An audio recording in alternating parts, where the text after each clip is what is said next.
All right. Good morning. Hello, everyone, and thank you so much for joining us today. Today's a great day. Weather-wise, it's a fantastic day down here in Southern Texas. I hope it's great wherever you're watching from today. Today is, of course, the first day of our 6-day event, the Metastock Mega Traders Conference. And I am the marketing manager for Metastock. I'll just be here for the next 8 minutes or so. Every morning this week, I'll be launching the event and kind of letting you get your coffee, get settled, and get ready before we start on time, hopefully today, which is going to be in 8 minutes. I see we have people coming on board. Hello. If you are watching us on YouTube, make sure to say hello. Log in, say hi. I'm just seeing that there might be something off with my broadcast. No, it's okay. All right, I see you're there. Oh, you are there. Okay, I was looking in the wrong spot. Hey, I do that sometimes. Anyway, we are Metastock. If you haven't heard of us, I've got a video in line just for that sort of thing. Go ahead and have a look. Hi there, Greg Lewis, Metastock Software. As the marketing director, I get asked all the time, what is Metastock? How can I help my trades? Well, stick around for about 3 minutes and I'll tell you.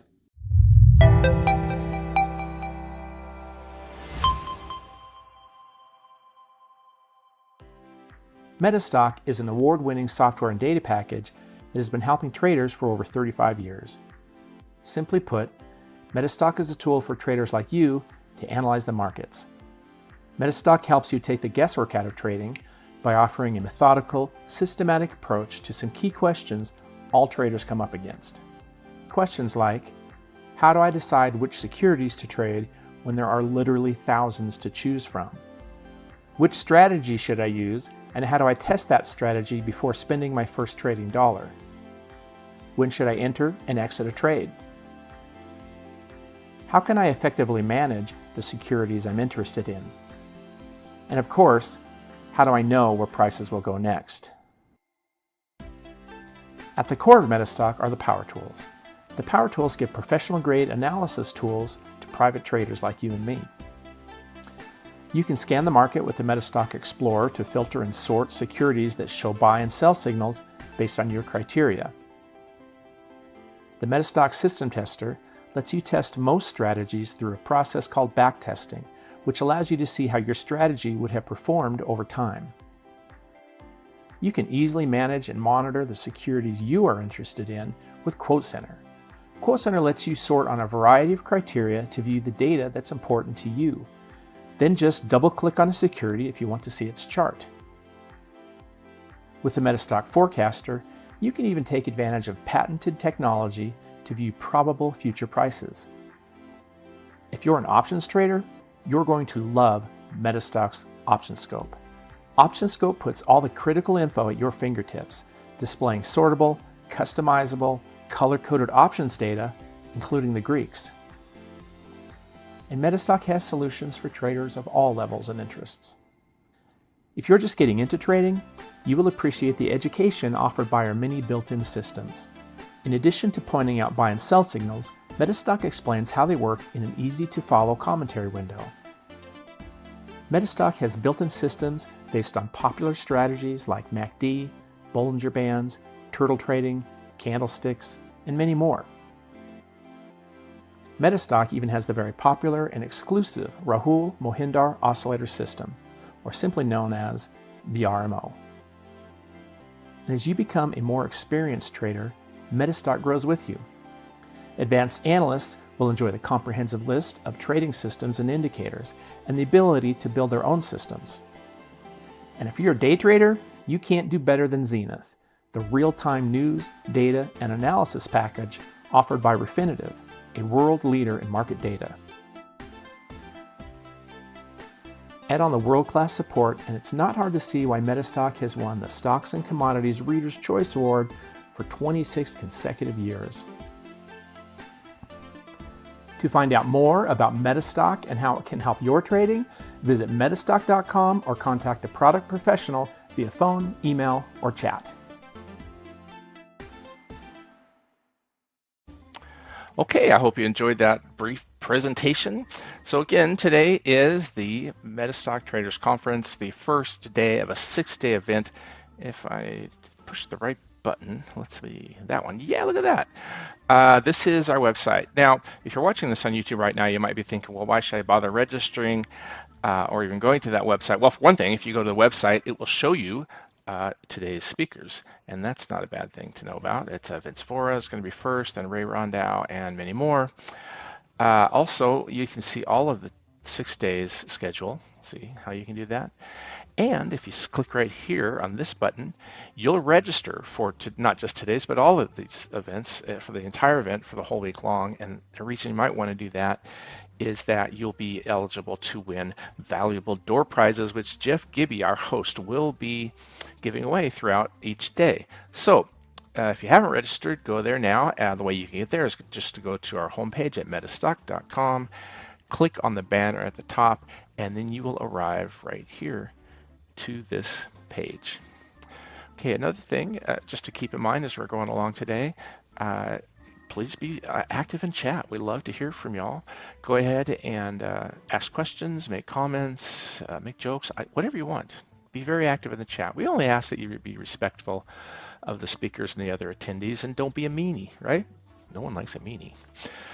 All right, we will be starting in about 2 minutes. Hey, while I'm thinking about it, this is my favorite button to push. Go ahead and give us a like and a subscribe today. And that way you'll be able to know, if you ring the bell as well, that we are, when we are broadcasting each week, which is usually once or twice a week. We don't have special events like this every week. Oh my gosh, that'd be burnout. But we do have 1 hour events usually once or twice every week, and they're usually very good guest speakers, and I know you won't want to miss it. Also today, of course, there'll be people talking about things they're selling. That's fine, right? But I guarantee you will get added value out of today's events. It's not just about things we're selling. Really, truly, there are people here, 48 people, and they know a lot about trading, and they've been doing it a long time, and they're going to share some stuff with you, and I guarantee you'll glean that if you watch it with good intent. All right, we're going to be starting in about 1 minute and 24 seconds. Let's see if Jeff is in his spot. Jeff is there, so I'm trying to think if there's something else I needed to tell you. I don't think there was, except maybe that Jeff Gibby is our very own Jeff Gibby, the host today. He'll be meeting him in about 1 minute and 6 seconds.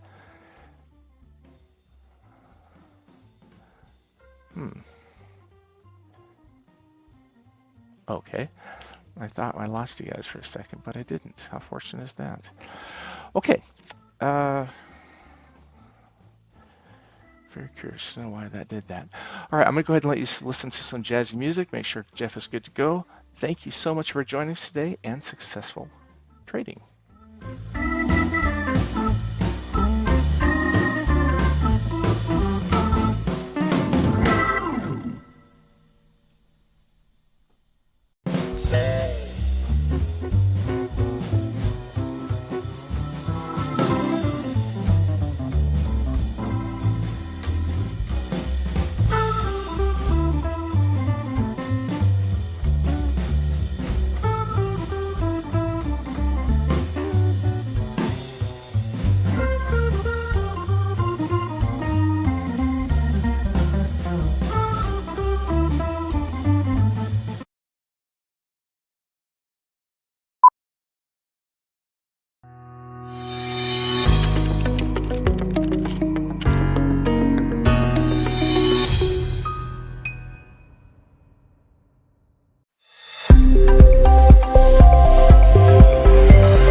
Hello, everybody. Thanks for coming. I hope you're doing well. It's good to see you today. Just a quick note, if you're watching us on YouTube either now or in the future, thanks for joining us. Thanks for coming to the channel. If you like the video today, make sure to like. Make sure to subscribe if you haven't already. Right now, we're trying to get up to about 70,000 members, so we're almost there. And we'd love to. We do all kinds of really good market-related content here on the channel. And we'd love to have you as a member. So if you would, and if you want to, join. Anyway, thanks for coming. I hope you're enjoying, you're having a good Monday morning. Or if it's in the future, whatever. I hope you're having a good day today. So let me go ahead and read a legal disclaimer. We're going to do that first. Today's demonstration is designed to instruct you on using Metastock and the accompanying software plugins. It's not a recommendation to buy or sell, but rather guidelines to interpreting and using specific indicators and features within the software. The information, software, and techniques presented today should only be used by investors who are aware of the risk inherent in trading. Metastock should have no liability for any investment decisions based on the use of the software, any trading strategies, or any information provided in connection with the company. I'd also like to remind you that Metastock is not endorsing that you buy any security. We're not paid to endorse securities. We're not paid to sell securities. That's not kind of the business model. What we're hoping you do is learn something today. So before we get started, and I hope you learn a lot actually. Before we get started though, I do want to say thank you to some very, very significant partners of us. Technical Analysis of Stocks and Commodities magazine is one of those. They've, over the years, they've done 17,000 articles. They've been publishing magazines since 1982. They've been supporting the events that we've been doing for like, I think 11, 12 years now. And they've got over 1.3 million subscribers. So thank you, Stocks and Commodities. You know, because you're here, that it's important to kind of always be improving, especially when you're trading. And I love getting Stocks and Commodities in the mail every month. It's a great way to make sure that you're learning and improving. I also want to thank CMT Association. CMT Association is an accrediting organization. They've got a huge reputation. They're well respected in the market. You can find out more about them at cmtassociation.org. One of the things that I find interesting is how much having a CMT, if you're looking to manage money, or you have funds under management, or all that kind of stuff. It's very, very interesting to me when they come in and talk about how much an accreditation can actually help you. It blew my mind. So if you want to add CMT after your name, or you want to be accredited, or you want to find out more, just go to cmtassociation.org. And finally, AAII. AAII is a huge nonprofit organization formed for the purpose of helping individuals. I'm sure you've heard about them. A very, very big, also well-respected organization, and another sponsor of ours. You can find out more about them at aai.org. So we're, of course, Metastock. We actually have been rated the #1 software in our pass category.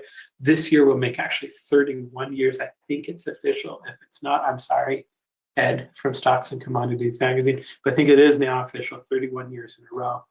We're going to talk a lot about scanning markets. I'd love to be able to scan in Metastock. That's how I find opportunities. We're going to be talking about testing and forecasting. And, Metastock actually starts at about $59 a month. And one of the things that you can do is get an extended trial. So if you buy a month, you can get a second and third month for free, and it's like $20 a month to try the software that's been rated #1. 31 years now. Anyway, so that's us. And there you go. Our first presenter today is Vince Vora. Vince is a really good friend of mine. I've been to a lot of actually Vince's training classes over the years.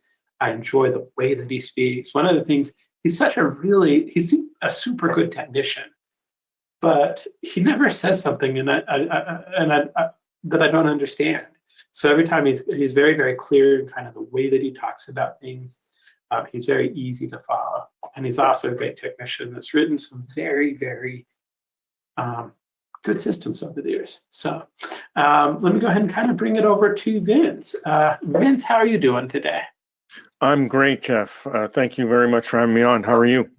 Doing great. Yeah. Okay, I just sent the print screen over. All right, I can see your face. Yes. Good morning, everyone. Good morning. And let me know when you can see my screen. Dude. No, it looks great. You're ready to go. Yeah, you can see it? Excellent. Yeah. I'm going to get out of the way. Your turn. Thank you. Thanks again for having me on. Welcome, everybody. Good morning. It's great to be kicking off this week-long event. This should be amazing. Metastock, everyone there, from Jeff down to the sales team, just everybody have been great partners of ours, and we enjoy working with them. I love doing these events. So today, I'm going to share with you my baby, my victory method, which I've been trading now since 2019, I believe it is. And what my goal is for today is to not just demonstrate the add-on for you, but to show you exactly how I trade it. I'm going to go through exactly how I do this day in and day out. Okay. So again, thanks for having me on Metastock, and welcome everybody. It's great to be here. I am Vince Vora. I'm the head trader here at Trading Wins. And I've been in this business for a very long time, getting close to 4 decades now. But it's been a very fun ride. Throughout that time, I have created many of my own strategies and trading systems, one of which, the most recent one, I'm going to share with you today. I have coached thousands of students, and that's where I spend the bulk of my time these days, is still coaching. I'll tell you much more about that as we go on. I have managed funds in the past, and these days, many retail traders use our system, as well as a couple of hedge funds out there. So before we get into the meat of the presentation, as always, we have to take care of the legal stuff. Just please remember that trading can be risky. So don't trade until you're completely comfortable with the system that you're using. And I do want to stress that what we do on a daily basis at Trading Wins is teach and empower you to do this on your own. Okay, so whatever I show you today, my goal would be that you take this, you try this out, and you make this part of your daily trading routine. And I'm going to show you exactly how I do that. So as far as slides go, there's one more after this. That's it. And then we're going to get to the charts. Okay. What I will be covering today is initially my money management rules. That will be the next slide. That is a very, very important part of your trading plan, or should be. If you don't have a solid money management plan, you're really taking a lot more risk than you need to in the market. I'm not only going to show you how our victory add-on will tell you where to buy, when to sell. It does the work for you basically. But when you marry those money management rules with it, not only do you control risk, but you do so without capping your upside. I'll show you exactly how to do that, okay?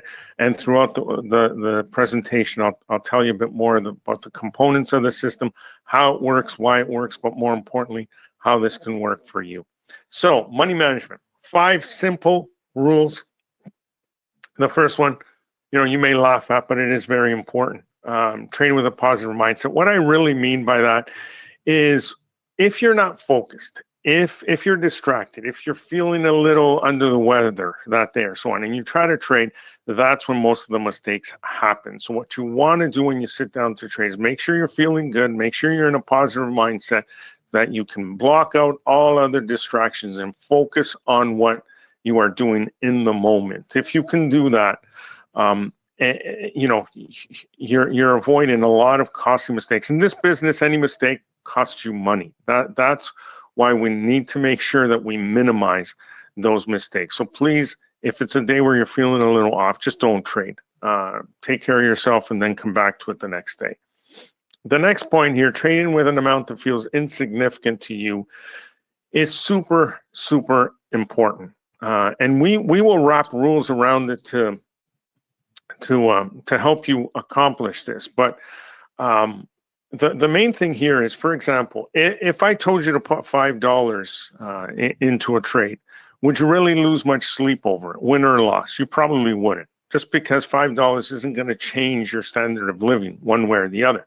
If I asked you to put 50,000 into a trade, right, or 500,000 into a trade, you might feel much, much different than you would with $5. Now, I'm not asking you to trade with just $5. For each of you out there, an amount that feels insignificant to you might be very different from someone else, right? For some people, 50,000 will be nothing, but to others, it's a big deal. So you got to find an amount that makes you comfortable. The key point here that I'm trying to make is, you hear a lot in the media and in these types of presentations about doing what you can to keep your emotions out of trading. When you bring your emotions into your trading, that's when things go wrong. Well, I have some bad news for you, and that is that we're human. So it's impossible to keep your emotions out of your trading. Okay, absolutely impossible. We're humans. We're going to feel anxious. We're going to feel nervous. We're going to feel upset. You know, we're going to feel great at other times. It's impossible to do that. So what you need to do is make sure you have a set of rules like this that prevents your emotions from impacting your trading. You can have those emotions, perfectly normal. You're going to have them. Making sure they don't impact your trading, that's the key. And this is where now the next 3 rules come in. All right. You want to specify a specific percentage of your overall account to put in any one trade. Now, I would suggest that you never go beyond 5% of your overall account balance in any one trade. But that's what I consider to be a starting point. What you want to do is try to bring that down as you grow your account. So if you're already starting with a sizable account, you can reduce that percentage right from the get-go. But if you're starting with a smaller account, start with 5% in any one trade. That way, no matter what happens, if the trade completely blows up on you and you lose the full amount in that trade, you're not losing any more than 5% of your account balance. You can recover that quite easily. Okay, but your goal is, as you grow your account, to lower that percentage all the way down to 1%. If you can get to the point where you're putting just 1% in any one trade, 1% of your account balance in any one trade, and it's still a sizable dollar amount, you know you've made it in this business. Okay. The other very, very important point is never to have more than 50% of your portfolio active in the market at any one time. I'll tell you why and how this rule came about for me. First of all, when I first started out, I took a very, very sizable loss just because I had way too much money in one position, okay, and got blindsided by a CEO and a CFO that you know, cooked the books, and the stock took a beating. But you know, I'm sure many of you remember 9/11. That was an event that we can never anticipate when it comes to the market. No one had anticipated that. No one knew it was coming. And when it did, unfortunately, it happened before market opened. The markets did not open that day, and they remained closed for the remainder of the week. Now, when the markets reopened the following week, most positions were 50% lower than where they were the prior week. So that is about the worst case scenario that can happen. Not only was it a horrible, horrible event, and hopefully it never happens again, but we as traders had no control. Even though we knew what was going on, we could not sell our positions. We could not get out of anything. That is about the worst case scenario. So if you had your full account exposed, you would have taken a very, very sizable loss. By having only half your account in the market at any one time and restricting the amount you put in any one trade by 5% or less, you will never, and I'll say that again, you will never take a big loss again. I created these rules decades ago for myself after that big loss. Never since then have I taken a big loss again because of this. Okay, so please write these down and make sure you follow a money management plan like this. And the last point is, and then we'll get to the demonstration, is to spread your trades out, right? Think of just this past week, right? Last Wednesday, after market close, NVIDIA released earnings, right? The next day, the market went crazy. We had a very bullish day on the Thursday, right? Everything was up huge. But on Friday, everything kind of just went quiet, settled down, didn't really follow through. It was kind of quiet. So on a day when the markets have a big day, either up or down, you're going to find a lot of trade setups in that one direction. If you jump in and put in multiple trades all in one day, and the very next day the market flattens out or retraces a little, which we see all the time, then you end up being in a big hole right off the start. So you want to avoid that. And the only way you do that is to limit yourself to one, maybe two of your best trade ideas for that particular day. Now, I trade mostly on the daily chart, but you can use something like this, whether you're on a weekly, a monthly, or you're day trading, okay? Spread your trades out.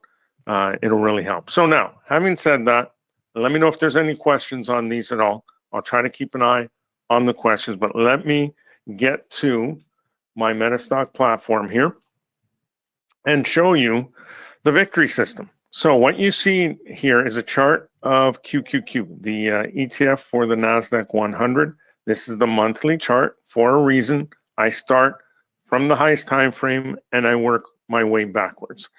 Reason why I do that, I want to get a long-term perspective on what is happening in the markets and then move it back to the time frame that I'm going to actually execute positions on. If you, as you can see here, you don't need much to tell that the market is very strong right now and has been for a while. We're in a very clear bull market here for now. And what you're seeing on this chart are these green and red arrows, these green and red dots or circles, okay? And you'll notice that all the bars are colored either green or red. You know, basically once we get into a trade, they remain green until we need to exit the trade. And if we get short, they remain short until we need to exit. Or sorry, they remain red until we need to exit that position. So the arrows are obviously new trade ideas. That's the algorithm behind the scene that is telling us that that is a high probability area to enter. The circles are the exact same thing. The only reason we mark them as circles rather than or dots rather than arrows is because we're already in a trade. So if you missed this one here, you have a chance to get in here. Or if you're a little more aggressive and you enter here, you can add to your position here and here and here, etc., until it's time to exit. Now, a few things. First of all, remember your money management plan. So if you were to get in here and, you know, by adding to your position, you're moving above that 5% in any one trade, right? Then you've gone too far. You don't want to overexpose yourself to the market. You want to make sure that you're always, you know, staying within those limits of your money management plan, because this can gap against you at any point in time. We have no control of that. So you've got to be aware of that. Now, the idea when we take a trade is to set a couple of upside targets and scale out along the way. So for example, let's just say that this first one would have hit a target here and we scale out, say, of a third of our position, but then we get a dot telling us it's good time to get in again. We can add back that third, okay? Take a, you know, hit another target, take a third off, we get another dot, add a third back, etc. So there's many ways you can do this. We will show you exactly how to do this. And the red arrows are the opposite, right? Are normally good areas to short. Now, we have rules to help us eliminate some of the bad trades and focus on the good ones. What you see here, this blue line, is a 20-period simple moving average, right? 20-period simple based on the close. And we use that to help judge the amount of momentum behind a trend, right? It's pretty simple in most cases to tell what the current trend is. You can go by looking at higher lows and higher highs, you know, using pivots or just the general direction, right? When you look at this chart, it's going from the bottom left of my screen to the top right. Obviously, it's a bullish market, but the amount of momentum behind a particular move is sometimes a little more difficult to see. And with the 20-period moving average, right, it's the slope that we're looking for. You can have a slight slope or you can have a much steeper slope on that 20. So, for example, you know, here you had some slope. Oops, let me try that again. Here, you know, you can say, okay, well, we had a decent upward slope here, but compared to this, you know, it's not so much. This is an extreme slope. So the higher the degree of slope, the more momentum there is behind that particular move, right? The more buyers are pushing that up. And it works the same in the opposite direction. So what do we want to look for in trades? First of all, we can use victory to judge the overall direction of any market. And in this case, you know, if we were to look at the Qs or the SPY, the S&P 500, we come here to the monthly. Sorry, that's not the S&P 500. This is. Okay. We would look at this and say, okay, yeah, we're green, we're above the 20, we're trending strongly on the monthly, we have a long-term uptrend. We look at the weekly and we say, hey, it's the same, so medium term also pointing higher. We go back to the daily, and if we were to get another entry, we're good to take it because we're in line with the longer term trend of the market and we know where we're going.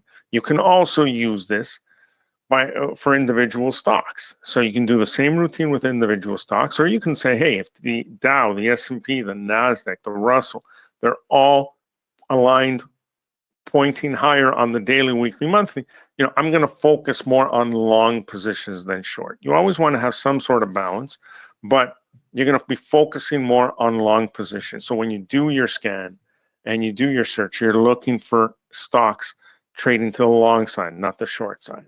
Okay. And aside from that, you're running your scan, and I'll show you the great scanner that comes with this add-on a little later on. And you're looking for new setups. Okay, you can scan for new setups, new entries with arrows, or the re-entries as we call them with the dots. Either way, but what we're looking for here are entries that happen along the 20 period moving average, close to the 20, and where the 20 is sloping in the direction of the trade. So these signals in here, you see how the 20 is pretty much flat? We want to avoid those as much as possible. Okay. Reason why? This is where most traders lose money. When it's volatile, when it's choppy, the market is consolidating. It isn't trending one way or the other. It's just going sideways. You can see that no matter what you do, you get in long, you get stopped out. You go short, you get stopped out. You go long, you get stopped out. It's back and forth. And this is where traders lose the bulk of their money. What we want to do is identify a very strong trend one way or the other, and then jump on that trade at those opportune times where the victory is telling us we have a high probability for a successful trade, and off we go. And then we use our money management plan to determine our sizing, okay? And we use a checklist of certain criteria that we look for to determine exactly where our take profits are going to be, okay? And when we're going to exit. The exit, it's very easy. I'll tell you right now, any change in color, from green to red or vice versa, you exit the full position. Doesn't mean you're going to go short here, okay? At this point, we're still in a long trend. This would not be a short you want to take. I'll explain why in a minute. Even though it worked out nicely, it's not what we would consider a high probability trade.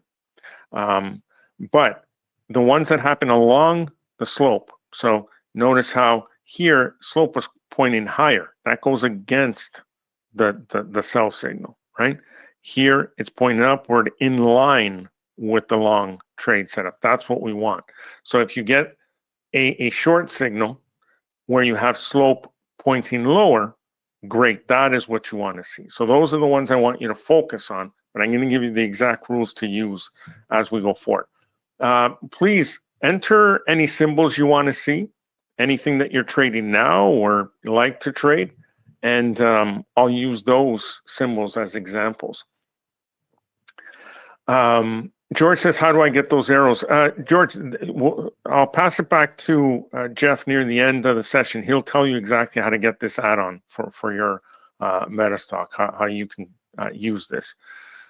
McKenna says, Vince, you have other systems on Metastock? Yes, there's our Veracity system, our winning momentum system, our favorite trade setup.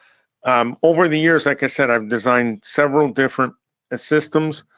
They're all on there. All have been programmed on Metastock. This one is the most recent that we did. I worked with Jeff and his team back in 2019 to do, and we've been trading with this one ever since. Now, let me start giving you examples. So I'll use a stock that everyone's been talking about recently, and that's NVIDIA, right? NVIDIA has just been a monster recently. But this is a great example. Even though a stock is in the media, everything's positive about it, you know, is it great to just buy those shares and sit on it? I mean, if you're a long-term investor and not a trader, by all means.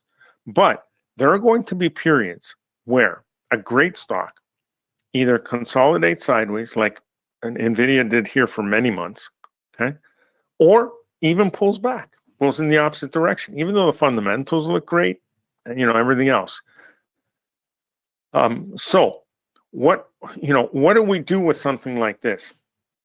Remember, when we don't have a clear slope in the direction of the trade, we want to avoid that trade unless there's two other conditions, and I'll explain that in a moment. But the easy ones to take, okay, the trades that carry a high probability of success, the easy ones, even if you're just a beginner, you don't need to understand a lot about technical analysis or know, you know, all the different chart patterns and all these other things. If you're just starting out, you want to just focus on the ones that have slope in the direction of the trade, okay? Those are the ones that are going to be profitable the majority of the time, okay? There will be losses, no question. Nothing's 100%, neither's victory. But the key here is that if you use those money management rules I gave you, not only will your losses remain small, but you should have way more winners than losers, okay? And I'll give you some data on that in a little bit. But that's what we want to focus on. Now, let's say that we are trying to find or judge a trade where there is no slope. Do we take it or don't we take it? Okay. Very easily, quick answer is no, we don't, unless one of two things happen. Okay. So, number one is that if you cross the moving average, right, like this one, we go from below to above, we get a green arrow, but the 20 is completely flat. So that right there, red flag, we don't want to do it. So the other criteria we can use is we look for a prior pivot high, like this one here. So if the stock had continued to move and cleared that high, then we could say, yes, we can jump in on that, okay? The other thing is if it pulls back to test the 20, the moving average. So it moves above, comes back, hits it, and bounces again. There we can take it, okay? So this buy here, if you can see, we had already started to slope a little here, but more importantly, we had retested the 20, and that's why we'd want to take that one. Again, if you're not quite sure, you can just skip it and wait for another setup that had, you know, a lot of slope on our side. The other thing is, and this is one of the things that we'll teach you to also look for, is to, when a stock is in a defined range like this, we call it a channel, right? It's just bouncing from one level to the other. We wait for a breakout, okay? And on that breakout is where you can add that position as well. And if you have the other characteristics of the trade, meaning a slope on the 20, you know, you're not that far from the 20, etc., boom, off you go. So this was a beautiful trade on NVIDIA. They don't all work out like this, but I'm showing it to you for another reason. When we trade like this, when we're about to take a trade like this, we look for three things, right? We determine three things before we actually put the trade on. We want to identify where we're going to exit, and our exit is going to be on any change in color, okay? And the other thing is we identify two overhead targets, okay? Now, when you look to your left, what you want to look for are previous pivot highs, okay? So for example, not that we would have, but if we got into this trade, we look at this prior pivot high, that would be target 1. If there was another prior pivot high, that would be target 2. If we're in an area where we're moving into an all-time high territory, so back here, NVIDIA has never been or never traded at this level before. So when you look to your left, you're just going to see blank space. That, believe it or not, is the best case scenario for you, because that means there's no resistance overhead at all. This has a wide open road ahead to move nice and easily. But how do you identify overhead targets? Well, you can pick a nice round number. Usually traders unload a nice round number. So if we got in here, at 522, for example, you could set a target of 530, 540, 550, etc. Do it that way. Or another method we'll teach you is to use Fibonacci levels, right? You look for your most recent low, your most recent high, you plot your fibs, and you go from there. Let me see if I can just do one quickly here for you to show you. There. So, for example, you have one level, you have a fib target and another fib target. So you'd have target 1, target 2. Okay. So the way you do this is you enter your trade. If it hits your target, you take a third of it off. Okay. If along the way you would get another dot, you could add that third back. Okay. If not, you let it go. Next target, you take another third off. The final third, you just let it run until there's a change in color. Okay. It'd be that straightforward. All right. Any symbols anybody wants to see? Let's see. Joseph says GLD. Let's have a look at GLD. All right. Gold has been kind of crazy, kind of messy. Now, just another little tip. When you see a chart like this, that's all over the place, you want to avoid it. The reason why is no matter how accurate the system you're using is, when something is this volatile back and forth, you're bound to get stopped out, right? No matter where you enter here, the bars are all different sizes, all over the place, back and forth. You're bound to get stopped out here. So you can try to up your time frame, and usually the bars smoothen out a little. But if you want to trade on that one time frame, you want to look for something that is very clean, very predictable. All right. Let me show you one, for example, XLC. This is the communications sector ETF. Let's go back to the daily chart. This is a trade we took recently in here. So you see nice, clean action. Nice. You notice that most of the bars are very similar in size from high to low, right? When something is trending strongly, it's very consistent. So that's how you can tell. You can see this was a consolidation area. You could have marked the highs, marked the lows, waited for a breakout of some sort. There it is. And look, you're going to bounce right off of that area on here. But throughout here, look at the 20, flat, right? There's your red flag. Avoid this area if you can. But when it's sloping up or down, you can feel free to take these. And the ones that are closer to the 20, the better. Because when price moves away from the 20 like that, it tends to snap back. So we don't want to buy up here and then have to sit through that pullback. If it's near the 20 sloping, you look to your left, there's very little overhead resistance. That's what we want to see. You look to the weekly, the monthly, they're all in line. Now you know you have a very, very high probability of success. So we entered here and moved on, hit a target, pulled back. You could have added to it. You could have added to it here, moved on. We hit another target. The final third, we let run. And you just let it go until you get a change in color. But these entries here, close to the 20, slope in the direction of the trade. You look to your left, very little overhead resistance. You look at the weekly time frame, right? And it was green and above the 20 and in an uptrend. You look at the monthly and it was green and above the 20 in an uptrend. And now you know that everything is aligned. And if you see that during a time when the overall markets are trending this strongly, even better, right? It doesn't need to be any more complicated than this. In fact, this should get very boring for you.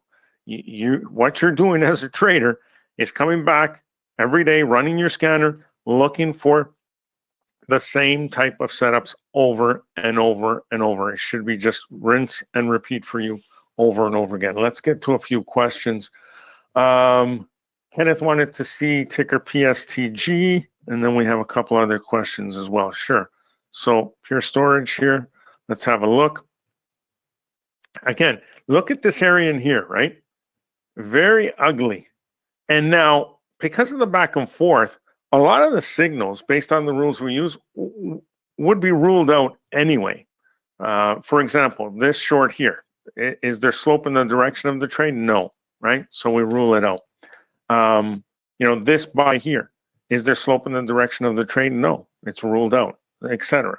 Some may qualify, but if you can avoid a choppy, messy chart, you'd be much better off, okay? But looking back, okay, are there trades? So, for example, remember what I said here? If the 20 is not in line, what are the two things you can look for, right? One is a break of a prior high. So you would have to wait a little while, but had you waited and taken that breakout, that was one way to enter. Another would be if this moved slightly higher, came back, retested that 20 and held and bounced, you could have gotten in there.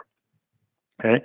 But you also have to judge on something like this, you know, how far are you from the 20? How much risk are you taking? Right? All those good things.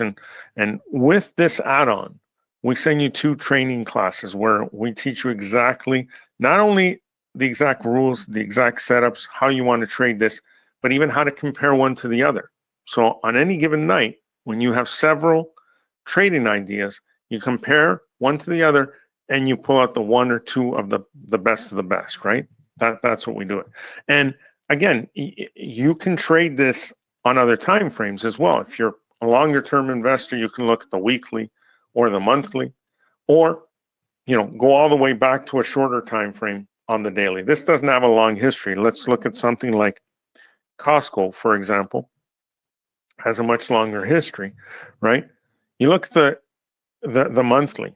I mean, you know, the reason why trading with the trend is so effective is you can pretty much buy anywhere along this line and make money if you can identify a strong trend. What Victory does is identify those points where you're getting in at an ideal spot, and we color the bars the same all the way through so that it helps you remain in the trade for the life of that order. Remember what I said earlier, you're human, you're going to have emotions, but if you have a plan that has rules that keep you from having those emotions impact your trading, that's the ideal scenario. And what we've done with the add-on here is colored everything in a way that helps you stay relaxed, okay? And with the other plan that we give you with this, where you're taking some off the table, you're taking a third off, adding a third back on, taking a third off, adding a third back on. You know, once you're a little ways into that trade, it's really, really difficult to ever turn that into a loss, right? And that's the main thing. But I was showing you the time frame. So that was the monthly. Here's the weekly. Again, here's a perfect looking trade. Why? Not only are we near the 20, we have nice slope on the 20. We look to our left, there's really not a lot of overhead activity because this was the prior all-time high, right? We look at the higher time frame, in this case it would have been the monthly, and it's in line. The overall markets are in line, and this just takes off, okay? Same here, same here. These are the ones that we look at. When you look back, these are the trades. Slope near the 20, you look to your left, you see blank space, off you go. That's what you want. And you can take this all the way down to a 1 minute, a 5 minute, okay? There are trades, when you're day trading, you need volume. You need lots of volume, right? So if you go back on a day like Friday, very quiet, right? But you're going to go through other periods. You see back here, there's volume, there's slope. You can pick off the same kind of trades, right?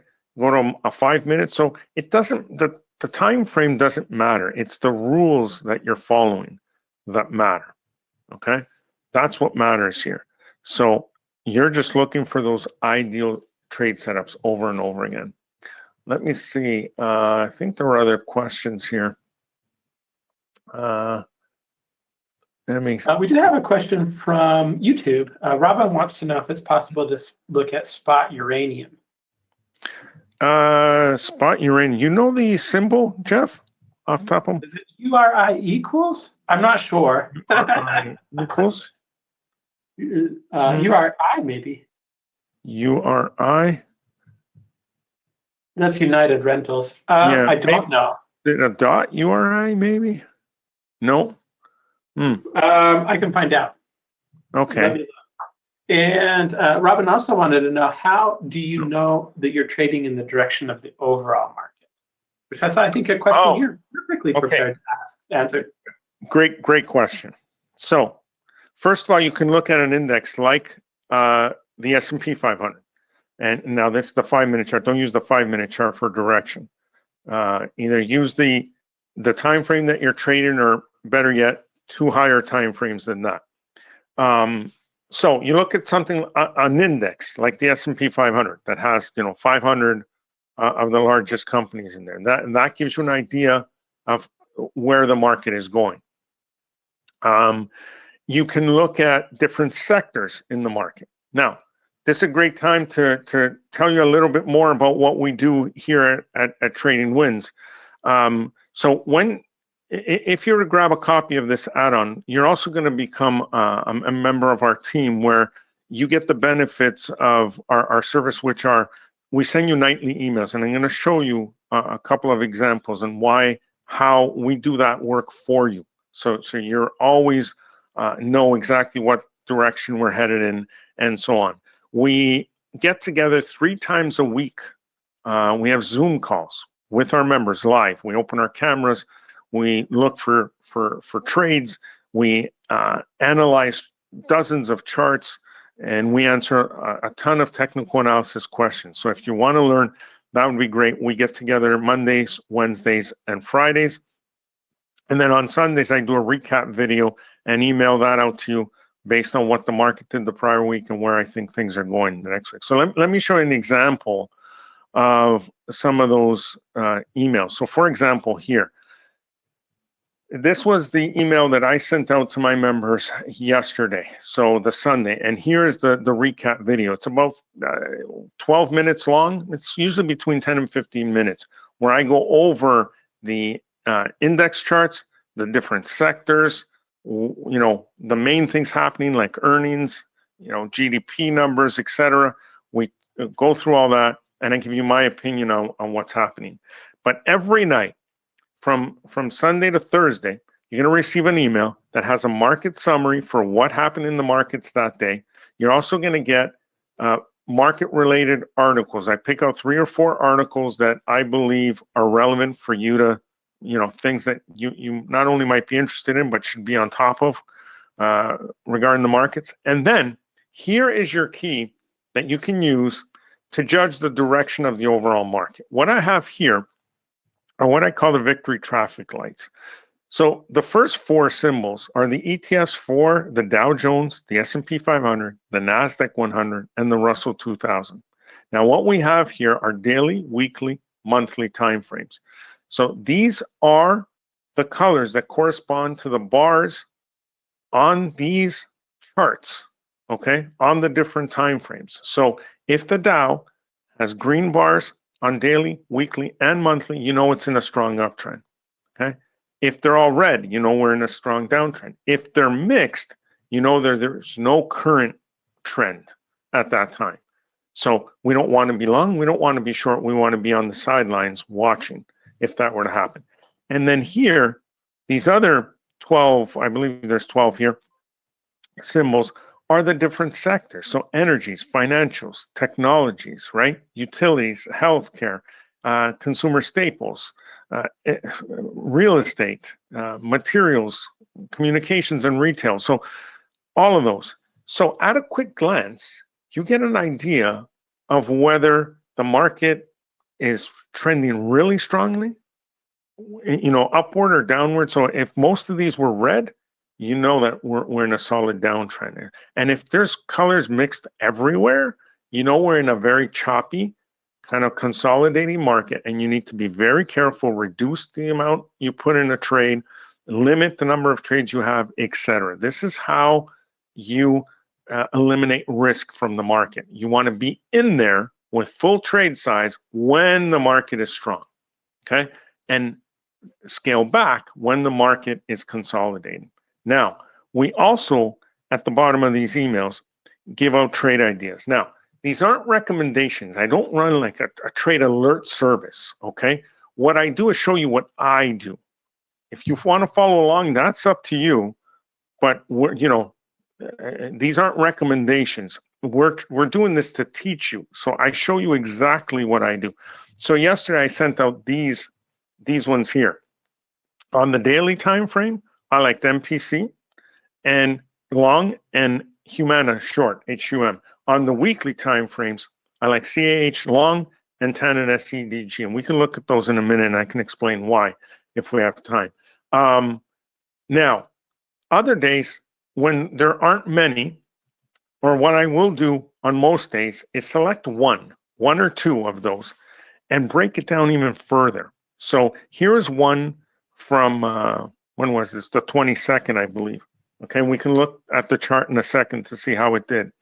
But American Eagle Outfitters. So there was a real nice trend here, and we got a re-entry, one of those dots here telling us it was a great time to get in. And I thought it had all the characteristics that we wanted. So I include the chart. Now here is the exact checklist that I follow for my trades. So out of these eight pieces of criteria here, if there's even one box that I cannot check, I do not take that trade. So I'm giving you the exact checklist that I use. So the cleanliness of the chart, we talked about that. The reason for the entry, obviously victory method. I use that. So we need a victory arrow or dot. We need the slope on the 20 in the direction of the trade. The distance from the 20 should be minimal, right? Where the bar closes, that's another thing, right? So on that bar that you're using as a setup bar, if you're looking for a long trade, you should get a close in the top half of the bar. For a short trade, it should be in the bottom half, etc. Is there a lot of support or resistance in your way? Should be minimal, right? We check the higher time frames, daily, weekly, monthly. If they're in line, great. We check it off. If not, we move on. And lastly, the earnings date. The next earnings release for that particular stock needs to be at least 10 days away, okay? So with that, you don't get caught in those big gaps, okay? Always be aware of the earnings date. That is the exact set of criteria that I follow, okay? And I do the scan and the search for you, most sites, to shorten your curve. You can, use the scanner. It's fantastic, especially if you're trading different time frames. But I try to minimize that for you. And all these trades, we keep track of them. Here's the spreadsheet. These were the ones from yesterday. Here, the 22nd is AEO, etc. And they go back, and here it only goes to Feb 6th because I had a different spreadsheet where I got to over 1,000 tabs because we go back years. And on those live market chats that I tell you about when we get together on Zoom, we go through these together. And on the Fridays, we go back and look at the performance for the week. So obviously, there's going to be better weeks than others, but what you can expect on during a strong market like this, I'll tell you the record for the last 3 weeks. 3 weeks ago, we were 8-2, 8 winners, 2 losses. The week before, the next week, 2 weeks ago, we were 7-1. Last week, we were 2-2. 2-0. 2 wins, no losses. Now, you might say, wow, you only had 2 trades last week? NVIDIA was going crazy. The market went crazy. Why only 2 days? I look at the potential risk ahead. NVIDIA was going into earnings. It could have gapped against us just as easily as it went higher. So for myself, what I do is I reveal what I do. I was uncomfortable putting on a lot of trades that week. In the end, still made money, went 2-0, and that's what's important. But of course, there's going to be weeks where we're 2-8. Yes, but the key is this: when you're looking through the charts with this add-on, okay. Number one, I'm telling you to focus on the ones with slope. But what I really want you to focus on as well is when things don't go our way, victory gets us out very, very quickly. Okay, whether it's in a chop zone here or during a strong trend. So if you compare, say, for example, here, this was a very valid trade setup. it all looked good. It was near the 20. We had slope, little to no resistance. The higher time frames were in line. Everything. This was a perfect trade setup. We get in and boom, we get stopped, right? But what do you think the amount of loss here is compared to, a win here or through here? And this is what I mean. With something like this and with the money management rules, you don't even have to be correct half the time. You can be correct less than 50% of the time and still make good money. But I can tell you from trading this now for the past 5 years, what you should see if you're doing this correctly is way more winners than losers, and your winners being much bigger than your losers. That kind of math is what we strive for. Now, I'm getting close on time, so I want to quickly, and if there's questions, I'm happy to answer them if I can. But I want to show you the other pieces here. If you go to the top left, click the view button, and go to expert commentary, it's going to bring up this box where it talks a bit about myself and trading wins and the victory system. But more importantly, this is there to help guide you through this. So you'll notice in the top right here, on the most recent candle, above the most recent candle, there is a little green arrow.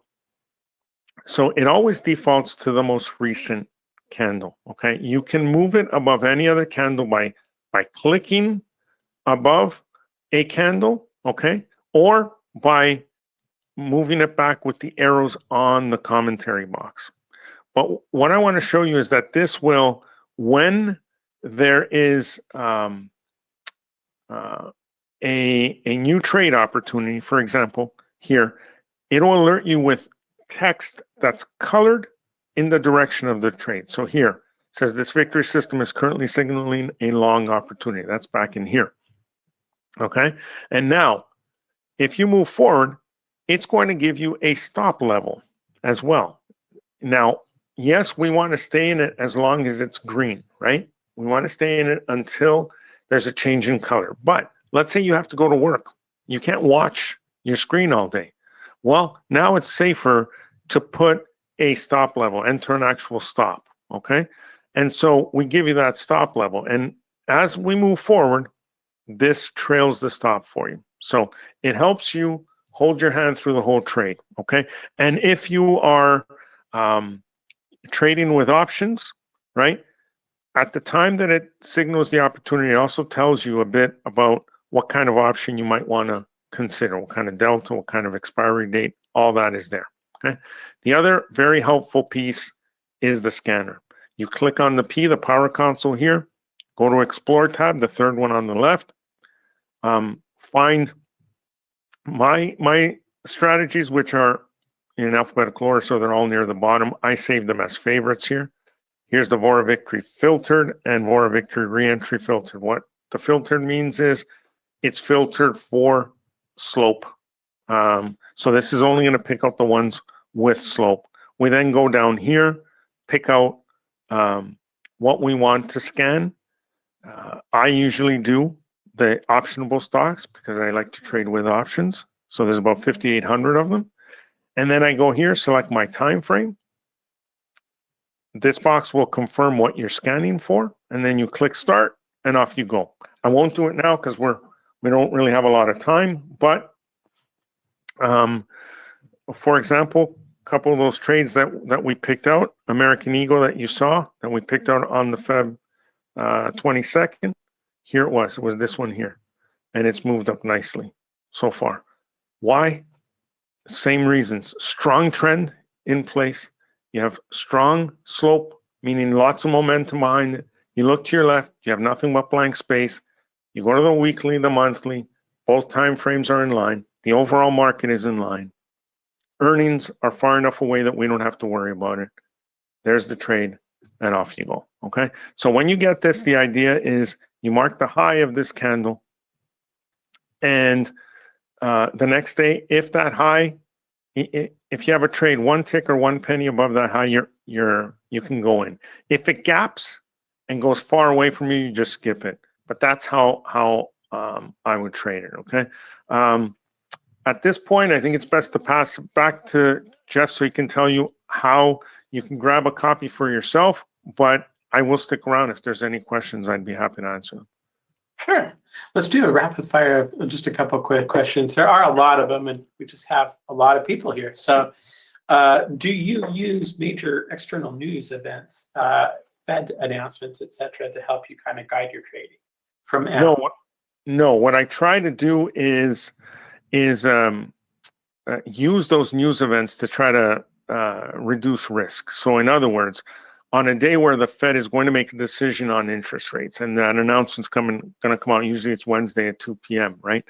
I don't usually put new positions on ahead of that. So on the Tuesday evening when I'm doing my scan, I don't usually plan to put positions on. I let that event pass, settle down, and then I'll jump in. But I don't trade off news. I'm aware of it, so I can reduce my risk. I don't try to trade off news. Yeah. Okay, cool. Let's see. Do you hold through earnings? Lauren wants to know. No, I do not. The only way I do is if I'm holding a position longer term, meaning if I'm trading off the weekly or the monthly time frame, then yes, I may sit through it. If it's a normal trade, like I take on the daily time frame, no, I will not. I want to make sure we have at least a week and a half before the next earnings date.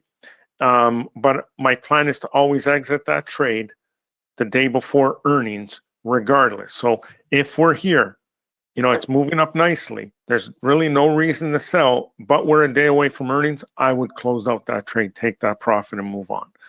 I would not risk earnings. Yeah. Let's squeeze one more in. Robin wants to know, do you know what the risk tolerance is with Victory? The risk tolerance, it is an extremely conservative system and strategy. Reason being is I'm extremely conservative. Again, the reason why I did this was to help me overcome those emotions that I struggled with, which was the fear of pulling the trigger on a trade after I took that big loss. It was a very, very sizable loss for me a long time ago, and when I first started, and I was actually trading on fundamental analysis. I was scouring through financial reports, etc., and I was trading off that information. And I didn't know what I didn't know. Okay, I thought I knew a lot about trading. I didn't. I put too much into one position, took a big hit, and then from there was always very scared, very worried about taking another big loss. That's why I came up with the money management rules I came up with. And then every system I've created since then has been extremely conservative. You don't have to just take my word for it. Just look at how quickly it exits that position when the trade does not go our way, right? That's the main thing. If you're looking like here, I know this isn't a trade we would take. It's completely the opposite. That's why we have those rules. But let's say you make a mistake and you take that trade anyway, boom, you're out immediately. So your losses are small compared to your wins. It is a very, very conservative system. All right. Last question. Do you consider yourself a swing trader or a position trader? I like that question, Robin. Yeah, I'm rather than put a label on it, I'll tell you exactly what I do. I trade off the daily time frame, and I'm usually in a trade anywhere from a couple of days to 3 weeks, maybe around there. The average is about 1.5 weeks that I'm in a trade, and the reason being is, what I mean by that is those two overhead targets that I identify. So within that first week and a half, I usually hit at least one of those targets. And now my trade is in a position where I really can't lose. It's really hard to lose. And so then that final third, I'll let it run. And sometimes we're in that for a couple of months. But most trades we're either closing out because it stopped out, or we're taking profits within that, few days to a week and a half period. Yeah. Robin's apologizing for typos. She apparently hasn't seen how I type. Last comment, and then we definitely need to move on. Sure. Mr. Voracious, it's good to see you. And all of your enhancements. Always excellent. Always Is that great. Brian? Is that Brian? It's Michael. Oh, and Michael. Okay, well, thank you. Thank you so much. Appreciate that. Right. There's another fellow, Brian, who always uses that one word as well. Cool. So, but that, Well, yeah, thank you. All right, let me go ahead and do this. Vince is always great. I appreciate you. There's a couple more questions I'm going to hit real quick, and then, but I do appreciate you joining us. And I'm going to take control of the screen for a second. And, Thanks again, Jeff. Really appreciate it. love having you here. All right, very, very quickly. Joseph wanted to know more about option usage, and I do want to show you in the software the commentary and how it works and kind of how it can help you along those lines, just to kind of give you a good idea of what's going. So this is uranium. Somebody actually asked for a URA spot. I found an ETF. There's an ETF for everything, URA, just to kind of, you can see it here on the chart. But one of the things I wanted to highlight real quick was the commentary. So I've got the chart open. You can see how all of the signals have kind of come out. And what I've done here is I've actually kind of come into this buy signal. And I just want to show you kind of how this can help you understand maybe some of the advice that Vince would have for you if you were looking at the chart. Vince already showed how to do scanning. I've already talked about how I love to scan for stocks. I think it's the best thing that we do. And I'm not kidding. It's one of the best things that we do. But if I just look at this, if I ran a scan and uranium had came up on this particular day, it would have come up if I was in my scan universe right here. Some of the advice that it would give you. So right now the slope is 192, and it kind of gives you an advice that it recommends +5 or -5. So even though this would have been a great trade, we would have waited for more of a slope on the trade. But it kind of gives you that as advice. The Vora system is currently signaling a long opportunity.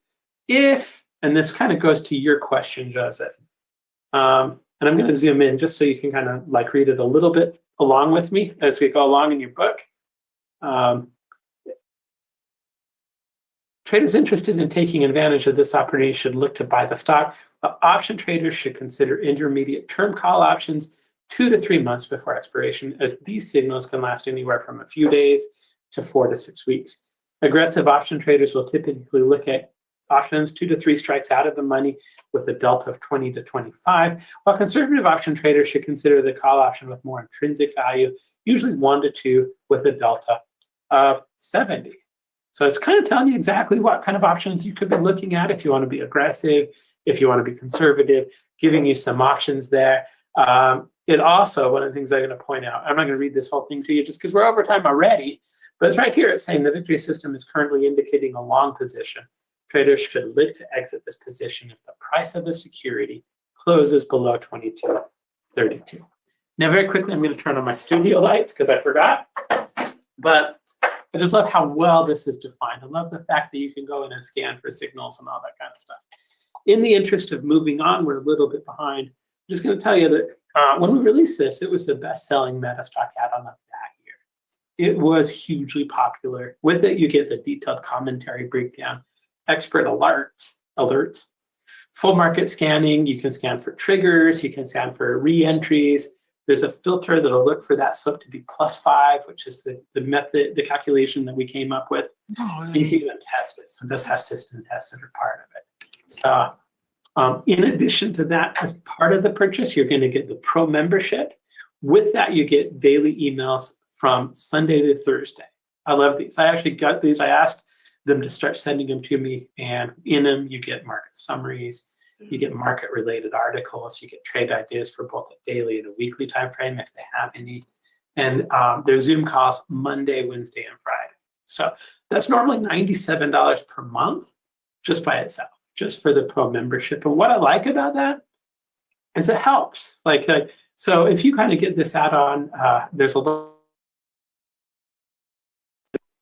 Normally it's $19.97. Here at the event, at the conference, it's $9.97. Remember that Pro membership by itself is $97 per month, and you get that for 12 months. So in addition, one of the things that you're going to get is a class that Vince and I sat down. There's actually 2 of them. They're about 2 hours each. And I actually learned a lot of things that I actually am still using in my trading as part of those classes, of things that Vince was working with and using. They do a great job. instantly available to you. So as part of this offer, you'll pay $9.97. We'll give you a 30-day money back guarantee. You're going to get those 30 days to evaluate it and make sure you're happy with it. You're going to get those 2 classes. But then in addition to that, you're going to get 12 months of Vince's Trading Wins Pro membership, which is, again, normally $97, and well worth it just by itself. So you can do this a number of ways. You can take advantage of this a number of ways. You can call us at 800-882-3040. You can visit us at metastock.com/conf-promo, and you can go to metastock.com. I just popped my finger /sales chat. So very, very popular add-on, very easy to use, very, very straightforward. You're going to like it. It's been very, very popular. Give it a go. So call us 800-882-3040. Visit us online at metastock.com/conf-promo and metastock.com/sales chat. So Joseph and Renee are asking the same question, so I'm going to address that really quick. Renee and Joseph want to know if this works on Macintosh or Apple. And the answer to that is sort of.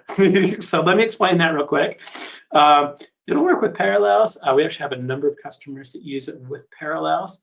And so that does mean that you need to install either Boot Camp or Parallels.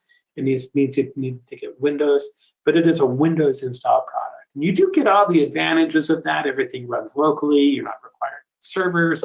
You can run your scans right now. You're not getting yesterday's results, but it's an installed Microsoft application.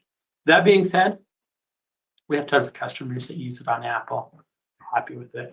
And if it doesn't work for you, we do offer you that money back guarantee as well. And I'm pretty confident it's going to work for you. So I do recommend a white glove installation, Robin. Robin's asking a question. If you have any questions, if you're signing up for Metastock the first time, that's awesome. We'd love to have you start with Metastock.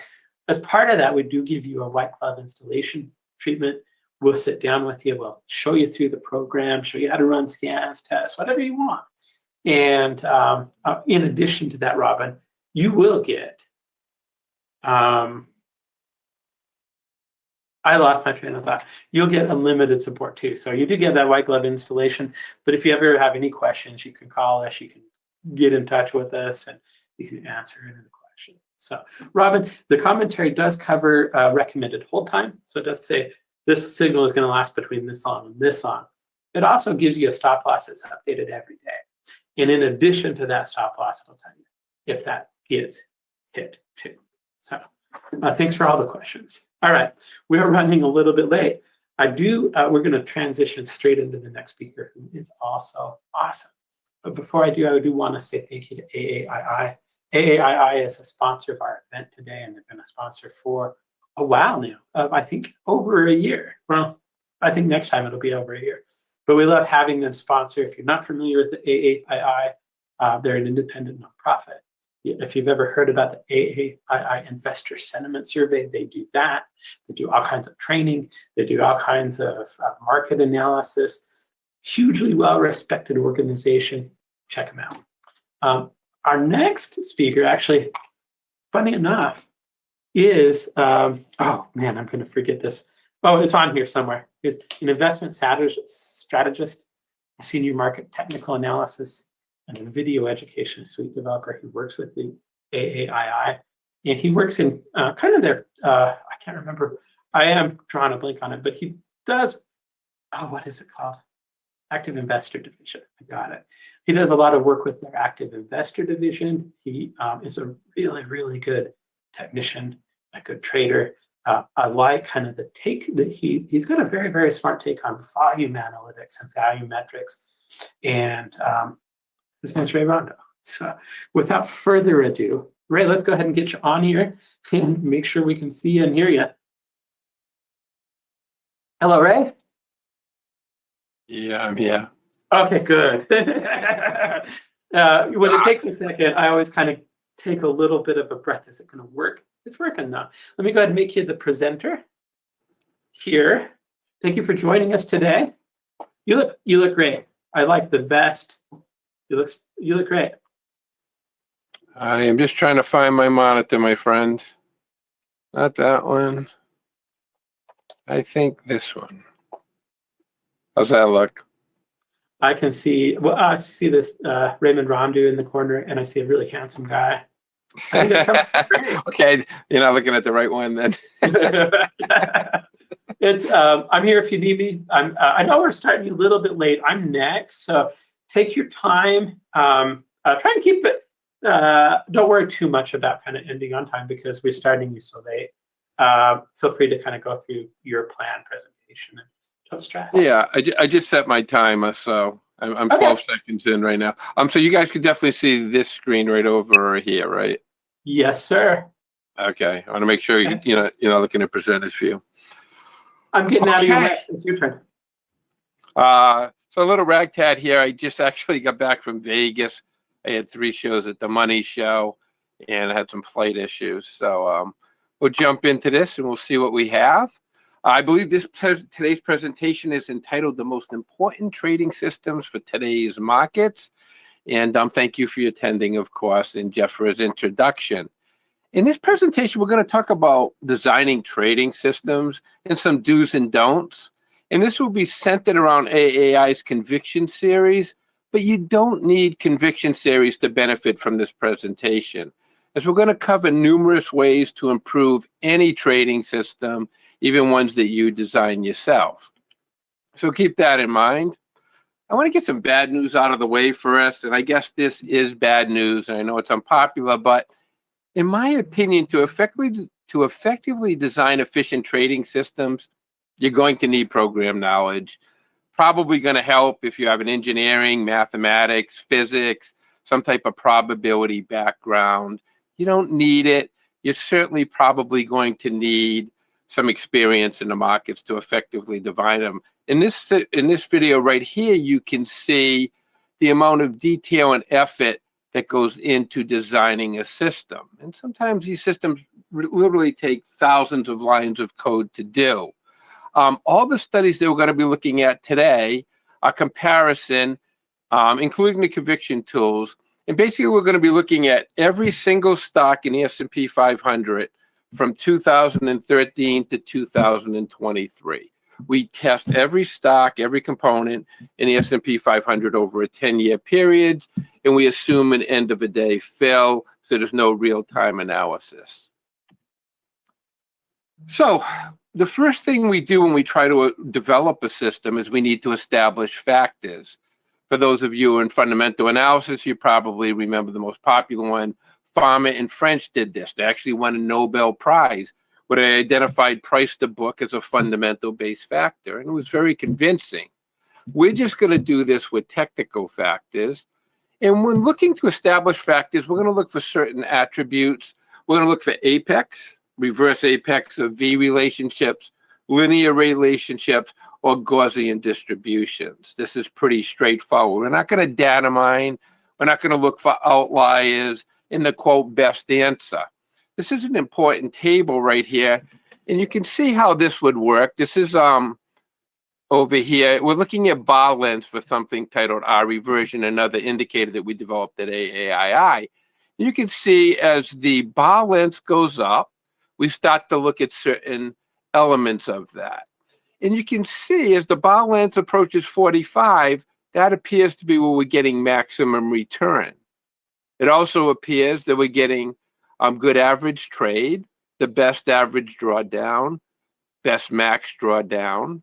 Sharp ratio seems to peak in that area. So doesn't the K ratio, not exactly, but very close right here. K ratio is just consistency of returns. And then when we look at total return to max drawdown, higher is better, we can see again that we're getting the best bang for the buck. And this is the type of things we're looking for to establish factors, where things get better to a point and then they don't.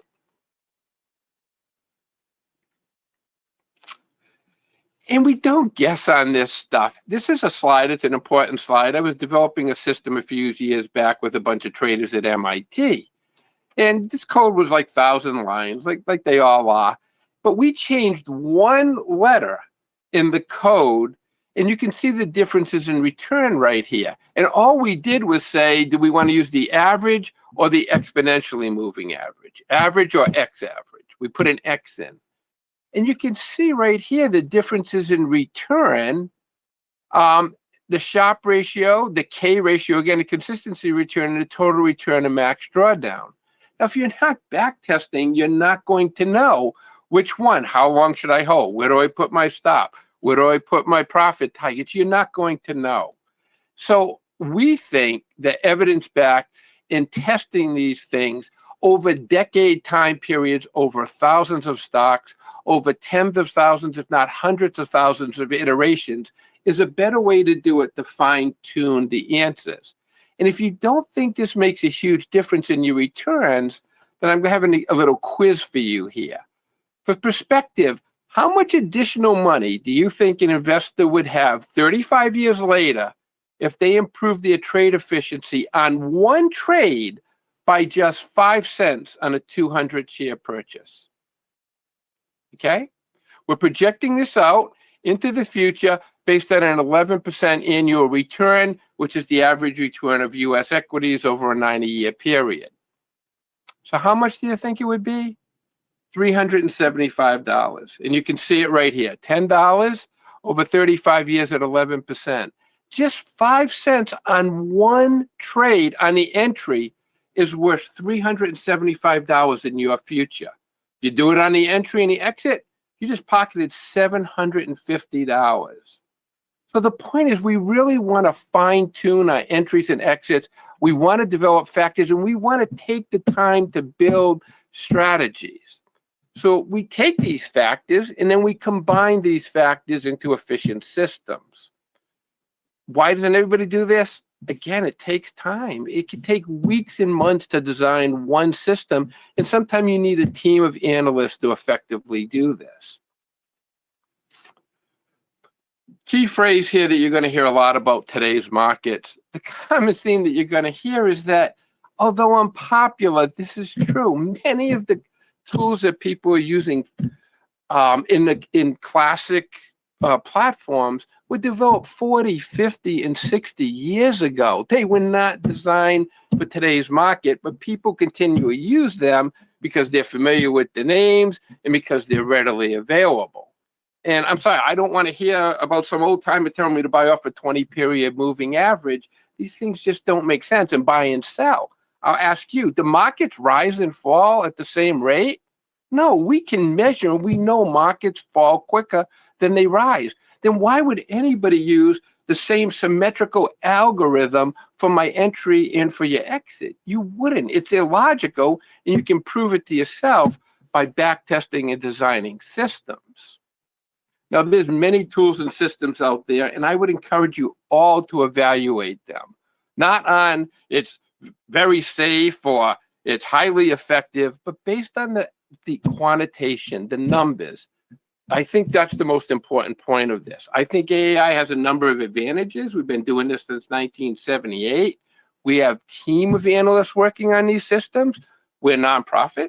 Our sole purpose is to assist individual investors. And because we're a nonprofit, we have heavy oversight and we're heavy regulated.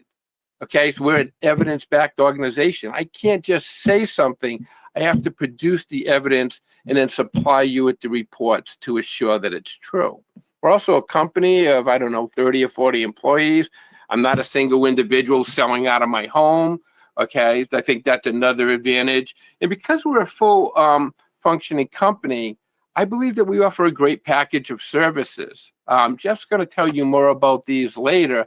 I want to just talk about the things that you would get with conviction. The tools themselves, you can decide on that. You can see right here, we supply extremely detailed commentary reports. You can kind of see an example of this in this video. And of course, you can get the information historically and in real time. We also do put assessments in if you're not quite sure how to interpret something. We do give you guidance on that. We also give you learning tools. We give you manuals. Each manual, I believe, they're about 20, 25 pages. We give you examples how to use, how to interpret. I should also add, and I did in the last screen, full customization. Yes, we optimize all the parameters for you, but we understand that some investors are professionals and they may want to optimize the parameters. education. AI is about education. We have full classes on just essentially all of our tools. These are not webinars. Okay, they're studio grade quality. They're interactive. They have quizzes to help you learn as you go. There's a test at the end.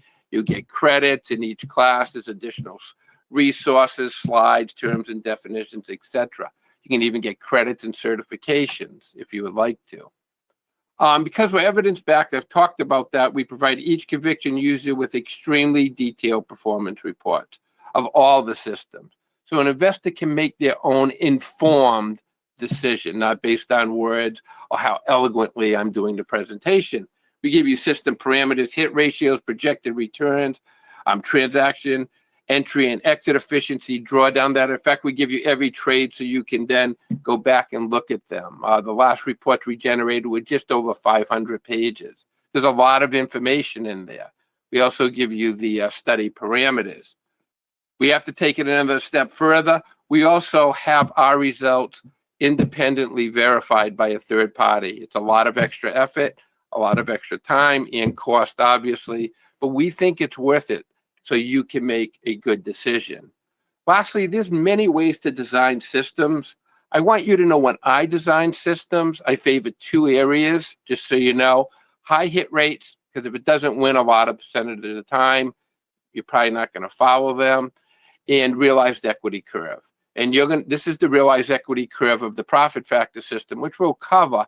And you can see even through COVID, it didn't flinch. I like systems that make money in all market environments. That's why I'm not a big fan of following moving averages, unless you're using crosses, because they tend to work better in one than the other. That's just a little groundwork here about system design and where we are. Now we're going to jump into conviction in itself. On 90% hit ratios with a 4.0 profit factor, realistic and attainable over varying market conditions? And is there evidence to support the viability of this goal? I am not going to do a lot of math in this presentation, just so you know, because I know it's unpopular, as I just learned again in the Money Show in 3 shows. But one of the things that I am going to show you is how newer systems compared to older tools. Sometimes these aren't the best examples, but we do produce this. So you can see this would be a Bollinger Band versus a conviction profit factor. And you can kind of see, and the most important area, of course, is right down there. What's my average day return? You can see it would be clearly double if you were using Bollinger Bands, buying on the bottom of a 20-period, 2 standard deviation. If you were buying on the bottom and selling on the top, you probably wouldn't be doing that. That wouldn't be a system. That's just using an indicator or a tool. But this gives us perspective. Over 10 years and $10,000 by using a system, you're getting like another 397% return. I mean, those are the numbers back tested over that 10-year period. Can I tell you that's going to happen in the future? Absolutely not. But when you're getting realized equity curve straight as an arrow, like we're seeing, it might be reasonable to assume that it would continue, but I do not know that. We're going to start with volume analysis here. We're going to show you what these tools are based off of. And again, you can just use the tools or design your own systems.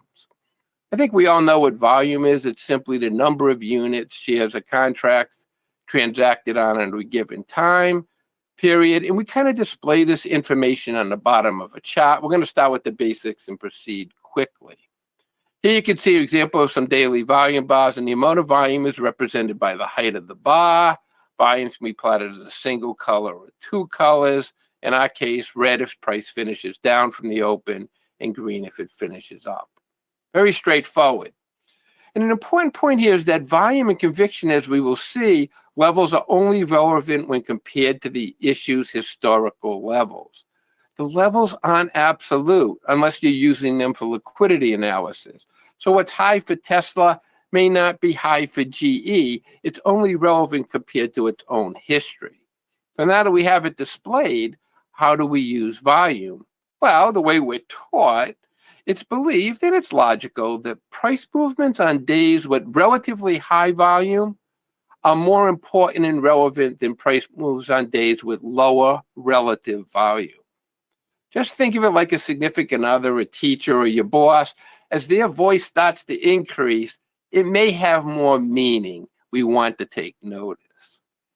And as we see with relatively high volume for a variety of reasons, here we have a GLD, this is gold, and you can see we had this huge volume spike right off this major breach of support. This kind of reinforces, as a trader would know, that the technical landscape has a lot of influence on price action. So we expand this theory to volume and trends. Now we know what volume and what a trend is. And we're taught that volume expanding with price moves is supportive of the current trend. And when we see volume starting to decrease on retracements back to the current trend, this is also considered supportive. We know price is going to pull back at some time, but if it's doing on less intensity, then we believe that. This is logical. It's straightforward. It's been around for a long time. But unfortunately, our markets have changed dramatically since the tools that plot and analyze volumes were first developed. And why is volume still available? Because it's cheap and it comes directly from the exchange.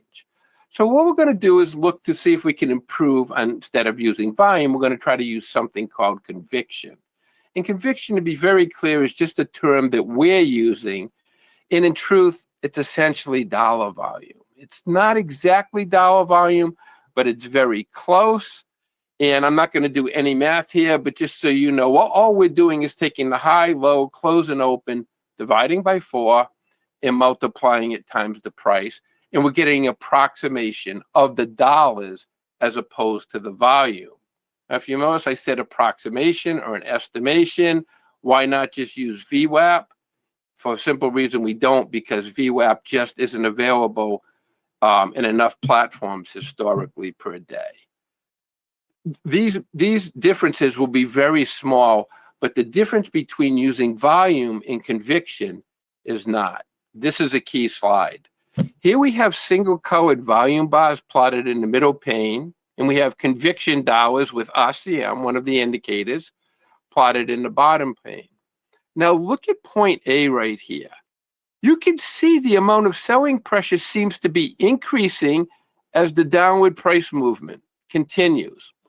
According to traditional theory, we would say if the intensity is increasing with the trend is likely to continue.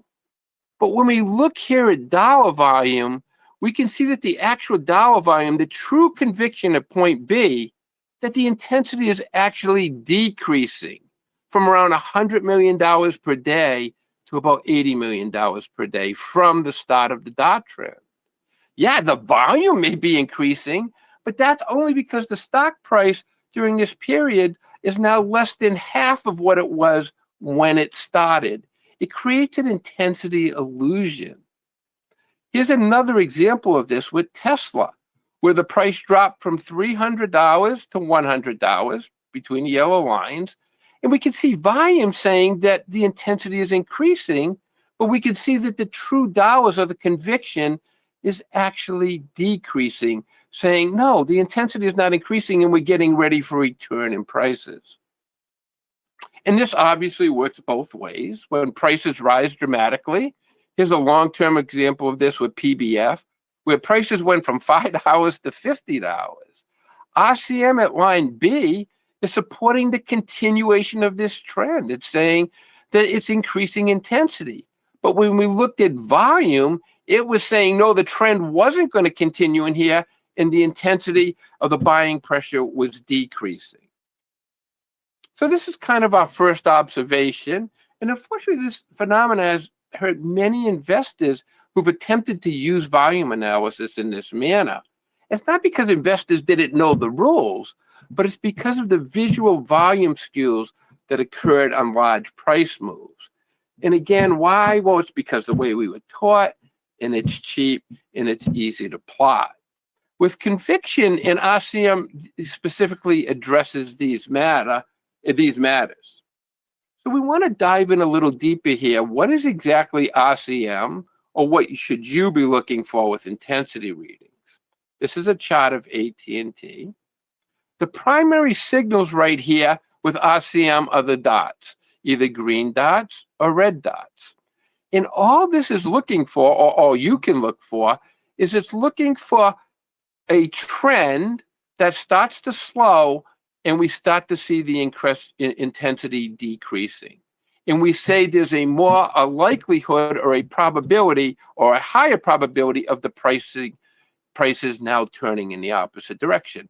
And you can see this. See the intensity coming down, the green dots. We can also see it right here after the uptrend.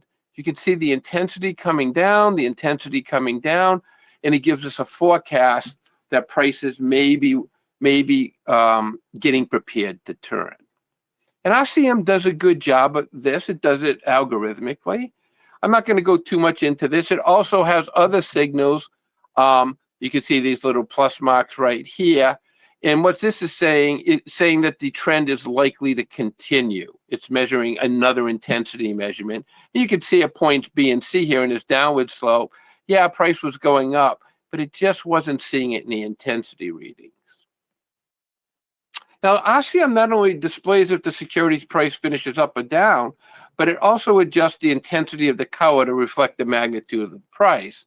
So brighter green colors highlight relatively large upward price moves, and brighter red, obviously the opposite. And this helps us recognize things like selling climaxes and blow-offs, where we're looking for tall, bright green or bright red candles, as these often start or end the trend. And we can see the same relationship here, where volume isn't catching this at all because the price went up, but you can see the true dollars are.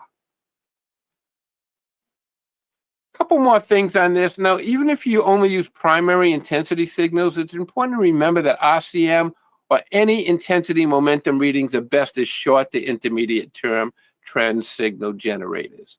And this is on the Qs, I believe. You can see it does a nice job. It's grabbing the bottom, it's grabbing the bottom, it's grabbing the bottom, but it's only pulling it back to the downward trend line. Please keep that in mind. And like all intensity readings and really all technical indicators, individually, none of them will signal a true reversal in trend. You're always going to need more evidence. Last point on this, with the trend, where you need multiple signals for a trend reversal, if you see signals with a trend, that's reinforcing of it. You only need one or two. So that's a little bit what RCM is, and intensity. And why you might want to use dollar volume. I can tell you this, I've been backtesting systems for a long time. And when I use volume, or I use dollar volume or conviction, dollar volume always seems to perform better than using volume. Okay. So that's one way to use RCM. This is another comparison. This one is stochastics versus conviction. And again, you can look at the hit ratio and the profit factors. It's 70% better, 77% better. But again, I would focus down here. How much money if I'm following stochastic signals versus a newer indicator? You know, how much more is it returning? And by the way, just so you know, stochastics was generated. These are all daily charts, of course. It was percent D fast or percent K slow, which is the same. They were just crosses up through the oversold 20 level. That's what we were using, and then selling back down through the 80 level. Again, we want to prove, or at least produce evidence, that these systems are more relevant and more effective.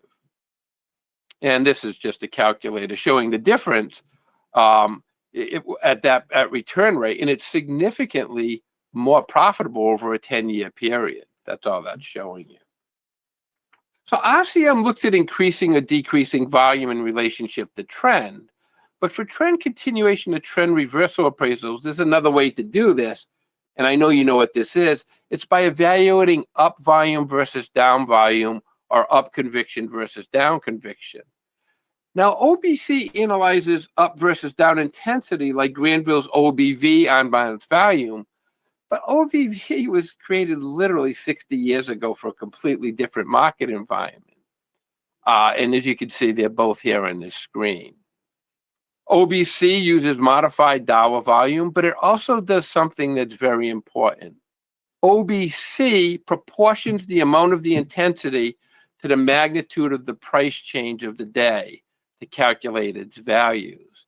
I won't go into any math, but it's pretty obvious here. The key point is if you use OBV, which you're probably not, the stock could literally drop 0.1% or 50%, and OBV will subtract the same amount of volume in both circumstances. It doesn't care. It doesn't factor it in. Another perspective, a stock could finish up a penny. It thinks it's all positive. The stock finishes down 2 cents from there. Now it thinks it's all negative. It distorts the readings. The takeaway here with this approach is that accumulated conviction is more representative of the intensity of the moves. As moves on high volume and large price moves are given more weighting than moves on smaller price moves. And that's logical. Now here's another example on this. With the taken indicator, accumulation distribution. Okay, accumulation distribution does something even different in that it doesn't factor in overnight price moves. So think about that. Your stock could lose 30%, but if price finished up 1 penny, it would consider that as positive volume. The stock lost 30%, but because it finished up 1 penny, it considers that positive volume. We could go through all of the older indicators and how the distortions affect us, but in the end, we want to see the systems and see if they really do benefit us. So how do we use OBC? Very, very simple. We use it just like OBV. All we're going to look for is divergences, and that would make sense. And for those who aren't familiar with the concept of divergence, this occurs when price and an indicator are heading in separate, different directions. And picture's worth 1,000 words. This is what it looks like right here on KLAC. Price is going up, but OBC is coming down. It's saying, no, I'm not a believer. Something in the up-down volume is not working. A bullish divergence would just be the opposite. And we'll show you a picture of this one. This one's on Tesla. See how price is going down? Yeah, it's forming a bullish bowl. We get the break and the gap. But OBC is kind of telling us, boy, the intensity with the upward and downward moves is not plotting this. And this is just showing you right now an example how OBV is saying, boy, these down days are down, but they're on such low intensity. OBC is just not giving them weight. So OBC starts turning upward, while OBV continues downward, because even though it's finishing down just a few pennies, it's still doing it as negative. Just so you know, we're not cherry picking. This is the S&P 500 or SPY of the S&P 500. And you can see the divergence very clear. Price is still going up after a long run, but we can see OBC heading downward. It doesn't like what it sees. Here we can see later, price is heading up. Price is continuing to head down. But now we see OBC saying, wait a minute, it looks like the conviction is starting to change. It gives us a secondary reinforcement. And again, we've already talked about this. If you have trouble spotting these divergences, this is a beautiful one on Kellogg right here, up and down. We kind of help you read these. There's also an OBC strength rating to give you an idea of the strength of the divergence. Few tendencies you want to be aware of with this. One is that bullish divergences are going to be harder to find. This is just a ramification of the markets. But with that, in that they're harder to find, they also tend to be more reliable. This brings us to kinetic conviction, and here's just another example showing RSI and the outperformance of conviction profit factor. So kinetic conviction is what the systems are ultimately designed on. There's 7 factors in each system. And this is effective for traders and investors. This is a more versatile tool. I'm not going to go into the math, and I don't want to spend a lot of time on this. We know that HFT exists, and it distorts intensity readings. We know this. It's an absolute truth. So what we're doing here with kinetic conviction is we're trying to increase the insensitivity of the true movements by reducing the inflated effect of the denominator due to HFT. I'm not going to go through the math. We have a whole class in this that you can get, and you can see it detailed. Now, we have dock pool activity. Dock tools are complex. They're confusing. We all know what a dox pool is. It's just a private exchange where institutional investors can trade large blocks of a security. But we know they affect our intensity of readings. For our purposes, we want to keep in mind that dox pools do not show their intentions over here, and nothing is real over here anyway. But they will show it over here, albeit delayed. And we want to make sure that we factor this in. That's kind of the theory and the reasoning why we have kinetic conviction. And it's an indicator that highlights important activity by increasing relative sensitivity through the means of measuring price, volatility, volume, and conviction dollars. And it does this by calculating and displaying the difference between the current bar's conviction and its exponentially weighted average conviction differential. The average conviction is 1 million. Today's conviction is 1.5 million. It's plus 500,000. And we plot this over a histogram. This makes it easier to see if readings are truly important or if it's above or below average. And we've also put in standard deviation bands here. You can see at 1.5 on the top and 0.5 on the bottom to show if it's extremely high and noteworthy or extremely low and not noteworthy. For evaluations, if KC values are below 0, they're displaying the bar's conviction is above its differential average. And if it's below 0, it's saying it's below 0. And again, you can see it right here, and you can see some of the signals with it, just showing if it's meaningful, if it's outside of the deviation bands. And the deviation bands are of the differential, not of the conviction itself. That's important to keep in mind. And we can use this for trend analysis. Here's one on Tesla again, where we see high conviction on this uptrend, but we see prices kind of stalling or pulling back, but we can clearly see it's on low relative conviction to its recent readings. And then we see the breakout. So it just helps us clarify a little bit better. It helps us see it more clearly. KC has an expert advisor, as you know. I will want to point out that if you only want to look at one number and one reading, it's right here. It's called the KC dollar intensity. And a value of 0 would represent the bar's dollar conviction is equal to its average. A value of 100 would indicate the dollar conviction is twice its average. And minus 50 means it's half of its average. So this is probably the single most important reading. It's a one glance, okay, the conviction wasn't important today, or it was important today based on this theory and these calculations. Then we kind of covered all three indicators. This is the money slide.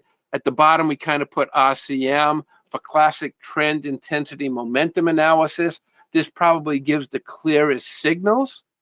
At point B, we have KC to highlight recent moves of relative significance by plotting conviction differentials, perhaps more useful for traders.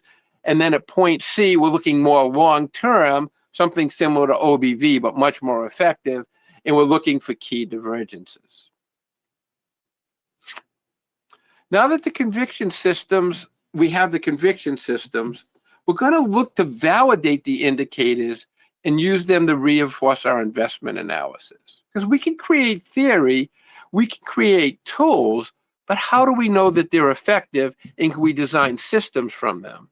Just so you know, when I was designing the tools, okay, I was obviously using the computers to help me to design the tools. The computers and the data generates the tool formulations. I'm not picking round numbers of 25 and 20, and it's the computers that are giving us the answers, again, based off of decades, off of thousands, off of hundreds of thousands of testings.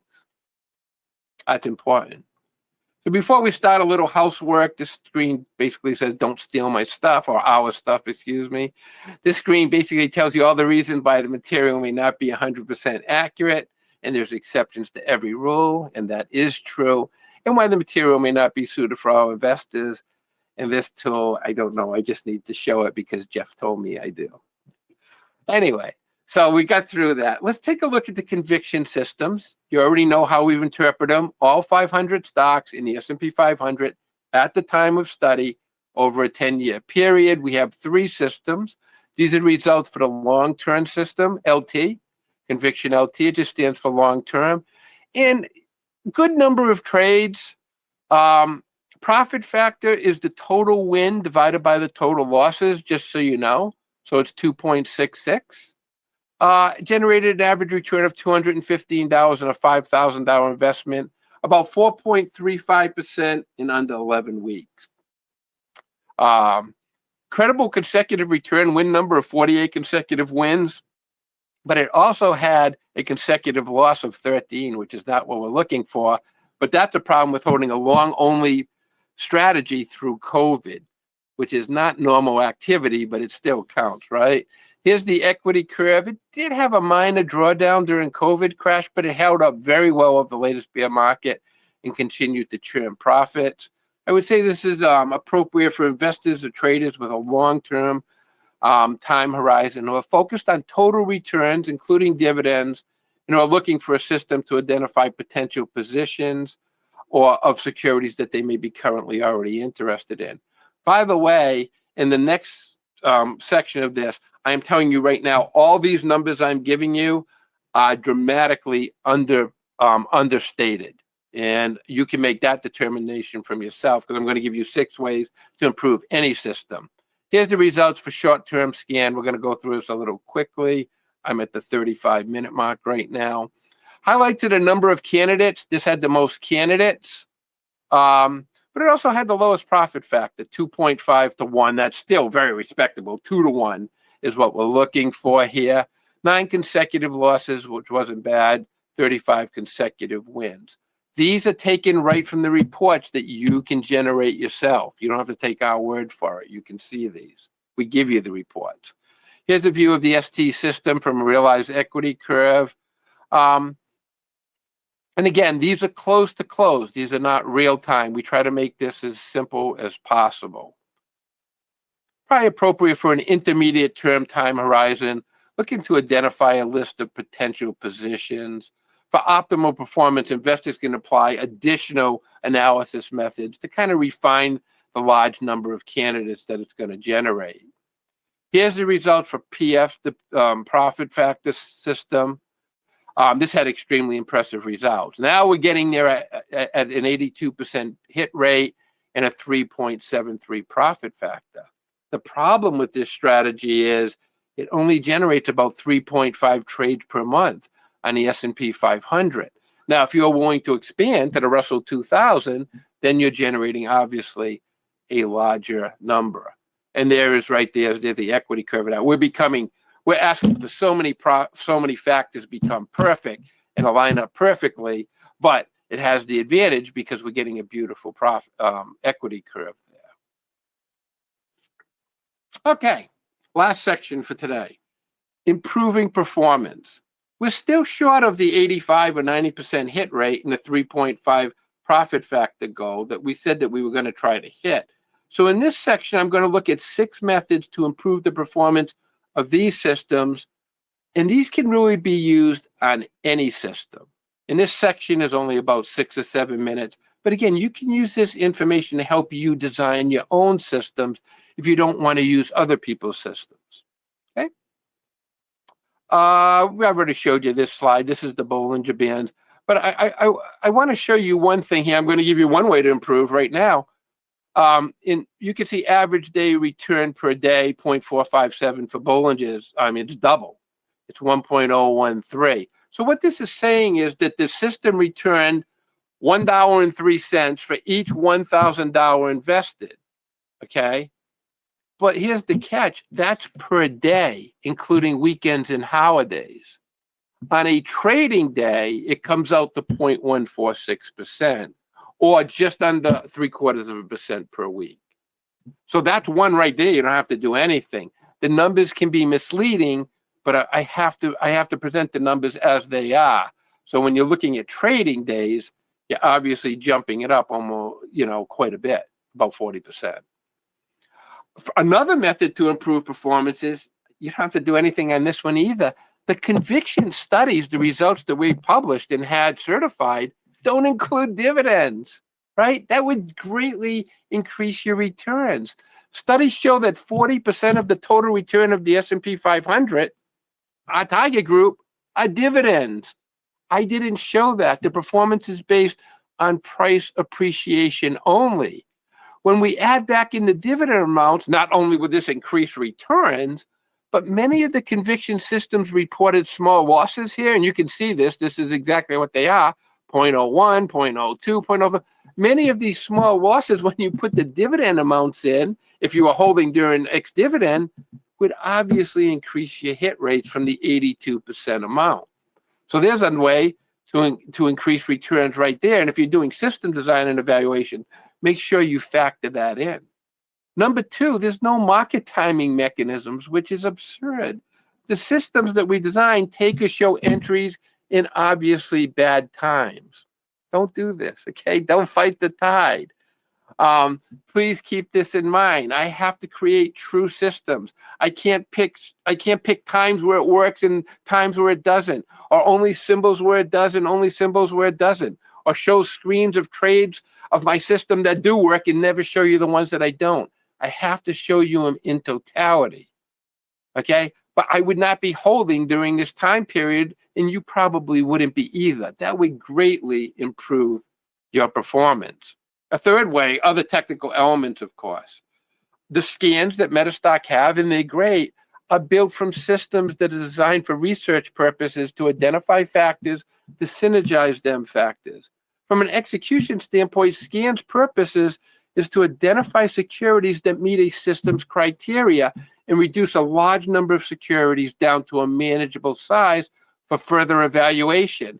Even someone with modest trading or technical analysis skills is going to be able to filter out the bad setups and significantly improve their performance.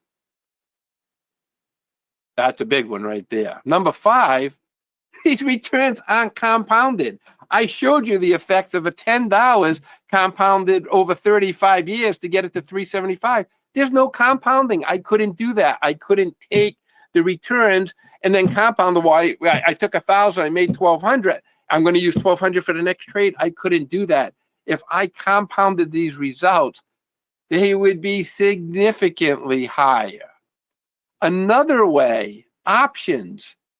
I'm not leveraging anything here, but if you're proficient with options and you're an experienced trader, that 0.75 per week, never mind all the other things I just showed you, will significantly go up. So you can leverage if you're proficient. Number 6 is money management. Right here, you can see the conviction systems are designed for shorter term profits. They're designed to hit a lot, and they're designed to have a very good risk profile, let's just say, to make profits consistently. And because of that, a lot of times right here, you can see the buy and the sell. The buy and the sell, it'll be coming out of trades and trends that you may want to stay in and let your profits run.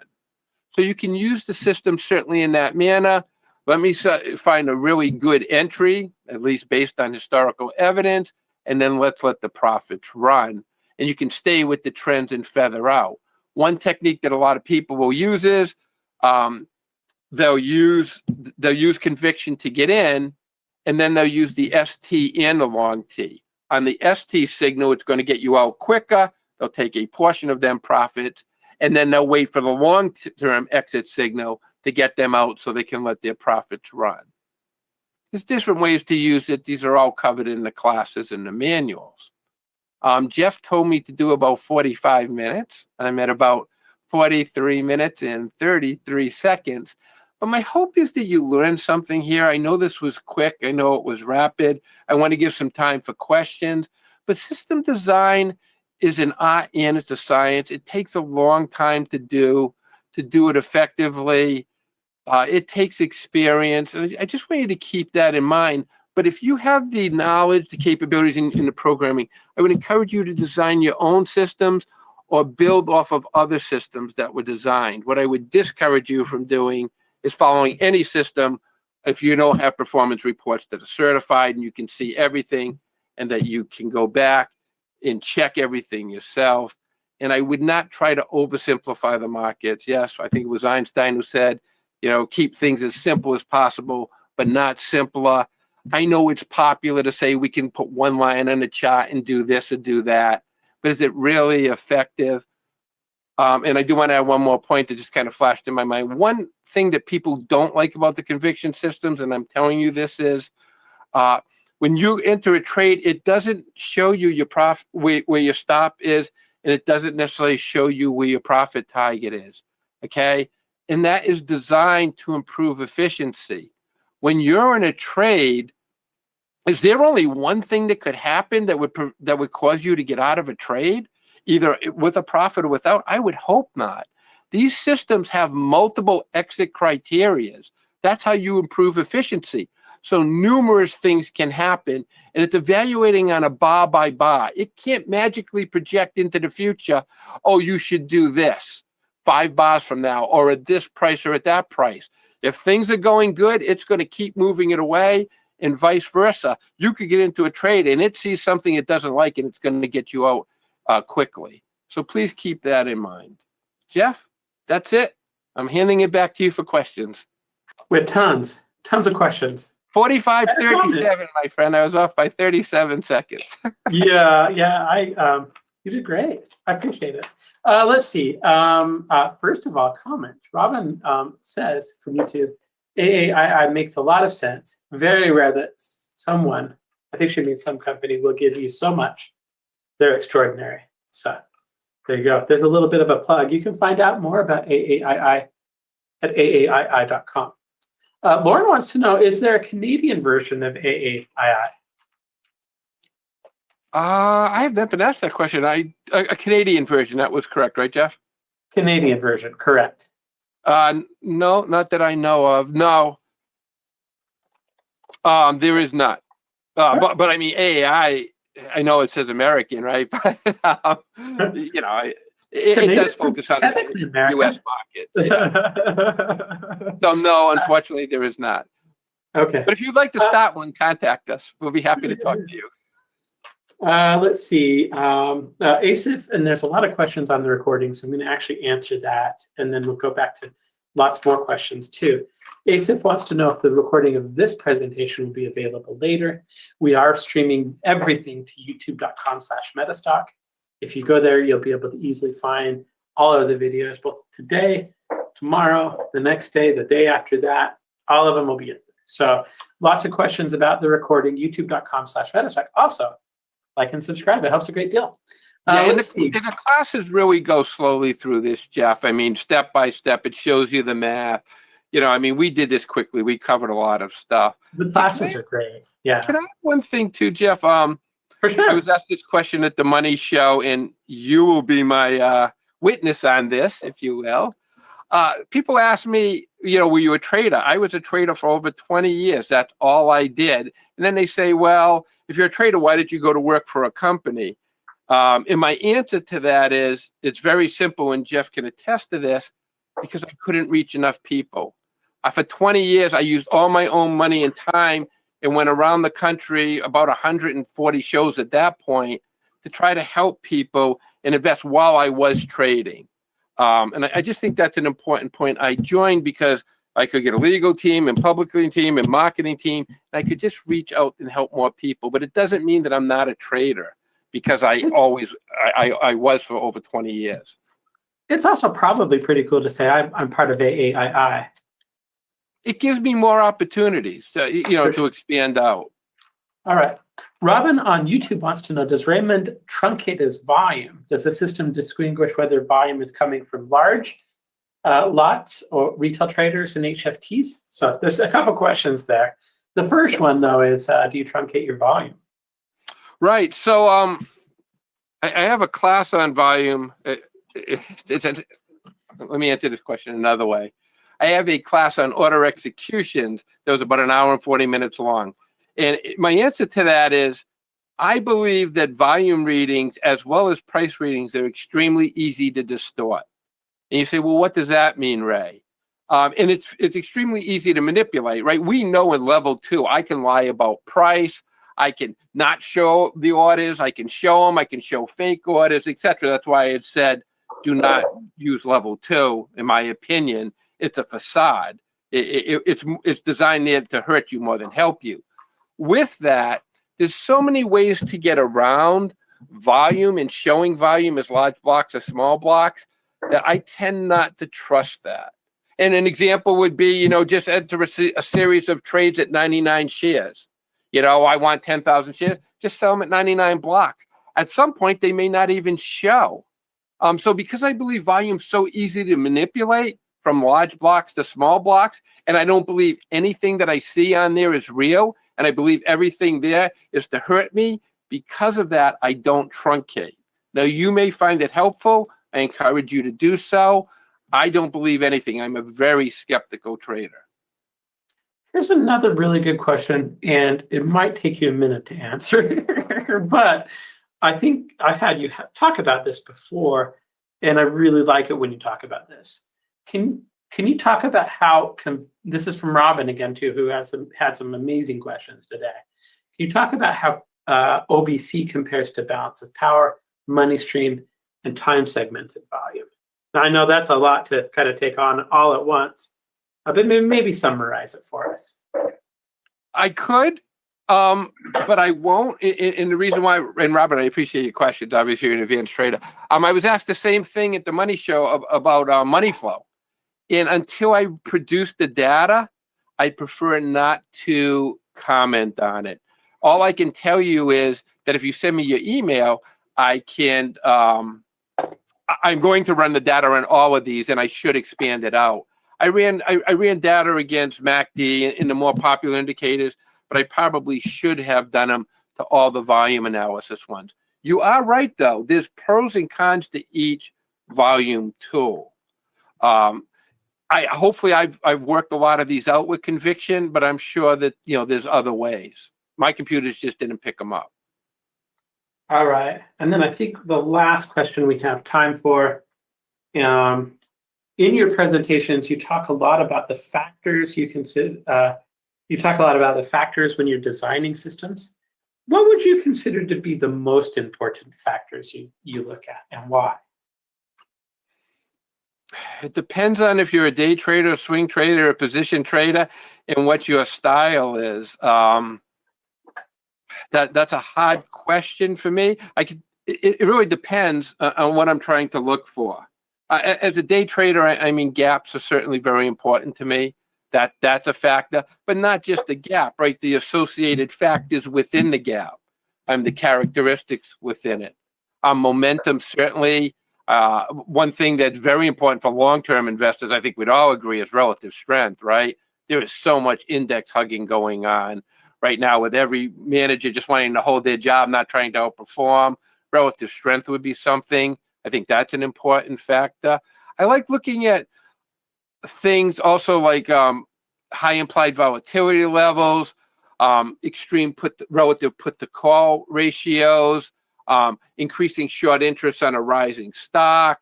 I'm just giving you things long term. These are all things that I do factor into my assessment. Certainly insider selling, widespread insider selling or insider buying. And there's quite a few things. Technical factors, though, it really depends on what type of trading you're looking to do. All right. And Jeff, you never attested that you've seen me on the road for 20 years when I was not with AAI out there doing it all by myself. I have a memory of you coming to our office in Salt Lake City, probably over a decade ago. But yeah, I've known you for a long time, Ray. I appreciate all the help, and I attest. Thank you so much for your time, guys. I hope you learned something that can make you a better trader, investor. AAI, we are here to help. We're nonprofit, and Jeff's going to tell you that you can get a free membership and a whole bunch of other stuff. So thank you for your time. Thanks, Ray. Appreciate it. And I'm going to talk a little bit about kind of this great system you designed. But before I do, thanks for coming. It was great to have you. Appreciate your time. Thanks. All right. Okay, let me do this. I'm going to go ahead and kind of change things up a little bit. We're going to kind of just talk a little bit about what's included here as part of it. And I'm just kind of changing the screen over here. And there we go. Here you can see the AAI Conviction Plus, the add-on that's available, which we created with Ray, using kind of the things that, and I just want to kind of reiterate what's included and what's available, and let you know that this is available for Metastock. So as part of it, the things that I really like, and we've had Ray on and talking about kind of his unique approach to the way he looks at things. And he really is a great system designer and a great trader as well. But the approach that he looks at is unique. It accounts for volume, dollars, volatility, up-down conviction, divergencies, the current market climates, overnight activity, high frequency trading, all that stuff is kind of built in and baked into his calculations, where it's a very, very, very different. That's 3 varies in a row. It's a different market than it used to be, right? Like there's a lot of overnight activity. There's a lot of high frequency trading. There's a lot of increased volatility when you compare the market that, some of these other older indicators were designed for. And it's really, really nice to have Ray come in with some indicators that kind of adjust for that and affect for that, do changes for that. So as part of the indicator package, the AAII Conviction Plus, you get optimized balance conviction, you get kinetic conviction, and relative connected. Let me take a breath. Apparently English is hard for me today. Relative conviction momentum, you get those 3 indicators, and those are all part of the add-on. In addition, to the indicators that all do something different. The OBC measures the proportions of up-down conviction, help you evaluate if a trend is likely to continue, if it's likely to reverse. Overlays on your chart, you can see exactly what it's expecting. The kinetic conviction is included, evaluates the strength of price movement and tries to filter out those events that are less meaningful, and does a good job of that. You get relative conviction momentum, and it really is designed to kind of help you look at the strength behind or underneath that price movement. So all of those are included. In addition to the indicators, you get 3 different methods: kinetic conviction, LT, ST, and then P, preferred choice. Actually, I need to update my slide. It's actually PC, but so LT is like the long-term system. It has an average hold length of 82 bars. Okay, it's for those investors who are looking at a longer time trade horizon and feature a total return strategy. Okay, the ST is a little bit more of a swing, shorter term system. Average trade length, as you can see right here, is 35 bars, and it's for that intermediate trade trading. The final one is perfect for investors who want to be more selective. Okay, it's called the preferred choice. You're definitely going to need to run scanning with this one because it is the most selective of the 3 systems. Its average hold length is about 27 bars, and you're definitely going to need to use Metastock to scan through and find those opportunities. Just because, it's okay to be selective in the market. I'd rather have fewer trades than more trades, and this one is designed to kind of help you be really, really selective in terms of what you're looking at. So in addition to that, you get the proofs calculator that allows you to kind of run through a list of securities and see what the upside, the downside, the average daily change, the average daily up movement versus down movement. And it does a pretty good job if you're looking to balance your portfolio for risk. This helps you with that as well. So of course you do get scanning as part of it. You get scanning for all of the systems as well as that shares calculator. And one of the things I'm going to talk a lot about over the course of the week is how scanning is helpful and how it can kind of help you with the trading that you're doing. There isn't a day that goes by that I don't run that I trade that I don't run an exploration. I just love actually scanning. I scan for opportunities all the time. And I believe, in my totally biased opinion, that Metastock has the best scanner out there. It's not something that ran a server scan at 7 o'clock last night and it's giving it to yesterday's results.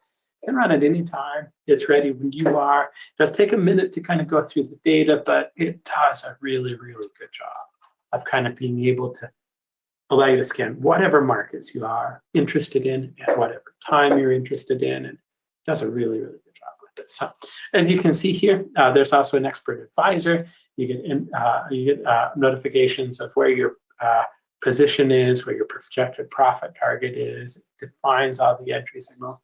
I love that commentary in Metastock as well. So Philip says, thank you. Great morning. Excellent presentation. I appreciate that. Ray did a really good job. So as part of the AAII Conviction Plus, you get 7 indicators, 4 explorations, 6 expert advisors, and 7 templates. We're offering it with a money-back guarantee here at the show today. So normally it's $14.97. You're going to get $6.97 as you're going to be your conference cost. We will back that with a money-back guarantee, so you can try it. If you don't like it, you can get a refund. If you're new to Metastock, maybe you just heard about it for the first time, we'll include a trial to Metastock as well, so you can try it for 30 days. But what a good risk reward. I just love this. The other thing that I love is Ray sat down and he crafted a whole bunch of training that was and made it available as part of the AAII side.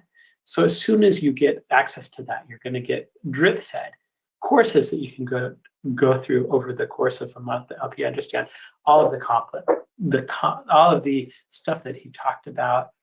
Those are sent to you once a week, and they're very, very good at kind of helping you understand and use the system. And that's one of the things that I like with kind of this offer too, is not only does it help you understand, help you scan, help you test, it does come with a full course that's available as part of it. All right, so if you want to do it, you should do it. Give it a go. Your risk is nothing. You can try it out for a month. If you don't like it, you'll get a full refund. Give us a call, 800-882-3040. You can give us a call, or you can visit us online too, metastock.com/conf-promo. You can also visit us by chat if you have more questions. I know we had a lot of questions that came through, and there's just so many people that we do our best to questions. But if you have more questions, if we didn't get to it, I apologize. Our sales team will be happy to answer any questions you've got. You can visit them at metastock.com/sales-check. So there you go. All right. Before we go on, I want to say thank you to a couple of our sponsors. CMT Association is a sponsor of our event this week. CMT Association is a great, well-respected, well-reputed organization. If you're managing money, or if you want to manage money and you want, you'd be surprised at how much having a CMT designation after your name can help. You can find out more information from them at cmtassociation.org.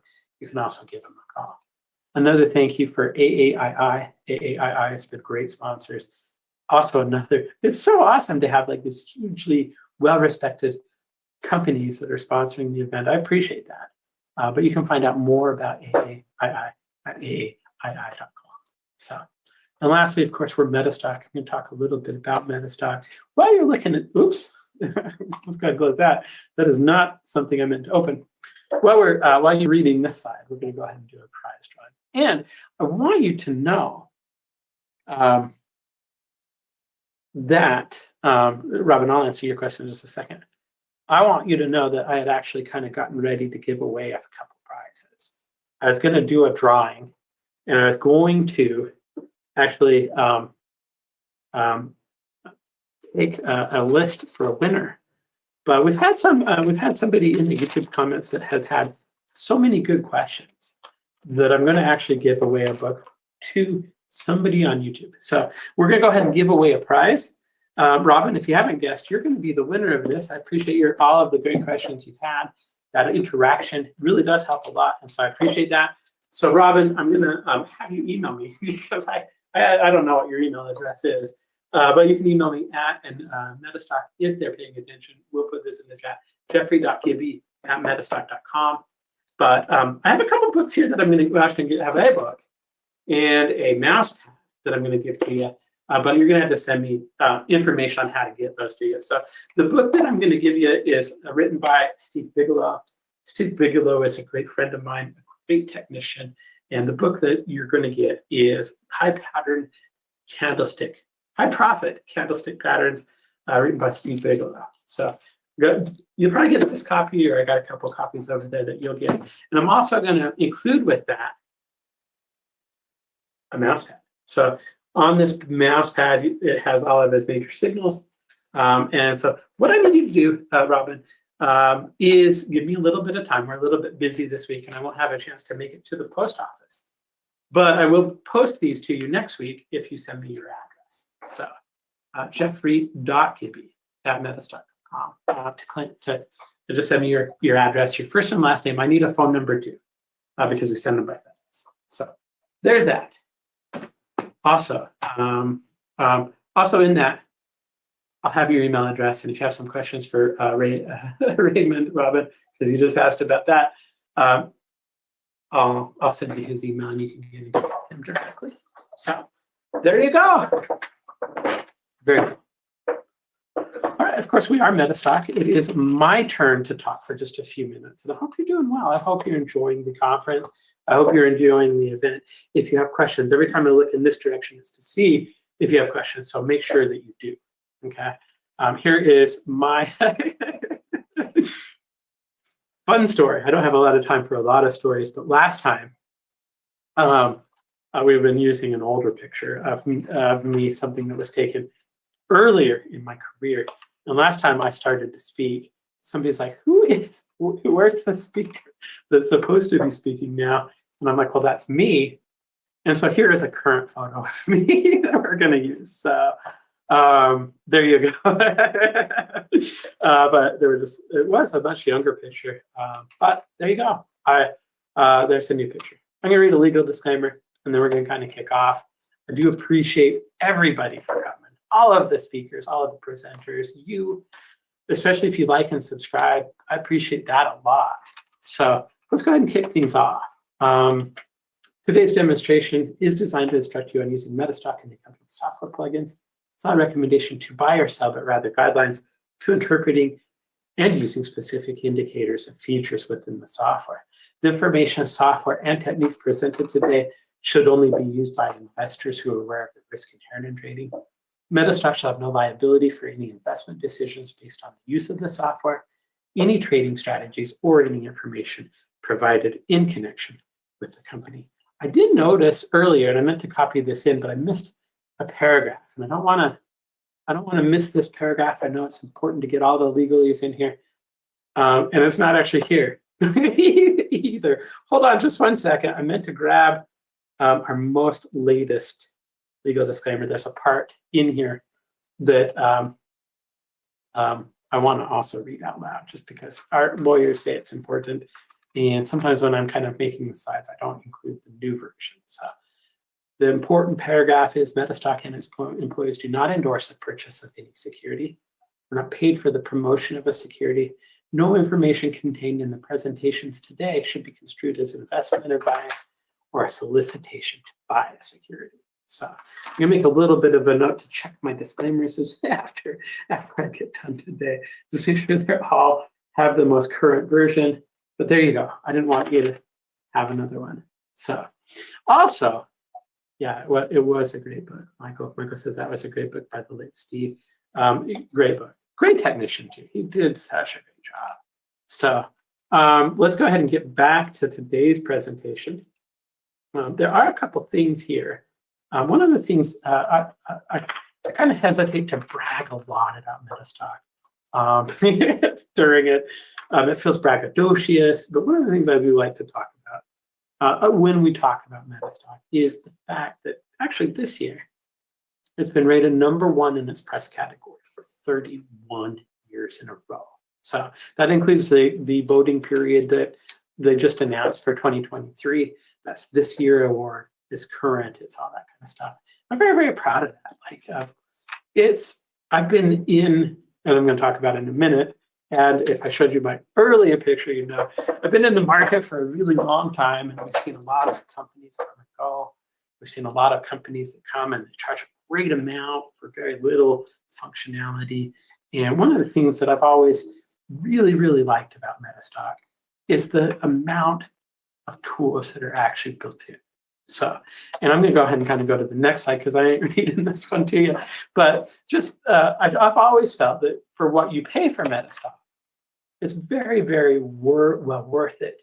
I've also always felt that Metastock's a great, big, huge toolbox. And as we go through the week, we'll talk a lot more about scanning and testing and all of the great power tools that have made Metastock win 31 years in a row. it's just something that you're going to get into it. You're not going to outgrow it. It's going to grow with you as a trader, and it's going to offer you. It's amazing to me that I've been here now a lot of time. Like I think it's 26 or 27 years. I had to look at LinkedIn to check, and I still use Metastock to scan, find, and identify those trades. And it really does help me identify those trades. It's just so helpful. It does a great job in terms of helping you learn about methodologies and that kind of stuff. So hopefully you had a chance to read about this slide. To give you a brief introduction to me, I started here 26, 27 years ago. I started in inside sales. I didn't know what a stock was. Well, I knew what a stock was, but I had very limited knowledge about the market. In the time that I've been here at Metastock, I'd say it's a great company to work for. It's a great company, in my opinion, to be a customer of. Because if you ever have any questions about what's going on, if you need help, if you need support, we have support people that you can call, chat with.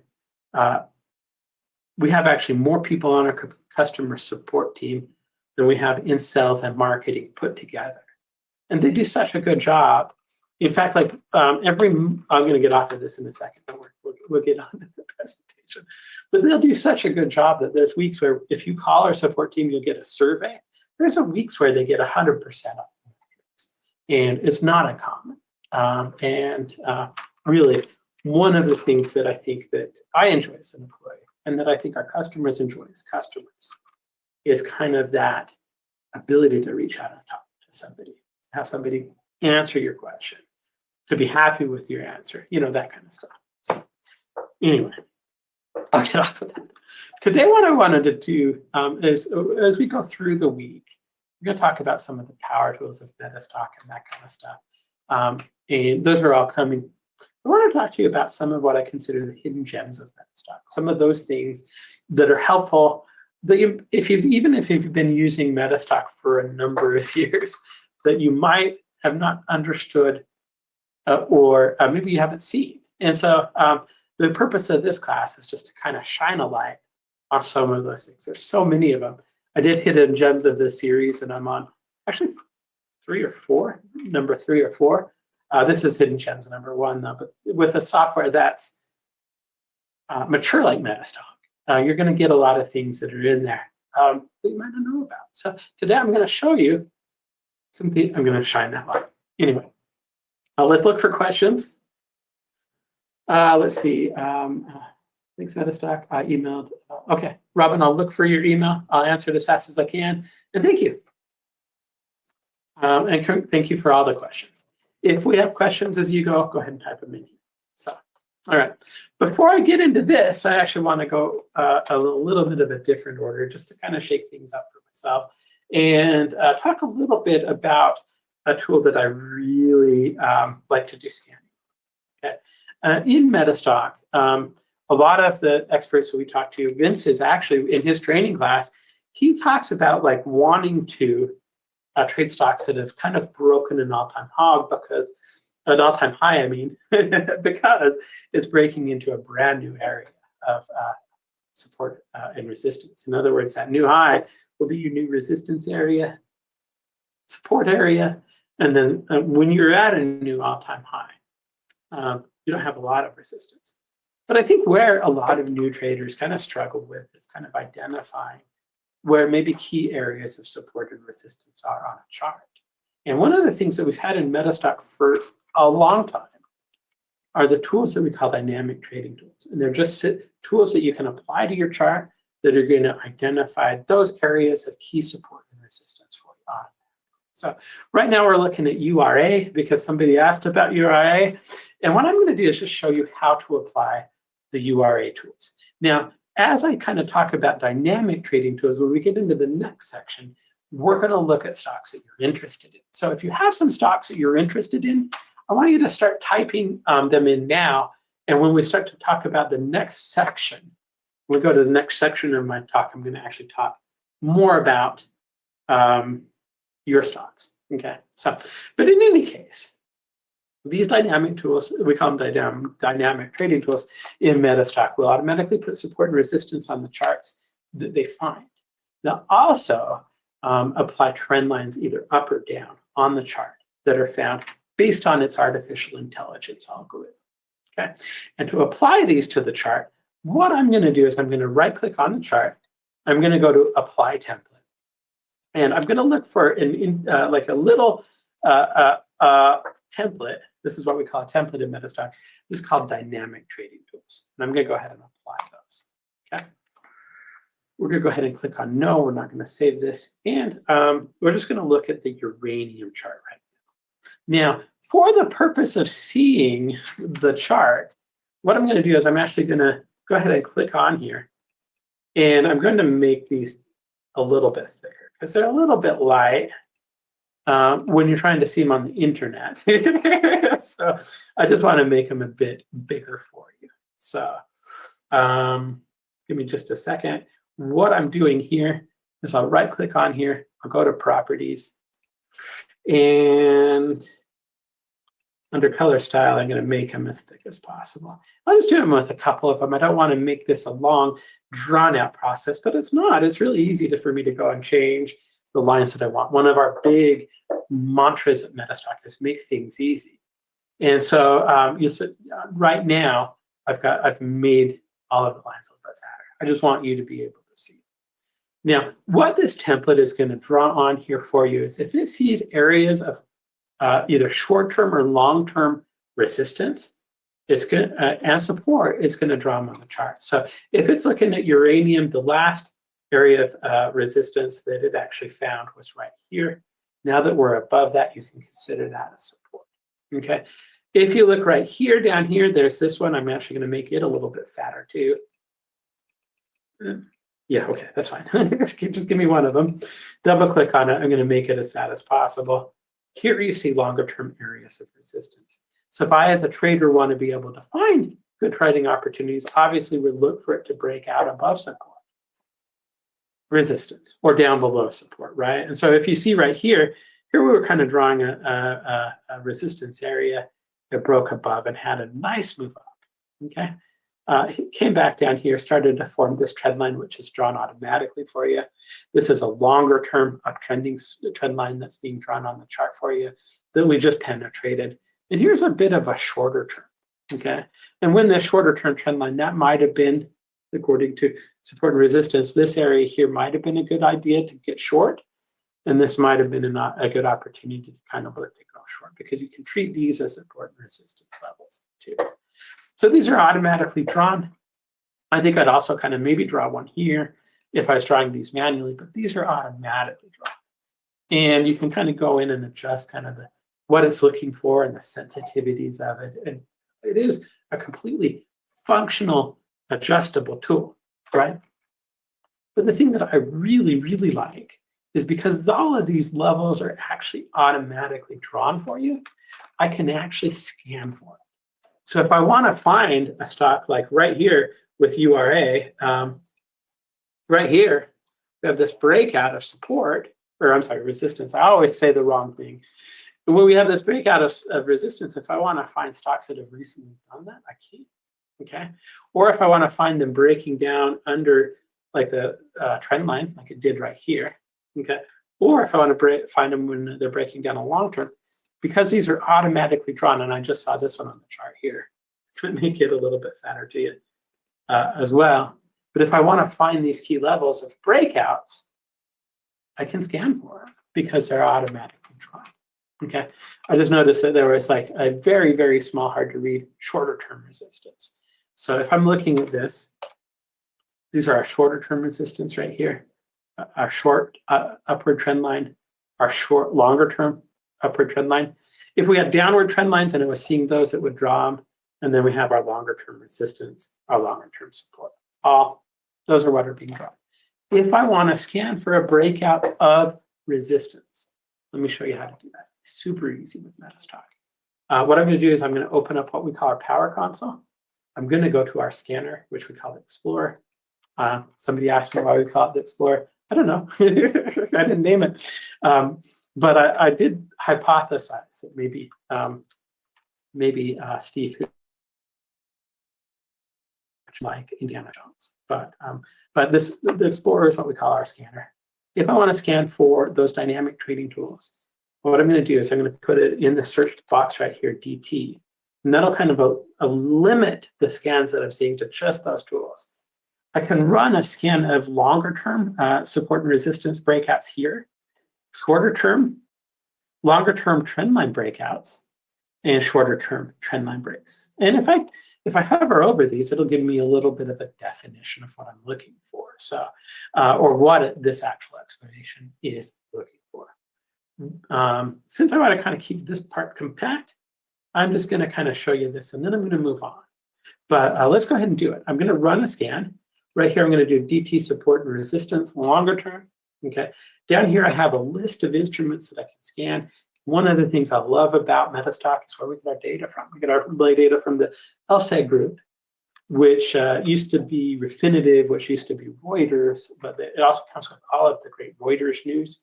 But it also, because it's a major provider of data, we offer data all over the world, which means if you're joining us from London, we have a lot of customers in London, you actually have London, you can do this on London.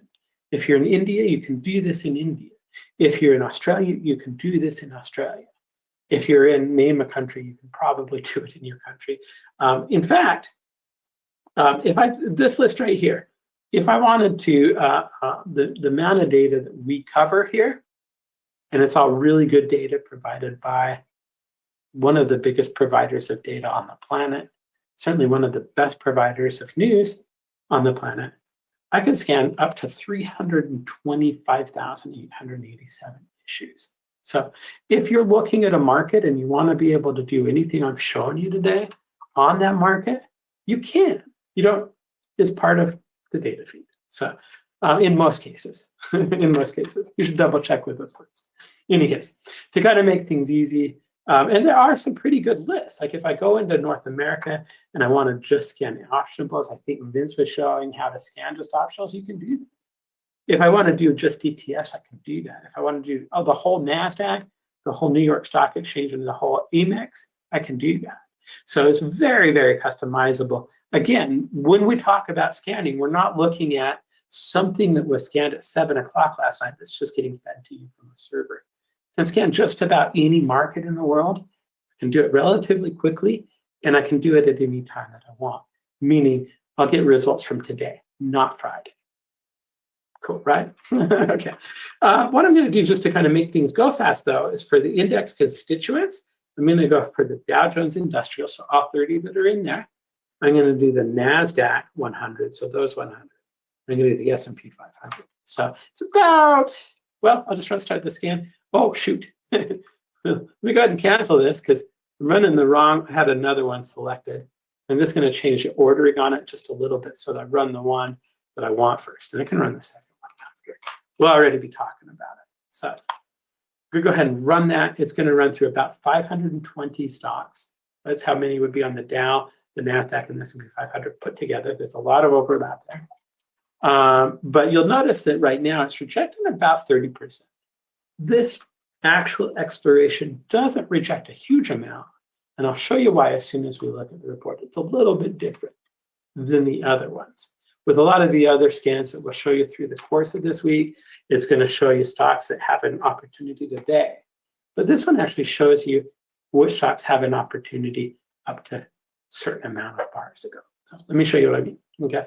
You'll see it's still running another scan. It's done with both of them now. Right here, out of the stocks that I fed into it, it rejected about 188, and it came back with about 322. Now, here's the instrument name, pretty easy. Here's the close price, right? Here's the breakup, okay? That means it broke up through resistance. Here's the breakdown. That's where it broke down through support, okay? And if I wanted to sort this column, I'm going to go ahead and sort this.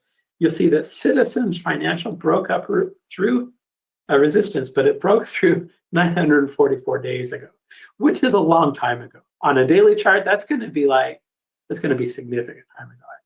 It's about 4 or 5 years ago, 250 or so days a year. So let's go ahead and find something a little bit more recent. And if I scroll down here, I can find something a little bit more recent. And I like the way that this is actually put together, because sometimes you want to make sure that even though it broke above that resistance, you want to make sure that actually holds a support now, that it isn't just a fake out. So if I want to find stuff that broke between 1 and 5 days ago, right here, this 1 means it broke on Friday. Okay, STT broke on Friday. Okay, whereas Quanta, MSCI, Montauk, B 2 days ago, lows, you kind of get the idea. Everything between 1 and here 5 days ago. So if I want to kind of take a look at it, which is the whole point of scanning, let's just go ahead and open up a view of I don't want to I do have another thing that I definitely want to show you. One of my favorite systems in Metastock of all time. And so I don't want to spend all of my time on this. Let me go ahead and open up the charts though. Once I do that, I think that was, oh, well, okay. Okay, we go ahead and do this view here. I do have a few charts that are open right now. And so I just want to make sure I grab one, CP Quanta. Okay, let's go ahead and look at Quanta. If I apply that template, I'm going to go ahead and right click on the chart. I'm going to go to apply template. I'm going to go to dynamic trading tools, just like I did earlier. I'm going to go ahead and apply that to the chart. And you'll see right here, I'm going to go just make that 1 line small, bar bigger. Okay. Right here is where it's calling that longer term resistance. Here's where it broke up above that 3 days ago. Okay. And a pretty good break too. So if we're looking, not recommending you buy it, but if we're looking for stocks that are breaking above support or resistance through trend lines, such an easy tool and one that's consistently overlooked in Metastock. So Paul wants to think that's a good idea, Paul.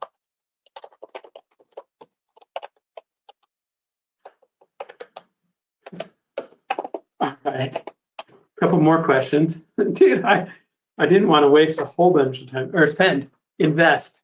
I didn't want to waste, maybe the wrong attribute. I didn't want to spend a whole bunch of time on that, but it is a really, really cool tool. Yes, there you go.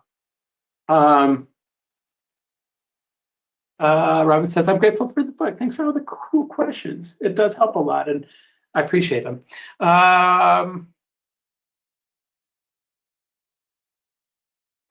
We have not, as of this morning, had any. Robin asked, has there been any changes or cancellations of presenters?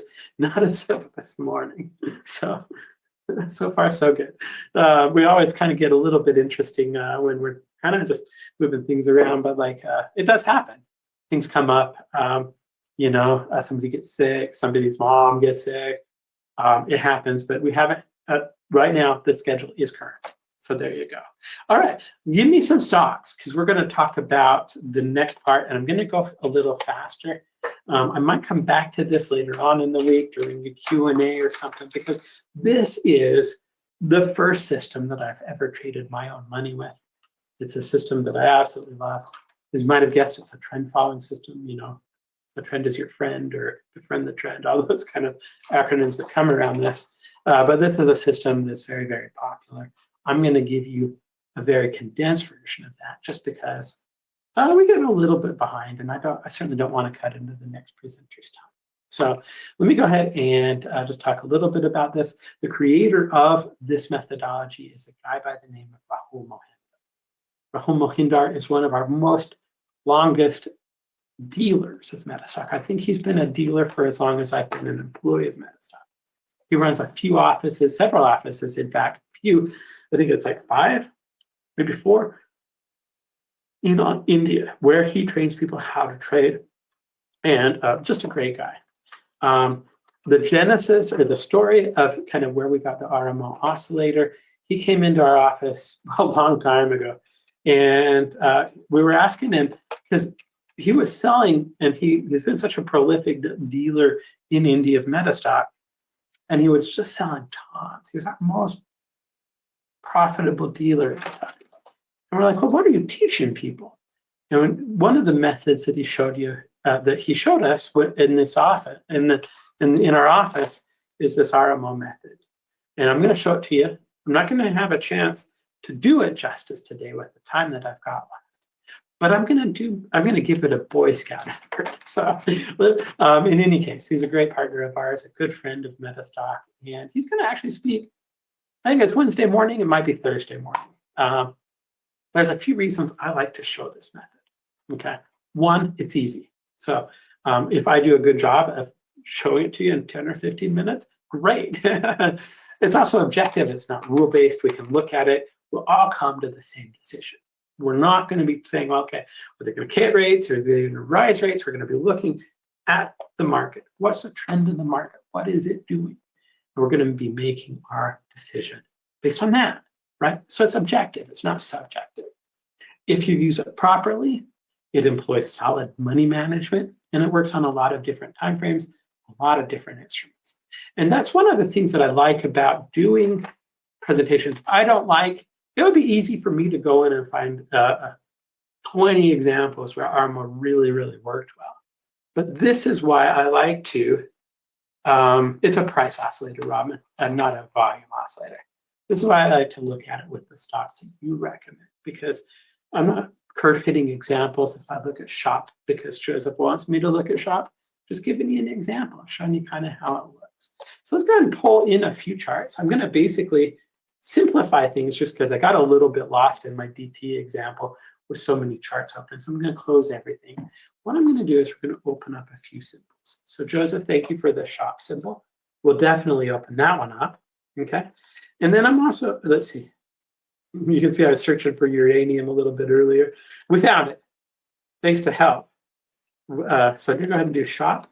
I think K is the Shopify one. I'm going to do Meta because it's Metastock. We're the original Metastock. We're not related to Zuckerberg though. Let's see. NVIDIA has had a lot of news lately. Great trade so far this year. We'll go ahead and do that. So we'll look at those three and we'll probably just look at a couple of them, to be honest with you. We don't have a lot of time. What I'm going to do is very, very quickly try to get through three rules. Okay. What I'm going to do, right here where it says apply template, I'm going to come down to RMO trade model.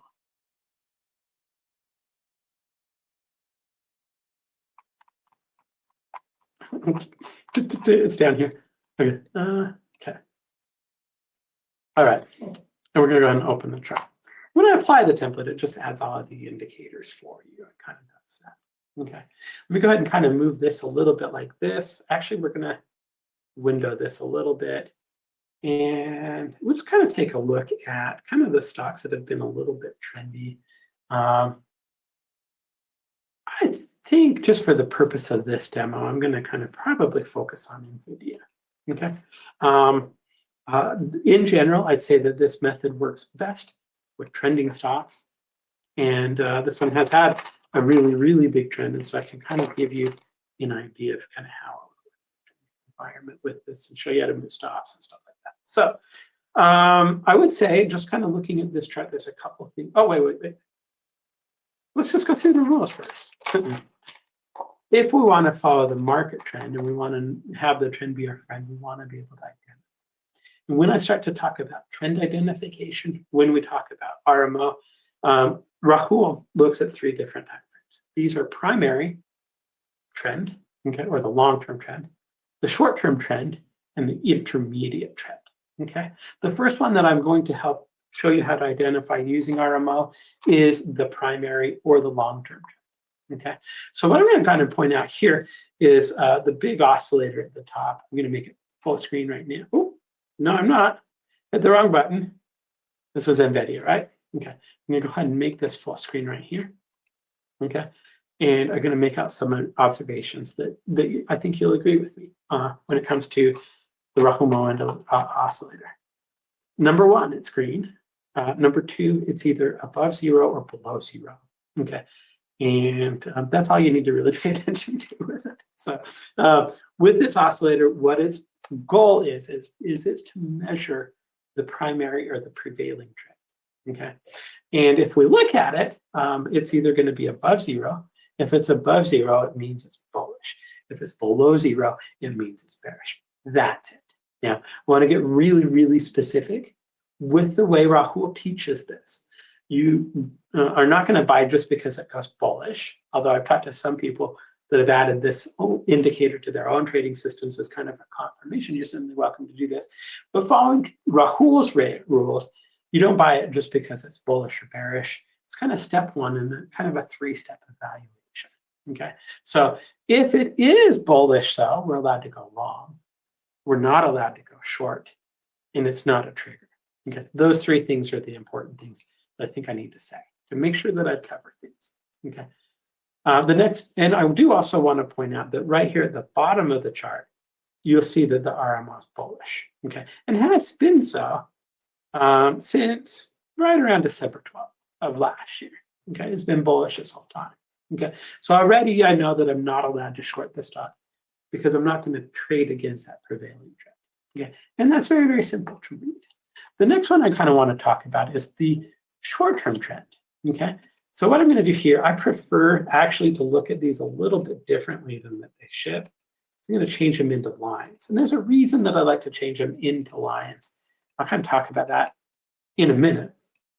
But the next indicator, actually, this one's fine as a histogram. I'm going to change it back because I'm decisive. All right. The next one that we want to look at is actually this purplish line. I'm not sure the exact technical color for it, but it's also above zero and below zero. And you'll notice that it's a lot more receptive to market price, and that's because it's looking at the short-term trend. Okay. The second rule, the first rule, just to remind you, I know I talked about, is it has to be bullish long-term to take long trades. The second rule is it has to be bullish short-term and match the long-term. So if I'm looking right now at NVIDIA, I am able to take a long trade because I'm bullish short-term and I'm bullish long-term. Now, we're not going to trade yet. I'm going to try and be as clear as possible when we do take a trade of why, but just keep that in mind. If it's above zero long-term, it's bullish long-term. We're allowed to trade. If this purple pinkish color is above zero, it's bullish short-term, and we're allowed to go long. We haven't talked about signaling. That comes in a second. Before I talk about signaling, which I'm going to do very, very quickly, I do want to point out that when this is above zero, the bars are painted blue in Metastock, and when it's below zero, it's painted in red. Okay, and because this is simple, you can either look at the oscillator if you want, or you can just look down here and it's bullish. Okay, you can look at the short-term oscillator if you want, or you can just look at the color of the bar. Because if the color of the bar is blue, short-term we're bullish. Okay, if the color or if this is above zero, you're going to have a bullish trend ribbon at the bottom of the chart. And one of the things that Rahul talks about is simplicity. When we're looking at this, he talks about how size and shape doesn't matter. What we're concerned about is whether or not it's bullish or bearish. Okay? Hopefully that's simple. Hopefully that's understandable. Lots of videos. I've done probably more videos on this than Rahul has, but there's tons of videos up on our YouTube channel that talk about this. And certainly if you're going to use this in Metastock, I'd recommend you go through. I'd go through the ones Rahul did because he is the definitive expert on how to trade RMO. Okay. Robin wants to know how short is short-term trend. We can make some assumptions based on how long it takes to plot. I'd say it's about that. It's looking at a look-back period of about that many days. Okay. Whereas the longer term is actually looking at about this many days. I'd say the short-term trend is looking at a period of maybe 60 days to evaluate that trend evaluation. Okay. Now, Robin, the question that you asked, I like, because right now we're just looking at days. You can apply this to any time frame that you want. So that's important to this. Well, you can't put this on intraday charts. And like if you want to put it on a 5-minute or 10-minute or a 60-minute, you can. The only recommendation that I'd have is play with it. See how well it works. Okay. Now, I need to move faster. So we're going to do that. What I want to talk about is I want you to notice right now that we're getting sell signals and we're getting buy signals. And we're getting sell signals. We just got a buy signal on NVIDIA today, not a recommendation to buy. My lawyers would want me to say that, right? But I want to explain why those are coming in and when you should ignore them and when you should kind of look to take them, okay? And there's a very, very specific rule process that Rahul uses, okay? For the purpose of this, I'm actually going to kind of come in right here. at the start where we just went from bullish to bearish, okay? And I want to, before I actually explain what to do with the signal, I want to explain what you're going to get.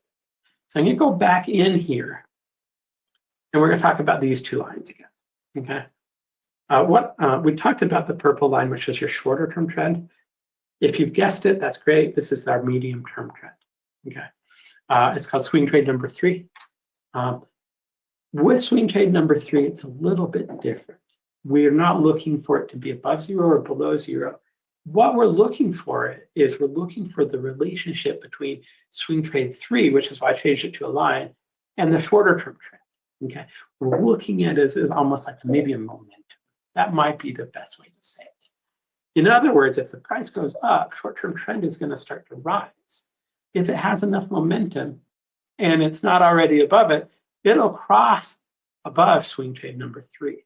And the terminology that Rahul uses that is a shift of momentum or a shift of force. But when that happens, it indicates that there's going to be likely the bullishness is coming into the market. I'm trying to find the best way to say that using words today.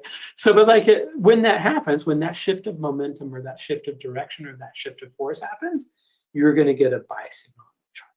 Okay.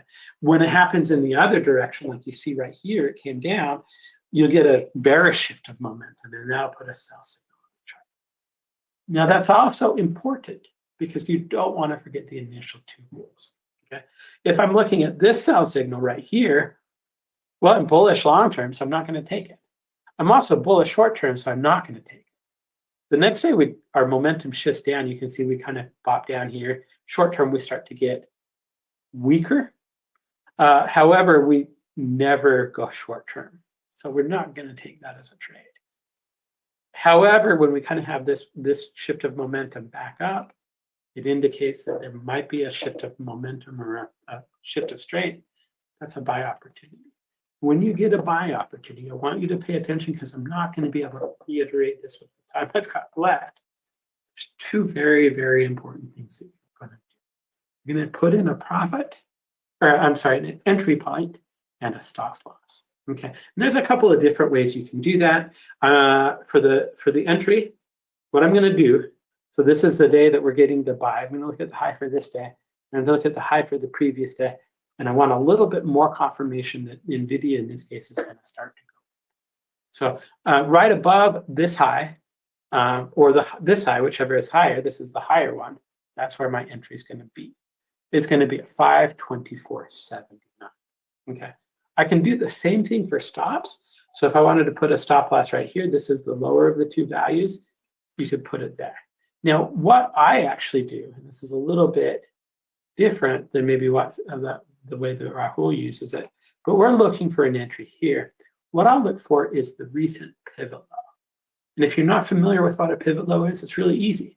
I'm going to look for a low that's surrounded by 2 higher lows. Okay, this is where price reversed. This was the lowest value. After this, it started to go up. Now it's a little bit lower, so I'm giving myself a little bit more risk on this particular trade, but not a lot. This is where we're going to kind of go. I'm going to draw it right here. Okay. So now when I'm entering the trade, and this is important, even though I have 5 more minutes, this is important. I know where I'm going to get in. I know where I'm going to get out as long as it doesn't gap against me. And in that particular case, I have a pretty good idea of what risk is. Okay. So the next bar we get into the trade, I'm going to go through this a little bit quicker. Okay. Here we get a short signal. Okay. Now, if you get a short signal and you're in a bullish trend, and you're in a bullish trend short term, unless those 3 things go against you, you're not going to go ahead and get out because you just got a short signal. The market goes up in steps. It goes up a bit, comes back, goes back up again. Okay, so when this comes, we want to start to pay a little bit more attention, especially if, like, in this case, would be in 50 points here, right? But unless we get a reason to go short or get out, hit a stop loss, something along those lines, we're not going to get out. Okay. And in this case, we're bullish the whole time. Now, in a few days here, we get another buy signal. Now, Rahul, when he teaches the systems, he says that you can buy again when you get that buy signal. And that's optional. I almost buy all of my positions right back here. What isn't optional is optional, not optionable. What isn't optional is I'm going to put in a stop loss. Okay, so if I look back right here, if I go to that same pivot rule that this is where the market stopped and reversed. So if I'm using that same pivot rule, I go ahead and put a stop loss here, lock in all of this profit that we just got in. If that, I want a little bit of a tighter one because NVIDIA has moved quite a bit. The other thing I could do is I could look at maybe the top of this. This is a good resistance area, or this is a good support area that breached. There's use your technical analysis. You could employ a trailing stop, but what I want to be able to do is have a stop loss in place. I want to know where my entries is. And the thing I love about RMO comes back to this list. It's objective. It's pretty simple to use. And I generally show this. I've shown it all over the place. It works very, very well, and it's just a methodology. So that's about where I'm going to end with that just for time. But I would recommend, if you've been using Metastock for a while, this is something that you should play with. It's awesome. It's a great tool. And watch the full video on our YouTube channel. Not right now, later on, after the event today. So, but it is a great methodology. We've been including, it's exclusive to Metastock. It's been part of Metastock since I think 10 or 11. It's been for a long time. Another freebie that I'm not going to talk about at all is the Haguro method. There's some training videos out there on the Haguro method. Another project. I actually wrote it myself. It's awesome. You should look at it. It's a hidden gem of Metastock. In the interest of kind of getting back on time, though, I want to talk a little bit about Metastock. We have two versions of Metastock. We have the real-time version. We have our end-of-day version. With the real-time version, it's $265 per month.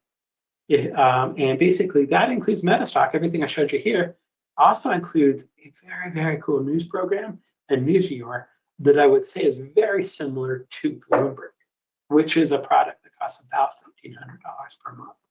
And I would go one step further and say that if you're interested in news at all, you should check out this product. We call it Zenith. Okay, Zenith and Metastock together won't cost you thousands of dollars a month like it would if you were an institution. It's $265 per month. That includes the real-time news, the data. It doesn't include some exchange fees. And if you want to know what exchange fees are, give us a call. We'll be happy to kind of figure out exactly what your total cost is for the exchange fees. We also have an end-of-day version. The end-of-day version is quite a bit cheaper just because it doesn't have that billion-dollar newsfeed. They did literally spend $1 billion designing. It's only $69 per month. Okay, it includes data. It includes market data. If you get started with Metastock, what we're going to do is say thank you. We appreciate that. I think you'll love it. I love it. I wouldn't trade it without it. But what we're going to do is if you pay for your first month, we're going to give you your second month, and then we're going to give you your third month. So let's just kind of think about that for a minute. At $69 a month, if you do the end-of-day version, you can try the software that's been rated #1 in its price category for 31 years straight. And it'll cost you $23 a month, $23 a month. You'll pay $69 now, but it's for the next 3 months. If you do the real-time version, it'll cost you $265, and you get it for 3 months. Okay? So we're going to give you the second and third month for free to help you evaluate it. We don't want you just to try. We want you to be along. A lot of our customers have been using this for decades. I've been here for decades. We think that it's going to be useful enough that you're going to want to subscribe for decades. If they told me I couldn't use Metastock, I'd be lost. But it is really, really good at helping you identify those trades. So we're going to give you Metastock 18. We'll give you the data region for your choice. We'll give you a training trading course. It's called Unleash the Power of Metastock. That's included. We just want you to understand how to use the toolbox to scan, to use it to kind of get the expert advice, the commentary, those things that have set Metastock apart for so long. Okay. We'll also do a white glove installation support, and what that'll be, somebody will call you. You'll spend up to a couple hours with them learning about Metastock. They'll answer any questions that you've got. They'll show you how to do a lot of the stuff. And it's really, really good to have a one-on-one mentoring session. And they're going to help you with it. So I would encourage you to try this. If you don't do anything, try Metastock. There's a reason it's been rated #1 for so long. You can call us at 800-882-3040. You could go to metastock.com/conf promo. I'll type this in the chat. I'm sure Greg is actually typing it in the chat for you now. Metastock.com/sales-chat. So give it a go. Very, very, as with all of the offers we do, very low risk, high reward. It helps you with your trading. Is it worth $69 a month? How many actual good trades do you need to be able to scan for to find them? So with that in mind, I'm actually amazed I was able to pull that in with only a minute over. Now, I did skip a whole bunch of stuff, no question. And I knew I usually do. Like we get a little bit behind. I hope you're enjoying it. I think I did just talk about AAII. I'm going to talk. Well, I don't have the slide for it. I'll do that next time. I do want to say thank you to AAII. They've been great sponsors. They're great to work with. AAII.com. Very, very good association. Just talked a lot about Metastock. We talked a little bit about scanning, but we didn't talk about testing. And I do think we do have one of the best testers if you want to test ideas and see where they work. I'm very biased. I've worked at Metastock. It's helped me with a lot of my trading. We do have a patented forecaster. We'll talk about all of this stuff as we go. If you want to get the extended trial, if you want to buy a month, get the second and third month for free, you can do that at metastock.com/conf promo. You can visit us online at metastock.com/sales-chat and give us a call, at 800-882-3040. So there you go. Our next guest today, I feel like I need some water. I'm out. I'll go grab some. Our next guest today is Steve Primo. Steve, he does a great job. Steve's been trading. He started on the Pacific Trading Exchange, and he's been trading, I think it's for 40 years now. But he always does a good job. And like the other presenters, myself excluded, he does a very, very good job of explaining things. And I never get done with a presentation that Steve does. I go, huh? He just is very, very thorough and clear. And he does a great job of explaining. I also tend to learn something every time I listen to Steve as well, which I think is a compliment to him. So let me go ahead and kind of bring him on. We're going to go ahead and get him started. And if there's some questions that have come in, I'm going to answer those in the chat. In the interest of staying not on time, though, I'll answer them in the chat. So, Steve, do we have you? I can see you. Hi, Jeff. Can you hear me? I can hear you. Yeah, you're coming through. Okay. Go ahead. No, I was just looking for the. Oh, there it is. Okay, to show my screen sign just came up. I have to pop it over to you. Is why. Yeah. There it is. Thank you. Yeah, thank you very much. Great presentation, and I'm looking forward to this one right now. All right, Steve, I'm going to go ahead and get out of the way. It's your turn. Go. Thank you, everyone, for joining us today, and welcome to this educational presentation. Thanks for Jeff inviting me to speak once again. Now, today I want to talk to you about two things, just two things that you can do to immediately improve your trading. And when I say immediately, you can actually start applying these as early as the next hour. Once I complete this presentation, you can start seeing it. Actually, while I'm speaking, you'll go over some charts, I'm sure, while I'm speaking of your own, and you'll see just how powerful, but how simple these two edges are. I'm going to start off sharing with you some older charts just for educational purposes. For example, let's look at this older chart in PLRX, okay? Most people looking at this, myself included, if I just were looking at this chart, would say, well, there's not really a lot of action. It's kind of a trendless market.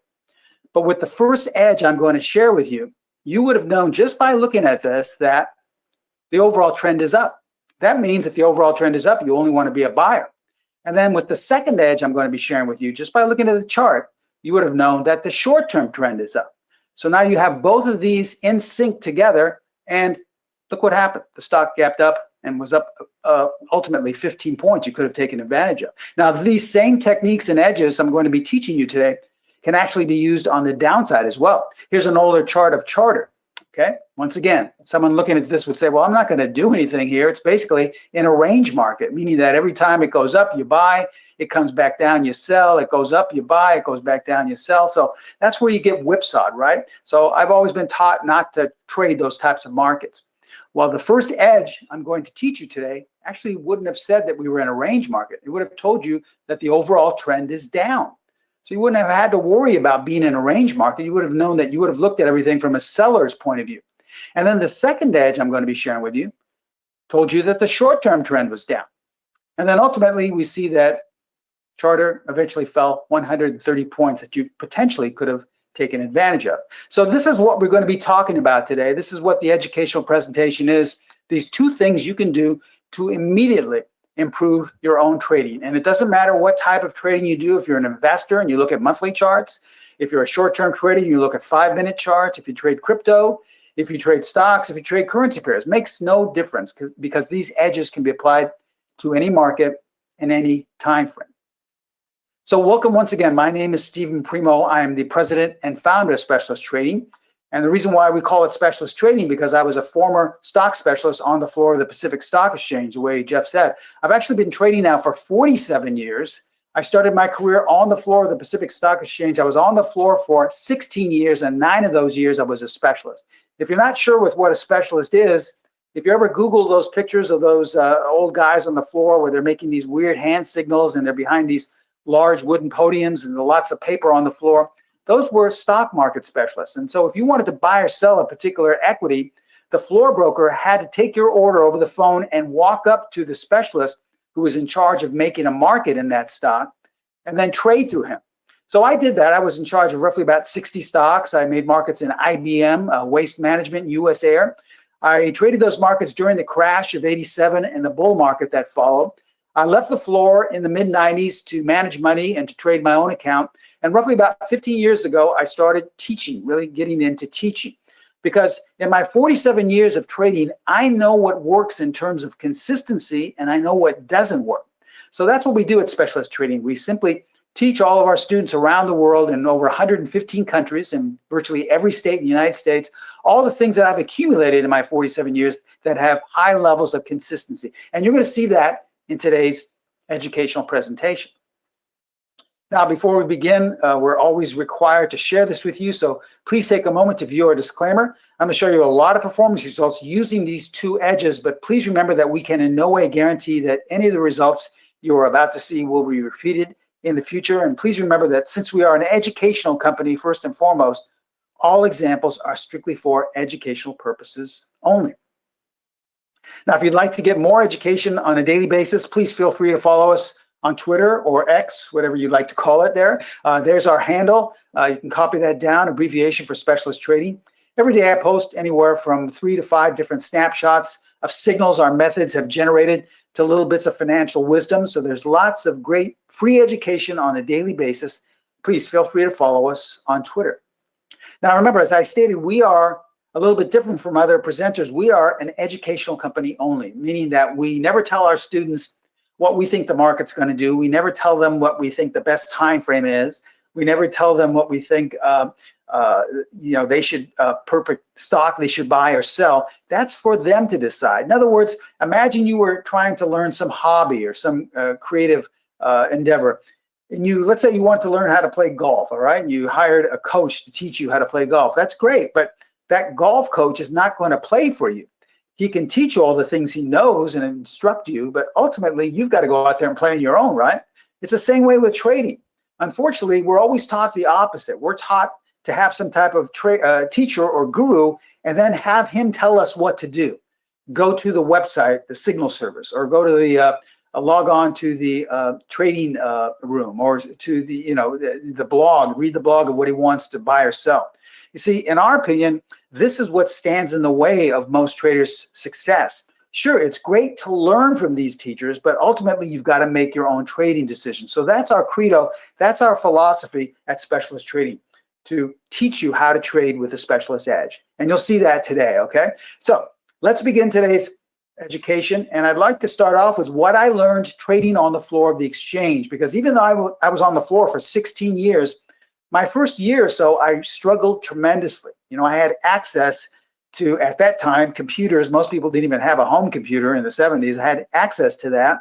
I had privileged information coming off the floor where the big buyers were and the big sellers were. I used to follow all the different gurus myself. I would listen to what they said and buy or sell what they did. And Most of the stuff I traded with, most people trade with today. Support and resistance, volume, overbought, oversold situations. And guess what? For my first year, I couldn't make a dime. I struggled tremendously. And I had a couple of mentors myself who were specialists themselves who were trading on the floor. And here's what they told me. They said, Steve, overthinking is what kills your trading. You see, I thought, well, maybe I'm listening to the wrong guy, or maybe I'm trading the wrong strategy, or maybe I have the wrong market or the wrong time frame. And they said, no, that really doesn't matter, because you can, if you have the right tools and the right techniques, you can pretty much do well with anything. It's just that you're overthinking. You're thinking that the more complicated your method is, your trading strategy, the more profitable it will be. And in fact, what I've learned in 47 years is it's the exact opposite. It's really about simplifying your trading.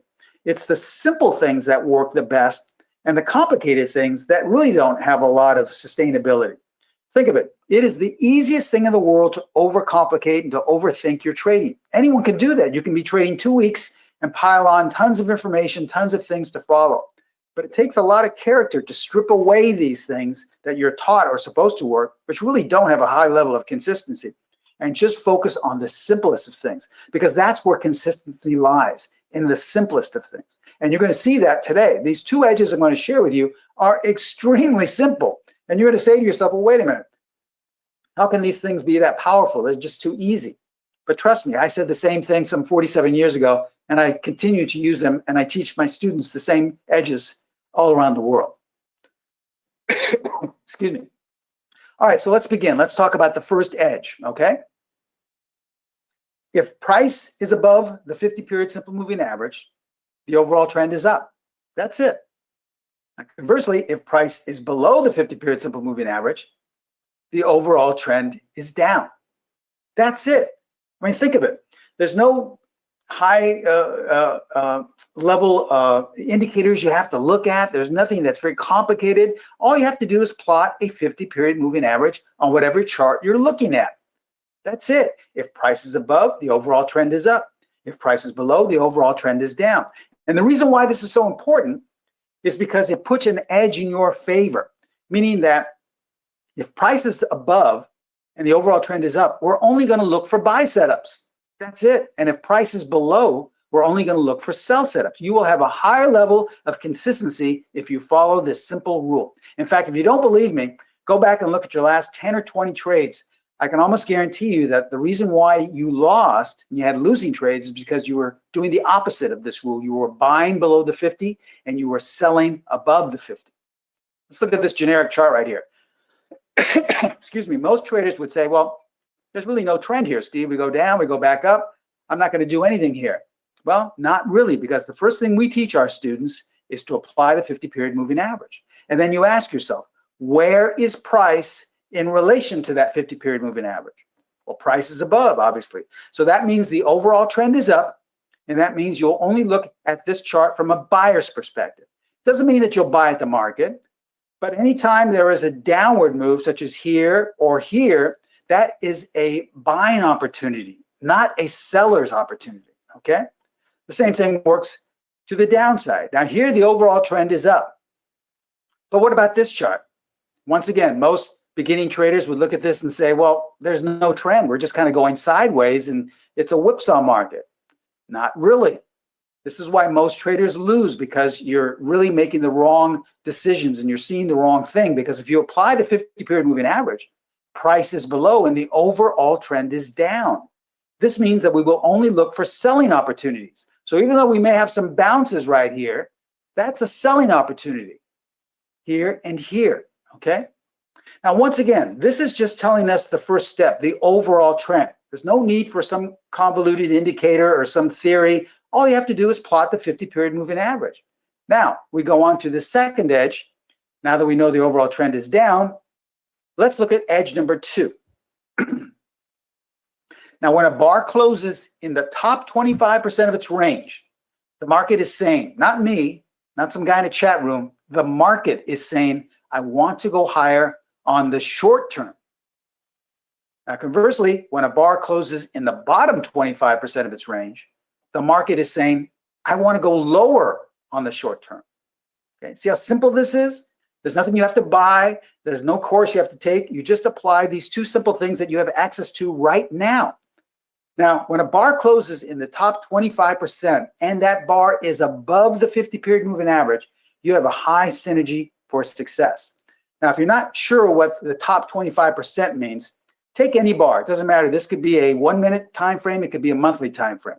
But take the extreme high to the extreme low and divide it by 4 separate but equal parts. If you close in that top 25% and you are above the 50-period moving average, well, now you know that the market wants to go higher on the short term. And that's a high probability setup.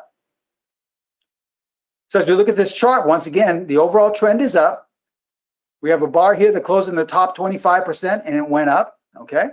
And now look what happened. We went down. This is where most people would say, well, Steve, that really didn't work because now we're right back to where we started again. Well, not really. Here's another bar in the top 25%, and now we're making higher highs. So sure, if you were very quick and fast, you could have gotten a short here, but you would have had to really take your profit and get out because days later we're making new highs. Wouldn't it have been a lot simpler and easier just to be in sync with the overall and the short-term trend together? Now, here's another generic bar, okay? What you want to do is take the extreme high, the wick high, and the wick low, and divide by 4 separate but equal parts. If you close in that bottom quarter, that bottom 25%, what is the market telling you? Not me, not some guy on TV. What is the market telling you? The source of what you're trading, the only thing you should be listening to, right? It's telling you, I want to go lower on the short term. So see, now we have the overall and the short-term trends in sync. There's no reason to buy anything, no reason to look at very complicated indicators. All we have to do is apply this simple edge. Now here we have a bar closing in the bottom 25%. We are below the 50-period moving average. And look what happened, okay? So this is extremely simple. These two edges are incorporated in about 70 to 80% of all of our strategies and methods we teach. Now, it's not enough. These are just 2 of simple rules. You need a little bit more structure in order to trade this because it's not enough just to say we're above and we close in the top 25% or we're below, we close in the bottom 25%. You need to narrow it down a little bit to have a little bit more of an edge. So there is a great technique I'm going to be sharing with you today using these 2 edges that once again you can start using as early as today. All right, so let's look at some recent technique examples, and I'll explain it as I'm looking at these charts, all right? Here's the first example. This one's in Qualcomm. Now, most traders, once again, lose because they're out of sync with the trend. Most people looking at this would say, well, this is a downtrend, so I should short it or I'll stay on the sidelines because it's most likely going to be going lower. But what is the first thing we teach our students around the world? Apply the 50-period moving average. And then you ask yourself, where is price in relation to the 50-period moving average? Price is above. So even though we've been selling off, this has been a buying opportunity, not a selling opportunity. But you just can't buy anywhere. We just can't buy and say, well, Steve said to buy it. It's above the 50. We need to see that we have bars closing in the top 25%. Well, now this one closed in the top 25%. It went up a little bit, but not that much. Here's what the technique says. You want to look for price to be above the 50-period moving average. And if price is above, you want to have at least 1 bar closing on or very near the 50-period moving average that also close in the top 25%. Now, the more bars, the better. But a minimum of 1 bar closing at or close to the 50-period moving average. And what do we have here? We have 2 bars doing that. This is a high probability setup that the market wants to go higher, all right? You're closing above the 50-period moving average. You close in the top 25%, so the overall and the short-term trend are in sync. There's no reason to look at different time frames. There's no reason to look at indicators. There's no reason to overthink your trading the way I used to. It's just simple like this. And at least one of these is touching or near to touching. Now here we have 2. And look what happened. Coming into just last week, the stock was up 15 points. Now, did we look at any news? Did we look at any support and resistance? Did we follow any guy in a chat room? No, you made your own decisions based off this simple technique. Here's another example. We're looking at ADM, Archer Daniels, okay? Most traders would say, well, gosh, we're kind of heading lower, but that chat room I go to says there's major institutional support. This is where all the institutions and the big banks are buying. So I want to do the same thing, right? Well, trust me, this is just my own personal opinion. But when I was on the floor, I used to make markets with the institutions, these big banks. And they used to give me orders to place in my book for upwards of hundreds of thousands, if not 1 million shares. And I can tell you from my own personal experience that they had the worst track record of any trader I traded with. So I would never put my faith in anything the institutions do. But once again, it's up to you. This is just my own personal opinion because I traded with them. So let's say you think there's major institutional support from that $10,000 course you took, and you really want to buy here, all right? Because you're basing off of what someone or something else is doing, which goes entirely against our educational philosophy.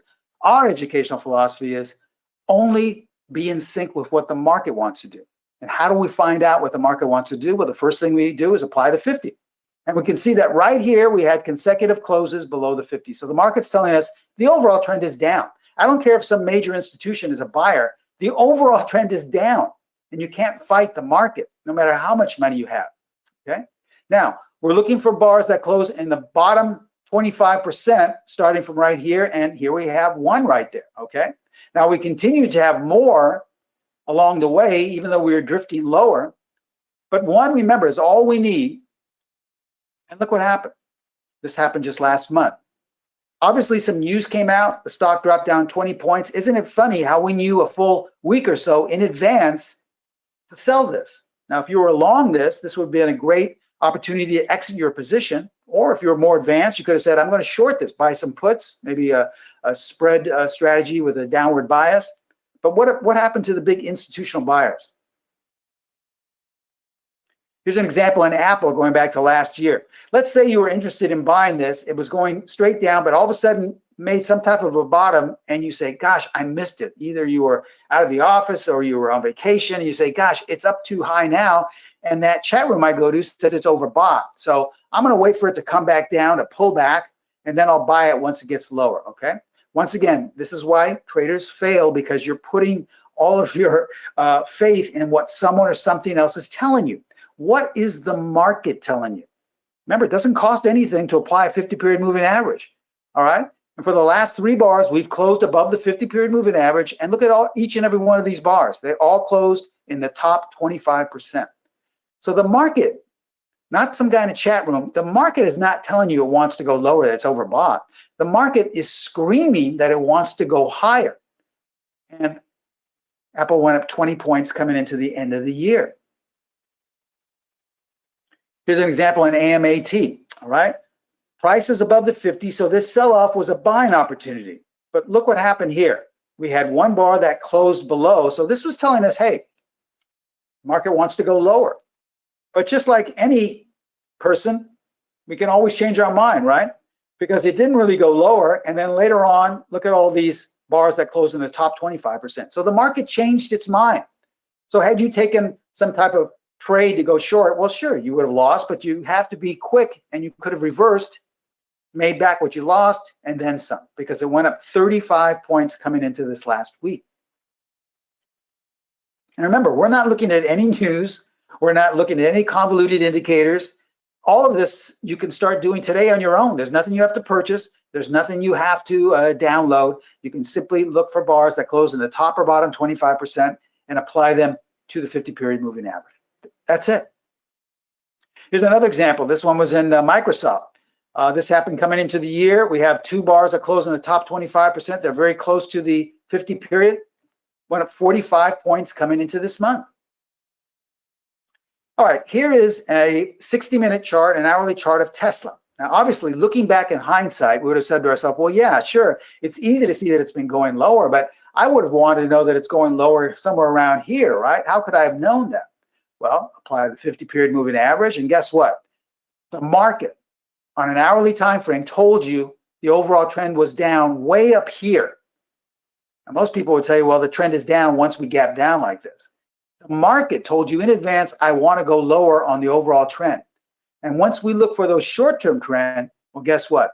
There were 4 consecutive bars here closing in the bottom 25%. Don't you think the market was trying to tell you it wanted to go lower? You had the overall trend and the short-term trend in sync, where you potentially could have captured or saved yourself if you were long 75 points coming into the first week of February. And we can apply this also to different markets. Here's a 4-hour chart of the yen. All right, same principles apply. We have the 50-period moving average. We have 1, 2, 3, 4 bars that are very near or touching the 50-period moving average. 150 pips in the next 3 or 4 days, or 140 pips, excuse me. And here's a weekly chart of Peloton. Now, we all remember the disaster that happened to Peloton, right? How it just skyrocketed and then it fell out of bed. Well, how could this tool, these edges, have helped us? Well, this is going back to June of 2021. This is about 3 years ago, almost 3 years ago. Now, what do we have here? We had a buy signal, a buy setup on this technique because we closed in the top 25% and we were touching the 50-period moving average. Now, nothing much happened for the next couple of weeks. In fact, had you held on, that would have been a loss, okay? But that's okay. You could have taken that 10 or 15-point loss and reversed if you wanted, because look at all of the signals that the market was telling you it wanted to go lower. This was on a weekly time frame, well in advance of any news coming out or what was happening in the market.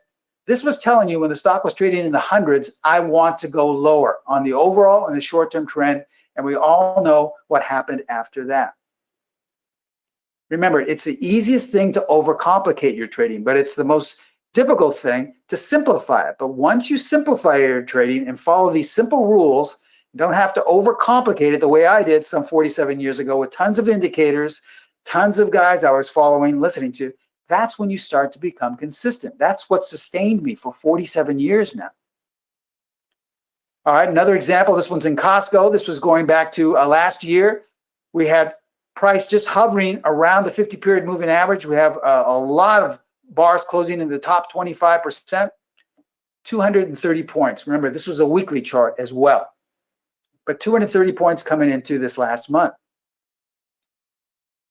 All right, let's look at a daily chart here. This is of Charta. This is the same stock we looked at earlier, but more prevalent. Same thing happens. I share with you this.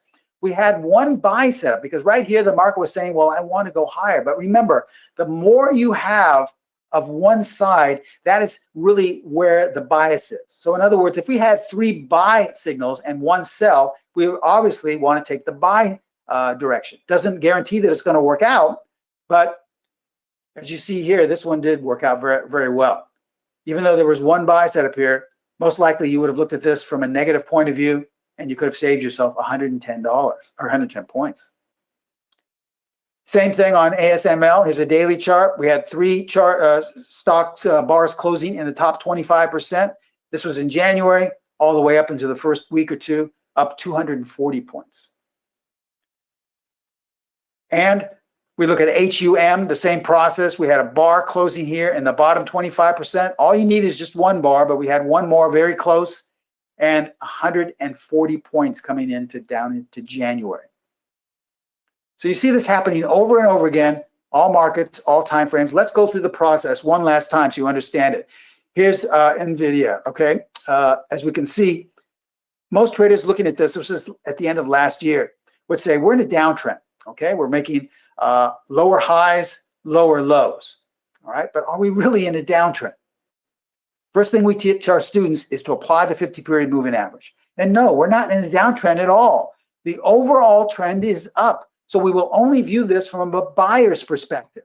Now, we need a little bit more structure. So we're looking for bars that close either in the bottom or top 25%. And what do we have here? We have 1, 2, 3, 4 bars closing in the top 25%, and they're touching the 50-period moving average. Now, I believe we had 1 here. It is an arrow, but it's closed in the bottom 25%. It didn't touch, but still, that's enough to say, well, maybe it wanted to go down. But since we had a confluence of more buy setups, it was obviously telling you, no, the bias is to the upside, not the downside. This is when the stock was trading roughly about 450, 460, and 280 points coming into last week, okay? Now, this is way before any news came out. This is way before anything was mentioned about the company and what's going on in the industry. It isn't funny how the market told you it wanted to go higher roughly 3 months ago. Remember, the market tells you just about everything you need to know. Unfortunately, we're not trained to listen to the market. I was always trained to listen to the guys on TV or listen to the earnings or listening to some guy in a chat room. But trust me, I didn't make any money my first year doing all of those things. It wasn't until I started learning how to listen to the market that I started to become consistent. And that's our philosophy of teaching at Specialist Trading. Okay, remember what my mentors taught me, and the same thing I'm teaching you today. Overthinking is what kills your trading strategy, is what kills your methodology. It's not the market you're trading, it's not the time frame, it's not your experience, it's not your capital, it's your overthinking. Just like me, most of you probably have tons of indicators, you're spending far too much money on your miracle system. What I just shared with you today, you can start doing for free. It's so simple, but it really has a high level of consistency. Now, remember those two charts I shared with you at the very beginning? Let's recap, once again, showing you exactly how you could have applied them to those older charts. First thing, always apply the 50-period simple moving average, all right? As you look at this older chart in PLRX, once again, most traders would say it's a trendless market. But once we apply the 50-period moving average, we know now that the overall trend is up. It may appear trendless, but we're looking at this from a buyer's perspective. And then we go to the second edge, which is to apply a top or bottom 25% bar. Look for those bars now, since we are above the 50, look for bars that close in the top 25%. And we can see that we have a number of bars here, okay? But the ones closest to or touching are right here. So we knew well in advance, well before this stock took off, that it was telling us it wanted to go off. Why? Because the overall and the short-term trend were in sync. No reason to overcomplicate things to find the overall and the short-term trend. It's right there in front of you at all times. How about the older chart of Charter? Okay, once again, most traders would say, well, Steve, why would I do anything here? This is a range market. There's nothing happening. I'm going to wait for it to break out. Okay, well, not really, because if you apply the 50-period moving average, it may appear to be in a range, but the overall trend is down. So you should only have a seller's bias. You're not waiting for a breakout to the up or downside.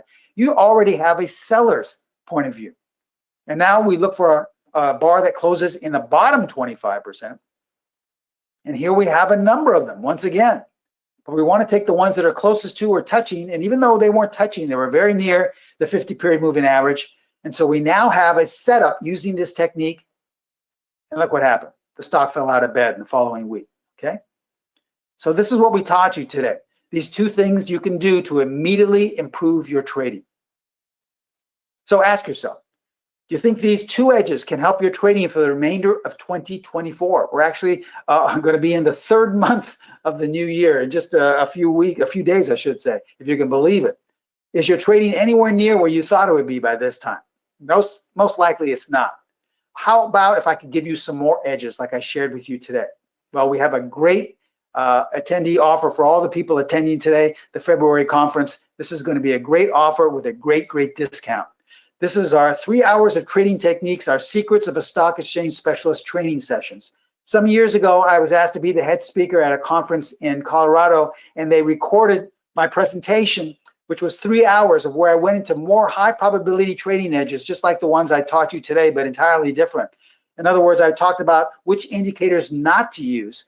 Also, I went over the difference between a system versus a strategy. I talked about the #1 chart pattern that you should always be looking for. Also about how to be on the right side of the markets. Now, all of these edges you can apply to any market and to any time frame. But I think the best thing about this 3-hour video is that I gave the complete rules to one of our best pullback strategies. That's strategy #1. Now, pullback method is designed to buy at lower levels in an already established uptrend. And it's designed to sell at higher levels in an already established downtrend. So the rules are completely different from what I just shared with you today. You're going to get complete rules to strategy #1. And let me share with you a couple of examples that just happened in the past week. If you had strategy 1, you could have actually been trading these. Here's an example in BIIB, Biogen, all right? Once again, not really much happening here. You say to yourself, well, once again, this is support, Steve. I go to that website where they look at major support lines and resistant lines, and they're saying that this is major support. Look, we have kind of like a doji hitting this, and it's starting to go back up. So I kind of like this. I'm bullish on this stock and the market looks good and I want to buy it, right? Okay. Once again, this is not only how I used to make my decisions based off some faulty, conventional wisdom, but this is how most traders make their decisions based off what someone or something else is telling them what to do. We teach our students to listen to the market. Strategy number one is a pullback method that listens to the market. And strategy number one says, we don't really care if there's support there because we're generating a sell signal right here. Now, this was on the 12th of February, just a little over a week ago. And the stock quickly fell 25 points in the next 4 days coming into this past week, okay? This was a signal that strategy number one generated that you'll get all the rules to. On top of that, what about this chart? NVIDIA, okay? We're all familiar with this. We all know what's been happening.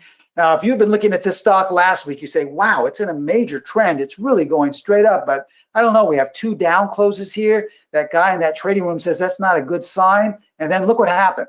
We broke down, okay? So probably time to sell or maybe look to go short this because this is now the time to get out. It broke its upward move in that uptrend.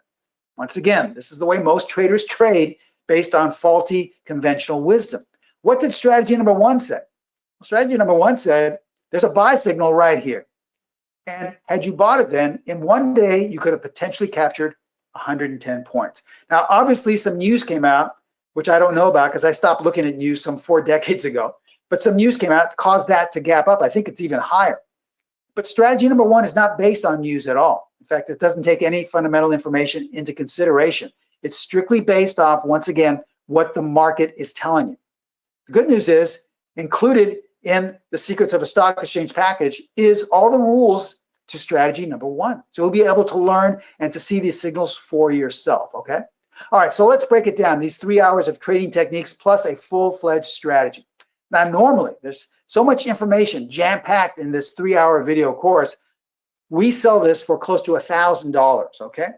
But with our association with Jeff and the February conference and Metastock, we are going to deeply discount this for a limited time only for all the attendees for only $37. But remember, this is for a limited time only. Probably good for the next week, and that'll be it till the end of this week. But for $37, you're going to get more than 4 decades of information and things I've accumulated, and you'll have those to keep whenever you want, plus a full-fledged strategy, one of our premier pullback strategies. But guess what? We're not stopping there. We're going to include an extra bonus, and that's this. Along with your purchase of the Secrets course, we will include a 50% discount on any other product we sell. We have upwards of 10 different trading strategies for all markets, different time frames. We have different techniques, different indicators, different ways for you to increase your odds for consistency. And so we will, for a limited time, also include this 50% discount on any other product we sell. So that's a great, great offer. It's a great way to become familiar with what we do and how we teach people around the world. And you owe it to yourself to take your trading to the next level. We know that most traders at the beginning of the year make all these promises and have all these hopes and dreams of where they want to be. And most likely you're going in the opposite direction of where you wanted to really be a couple of months ago, right? That's okay. That's very common. It's very familiar. I did it when I first started trading. That's just what happens when you're going on the wrong direction. We can put you in the right direction and have you take charge of your own trading. Remember, our philosophy is to teach you so that you can make your own decisions, not us. So in order to take advantage of this great offer, contact my sister site, Pro Trader Strategies. They're in charge of all the discounting. They're in charge of all the tech support of ways of delivering the videos to you. I would highly recommend giving them a call at area code 310-598-6677. If you're interested in taking advantage of that $37 offer, that's the easiest way to come on board. They have trading consultants manning the phones right now. They'd be happy to take your order over the phone, or that link you see at the very bottom there. That's not a live link. You can copy and paste that link onto a browser, but that link will take you to the info page, or you can sign up on that page as well if you'd like to do it online, okay? Now, if you have any questions, I believe I have about 10 or 15 minutes left. Now would be the time to ask. Remember, there is a speaker coming after me, so I don't want to take too much time, but Jeff, do you want me to take the questions? Or I guess I could. I see the questions here. We do have some questions. I can read them to you. Okay, sure. Thank you, Jeff. Sapna said, what do you mean by the top 25%? I think this was in relationship to the range of the Right. bar. Well, I'll try to break it down. Remember, this is being recorded, right, Jeff? Yes, sir. Go back and look at this whenever you'd like, because it's in the presentation, but I'll go over it again really slowly here. Take any bar. It doesn't matter what bar. Take the last bar, whatever bar you're looking at. If it's a weekly bar, a 5-minute bar, a daily bar, okay? And take the range from extreme high to extreme low. And that's not the opening to close range. I know a lot of traders think that's the range. That's really not the range. That's just the open to close range. What you want is the top of the wick, or the very top of the bar to the very bottom of the bar, the bottom of the wick. That's your range. Now, what you want to do is divide that by 4 separate but equal parts. So there's, a 25%. Each one of those parts is 25%. Now, if that price bar is above the 50-period moving average, and it closes in the top quarter, the top 25% of its range, that is a high probability that the market wants to go higher on not only on the short term, but on the overall trend. Okay, so you have that. Now you just do the reverse if it were below the 50-period moving average. I hope that makes sense. That makes sense. Yeah. Let's see. Jeff has a very good first name, but he also has a good question. Are there tools that you can use to help automate and scan to find charts that are the best fit for these rules? Yeah, that would probably be a better question for Pro Trader Strategies. They're in charge of tech support and things of that nature. I mean, I've been doing this for 47 years, so all I have to do is look at a chart and I know exactly how to do it. But I would contact Pro Trader Strategies. But it's very simple. Like I said, I just look at a chart. I know it's in the top 25% bottom. I know we're above the 50, and it's easy. It's very simple. I'll show how to run a scan too in a minute. It's so easy. So yeah, it's not too hard to do. Yeah, I'll show that in just a second. Rob says, awesome education, Steve. Thank you. Oh, you're more than welcome. And remember, we always, because we're an educational company first, we always want to give in our webinars something that you can use as a measure of good faith to show you that, we're not just vendors trying to sell you something. We really want to educate you. So in our presentations, we always give free things that you can use, that you can start using as early as today, like the presentation said. Barb wants to know, is this something that you can apply to day trading? Oh yeah, this is a part of these two edges, these two rules make up a strategy that I use in my personal day trading. And that every once in a while I give a presentation with Metastock strategy number 4. And these are 2 of the rules incorporated within that strategy. So yes, you can contact Metastock or Pro Trader Strategies for more information on that strategy. But that's a great strategy, and it incorporates these 2 rules. Thanks for the question, Barb, and everybody else. I've been forgetting to think for questions, but they're good. That is the last question, except for somebody asked for me to show the scanning again. So I'm going to show how that works, if you don't mind. And just a little bit about that add-on that we created with you too, and just how it kind of can help you automate things. I think before I do that, though, I want to say thanks for coming in, spending some time with us. Great job as always, Steve. Thank you. Thank you very much. I hope I taught something to your attendees today, and I wish them the best of luck. You always do such a great job. So appreciate it. You're welcome. Right. Thank you. Very good. And let me go ahead and do this. I'm going to go ahead and make me the presenter, show my screen. Here's a nice picture of that box that we have for the strategy number 4. Let me go ahead and turn on the camera here. And let me just kind of show you how this kind of works. So we do have a couple questions about scanning and how that works, and kind of how this can all be automated with scanning. The answer is it's really, really easy with Metastock. So I'm going to come in here to my Metastock chart. What I'm going to do is I'm going to actually go into what we call our Power Console. I'm going to click on the scan. Okay. And I'm going to look, instead of doing the DT, which is the last one we searched for, I'm going to actually kind of clear this out. Go ahead and unselect all. And I'm just going to look for Primo. I think we have Primo in the name of these. And here it is, Pro Trader Strategy number 4 by Steve Primo. So I love the new search functionality. You notice I didn't remember what it started with. I just remember that Primo was in the name, and it came right up. So if I want to run a bit of a scan to find anything that has an opportunity right now, I can. What I'm going to do is I'm going to select this exploration. Boom. We'll do the same list we do. Again, like we talked a lot about scanning in my session right before Steve. You can scan any market you want. You can do any time frame that you want. You can apply this to any time frame that you want, Barb. It just kind of depends on what you want to do. But since I'm going to do Pro Trader strategy number 4 with those particular options that we had set, I have a report open somewhere, actually. I need to close this. And now I should be able to start that exploration. That quickly, it's going to go through the S&P 500, the Dow, the NASDAQ. It's going to reject. The reject rate right now is about 83%. That means most of the stocks, I don't even have to look at. I'm going to be able to get a list of about 12% of the stocks that have a buy opportunity and then decide from that the ones that I like best. Okay, so here it comes. We'll go ahead and kind of finish up how this scans, but this is how easy it is to scan. We get the question all the time, how do you find opportunity? It's like, one of the things that's nice about the markets is there are tons of opportunities that exist in the marketplace today. And, how do I ignore all that noise? How do I focus in on the ones that have an opportunity that I can buy? And like I said, this is done now. This isn't yesterday's data, but this will have a lot of opportunities right now when I'm scanning. So let me go ahead and kind of do this. Right here, there are a couple columns in here, so just explain to them. Long means there's a new long position. P long means there's a prior long and it's currently in a long trade.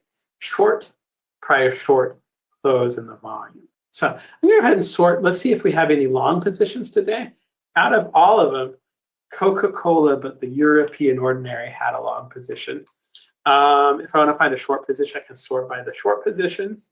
And then we have a number of that are hitting a short today. Okay. If I go in, I'm actually going to go back into actually prior long. And there are a number of those. So we've had Chevron, Cummins, Dominion Energy, DTE Energy. Let's just go ahead. I don't know. Let's open up Cummins. Go ahead and open up the chart. And go ahead and close this down. This is Cummins. I'm going to apply the template. So let me right click on here. I'm going to go to apply 10 template. Pro Trader strategy number 4. I'm going to go ahead and apply that. It just has all the indicators. It has the expert advisor. It has the rules, all of that kind of stuff. You go ahead and click on yes. Oh, no here. And I'm going to just go ahead and zoom in a little bit. So right here, you can see exactly where the buy opportunities have been posted. There's been quite a few of them as we've kind of entered into this trend. It's got the SMA. And as we had known, there's actually a couple of prior longs that came in. Okay. We also do support with this full expert commentary. So if I come in, I'm going to go ahead and look at the view expert commentary. I'm going to go back one day and just kind of tell you if I had run this scan and found this on Thursday, I guess. No, this would have been Friday. It basically gives us a little bit of an overview of the strategy. I'm zooming in here. It gives us some commentary according to the rules of this pattern recognition method. Strategy number 4 has generated a setup bar to go long. Enter on the buy the next day, only if the price goes one tick above the high of this setup bar. So if we're looking at this for yesterday, what we wanted to do is wait until that goes above one tick of the setup bar. And that's how easy it is to use Primo strategy number 4, which has been a method, like he said, he's been using it for decades.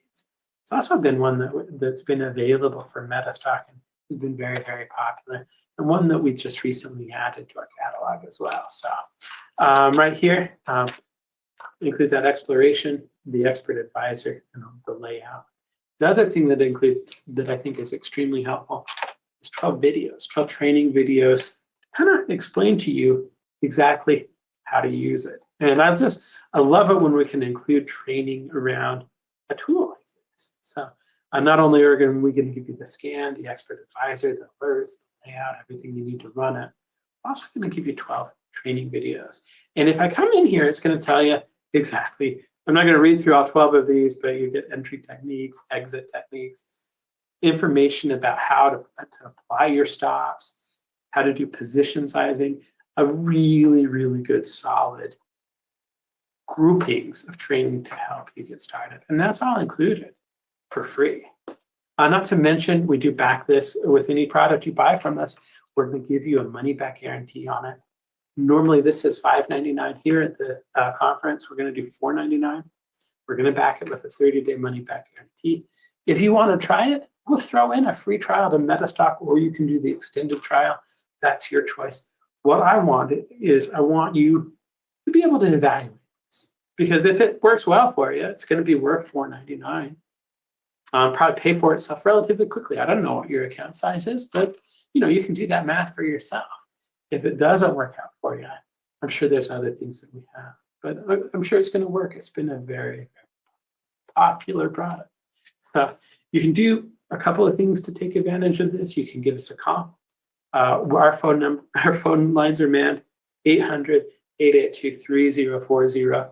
You can go to our website, which is metastock.com/conf-promo, or metastock.com/specialist trading. Both of them will allow you to take advantage of that offer. And you can go to metastock.com/sales chat if you have more questions. Maybe you want to see some more examples on charts, et cetera, et cetera. All of that can be done. But this is a great, well-rounded tool with a strategy that Steve learned first in the Pacific Trading Exchange, and he's been using for decades. And it's so simple, and it works so well. And I love that about a simple system. I think it helps with discipline if you understand why you're buying exactly. So anyway, $4.99 is it. That'll make it available as a download. 800-882-3040. Oh my goodness. I just looked at the time and realized we are 8 minutes ahead. So, well, we're going to have to give away a prize. I thought we were running a little bit behind because we're always running behind. So anyway, let's go ahead and kind of type in some messaging here. 800-882-3040. www.metastock.com/chat and www.metastock.com/. I can only talk and type at the same time if I do them both at the same time. So anyway, all right. Before we do prizes, let's do a little thank you to something. Ooh, wow, something's a little bit amiss right here. Don't you worry. Yeah, okay. Okay, let me do this. All right. I meant to double check my slides, but they're a little, am I in the right slideshow? Yes. Okay, something's a little bit amiss. I'm going to kind of sort it out in just a second. Before we go to the next presenter, I want to say thank you to AAII for sponsoring the event, Stocks and Commodities Magazine for sponsoring the event, and CMT Association for sponsoring the event. They've done a great job. We really, really do appreciate that. And I want to say thank you to all the time. I want to remind you that we're Metastock. For 30 years in a row, it's been rated 31 this year. We've been rated #1 in our price category by you, by the readers of Stocks and Commodities. We appreciate that. We've talked a lot about scanning and testing market ideas, all that kind of stuff.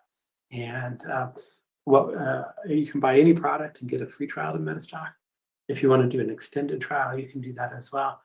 Metastock.com/conf-promo, 800-882-3040, metastock.com/sales-chat. So thank you for that. Lloyd says, Steve and Jeff are outstanding. I've learned a lot as a beginner, Lloyd. Lloyd, I'm glad that's helpful for you. I'm glad you came today. I hope everybody is learning at least something, and enjoying themselves. That's part of the whole point. So with that being said, we have a few minutes extra, which means I'm going to do prize time. Okay. Let me explain to you a little bit about how this works. If you're watching us on YouTube, you'll want to go to the link that's pinned at the top of the screen today and register for today's conference so that you can be on my big list of prizes. Okay. What we're going to do is I'm going to tell you a prize. I'm going to give you numbers. The number that you give me actually just is related to an Excel spreadsheet that I've got right here. So you're just basically helping me decide a winner. Okay. The number that I want you to give me as part of the prize contest Go ahead and snooze this, get out of the way. Is anything between. What's that? I can hear you, Greg.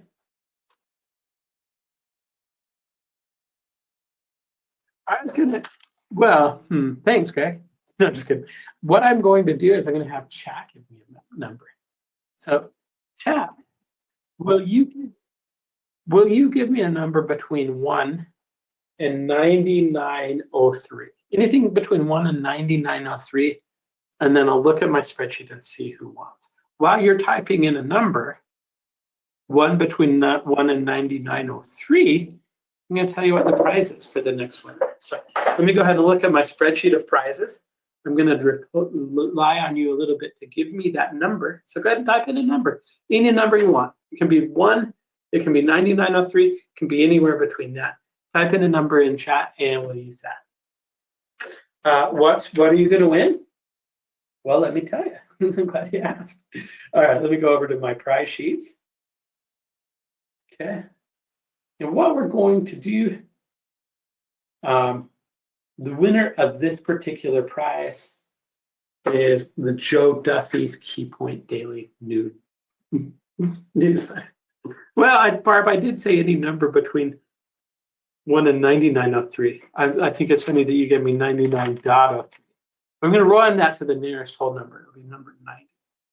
All right, and that's the winner. Okay, so the Joe Duffy's Key Point Daily Newsletter, it's a 1-year complimentary subscription to Joe's game-changing trading newsletter. It features a daily newsletter video with analysis, weekend updates, and some trade suggestions. Okay, the value of that is $29 per month. It's about $348 per year. We're giving you a whole year, and the number Barb gave me, thank you for the number, Barb, was 99.03. And I'm going to go round that to 99. And so the winner for that, let me go back to my spreadsheet here. Okay. And we'll just go to the 99. That is Mr. Nicholas. Okay. Mr. Nicholas with a Gmail address. I don't have the country on here. I didn't pull the country. Okay. If your last name is Nicholas and your first initial is A and you have a Gmail address, there's a good opportunity. There's a good chance. I'd say a very good chance that you just won the newsletter. So I'm going to go ahead and make a note of that. We'll go ahead and so there you go. Thanks for all of the numbers, Richard, Barb. Thanks for helping participate in the contest giveaway. I do appreciate it. So.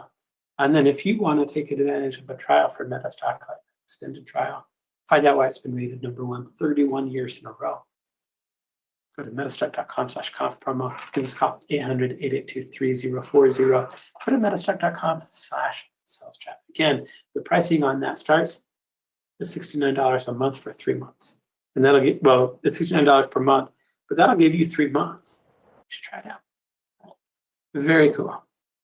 Our next presenter is Larry McMillan, who I have the wrong picture for.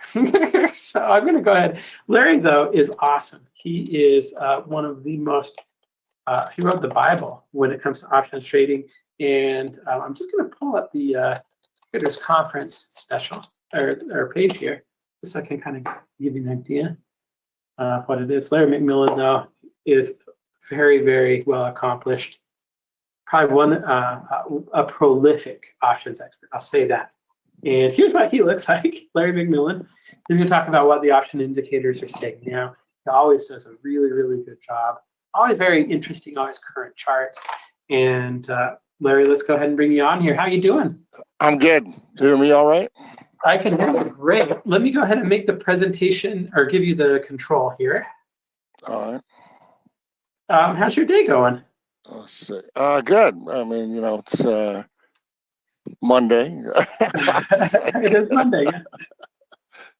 All right. So I click start broadcast. I guess I do. Yeah, the broadcast should be going. But yeah, we can see you. We can hear you. I'm going to go ahead and turn off my video. I'm going to go ahead and turn off my audio feed. And I'm going to leave the floor to you. It's all yours. Thanks for coming, Larry. It's always good to have you. All right, thanks. So we're going to spend the next hour or so talking about the current market. And at the end, I have a little kind of an interesting thing that just came up. Walgreens is leaving the Dow today, not by their choice, but by the Dow's choice. And I did a little research on what that usually means for a stock when it's kicked out of the Dow. But anyways, we'll start with the regular things.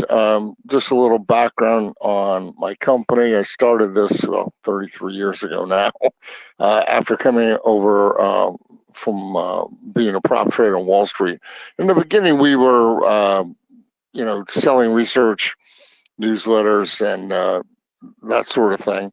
Then, after some success around the financial crisis of 2008, we moved into money management. So we're both a CTA and an RIA, managing option-oriented accounts, mostly with just one strategy that we really like, but we also do some individual, account management. And then our third part of the firm is option education, mentoring, webinars like this, etc. I'm going to come back to this slide later, but I do want to point out that I've posted the PDFs of this webinar here at optionstrategist.com/Metastock. So if you go there, you can see the PDFs, and also we have a newsletter bundle that we're selling. I'll talk about that later. So when I look at the market, there's four basic things that I look at that moves into, a little bit beyond that. But the first and foremost is the S&P 500 chart itself. So you want to be in tune with that. Otherwise, if all your indicators are saying sell and the market's going up, then perhaps something is wrong there, and you need to at least balance out the, what the indicators are saying with what the chart is doing. So right now, as you'll see, the chart's quite positive. We also, I'm a big proponent of using equity-only put-call ratios and other put-call ratios as a contrary indicator. Market breadth is important, and we have an option-oriented twist on that. And then we'll take a look at VIX and the various volatility products that can be traded around VIX, including the term structure. So one really important rule is oversold does not mean buy. So right now we don't really have anything that's oversold, but there's a companion to that, and that's overbought does not mean sell. And we have plenty of overbought things right now. And the market can remain either overbought or oversold for longer than you might suspect. And so we're very much a proponent of not treating overbought and oversold conditions as buy or sell signals per se, but rather waiting for confirmed signals as we move along. So we'll be discussing that. I'll be pointing that out along the way as we look at these various indicators. So here's the long-term chart, 2-year chart of the S&P 500. We still have that bear market of 2022 in there. And then we switch to a bull market after a V bottom here in October of 2022. We've been pretty much straight up since then. Yes, there was a 10% correction last year, and that was pretty much healthy. Once we've broken out of that, we really took off. Then we hit the all-time highs, the previous all-time highs at 4,800 just last month, really, January. And once we broke out over there, we've really accelerated to the upside. Obviously, a number of people were skeptical. A lot of big investors were skeptical of the market. And once it finally broke out to new highs, they had to get on board. I don't know how much short covering there was, or probably some of that, but I think mostly it was just people were underinvested or invested in the wrong things, as you'll see later. Not every stocks chart looks that good. NVIDIA looks better than that, but it's a pretty strong chart. So that's bullish. The S&P here has made a new all-time closing high on 13 of the last 25 trading days. That's an amazing number, showing a lot of strength and a lot of momentum. And while it's possible to have a V bottom, you rarely have the inverse or a V top. Tops are more of a rounding kind of grinding affair typically. So I wouldn't expect to see the market just quickly turn around and start to go down from here. It's built up a lot of upside momentum, and even if we were, say, to find out later that this is the topping area, I don't think it just collapses from here. And here's a shorter term chart, 1 year. And what you can see more clearly here is the shaded area over on the right is where we did a lot of work in this area right here. We did a lot of work in December and January, well, mostly December and January. So that created a support area between 4680 and 4800, which is really the launch pad for this rally that we're in right now. So this whole area in here was building support that we broke out, and it's running to the upside. I circled 2 gaps on the chart. We left a gap last week on the NVIDIA positive earnings. We gapped up, and then there was this one back here in November. Probably was CPI, I don't even remember anymore. And there's some smaller ones here too. In the old days, it used to be the adage that all gaps would have to be filled on the big index chart like this. But as you can see, that's really not true anymore. These gaps back here from early November, I mean, maybe they'll be filled someday, I don't really know. But if you've been shorting the market or sitting around and not investing, waiting for them to be filled in the last 3 or 4 months, that's been quite a disappointing wait. So, again, a bullish chart. So we are basically looking at short-term support. By the way, I guess let me just back up for a second. These other little horizontal lines here are short-term support. We've had a couple of 90-point down days in here that you kind of get lost in them, but they bounced right back up and they've left a little support area behind. So that supported those areas as well. And, the rest of this just sort of summarizes what I just said. But the main point, and if we can identify the major direction of the market, we try to hold a core position in that direction. And right now, it's been a core bullish position for quite some time, really since last November. And so we're still holding that now. We will trade sell signals, other positions around that core, but the core right now is still bullish. Another thing we do with the S&P chart is to draw Bollinger Bands, but we use modified Bollinger Bands. When John Bollinger invented the Bollinger Bands, he had to define the volatility of the market, and he defined that as the standard deviation of closing prices. And that seems like a pretty good definition of volatility, but it really isn't. It's not what the math guys use. So Black and Scholes, the option modeling people, used a definition is the standard deviation of daily percentage price changes. It's slightly different.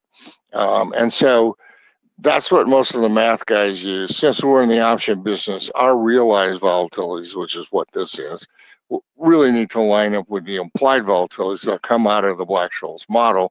If they don't, it doesn't make any sense. So, so this is what we use for realized volatility, and we use it in all of our volatility calculations. So we put these bands over the S&P chart, and if the S&P moves outside of the plus or minus 4 standard deviation band, it sets up a potential signal. And when it moves back inside, original signal was just simply if you go outside the 4 standard deviation, come inside the 3, that's a signal. But there were too many false signals that way, so we refined it into what we call McMillan volatility bands, which require just another level of confirmation. So here's the chart in the last year. The letters are all signals, sell or buy. The red letters are successful. So for example, here just on the left, we moved outside the 4 standard deviation band. That's this one right here. And then the next one inside is the 3 standard deviation. Then we moved back inside. Then we went lower. That confirmed it. And then the sell signal lasts until you hit the bottom minus 4 standard deviation band. And that's when you cover. Then you go long here, and we were long here all the way till it hit the plus 4 standard deviation band up in there. A false sell signal there, followed by an accurate one. A couple of false buys on the way down, but a great buy last October. And we really haven't had a successful sell signal here yet. There was one attempt at one right around the beginning of the year. We came outside, went inside, and then bounced. We have a trading system built around these, so there's stops in these. Are not just short the market forever. So right now, we don't have a position in this, even though we've come outside a couple of times and gone back inside and formed these little support levels that I talked about. Those support levels need to be broken before we would actually have a McMillan volatility band sell signal. We haven't had that. So now we're up here in the Never Never land, and you can see the 4 standard deviation band is all the way up here at about 51.50 now. So we're probably going to attempt to hit that band again and maybe set up another sell signal somewhere down the road, but that's not happening right now. This just basically says what I just said.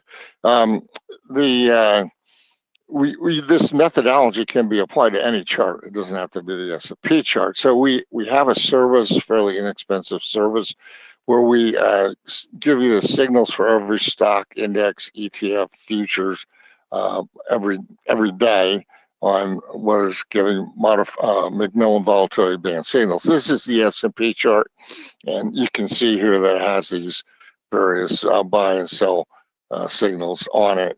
Those are the same ones that were just on the other chart. Okay, so let's move on to the next subject, put-call ratios. The equity-only put-call ratio is what we use to predict the broad market. That's all stock options that trade. Now, stock equity-only, or I should just say put-call ratios, were invented as an indicator by Marty Zweig back in the 1950s when he was getting the put and call volume out of the Sunday Barons from the ads that the put and call dealers in those days ran every week. So that, nowadays we trade in a minute or two what they used to trade in a week back then. But he did notice that it was a contrary indicator. If too many people were buying puts, the market tended to go up. If too many people were buying calls, the market tended to go down. But, quantifying what is too much is a little more difficult, and I think do a pretty good job of that. I'll show you in a second. So the standard put-call ratio, the one that Marty designed, is very simply, let's say at the end of the day in IBM, we sum up the volume of all the puts that traded that day. Separately, we sum up the volume of all the calls, divide the two, and that's the put-call ratio. Now, since puts are in the numerator of this fraction, increased put buying is going to make the ratio go higher. But when are you likely to have increased put buying? Well, that's when the stock is going lower. So the stock price and the ratio move in opposite directions to each other. Same thing when call buying, that's in denominator. When the denominator of a fraction increases, the fraction goes down. And when would that happen? Well, that's typically heavy call buying would be when the stock goes up. So again, they move opposite to each other. We keep a moving average, just in case Fibonacci 21. But we publish about 1,650 put-call ratio charts on our website every day in a very inexpensive area. I think it's like $25 a month or $200 a year to have access to all these charts. And we have a computer analysis program that tells you where the signals are coming that day. You don't have to look at 1,600 charts every day. So this is the theory on every put-call ratio chart that we publish, and wherever you're looking at them should have both the stock price and the put-call ratio on it because they're related. So let's say the stock is declining here. As the stock is declining, people are buying puts, making the ratio go higher. Eventually, the ratio, put-call ratio forms a local maximum and it rolls over. That's a buy signal for the stock. So that's what we call a buy signal. Then let's say the stock starts to go up. Now people are buying calls, move over to the left. They're buying calls, forcing the ratio lower. Eventually you come to a local minimum, and a local minimum is a sell signal for the stock. So if the put-call ratio chart that you're looking at doesn't have this inverse symmetry, then something is wrong. There's arbitrage, other things are confusing the chart, and I wouldn't trade off that signal. I'm going to show you several charts later. You'll see that, they're not perfect, but the the inverse symmetry does exist. Now, this is not a current chart, but this is the S&P 500 on top, and on the bottom is the put-call ratio using all stock options that trade, not just the SIBO, but all the exchanges. So you can see here this inverse symmetry, and that's exactly why we use the equity-only put-call ratio to predict the broad stock market. So here's the current chart. And so here let's just start, say last October. We can start anywhere, but with this one, you can see there's a local maximum here. Remember, a local maximum is a buy signal, so a little premature on the market there, but then got in gear, market's going up, people are buying calls, forcing the ratio lower and lower and lower, and eventually we got a local minimum, which should be a sell signal in January. Well, that didn't really have much effect. The market kept on going, so that was not a great sell signal, but it did correct itself, roll back over to a buy signal later in January, early February, and now we're sitting down here. So we have a computer analysis program that looks at these charts so that when the first day it rolls over, it might be able to tell you what are the odds of it really rolling over, or is it just a little blip, like, you know, here, that's a blip. That was not really the low. The low came later over here. So the computer analysis programs are right now calling this little blip a sell signal. I'm not buying it until I see it actually start to go higher, but I put it in here anyway as a green S, meaning it's, you know, new. We're not sure how that's going to work out. If the ratio were to drop to a new low like that, that would cancel that out. But on the other hand, if the thing starts to move higher, then, you know, you would have a sell signal in effect till some later time it rolled over. So right now, this is technically on a sell signal by the definition of the computer analysis programs. I'm not trading on it yet because the ratios haven't started to rise. So as computers came along, we were able to calculate another, perhaps better put-call ratio using the price of the option and computing what's called the weighted or dollar-weighted put-call ratio. So at the end of the day, every day, I take the option's closing price and multiply it by the volume that traded that day. So again, let's say we do that for every option on IBM, then we sum up the volume of all the puts, sum up the volume of all the calls, divide the two, and that's the dollar-weighted put-call ratio. So now what we're really doing is measuring the dollars being spent on bullish opinion versus the dollars being spent on bearish opinion, not just the volume of the options that traded. And this gives us, surprisingly, the signals come at about the same spot, but they're usually more extreme on the chart. So here's the current one, and you can see that coming out of the late 2022, we moved to a sell signal, to a buy signal here in January, all the way on the left side of the chart. If I can find my pointer, there it is, right in here. That was the highest the ratio had been since the pandemic of March 2020. So people were pretty bearish at that time, and of course, you know, that was wrong. Market went up, nicely went up. And so again, then we move over here, we had the buy signal, in this case, the local maximum, was more in touch with where the real bottom was, although I've moved the B slightly to the right because the computer analysis programs didn't confirm that immediately. So that buy signal, but it was a good one, and the market came down. And then we had this same problem here with sort of a local minimum in the end of the year, but you can see here the ratio never got going to the upside. And now we've come all the way down to the lowest levels. This is the lowest level since before the bear market in 2022, the lowest level since November 2021. By a low level on this chart means people are buying a lot of calls. They're very optimistic. I would say this is an overbought condition since we're so, you know, the ratio is so low.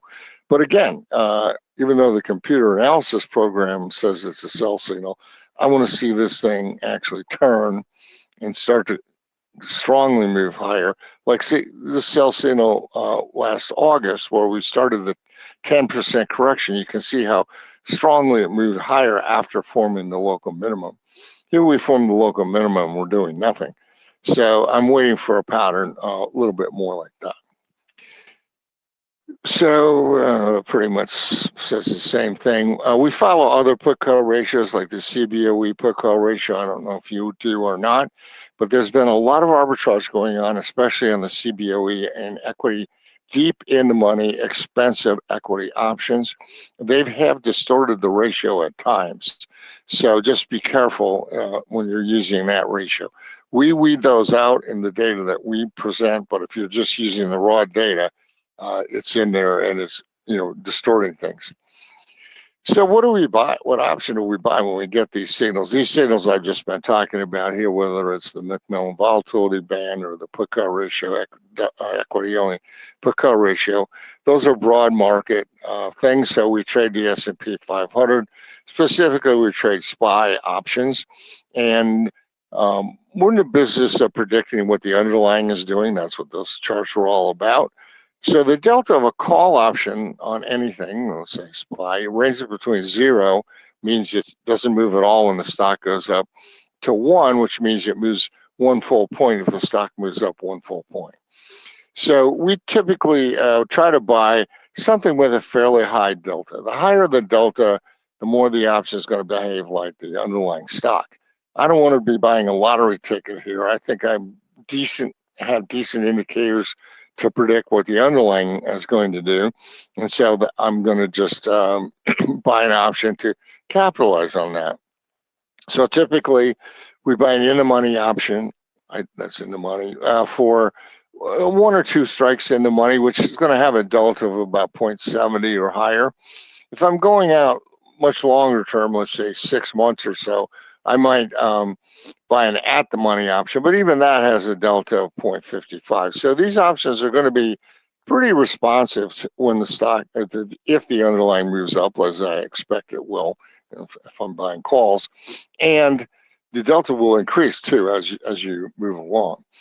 So on TV, it's really, I don't know why, but they're obsessed with spreading options. So whenever you see these option guys, they're always talking about a spread. A spread means you're going to buy a call at this strike here. You're bullish on this stock. You expect it to go up. But they're also going to sell a call here at this higher strike. So from the low strike up to the higher strike, yes, you make money, but then you reach the higher strike and you cut off all your profit potential. To me, that's ridiculous. I mean, I don't know exactly what my percentage is over the year, but over the years, but it's probably slightly less than 50%. But I have some huge winners, and all my losses are limited, so that adds up to a pretty good return. So they're always saying, well, you're risking less. I'll show you in a minute why you're not. The only time it actually makes sense to do that spread is when the options are expensive. So on our website for free every weekend, we post a volatility chart showing a volatility table, I guess, showing every stock index or futures underlying and what the realized volatility is, what the implied volatility is, and what percentile the options are in. So high percentiles would be expensive options, low percentiles would be cheap options. Now, the argument for these spreaders is that you're risking less, but you're not. You're risking 100% of the money you put up, whether you buy a spread or you buy an option. So if you buy the option, you're on this red line here and you have a chance to make a lot of money to the upside. If you buy the spread, yes, maybe you don't risk as much to begin with, but then you cut off your profit potential here. So the solution is, if you were going to buy 5 spreads, well, then just buy 4 calls or something, even at the money, if you're really worried about just the money. But the risk is 100% in both of those. For the spread, your broker's going to ask you to pay in full. And for the call, your broker's going to ask you to pay in full. So if you lose it all, it's 100% in both cases. And so it's a fallacy to say that you're risking less. You're risking less dollars, but that's not what, it's percentages is what the game is all about. But if you do spread, if you get those expensive options and you spread, there are ways you can mitigate the negative aspects of the spread. First of all, you can widen the difference in the strikes. So for example, right now, if we're trading SPY, right now, I'm not even spreading options unless they're expiring later than April 5th. And then in that case, I'll use a call spread that's 50 to 20 points wide, or if I'm trading puts, 25 to 30 points wide. Puts are more expensive than calls on a relative basis in SPY and other indexes. So that's the first thing you do, widen the difference. The second thing you can do is roll if the short strike is hit. Let me give you an example of that. Let's say you put on a spread today, S&P is near 510, SPY, it was near 510, and you buy the April call spread 20 points between the strikes, fine. Now later, you're fortunate enough to see S&P and SPY go to 530, your higher strike. So there's not a whole lot of potential left in the spread at that point. There will be a little because of time value, but there's not going to be a lot. So roll your whole spread up. In other words, sell the one you bought. So sell this one, take a profit, and then buy the next one up the line. By buying the 530 call and selling the 550 call, that's rolling the whole spread up. Now you've opened the upside up again. You've taken in some profits and etc. In fact, even if you're not spreading, I always roll up after I'm a certain amount of points in the money. In SPY, these days it's 8 to 10 points in the money. I'll roll the call up. All right, so let's look at some individual put-call ratio charts. With these, we use only the extreme highs and lows on the chart. So the little wiggle in the middle, like even though this is a local minimum, which would be a sell signal, I don't trade that. We found over the years that these extreme signals that come way on the edges of the chart are the best ones, and the ones in the middle are not nearly as good. They're okay for, as I showed you before, for the equity-only put-call ratio, but not for these individual stocks. So this is a recommendation we just put out. The put-call ratio in gold, in GOLD, that's not actual gold, that's a company, Barrick Gold. And it rose all the way up to really the highest level it's ever been. So that's an extreme level. And then it rolled over and formed a local maximum. That's a buy signal. So we're buying calls on that. You can see that last December, just the opposite had happened. It got down to almost the lowest level it had ever been. People were very optimistic at that point, and that was the sell signal. That worked out pretty good. That was the sell signal here. The only other sell signal on this chart came back way back here, and that was a pretty good long-term one. This buy signal did not work out. There wasn't much of a buy there, but this buy signal is a little better, depending which option you bought. So again, we're trying to look at the put-call ratio, see where it's had some success in the past, and that there is this inverse relationship. Another one that we're waiting on is Textron. Now, this has come all the way down to a very, very low put-call ratio. In other words, people have been very optimistic on this. They've been buying a lot of calls. Not exactly sure why. It hasn't gone up all that much in here, but the people bought a lot of calls, forced the ratio all the way down to here. And now it has formed the local minimum, which is the sell signal. However, sometimes we include technical analysis in here. So you can see the stock has bounced a couple of times here. That actually happens to be the 84.50 level. So we're going to wait to see if it can break 84.50 before we actually act on this signal. I don't feel we're giving away too much. The stock's right around 86. And if it just goes higher, then fine, we haven't lost anything. If it goes lower, okay, we got in, 1.5 late, but whatever. There's a lot of movement potential in this stock, so I'm not that worried about that. This is one from the week before, Baker Hughes buy signal, and again, reasonably good buy and sell signals on that chart. Prior to that, Harry Schein, a dental supply company, this one came down and formed what seemed to be a local minimum, but didn't really get much going out. It just kind of wavered around. It actually formed a second one there, and now the ratio started to move higher. But you can see that there's this support level here, so we wouldn't be buying puts on this until it broke that support level. And the stock is reporting earnings tomorrow, so that could be some wild action there. Under Armour, a lot of people like to trade this. You get some pretty big extremes in both optimism and pessimism in here. There was a pessimistic extreme late January buy signal. It did break out over a little level there, kind of came back and retested it. So that's currently on its buy signal. Another one, EQT Corp, broke a trend line. We were waiting for that trend line to be broken. It broke it on earnings. I don't know if you like to, I don't like to chase earnings so much, but if you're buying that one here, you are chasing earnings. And another sell signal. This is in our newsletter recently. So you can also do this with futures options. So in this chart, the bottom line, the put-call ratio, is drawn using the live cattle options that trade on the Chicago Mercantile Exchange. And right now, there is no ETF that simulates cattle. There used to be one, but it was called cow. That was the symbol, but it's been discontinued. So right now, if you want to trade these, you have to trade the actual futures options that trade on the Chicago Merc. And if you have an account at Interactive Brokers, that's easy to do because all their accounts can trade both. Anyways, this has been a tremendous buy signal, and live cattle's in a huge uptrend right now. So, sometimes it's worth it to go through the extra effort to set up the futures account.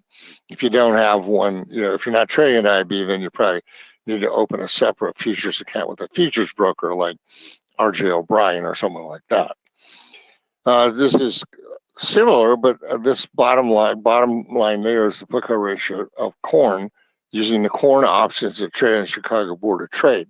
However, in this case, there is an ETF, CORN, that simulates exactly. So the chart up here could be either the continuous futures chart, which is what it actually is, but the actual chart of the corn ETF looks exactly the same. So this is not this is a year old, by the way. Don't go buying corn right now. I'm just using it as an example to show that you can sometimes use the put-call ratio of futures options, but still trade something that is an ETF that trades on the CBOE or something like that. All right, let's move on to market breadth. There's a couple of things you can do with market breadth. One is that you can keep a running total, advances minus declines. That's what most people do. We'll talk a little bit about that. You can also create an oscillator. The one we do is we take 90% of yesterday's value and add to that 10% of today's difference between advances and declines. The real nuance here, I think, comes in the fact, what data are we using? So there's New York Stock Exchange data, and of course, that's the most popular advances and declines number that people look at. But there's a lot of things on the New York Stock Exchange that are not advances, are not stocks. There's preferreds, there's some weird ETFs, other things like that. So we wanted to have a stocks only data set as well. And while the New York Stock Exchange publishes something called the operating companies only data set, we said, well, we've got a perfectly good data set right here, all stocks that have listed options. Right now, there's over 6,000 of those. It's a very robust data set, big caps, small caps, NASDAQ, New York, everything. So that's what we rely on quite heavily. And this is the oscillator of that stocks only data set going back to 2013. And the market's mostly gone up since 2013. So these green areas are the oversold areas. We didn't have a lot of those until we got to the bear market of 2022. Yeah, we had a couple of really crazy extremes. This was the end of 2018, right before Christmas there. You may recall that, a very negative time in the market. This is the pandemic low, and then this is the low in October of 2022, which basically ended that bear market. And we did come down again, got a pretty solid oversold condition last October off that 10% correction, but then we exploded to the upside and got into very overbought territory. We went back into neutral. Now we're slightly overbought. We're right in here. And that was a new buy signal just a couple of weeks ago. To me, I'd really like to see breadth way more positive than it is. Like we're back here where I just said extremely overbought right in here. That's great. You know, market was breaking out over the new highs, and we were getting a lot of breath. But since we've broken out over 4,800, which was that, you know, thing we talked about in the first chart of the day, we really haven't had this extremely broad participation. It's been pretty narrow. You know, that's a bit of a negative, but in itself is not a sell signal. So this indicator is still right now clinging to a buy signal. I know the breadth is negative today in the market, but it's not terribly negative. Minus 700 issues on New York. So, you know, it's been, as I said, moving back and forth. This is a very short-term indicator of ours, and so it typically flips back and forth pretty quickly. If you're going to trade this one, and we do trade it, but not every signal that it gives, you know, we're using a pretty short-term approach on that. New highs versus new lows. This is an indicator that I really like, and it's given us a lot of good, steady, I would say, longer-term signals. So, you know, last year, just the last few signals, we have a system that we use. I'll talk about it in a second. We had a buy signal, then we had a sell signal in that correction, another buy signal. It was technically stopped out right there, but came right back 5 days later and got back in. And so we're on a buy signal from this. What we look at here is the New York Stock Exchange data, but we also keep track of that stocks only data that I talked about, as well as looking at the NASDAQ data. But what we're really looking for here is now we're long. We went long when there were more than 100 new highs on 2 days in a row. And also those numbers were greater than a number of new lows on those 2 days. So that was the buy signal on the 22nd that we talked about. And so we're long right now. So since then, what? I updated this chart this morning. That's not the updated chart. Huh. Well, anyways, we're still long. I'll fix it in the PDF. You know, this is just a couple of weeks old. We had 1 day where new lows outnumbered new highs, but not 2 days. So this thing has stayed on the buy signal and still on the buy signal right now. The last couple of days, there's been more than 200 new highs. So it's really very strong right now. Get back to this. Oh, I see. There's the current chart. I guess I had 2 charts in there. So there's the current chart going up to current data. So you can see that happened a couple of times. And, you know, we had those 90-point down days. That's basically what those are. But they weren't enough to really reverse the momentum of new highs that's happening on the New York Stock Exchange, you know, on a pretty routine basis most of the time. New highs are right here. That's the net. Okay, so this chart, this indicator is positive, and we're carrying a long position based on that. So let's talk about VIX for a while. VIX is the CBOE's volatility index, and it's a couple of things that are important about VIX. First of all, the trend of VIX is important. It should be trending opposite to the stock market. And then secondly, spike peaks in VIX are usually little signs of panic by the public, and they'll buy, options, pay too much for options, especially put options. And then as soon as the market reverses, it comes right back down.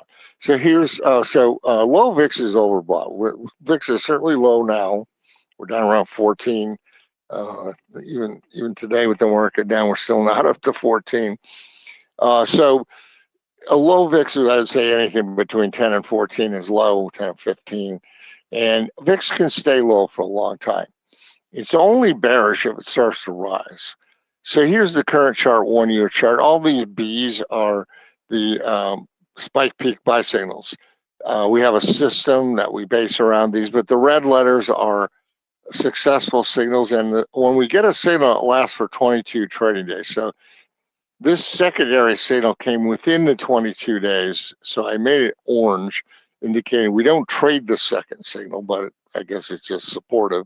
We had one failed signal here in early October, but it was quickly followed by a strong buy signal. And now we've got a new buy signal. So the day the market was down on the CPI news February 13th, VIX spiked up to almost 18, and immediately spiked right back down again, and that's a buy signal by the spike peak indicator.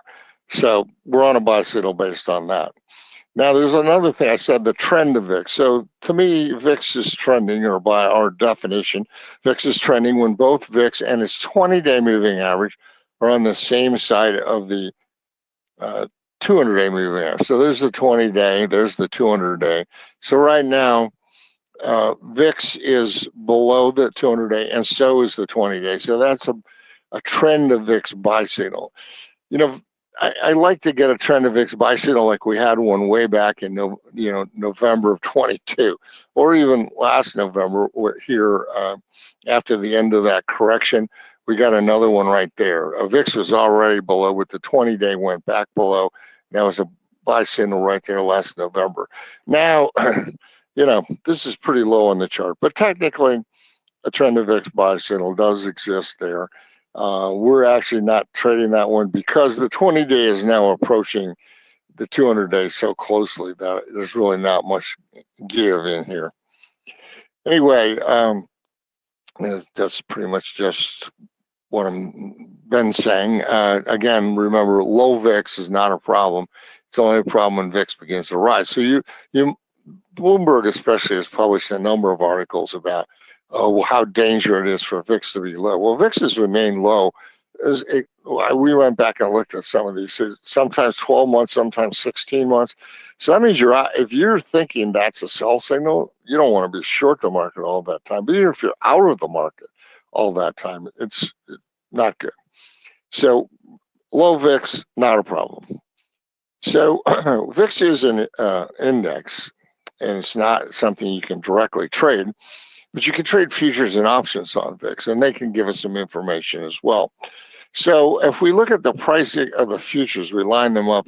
If they slope upwards like this, that's called an upward sloping term structure. That's bullish for stock market. On the other hand, if they slope downward like this, that's bearish for the stock market. So we haven't really had that since March of 2020, the pandemic.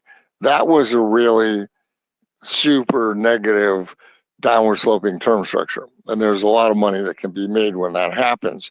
But right now we're in the upward sloping term structure. It's not a problem. This is Friday night's closing prices. March is the front month future. I just highlighted it there to show you that its March futures are actually based on SPX options that expire the next month. And we don't have time to go into all that now, but you can see here very clearly that each month is trading at a higher price than its predecessor. So the term structure slopes upwards, and they're all trading higher than VIX. Here's VIX up here. They're all trading higher than VIX. So, 1445 minus VIX 1375, that gives us this 70 cents here. And these are all just the difference between the futures price and VIX.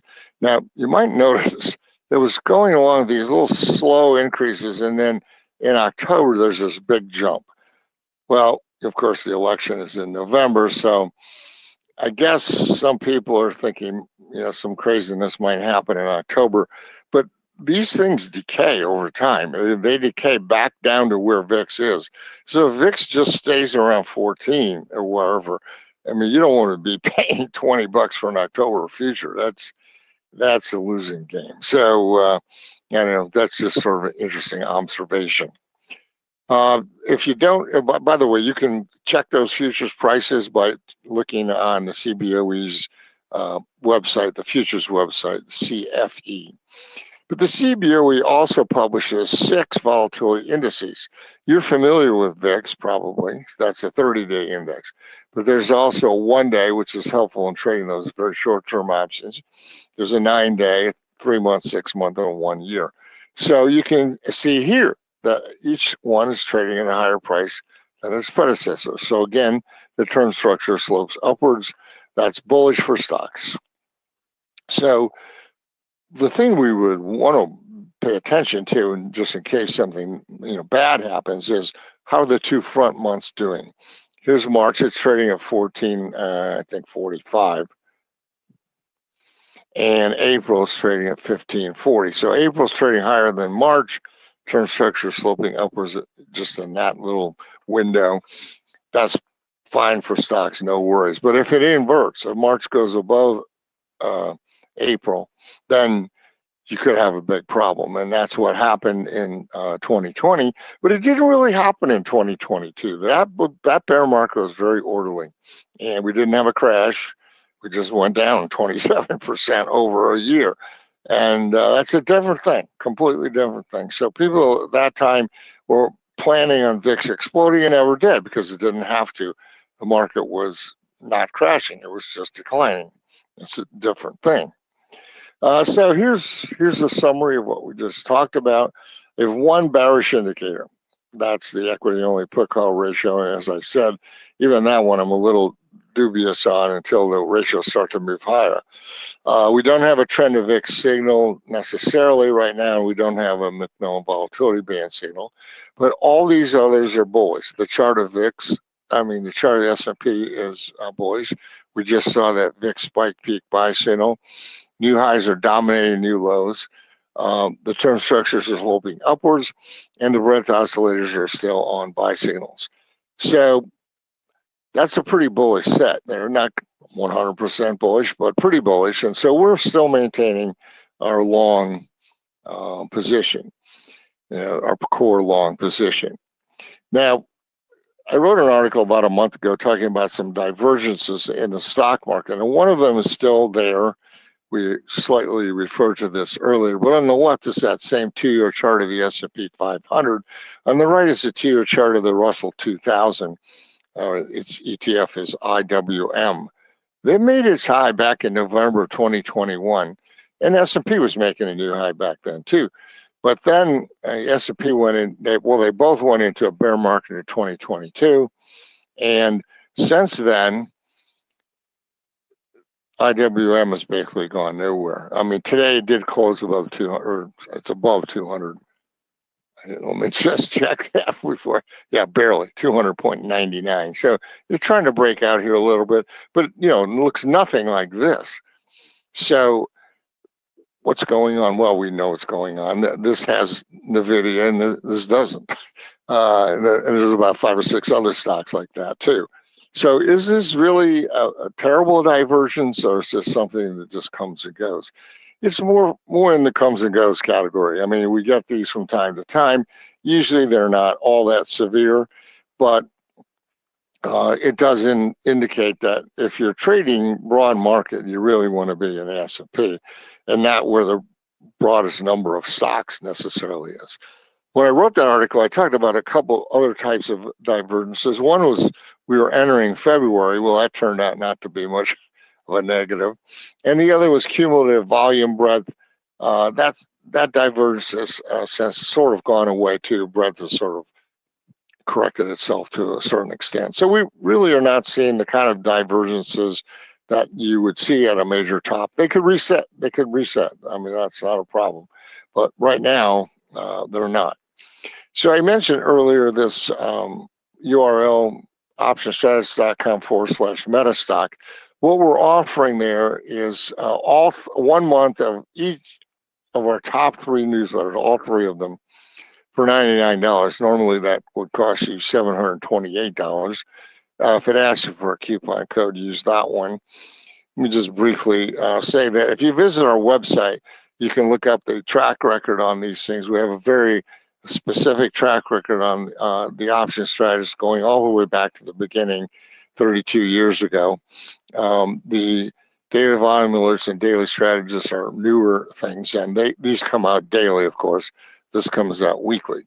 You can take it consecutively or concurrently. So if you want to, take them consecutively, which I would think would make more sense, so you're not overwhelmed with information, just put that in the comment section when you submit your order. Just a quick background, as I said, the option strategist is we're in our 33rd year publication of that. And we have a very long-term track record there. That we do things in there like might be straddle buying. We do some put credit spreads, and then we do the indicators like I just talked about here today. These various buy and sell indicators. They've been very successful in all three of these newsletters for the last few years, but especially the last 2 years. And so that covers a broad spectrum of things. The daily strategist also covers a broad spectrum of things. It has momentum buys and things like that. Of course, it comes out daily. Daily volume alerts was originally designed to try to spot takeovers using option volume. That's sort of gone away. I mean, it doesn't happen too much anymore. So this is really more of a refinement. You get a strong market comment there every day, plus all the systems that we trade. Anyway, past performance, no guarantee of future results. We also, so you can download the PDF of this webinar at that site. We have a YouTube channel where I put up a market comment every Monday morning, more or less morning. And then we have a couple of other newsletters. One is where we sell out of the money puts. That's where you always see these newsletters. 90% winners. Yeah, well, how are you doing on the losers? That's what really qualifies that kind of a service. And then we have one that deals with special situations. So I just want to finish up by talking about, I said today, Walgreens is coming out of the Dow, Amazon is going in. So I'm going to show you the last 7 stocks that dropped out of the Dow, or that the Dow dropped. And you can see what's happened to them. So this is AT&T. It was dropped back in March of 2015. Kind of went sideways for about a month. Then it had a short-term rally, backed off a little, and then a much stronger rally. So I'd say, buying some calls on AT&T at that point in time, as long as they're not like 1 week calls, would have worked out pretty well. This is Exxon. So Exxon was dropped in August of 2020. I can't remember what replaced it. I can tell you right here in just a second. Salesforce.com replaced it. So again, went down a little bit and then took off. So had a good strong rally over the next few months. So again, call purchase should have worked out all right. This is Raytheon. It was dropped in favor of Honeywell. I don't really quite see the difference. But Raytheon actually went to a new low briefly, and then had a big strong rally, and then had an even longer, bigger, stronger rally. So again, being dropped from the Dow was not all that bad. This is Pfizer. Pfizer was dropped from the Dow. I don't understand this. They dropped it in August of 2020. Remember, the pandemic was already underway. The vaccines had not been invented yet, but you can see that shortly after that, these big spikes up here when Pfizer was named one of the preferred manufacturers. If you'll recall, I believe they cut it down to like the government was only going to fund 7 potential manufacturers. Well, Pfizer was one of them. So boom, that big rally. And then, of course, when they actually got the thing rolling, a much, much bigger rally. DuPont. Now, this one didn't work out. It was a short-term rally. Yes, it was dropped here right at the beginning of April of 2019. And it rallied for about 2 weeks. Then that was it. Even now, today, it's only back to about 76, which is roughly the price it was when it was dropped. So that's a loser, I would say, if you're buying calls. And then one more, GE. Again, this one didn't work out too well. It's dropped a lot. Now, since come way back. I mean, now the stock's trading at 155. And by the way, these are the post the reverse split. This one is interesting, though. Look at the bottom here. But GE was replaced by Walgreens in 2018. Now it's 2024. We're replacing Walgreens. I don't know. This guy's at the Dow, day traders. Anyway, so here's Walgreens. That's a pretty ugly chart. I can see why they're dropping it. But I think it's probably worth considering buying some calls, especially maybe, wait for it to be in a little bit of an uptrend, maybe close above 23 or something like that.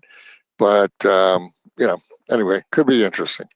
So I invite you to visit our website. It's a new website. We've done a lot of work on it. That's what the homepage looks like.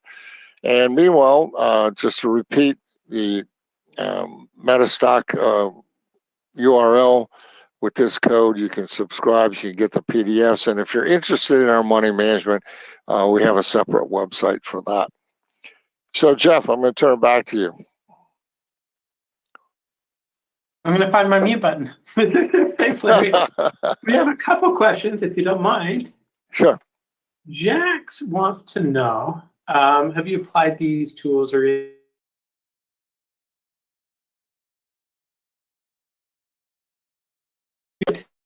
Oh, only to the extent that it shows up as one of these other indicators. So we really haven't had much of a history of put-call ratios on many of those. You know, I mean, personally, I'm a proponent of Bitcoin, but not.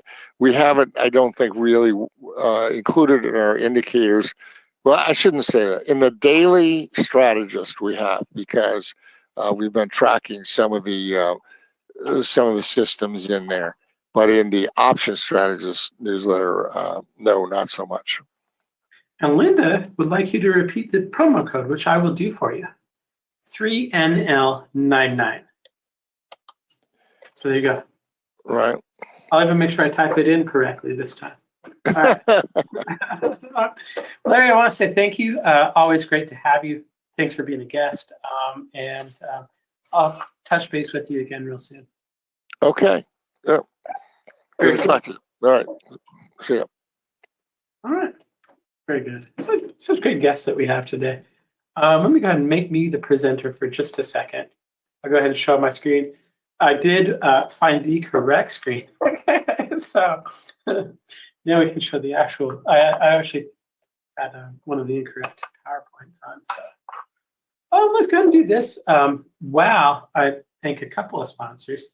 I'm going to have you help me, if you don't mind. I give away some prizes, as you know. I'm going to give away a prize in just a minute. And because there's a little bit of a delay between me talking and YouTube, I'm going to say this right now so you can type in the answers and I can pick one at random. What I would like you to do is help me pick the winner of the next prize. The next prize is going to be any number between 1 and 9,903. Give me a number. I'm going to take one of them out of either YouTube or GoToWebinar, and that'll be the person that wins the prize. So go ahead and type a number now, and we'll go ahead and pick one of those. So the range of the numbers 1 to 900. I'm sorry, 9,903. Okay, cool. Oops. Let's go over here. While you're doing that, I want to say thank you to one of our sponsors. Stocks and Commodities Magazine, Stocks and Commodities Magazine. Great articles. 17,000 articles they've been publishing since 1982. 1.226 million subscribers. They've sponsored the online trader summits and the Metastock conferences that we've done for over a decade now. We really appreciate everything that they do for us and do for the event. And it's a great magazine. I know that you're serious about learning because we are 4 or 5 hours into a conference right now, and you're here, you're watching, you're probably taking notes like I am. You're interested in kind of learning about the markets.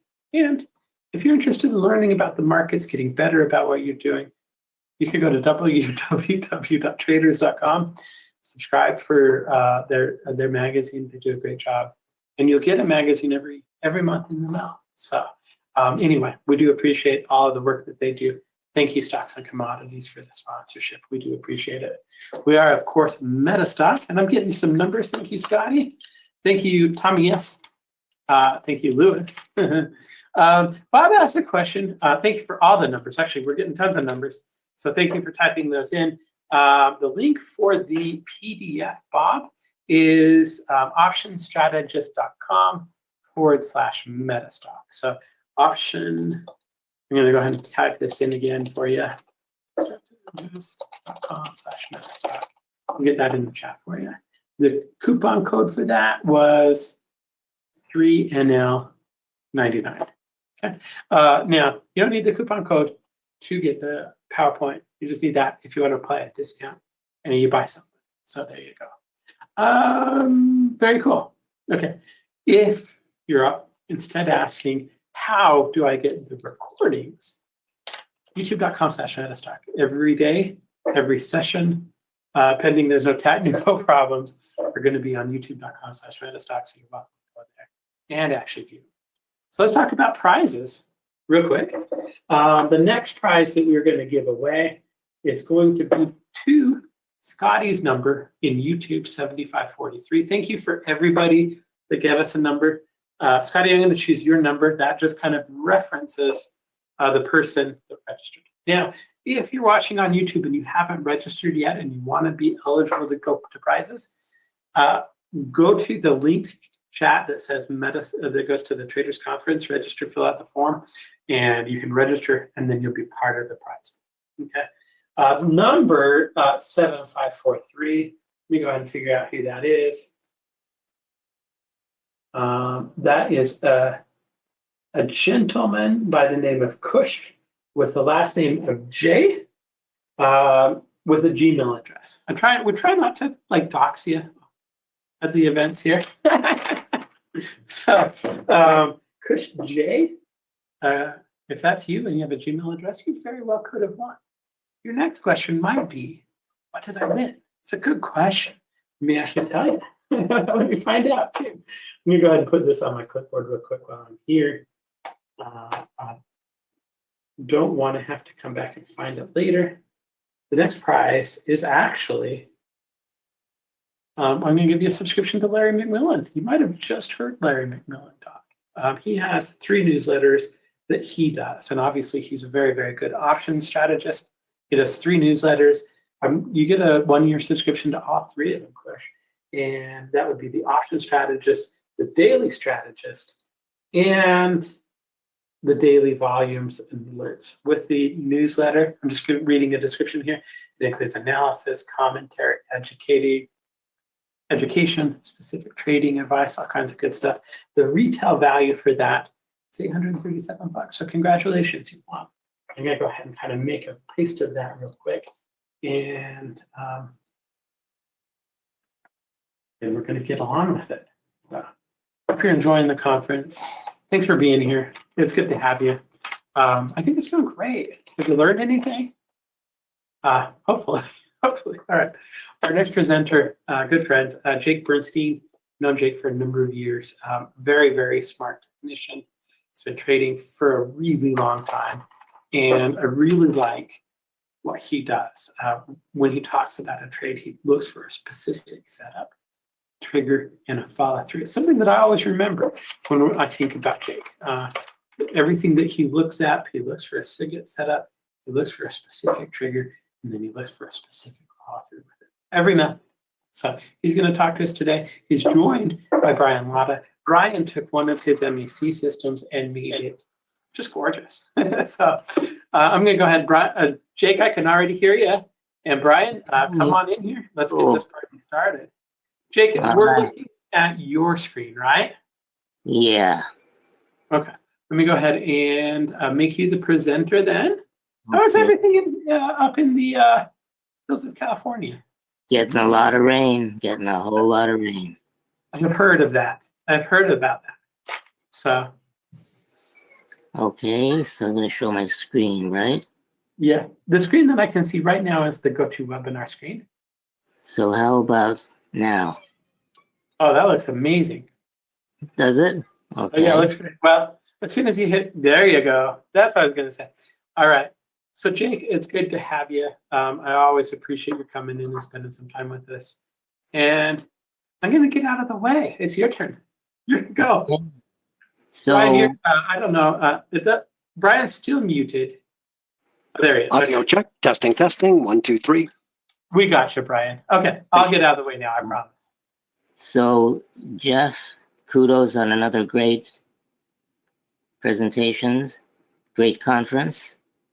I appreciate the opportunity to be here. And for the record, I look much older than I do in that picture. But that's fine. I'm still alive and still kicking after 76, 77, and after 52 years of trading. It's my honor to be invited to speak today. And Jeff, I have always appreciated not only the fact that Metastock has been here for such a long time, not only the fact that you've been there for such a long time, but the fact that I always know I can count on you guys to get the job done if I need something taken care of. So it's very, very reassuring, especially in today's world where so many traders and so many webinars and seminars just come and go and don't teach you anything. It's also my pleasure to be associated with Brian, because Brian is another truly nice person, not only in terms of his demeanor, but also in terms of his ability in the markets, his skill as a coach, and his ability to work with me, even though sometimes our ideas are not exactly the same. We always come to a great consensus. And were it not for Brian, the expansion contraction indicator, which we're going to show today, and which Metastock has done a beautiful job coding, I think that expansion contraction wouldn't exist as beautifully as it does now. And so, Jeff, I'm going to need your help in getting some of these charts up on the screen, because we don't have the latest version. And when Brian is teaching the expansion contraction, we'll rely on you to put some charts on the screen as we need them. Would that be okay? Yes, sir. Okay, cool. So I hope you and your family are doing well, and I kind of miss you. You know, you used to live close to me, but no longer. You're not in my area anymore, but that's okay. We still get to see each other at webinars. So today's question: why do so many traders fail? I'm going to give you a little bit of philosophy, a little bit of psychology, a little bit of methodology, and a little bit of technology, because there's not much we can do in 1 hour. What in this business does it for me? Is it the trading? Is it the profits from trading? What is it? What does it for me is the email that I get from people, and I get a few a week, telling me how much they've learned, not just from me, but from the methodologies that I propose and the methodologies that I've developed. In other words, my kick comes from getting people to the profitable side from the losing side, which always leads me to ask the question, why do so many traders fail? Think about it. If you were around in the 1960s trading like I was, or in the 1970s, you were always looking for what? Cheaper commissions, better trading strategies, faster price executions, better brokers, better technical articles, better trading systems, and so forth. And then as time passed, we got everything we wanted. We got faster order executions. We got drastically lower commissions. We got more information. In fact, the information on the internet today is so vast, you literally cannot get your arms around it. If you go to a Google search and type in the term, teach me how to day trade, you will get literally within half a second about 6 or 7 trillion hits. And you're going to look at it and you're going to say, oh, that's great. What the heck do I do now? Where to begin? What to do? How to choose? So it leaves with more questions than it answers, and gives you the confused sense of feeling that you have when you're lost. What should you do? Whom should you believe? What should you look at? Where should you go? How to behave? And these are all part of the psychology, the methodology, the technology, and the philosophy of trading. So I'm not going to wax philosophical, but Brian and I are going to cover some very important details today about what you should do as a trader to improve your trading. If you're losing, we want to take you from the losing side to the winning side. If you're winning, we want you to win more. After all, what good does it do if you're spending 6 or 7 hours a day trading the market and making as much money as you could make at McDonald's or at Burger King? It's no value whatsoever. You want to scale it. You want to maximize it. Fortunately, we've got tools like Metastock, tools that tell us specifically what to do, when to do it, how to do it, how it's done in the past, and so forth. So we can generate all of this fantastic information. But then from the point at which that information is generated to the point that it's used is a very, very big expanse. So we're going to talk a little bit about what works and what does not work, and I'm going to show you expansion, contraction, because there are very few things in these markets that I'm absolutely in love with in terms of methodologies. In terms of methodology and technology, if there's a trading system, a trading strategy, no matter what it is, no matter what it's called, chances are that in my 50 years of trading, I've either tested it, ever traded it, tested it, examined it, and I've rejected most of them. Because the fact of the matter is that well over 90% of what's out there just does not work. It may look good for a few days. It may look good for a few weeks. But the farther back you go in time, the less effective it has been. And you say to yourself, why didn't it work 10 years ago? Why are they only showing me the first 6 months of track record, the last 6 months of track records? So again, you have to decide. But there's some other issues, and they're personal issues. What do you have the ability to do? I get many calls from doctors, surgeons who are very disappointed with their practice. They've got to deal with patients complaining. They've got to deal with malpractice insurance. So they say, I saw the trade on the ad on TV for the brokerage firm, and there's a guy sitting in front of the computer, and he's trading. He's looking at a chart, and there's lines on the charts and colors on the charts, and he's happy and he's smiling. He's placing orders. Meantime, all around him, life is crashing. His kids are throwing stuff around. They're throwing buckets of sand all over the floor, but he's happy because he's trading. And you would hope that from the ad that he's not only trading, but he's making money. That's why he's smiling. But in reality, you and I know that's not true. You and I know it's very, very difficult and very involved process, and involves learning, and it involves learning that's specific and clear. So one of the things that I've learned, and it took me 15 years to learn this, is unless my strategy is based on a structure, setup, trigger, and follow through, it's not going to do me any good, because I will always want to intervene and think that I know better than the strategy. So if you've been there before, you know what I'm talking about. When you have a platform like Metastock or a strategy like expansion contraction, you avoid the interpretation. Let me tell you something. I can talk to a trader or a would-be trader for 5 minutes, ask 3 or 4 questions, and predict with great accuracy whether that person is going to be a good trader or a bad trader.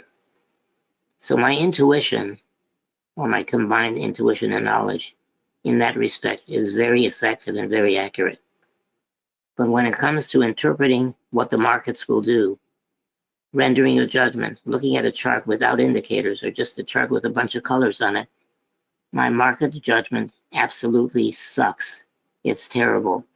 And so I need to rely on a specific mechanical rules-based strategies, which is why I call myself the fact-backed and rules-based trader. And one of the things that I love about working with Brian and with Metastock is because you can do all those things on Metastock. And Brian and I have discussions that are very specific in terms of what are we looking at? In other words, what's the algorithm? What's the rule? I can't look at a chart and say, it looks like the market wants to go up. That kind of a statement is meaningless to me.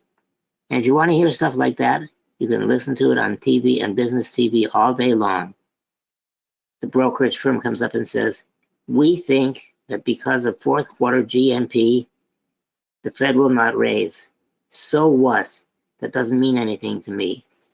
I'm a purely technical trader. However, if you have developed a strategy where you can take that information, that fundamental information, and put it together into a meaningful decision that's verifiable and testable, that's a whole nother story. So today is all about education. Here's the much vaunted, much displayed disclaimer, which basically says, guess what? You can lose money trading, and sometimes you will. And that what we're talking about here is hypothetical, because we need to cover our you-know-what. It's very important these days. So a little bit about me, and then I'm going to give Brian the microphone, and he can tell you a little bit about himself, and then I'll take it back from Brian. So I made my first trade in the summer of 1967, which makes me an old guy. Written over 43 books. I'm a real trader. I'm not theoretical, but actual. I trade what I teach, and I teach what I trade. I'm purely technical, as I said. I'm not interested in fundamentals. Believe it or not, we've got this great, cool tool called a computer. And now the computer's got, whoa, artificial intelligence. What about real intelligence? What about actual intelligence? But we have computer-based testing of everything we do, so we know that it's got potential and that that potential has to be realized following a specific set of rules according to how the back test was done. In addition to that, I've mentored thousands of traders all over the world. I've spoken at over 900, close to 1,000 seminars and webinars all over the world at leading exchanges. I'm a board member of the Foundation for the Study of Cycles. Been on Wall Street Week, CNN, CNBC, FNN, etc. I'm not a broker, which is a good thing. Everything I do is 100% objective and rules-based, no analysis. And I still have clients all over the world who buy research from me, who are very well-known traders. And you wouldn't believe the list of clients that I have who buy research from me because they know it's purely objective and very clear. So enough of that. What I'd like to do is skip this one and give Brian a chance to introduce himself, and then we will come back and pick up from Brian. Thanks for that, Jake.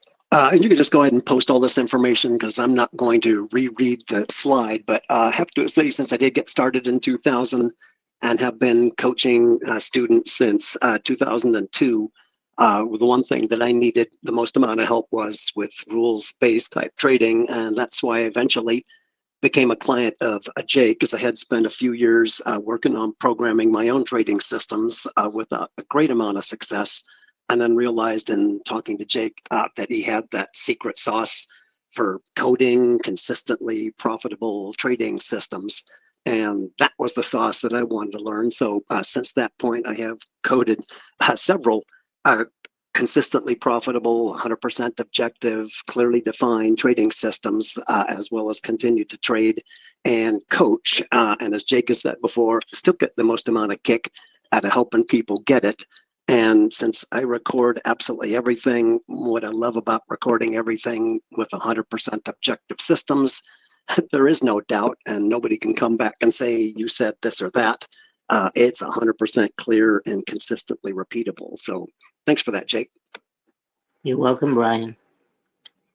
Now let's see. It's not letting me go back a page. Just bear with me, folks. Let me do this. Just a moment, please.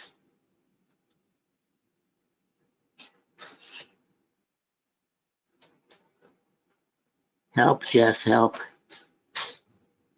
If you're in PowerPoint, sometimes you can right click and go to the previous slide. And sometimes you can hit the right arrow. Instead of the left arrow, I mean. There you go. Okay, hold on a second. Thank you so much. Appreciate that, Jeff. For sure. Okay, so let's talk about this. Why do so many traders lose money? I didn't actually see the screen change on my side, though. You don't? You don't see the slide number 4?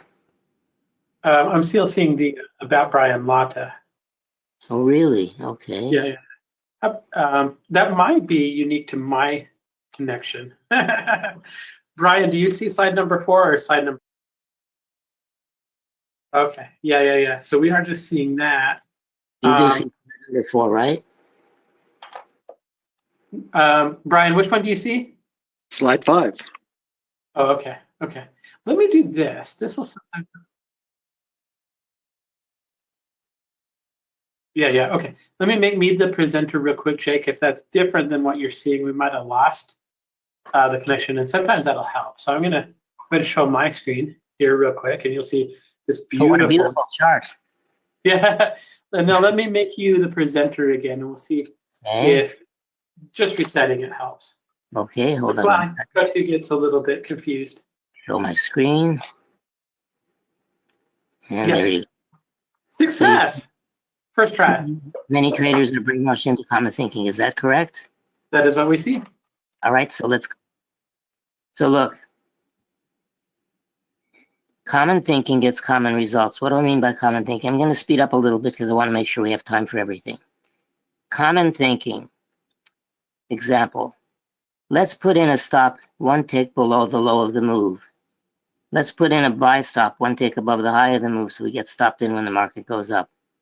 Let's not take our loss right now because it's probably going to be better tomorrow because there's an economic report coming out. That's common thinking. Common thinking will get you common results, and in the market, common results are you will lose money. Very simple. Why? Because 90% of the people who try this game will lose money. So if something is ambiguous, it's the breeding ground of losses. Everything has to be clear. You have to look in the mirror and say, yes, I'm an idiot, or yes, I will try harder, or yes, I'm losing money because I'm not being consistent. So don't be ambiguous about anything. There is no looks like the market wants to go up, looks like the market wants to go down. How does the market know what it wants to do? And who is the market anyway? So all we need is buy signal, sell signal, stop, etc. It's boring, but it works. And so we have other examples of common thinking, etc. And using trend lines for support. These are all signs of common thinking. You need to have very specific patterns, and you have to define exactly what those patterns is. Example, what is overbought? Is Tesla at 100 shares, $100 a share overbought? Then at 200 must be more overbought. Then at 300 must be more overboughter. And then at 500, it must be most overboughtest. Don't think in terms of overbought and oversold. Think in terms of buy, sell, don't trade. Here's the stop, here's the target, etc. Setup, trigger, and follow through. So we've been through Brian. Let's go here. Let's talk a little bit about discipline. And I realize I'm talking to you about the psychology part of things right now, but it's very important because, as you know, psychology is the weakest link in the chain. I can take a very mediocre trading system and give that mediocre trading system to a good trader, and they will make money with it. I can take a great trading system that has beautiful backtest and give it to a bad trader, and they will lose money with it. So where does that happen? Where's the weak link in the chain? The weak link in the chain is discipline. You've heard it 100 times. In fact, the book, The Disciplined Trader, written by Mark Douglas, rest in peace. Mark Douglas was one of my first mentoring students many years ago. He wrote about discipline. People say, Jack, no wonder you can't make money. You don't have discipline. You need to get some discipline. So Jack says, that's right. I need discipline. Where am I going to get it? Maybe I'll read it in a book. No, it's not going to come from a book. Maybe I don't have discipline because I had bad potty training when I was a kid and I needed to see a psychiatrist. Maybe I need a therapist. That's what I'm going to go to Help Online and get therapy. No, that's not going to help. And nowadays, of course, it's very popular to get help from magic mushrooms. Maybe you should take magic mushrooms and try and hijack a plane. No, you don't want to do that. Discipline comes from confidence. That's good. Where does confidence come from? Confidence comes from using a trading strategy that is clear, effective, and backtests properly. It comes from specific rules. So once you have that confidence, you will have discipline. Discipline will mean that you're going to do what you're supposed to do, and in most cases, you're going to make money. Making money will give you confidence, which will in turn give you more discipline, so it's a virtuous circle. But who am I to preach at you? You probably won't believe me anyway. So let's go forward.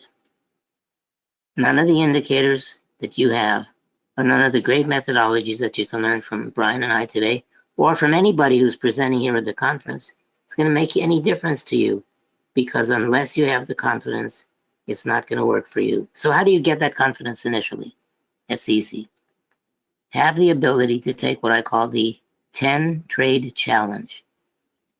Find a trading strategy that you're comfortable with, something that works for you, something that's crystal clear, and then have the wherewithal to take the next 10 trading signals exactly according to the rules. In fact, have the confidence and the ability to take 2 of them in a row or 3 of them in a row. Most people can't even do that. Of course, I'm not talking about anybody at the conference here today. That's everybody else. So take the challenge. So I get a lot of emails from people. You can read these in the background while I'm talking. These are the kinds of emails I love to get because people tell me who they are, what they're doing, and how, if I've helped them, they've improved their trading, or what they still need to do. And I get these very sad emails so many times, as well as happy ones. I'm just going to go through a few of these like that, forget about that. But let's talk about something else. We've been through this before. So what is the definition of gambling? And people just hate it when I say that. People say, trading is not gambling. Trading is investing. Somehow the trader is supposed to be more erudite, more sophisticated than a gambler. But the bottom line is, the definition of gambling is taking risky action in the hope of a desired result. Isn't that what trading is all about? We take risk in order to get a reward. So I say this, if you're going to gamble, do it correctly. Do it right. I would bet money on a good gambler any day of the week above betting money on a trader. Gamblers really know exactly what to do. They've got the rules, they follow the rules, and they become good gamblers and profitable gamblers, which is what you want to do. So I'm not going to talk about gambling as trading anymore because people get very upset when you do that. They say, it's not gambling. Well, in my mind, it is. So we will share a lot of facts with you to help you vastly improve your results. So let's go forward and skip this slide and show you something else. Oh, by the way, in my spare time, I wrote a few books. You might be interested in them. And what's really amazing is this.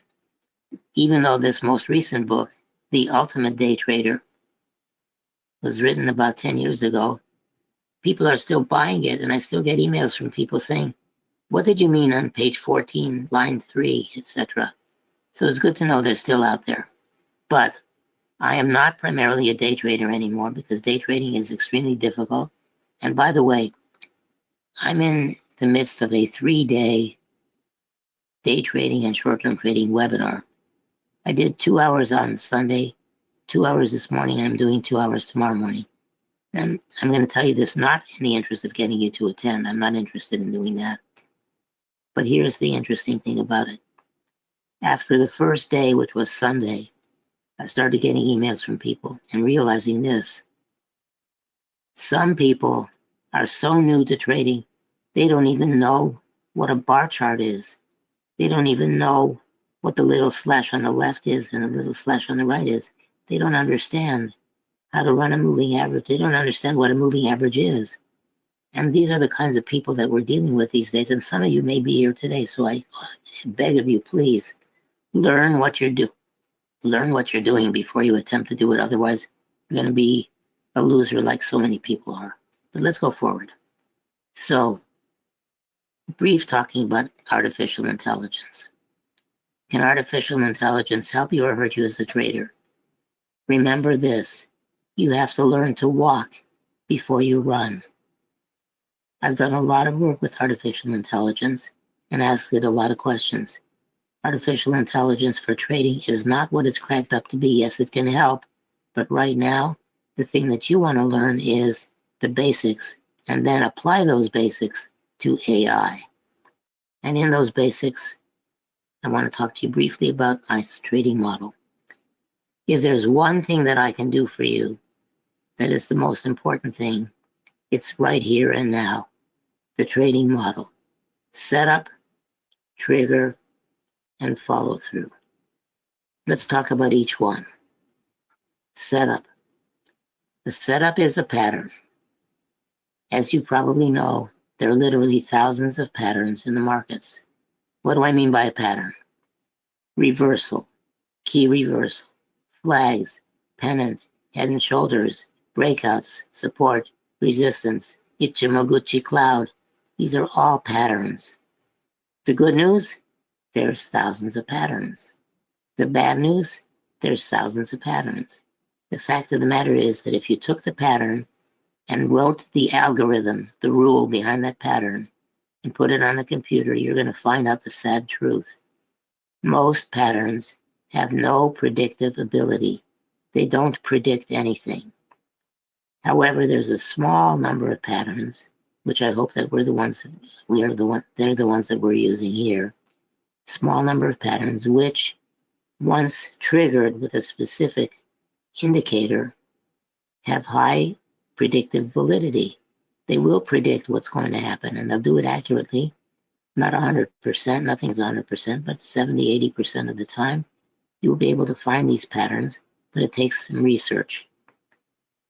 The third part of the formula is follow through, and that means either of three things. Number one, where are you wrong? What's your stop loss? Number two, where is your first profit target? And number three, how can you maximize that profit?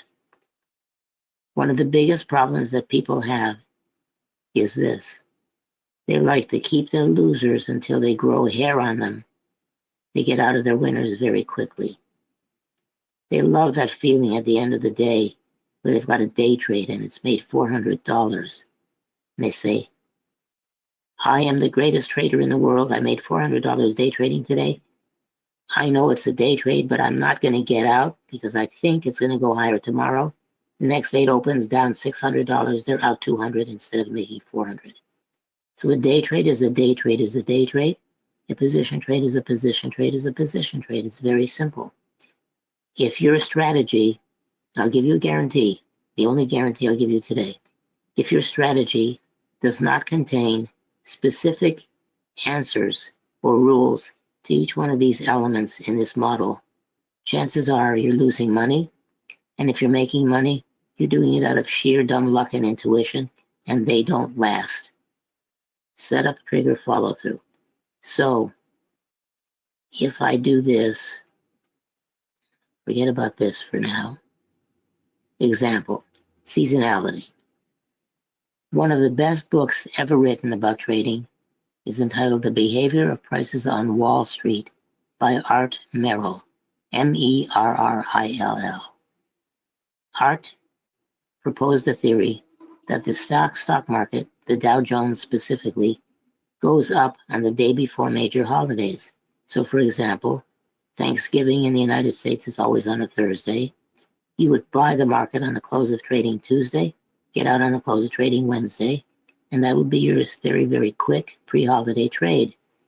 And then he took these trades all the way back to the 1800s and generated statistics.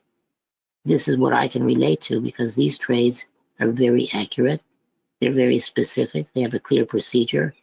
Setup, trigger, follow through. The setup is the seasonal pattern. The trigger is timing. And the follow through is the exit strategy. Very, very simple. So let me come back to this presentation for a moment. And let me show you something else. Here's a chart of the Dow Jones Industrial Average, 1901 to 2022. What? Who's crazy enough to show that much history? That's right, we're talking about 121 years of history shown on one chart. What does this chart mean? Let me show you. I have taken each year of the Dow Jones, made the low of the year 0, made the high of the year 100, or in other words, mathematically, we normalized it so that no one year that made a big move during the year or a big move up or down would have an impact on this chart. This is the pure, unadulterated seasonal trend. It shows that stocks begin to move up in January, move up in February, and have these various moves during the year, and have a very strong end of the year in November and December, all of which has been shown to be completely accurate again this year. As I said, it's not perfect. But what else we've been able to do with the data is show the highest probability weeks up or down. Example, the first 3 weeks of April historically have been very bullish. They've been bullish in percentages of time up or down. They've been bullish on the trend, and the move actually tends to begin sometime in the middle to the latter part of March. The year is usually closed out strong in October, November, and December, so you see a preponderance of arrows to the upside with percentages. This is what I can relate to in terms of trading. Nothing else means anything to me. There's always going to be an excuse. No, the market's not going to rally toward the end of December because of the war in Ukraine. Nonsense. That's nothing to do with it. It's all about questions. It's all about setup, trader, and follow through. So let's take a look. In terms of what I showed you, is this a setup?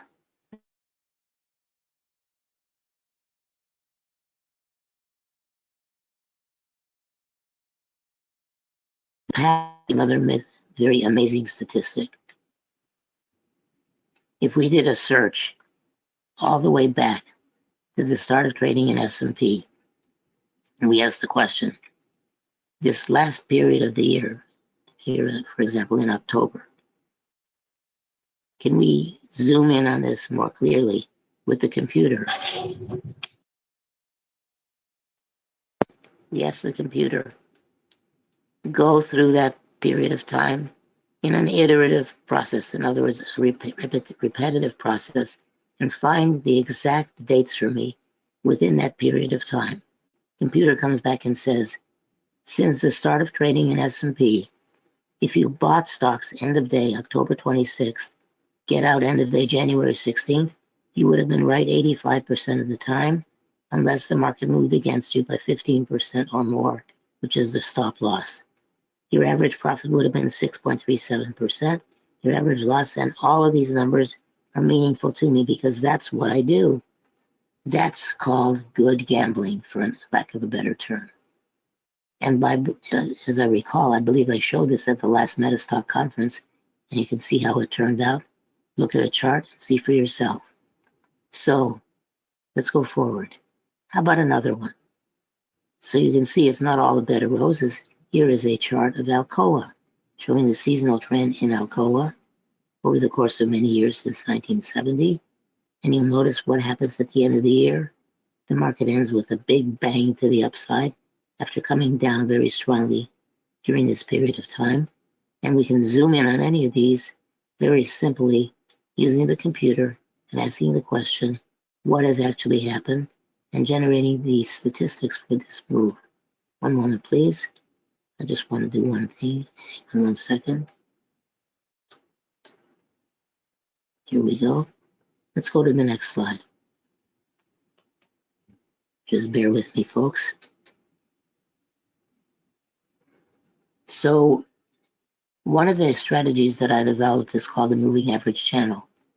Metastock has the moving average channel with all the rules, and anytime there's a buy or a sell in the channel, which uses setup, trigger, and follow through, it will tell you exactly what rule was invoked and what caused it to give you that specific trade. We're able to take the moving average channel, better aspects of it, and program it into another strategy called expansion contraction. And what we're going to do now is this. Brian is going to take it from me. Please leave my mic open because I'm going to want to comment as well. And Jeff, we're going to need your help getting the latest version of expansion contraction on Metastock. And they have done a beautiful job coding it. And the reason they've been able to code expansion contraction is because it's rules based. Expansion contraction is a beautiful strategy for me because I like red light, green light, stop, go, etc. And that's what we're going to be looking at right now. So Brian, I'm going to turn it over to you. You can talk a little bit about expansion contraction, and we'll take it from there with Jeff's help. Thank you, Jake. And so again, you can read through some of this information here. The reason I'm calling it a zero lag dual perspective study, it's based on Jake's moving average channel. And do want to actually take a look at how price changes up and down through that moving average channel. So the indicator's actually measuring just how fast price is moving up and or down through the moving average channel. So, and then hopefully we can get some example charts on here from Metastock. And there we go, that's beautiful. So, and again, as Jake has mentioned in the past, it ends up being a bit more like a red light, green light type of indicator at the bottom. It's, as I said, measuring how fast price is moving up and or down through the moving average channel on every bar. So concurrent indicator or zero lag. It's not like most indicators that do lag. And in this instance, it should be very stable and clearly identify not only shorter term moves over, say, several days to several weeks, but longer term trends that might last for weeks to months. So let me jump in for a second, Sure. if I may. So this is an older version. And Jeff, if you have the ability to pull up the current 10-year T-note chart, we will work from that one in a moment. But I want you to look down here at the most important part for me, is what we call the expansion contraction cone.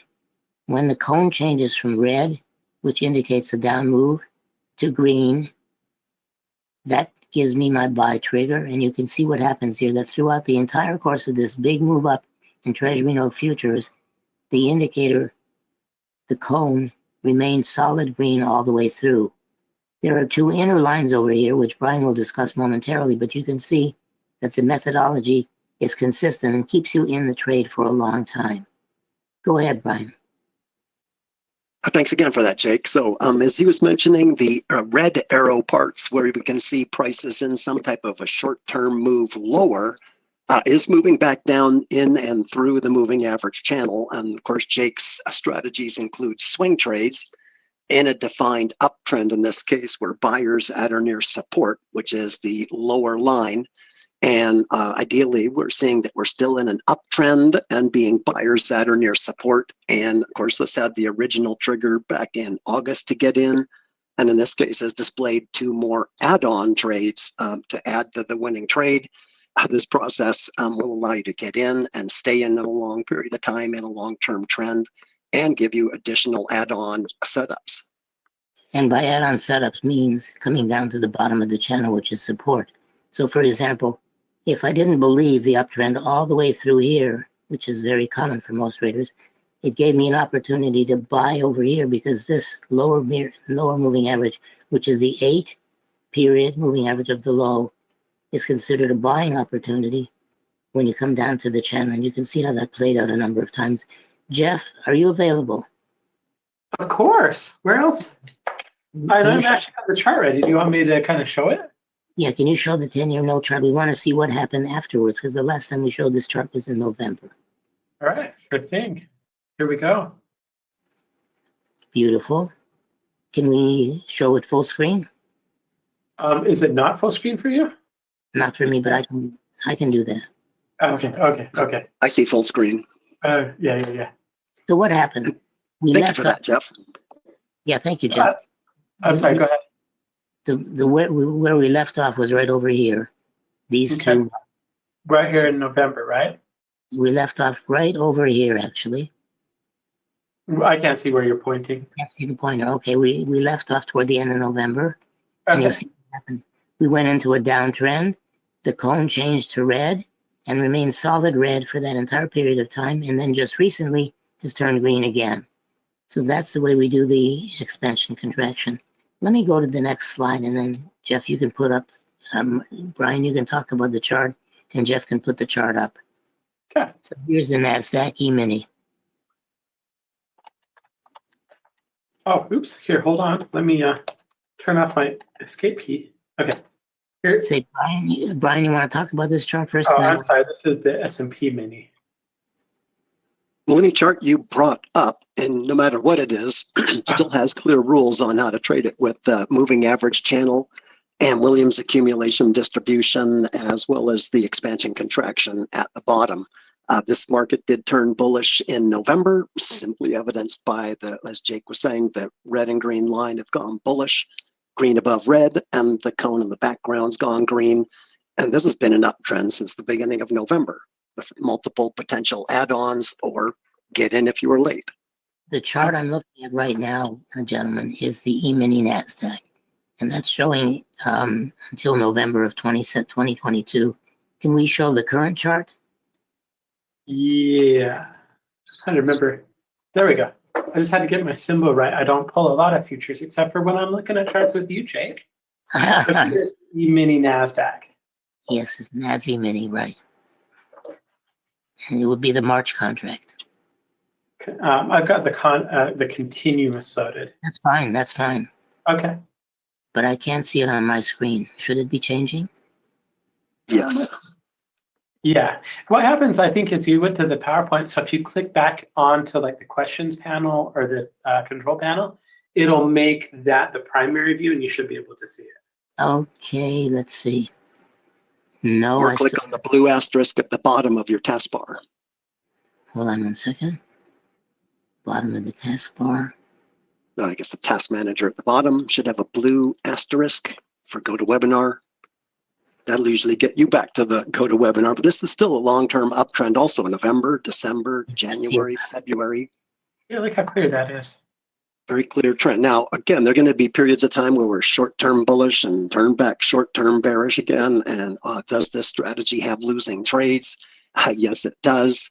Longer-term back tests anywhere between 5 to 20 years back have still shown a better than a 60% average win to loss ratio, and approximately about a 1 2/3 to 1 3/4 profit to loss ratio. And we're back talking about competence. I'm just going to say it comes from having a back-tested system, forward traded and validated for proof, and you just get unshakable confidence. You know what? My screen has gone haywire here.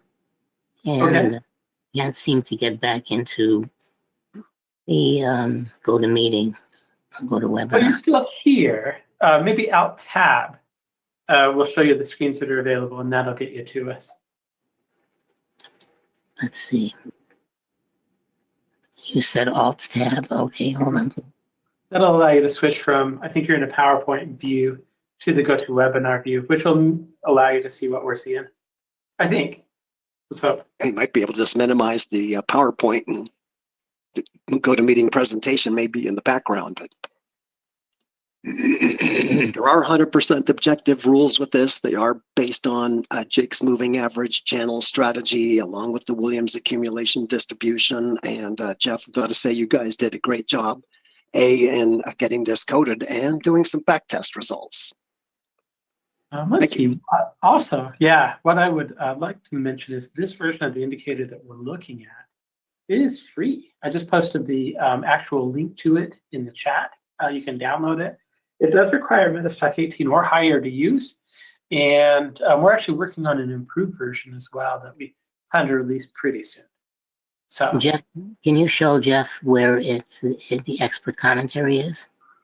no, that's part of the version that I don't have here on this machine because it's still in development. But we are working on a version that'll have scanning, commentary. We anticipate that'll be ready within a couple months. So, Jeff, as long as you're showing your screen, can we switch to, can you put a cocoa chart on there? Yeah. Hold on just 1 second. I just have to remember the symbol for that. I don't mean to put you on the spot. No, you're fine. I should have. It's always a good exercise for me to remember what these symbols are. And then we'll look at stocks. That's corn. What's the base symbol for cocoa? Help me out there. It's usually CC2 or CC. Okay. That's what I needed to know. I could never, I always get it confused with corn. So here's a chart of cocoa. You don't want to make that mistake at Starbucks, do you? No. Okay, so can we zoom in on the chart? Of course, yeah. Just tell me when you want me to stop. Let's stop. Okay. Check that out, ladies and gentlemen. Look at that. The cone turns green to the left over there. And for the entire up move, which is, if I'm not mistaken, the biggest up move in the history of cocoa prices, it's solid green all the way. Thank you, Brian. Thank you, Jeff. Of course. Let's put some stocks on here. Let's put Tesla on here. Now we're in a. Now I'm comfortable with the symbols you're going to have. Okay. Let's do Tesla. And let's zoom in on the most recent move. Okay. And notice where it turned red, and it stayed solid red for the entire duration of this move. And that's the thing that's so beautiful about expansion contraction to me, because it will get the big moves. It will keep you in those moves for a long time. The weakest link in the chain will be you because you're not going to want to believe it. But given all of that, it's not perfect. It does make mistakes. I'm going to need to add that. Brian, your commentary, please. Yes, again, this indicator is actually very stable. Most daily setup type systems I've seen, setups are definitely good for several days, may last a few weeks, occasionally may go for a month or two. And here we're still on a daily chart, and now we're seeing quite a bit longer duration trades. And for me, being a long-term position type trader with options on these charts, I do want to get into trades that I may be in for months or over a year. And in those instances, there are examples of that potentially being able to happen. So very stable indicator. All right. Jeff, can we look at NVIDIA and VDA? I've heard a little bit about that stock lately. You. Oh, oops, I typed it in wrong. Give me 1 sec. There we go. And then let's just kind of zoom in a little bit. Yeah. I mean, just looking at the channel, this kind of looks clear to me, Brian. Yeah, it's actually a perfect situation. Not going to work all the time, but actually really, really good. So I'm going to summarize a little bit, and then I'm going to turn to Brian and Jeff and just say, you need to have the rules. They need to be specific. Fortunately, expansion contraction has a whole set of rules that Brian was diligent enough to write out. And the reason that Metastock was able to code this so beautifully for us is because of the fact that it's rules-based. We're not going to look at any chart and interpret it. It's either going to be bullish, bearish, or nothing.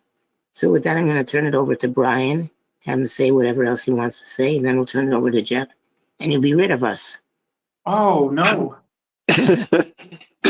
Just for today. I will say on NVIDIA, excuse me? I said, good. I don't want to be rid of, as Jake says. Oh, nonsense here. Again, NVIDIA really was one of the best trades of 2023 and into 2024. In fact, just looking at Jake's trading strategies, 4 days ago, there was a buy setup and an uptrend just prior to earnings, and that popped pretty aggressively. I'm not typically a trader that gets in just before earnings, but in a trade that's gone for months, that's up a lot and can't lose. The fourth candle back, the last red one, was one of Jake's CMC buys in a long-term uptrend. And the next day, when earnings hit 2 targets immediately and is still up. All right. Lewis does have a question that I'm going to kind of have you address just a little bit. I know this kind of goes into some pretty big detail. But if I'm looking at this chart of NVIDIA, where would I be looking to exactly enter based on JPXC? And I'm just going to zoom out a little bit so maybe you can see where that point would be. But she's just a little bit curious about where the buy would be. January 5th. January, well, that's Can't see it exactly on your charts, Brian, but I'm looking at mine, and it's programmed for January 5th. I love the specificity of that. And so here we are looking at January 5th, and is it just the change of the channel from red to green? It was short-term bearish and then turned back bullish. Okay. And it was on the 5th, at least on my charts, that it showed a bullish setup, and that's also been up since then. But that was the last trigger from expansion contraction, having a red cone, short-term bearish, to having the green cone and going bullish. Okay, very cool. We really like this indicator here. I like the color of it. We actually, yeah, like I said, we've been doing some work on it. We're not ready to show that just yet. But yeah, absolutely. This is something that works really, really well. If you want a free copy, go ahead. Well, I got one more comment in closing, because I know Jake's seen more decades than I have in trading, but I've been basically a studier of methods and indicators. And I haven't really seen anything that's been this clear on setups that can give us long-term trades in any indicator that's been created to date. Now, obviously, I'm a bit biased being the creator here, but certainly challenge anybody to find any existing indicator with this type of stability.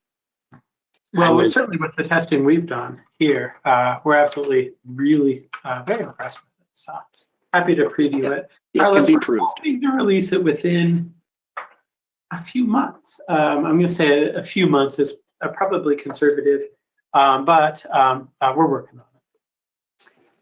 Jeff, I want to thank you so much for giving me the opportunity to be here today. Always happy to talk to Metastock people. And Brian, thank you so much for joining me. Jeff, I'll leave the last word to you. All right. Thanks for coming. How's that? Very good. I do want to talk about the other setup and trigger and follow-through methods that we designed, because those are really, really cool too.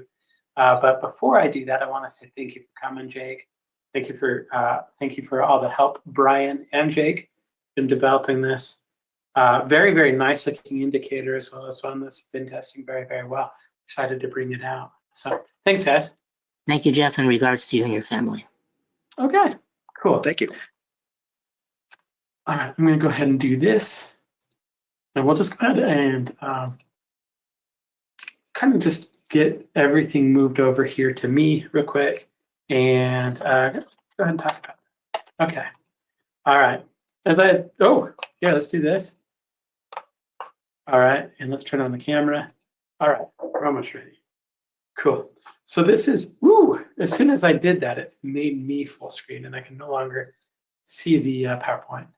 But there we go, I've got it fixed. So setup and timing triggers is an add-on that we developed with Jake. It does have the MAC10.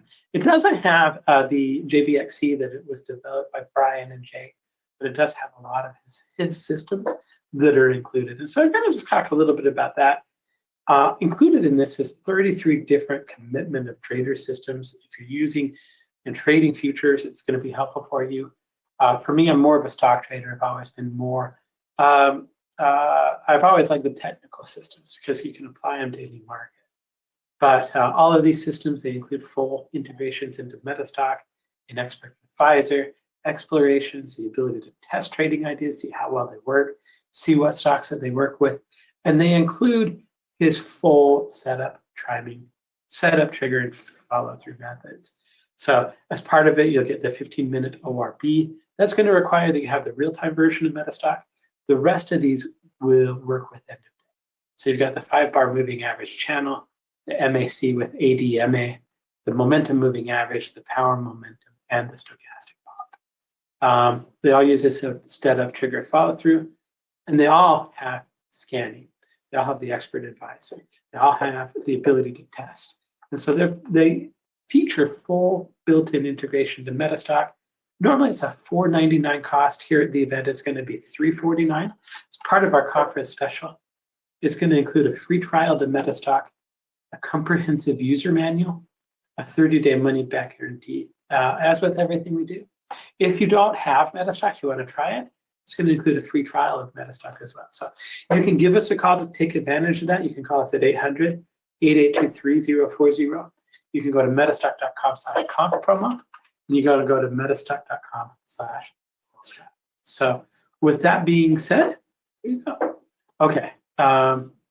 Take advantage of it. Give it a go. 800-882-3040 and metastock.com/conf promo, metastock.com/sales chat.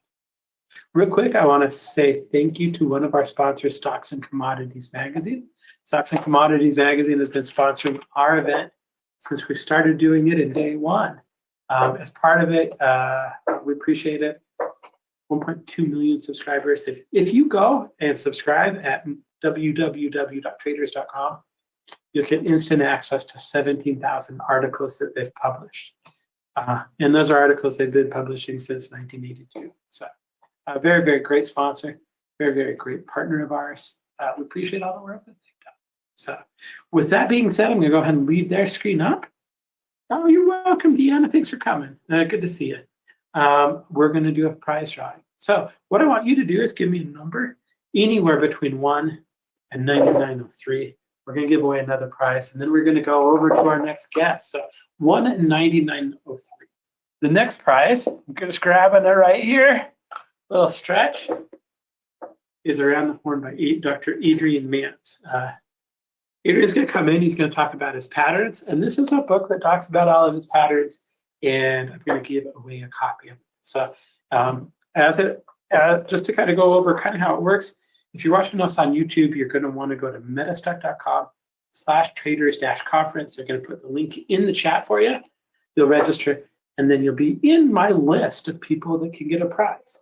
So that prize list, what we're going to do is, Travis chose the number 26.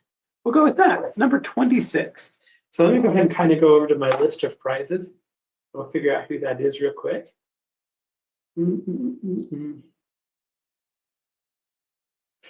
That is Andrew C. Okay, with a email address at gmail.com. They're all Gmail address winners right now. Andrew C. Andrew's a pretty common name, but I'm not going to give your last name out. But if your name's Andrew C. and you have a Gmail address, you might have won.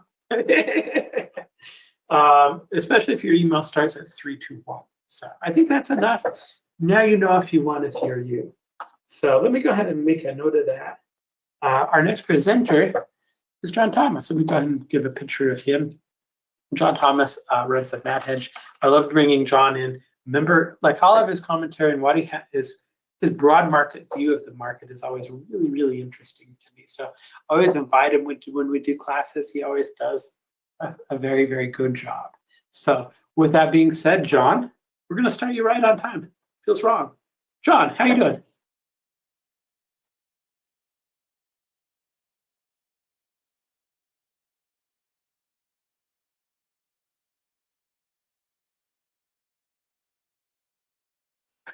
Okay, John, I can't see. Okay. Hey, John, I can't actually hear you, but I can see your screen. What I would recommend you do is click on, if you can hear me, because I do show your audio is connected, click on audio and just make sure you've got the correct microphone selected there. So.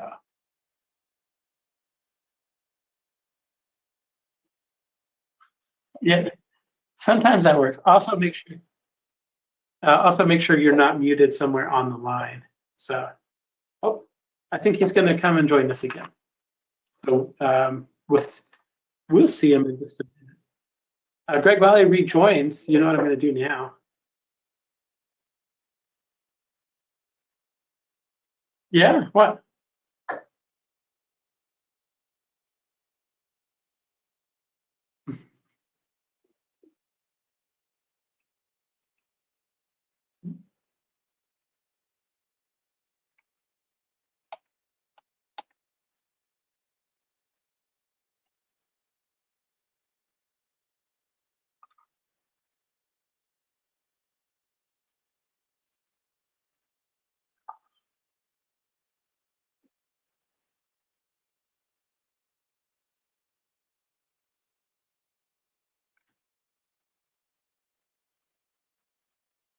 Yeah, we could definitely talk about that. Nobody in GoToWebinar could see you though, because your camera was off.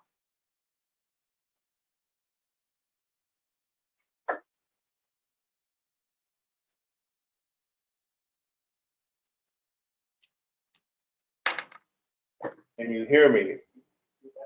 Oh. Oops. All right, John, we can hear you now. Let me make you the presenter. And I'll make sure we can hear your screen. Muted. I got you, Greg. Okay, John, I can see your GoToWebinar connection screen. And I could hear you for a minute. Yeah, now all I have to do is find my PowerPoint. Okay, good. Well, we're getting there. We're getting there. Let's see. Let's see.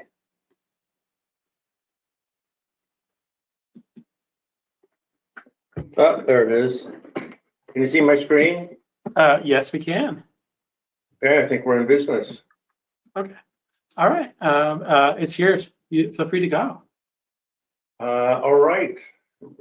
Time to go to get the show on the road. So, hello everyone. This is John Thomas, the Mad Hedge Fund Trader, with you today, and I'm going to talk to you about gaining a decisive trading advantage with AI. And of course, we've been using AI for 12 years now. It's gone mainstream since then. So we're now teaching people how to hugely improve their performance using the AI tools that we have to offer. So take out your pen and paper, take notes, or start typing in your smartphone. What I'm about to tell you will blow you away and change your life, for I am in the early retirement business, your early retirement. Why listen to me? Well, I have 55 years of experience in the global financial markets, 10 years as the economist correspondent in Tokyo, Japan, and later the White House, 10 years running the international equity division at Morgan Stanley, a little time out as a Marine Corps combat pilot in Desert Storm, 10 years running the first international dedicated hedge fund, and 5 years fracking for natural gas in Texas. Now 16 years publishing the Diary of a Mad Hedge Fund Trader. I am one of a handful of founders of the modern hedge fund industry who is still working. And of course, this is the real reason to listen to me, performance. Our trailing 12-month performance is 60.43%. That is absolutely tops in the industry versus 26.42% for the S&P 500.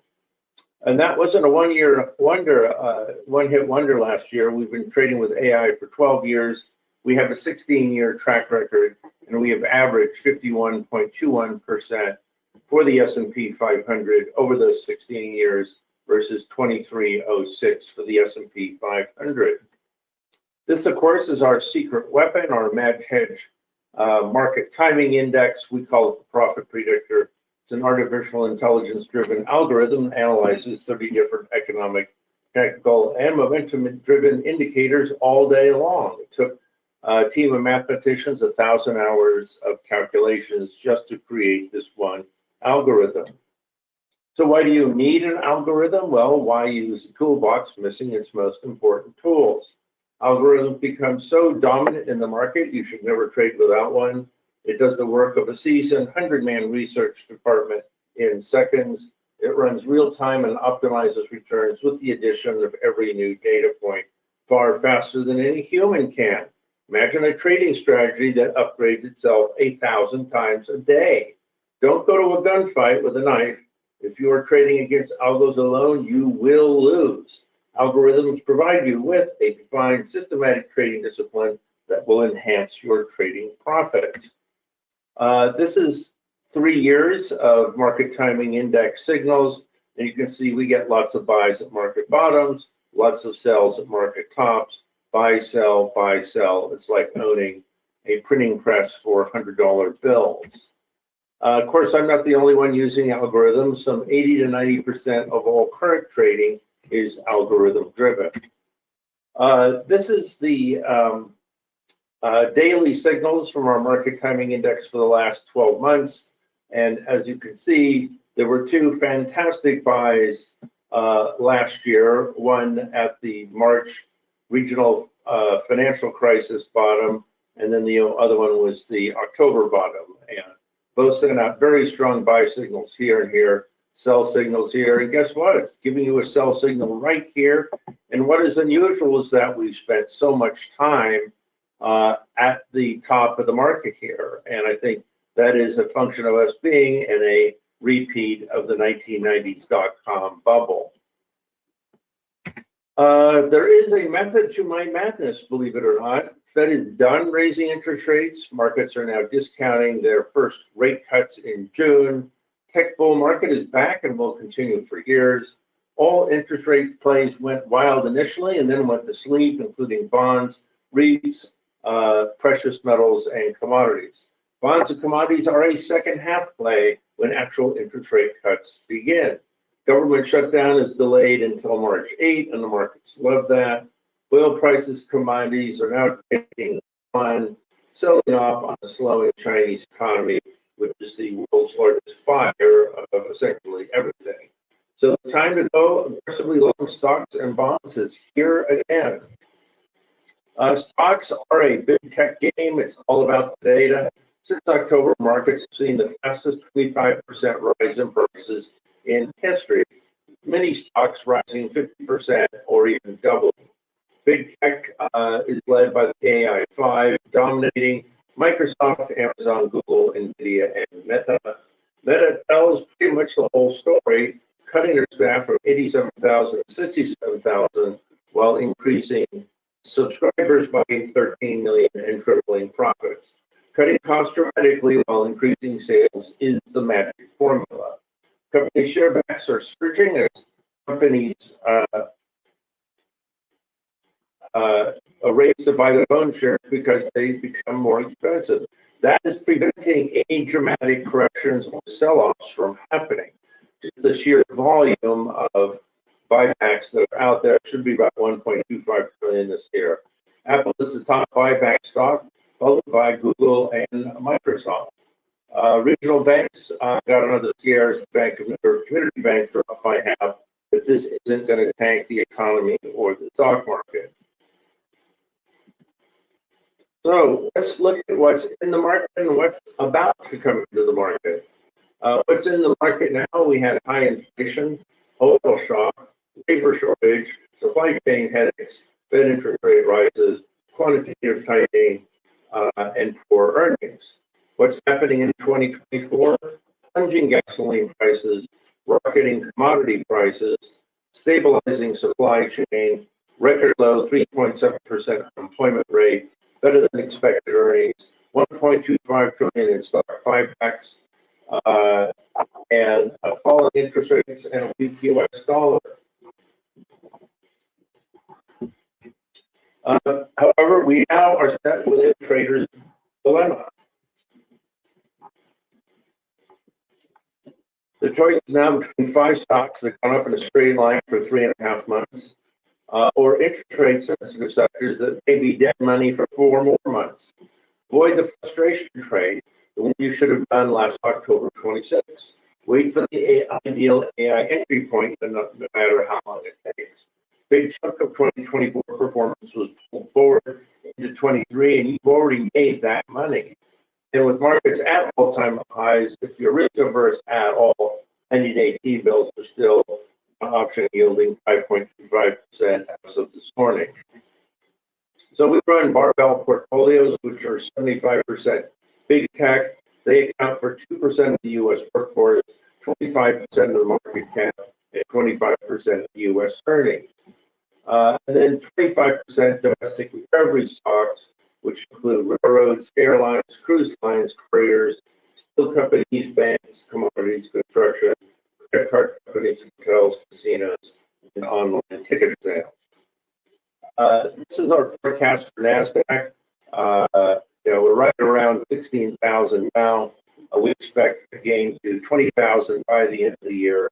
It's going to be a NASDAQ-led market for almost all of the year with little corrections here and there. And here you can see our market timing indexes, sell and buy signals. We put out a sell signal last July, missed the full correction into October, got a very strong buy at the end of October. Looking to buy any dips from here, looking for new all-time highs in NASDAQ. Microsoft, one of our favorites, they're the AI leader with the ownership of ChatGPT. Every keystroke you've made for the last 30 years, you think they know what you're going to do next. That's actually worth quite a bit of money. Our target is $500 by the end of the year after initiating a buy at $210 in October. Profits on tripling of profits and improving sales, massive cost cutting. They know every entry for a social media post you've made for the last 20 years. Turns out that's worth a lot of money too. We initiated a buy in October, and boy, did that work out great. We've tacked on 200 points since then. That's almost a double. Our target for the end of the year is $700 for Meta. Amazon knows everything you bought or even thought about buying for the last 35 years. And yes, they do use that information to their advantage. They're also the 800-pound gorilla in the cloud with the Amazon Web Services, just added to the Dow average this morning. So buy Amazon on dips.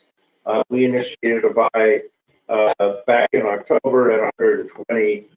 We're now up to 169. looking for 200 by the end of the year. NVIDIA, I bet you've heard of NVIDIA recently. We actually started covering that stock at $3 10 years ago. They've, of course, been 12-1 since then, over 4 different split situations. And we're still running with it. We see a target for NVIDIA of 1,000 by the end of the year. We initiated a buy on this round last October at $400 a share. Google knows everything you search for over the last 20 years, even the bad stuff, even the embarrassing stuff. We initiated a buy at 120 in October, made it up to 155. Our target for the end of the year is $200 a share. And of course, Salesforce, they run the customer databases for most of the Fortune 500 and has dozens of data points about you personally, if not hundreds. We initiated a buy back in October, around 200. We're looking for a double by the end of the year, all the way up to 400.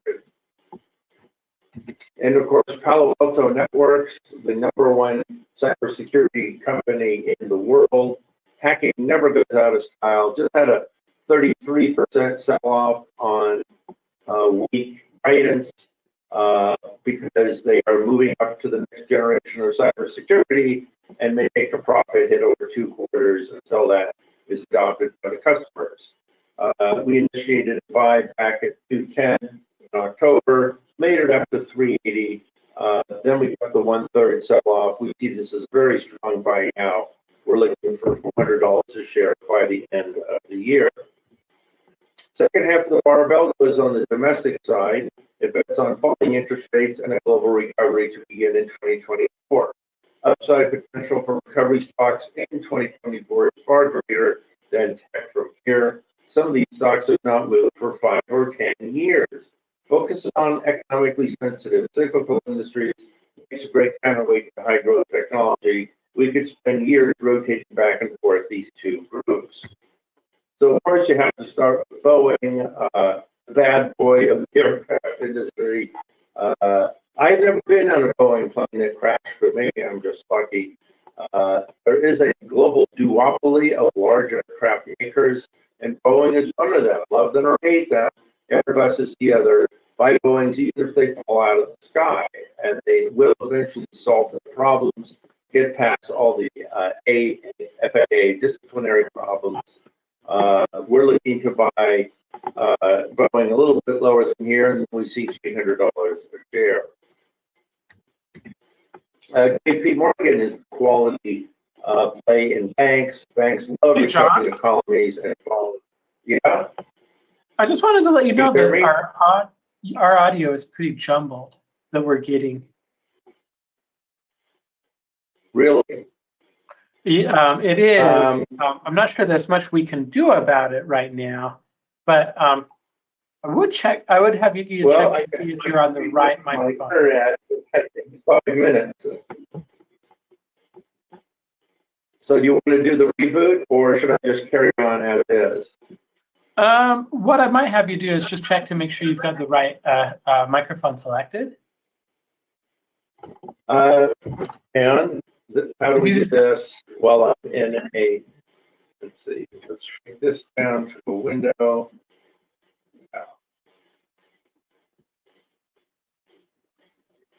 Okay, let's shrink that. And where do I check the microphone? If you click on audio on the control panel, it'll tell you what microphone you're actually using.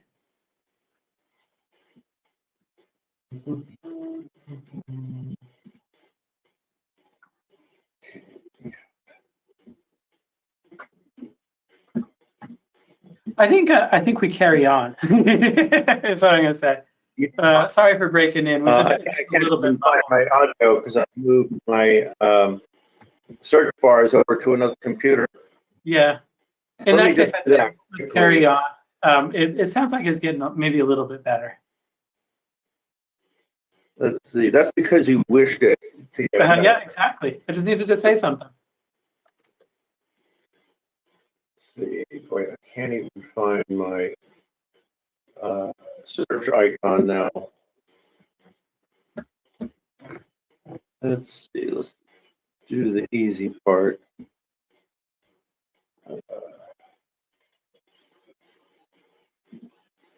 No.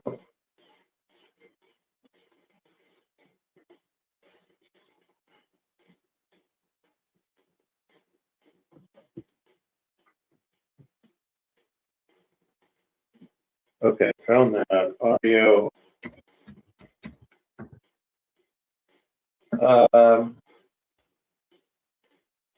Display audio. Well, that doesn't sound right.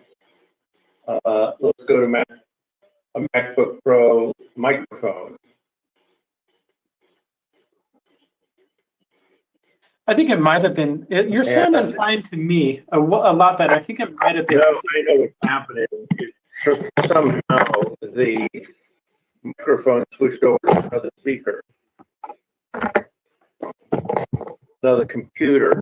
So all we have to do on that is to bring the second computer closer to where I am. It's been so long since we've had a computer problem, I forgot how to troubleshoot. Yeah, right. Okay, Scotty is also saying that the audio is a lot better now. So I think you can proceed. I actually think it wasn't the microphone. I think it was maybe some internet issues, just some chop. John, sorry for interrupting. So by me jumbling around a bunch of computers. For sure. And it's Silicon Unmuted. The fastest internet in the world. We have a terabyte service here. So no, I think it's just getting closer to another computer. All right, I'll let you proceed. Thanks. Okay. Can you hear me now? Can you hear me now? Test 1, 2, 3.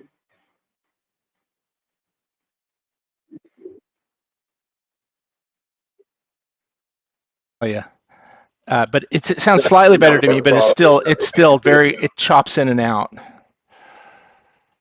Yeah, that's a network problem, and it's raining today where I am, so Okay. maybe we're talking through submerged internet cables.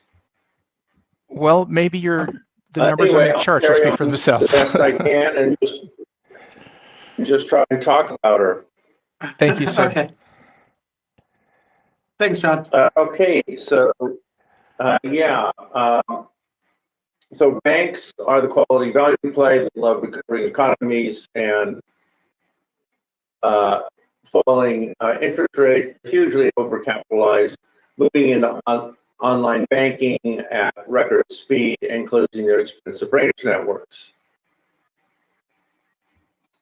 And of course, Visa, we love Visa. They're an absolute money machine, catching the exploding growth of online commerce. And 15% of all credit card payments now are for credit card charges, or as for travel charges. So we're looking to buy Visa on the dips. We got in October at $220 a share. We're looking for a target for the end of the year of 400.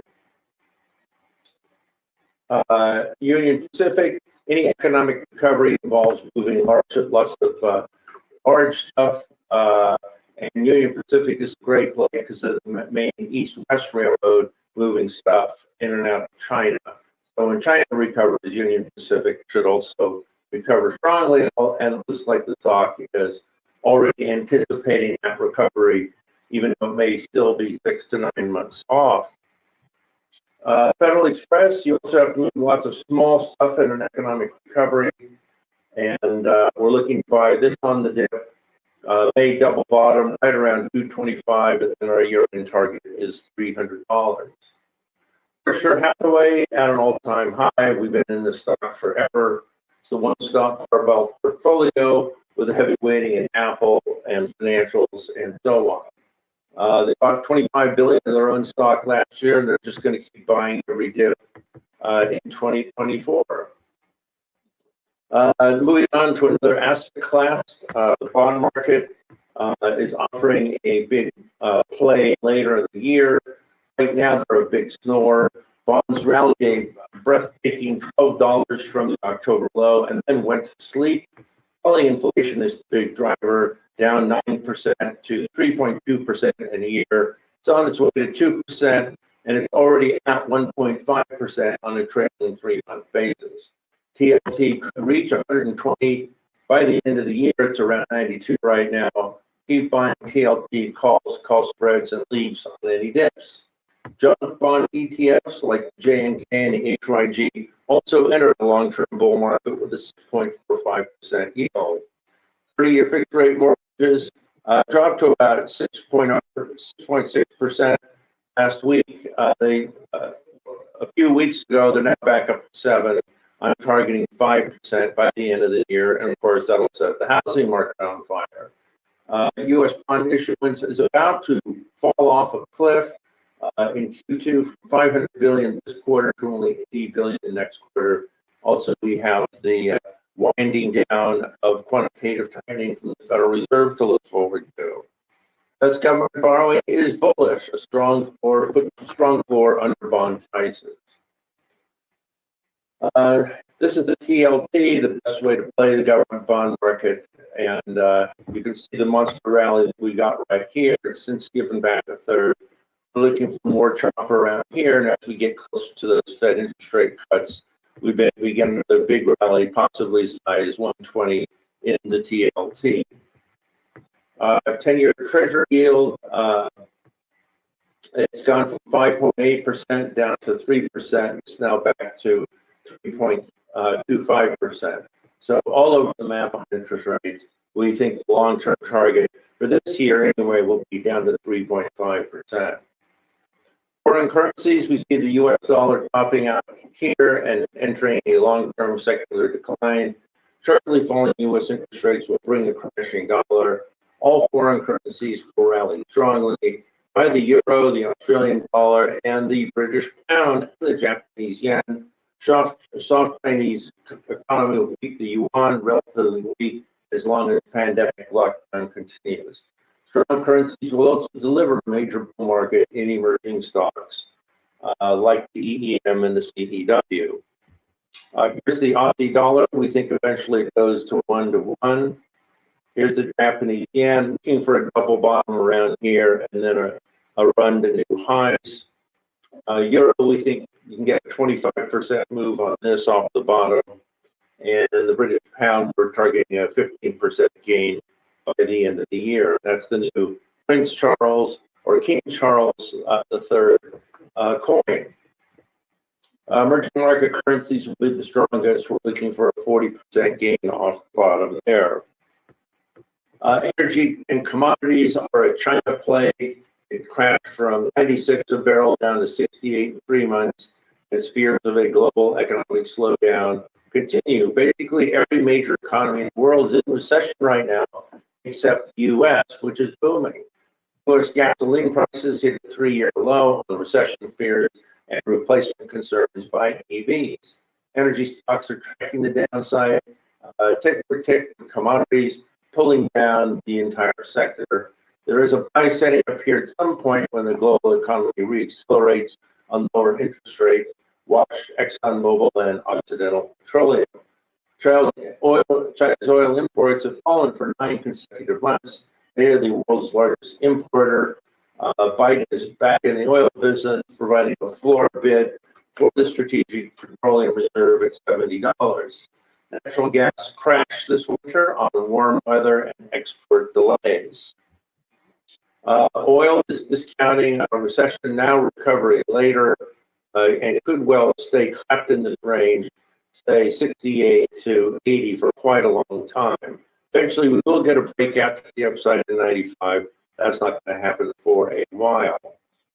And of course, oil really is in a long-term downtrend. Eventually, we see a replacement of oil, but it may take 10 or 20 years to get there. Gasoline-powered car sales will become illegal, at least new car sales in California from 2035. Oil is, let's see, go forward. Precious metals, we're looking for a new bull market to start there any minute. There's a massive silver shortage developing with demand up 16% in 2023 to 1.21 million ounces, with EV production increasing from 1.5 million to 20 million units a year within the decade. Its share of the market will rise from 5% to 75%. Solar panel demand is also rising by silver and wheat precious metals on dips. And my next lead will probably be for silver on the next dip. Right now, all the solar stocks are getting hammered because California just cut the price PG&E pays home solar providers by 75%, because under the old system, PG&E went bankrupt. Gold will be a good performer in 2024, up 20%. Collapsing interest rates will be the big story here. Gold, this is what gold looks like. We've had a sideways move over a couple of months. We're looking for an upside breakout later in the year, up 20% to $2,300 a ounce. And for gold, if you like gold, you'll like the world's biggest gold miners screaming by right here at the $15 level. And we're looking for $40 later in the year, up 160%. And the ICL Silver Trust, that also looks good. We're looking for a 150% gain by the end of the year in silver. So don't play with matches. You could probably just do okay buying all the stocks I mentioned above and forgetting about them. However, the reality is the conditions for these companies change every day. Viciously competing, trying to put each other out of business. You don't get daily updates on the fundamentals. You could easily get wiped out. Today's big winner could instantly become tomorrow's loser. That's why you need somebody like me to guide you through the thicket, avoid out of the blue blow up. I gained financial independence for life, and so can you. All of this can be yours. Discover how to make thousands of dollars a year in extra income. Go from complete winner to seasoned pro in weeks. Learn how to quit your day job and trade for a living full time, as many already have. Trade from anywhere, anytime. Supplement your retirement income with the satisfaction of booking winning trades by the hundreds. And that's me sitting at a trade alert from the coast of North Africa. The harsh truth is, you really need my help. Majority of individual traders lose money. They lack the correct training and discipline to succeed. Most broker research suffers from grievous conflicts of interest. Wall Street is all about moving money from the uneducated to the educated. The easy solution to that problem is to get educated. Fidelity did a 20-year study and learned that the top performing investors were dead people. Why do dead people do so well? They never sell. How about that? You need a real pro to guide you through the market maze. The market is not monolithic, and 95% of it can be completely ignored. There are a few great sectors, a lot of awful ones. You can earn a 10x return on the great ones, but get wiped out by losers, as many people have so far this year. Let a 50-year veteran steer you to safe waters. Sit next to me and let me guide your hand on every winning trade. This is our profit performance for the last 16 years. We've averaged 51.1% a year. Richard made millions religiously following my trade alert. Spends his retirement restoring vintage aircraft and flying them over the California coast. And Greg turned 100,000 into 1.5 million solely on my trade alert. He bought a new home in Orange County, California, with Tesla solar panels, a Tesla Powerwalls, and a Tesla Model 3. Still had enough money to send 3 kids to college. And here's my friend, another happy Mad Hedge subscriber.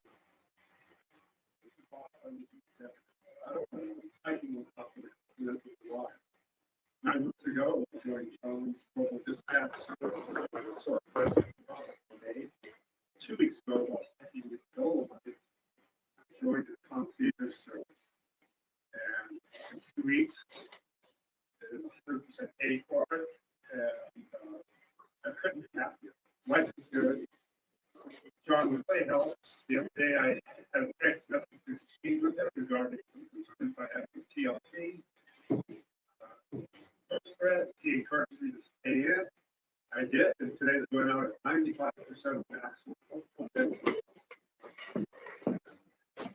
nice work today.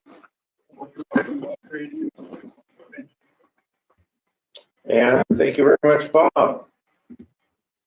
Let's see if I can get a word on this page.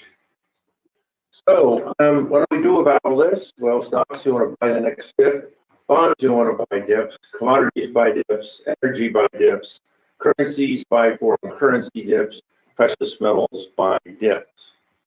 If you are not up 60.43% in the past 12 months, as I was, you are reading the wrong newsletter or following the wrong trade mentoring service. Up 60.43% in 1 year. You get those kind of numbers, you get to do things that other people don't do, like Queen Mary from New York to England. You get to England, you can take the Orient Express to Italy, and once you get to Italy, you can go island hopping on your own personal helicopter. So here's a very long view. Here's where the big money will be made. 2000s and the 2010s were the hard decades for making money.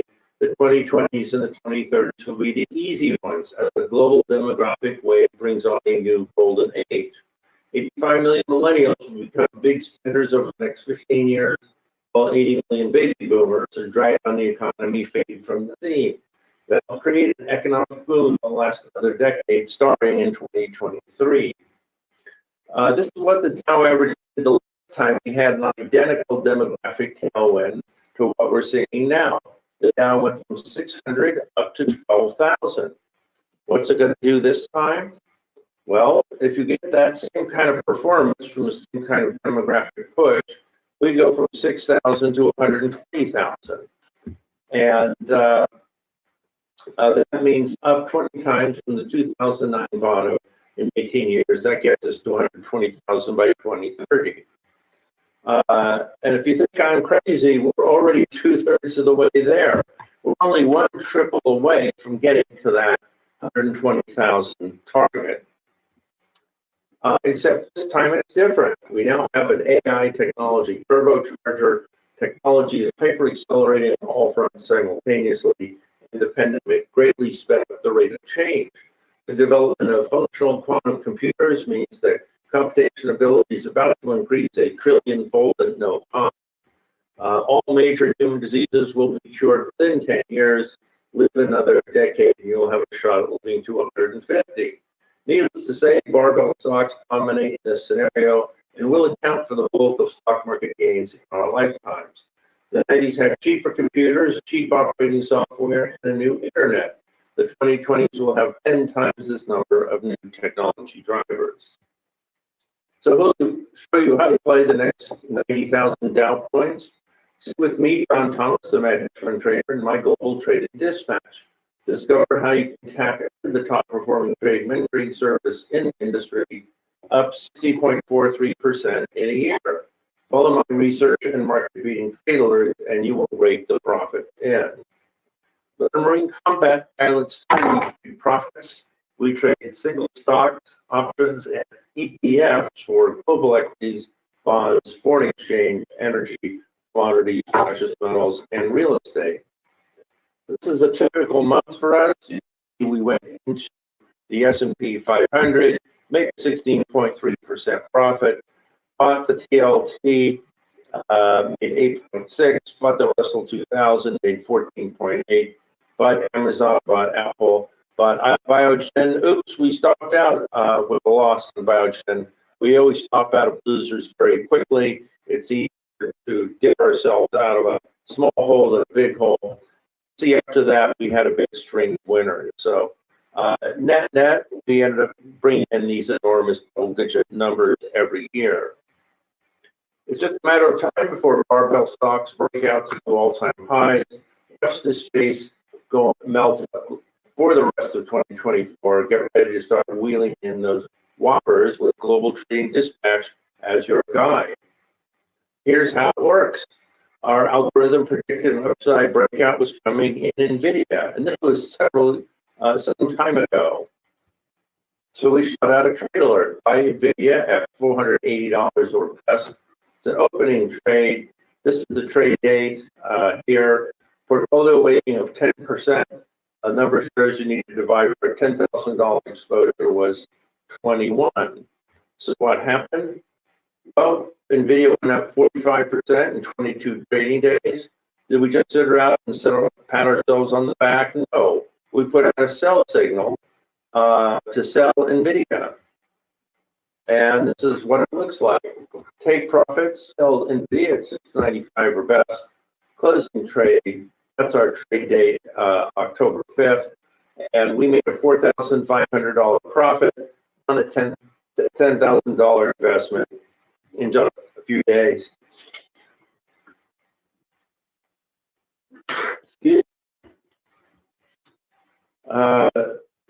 Okay. So let me give you a history of our Mad Hedge 10 baggers.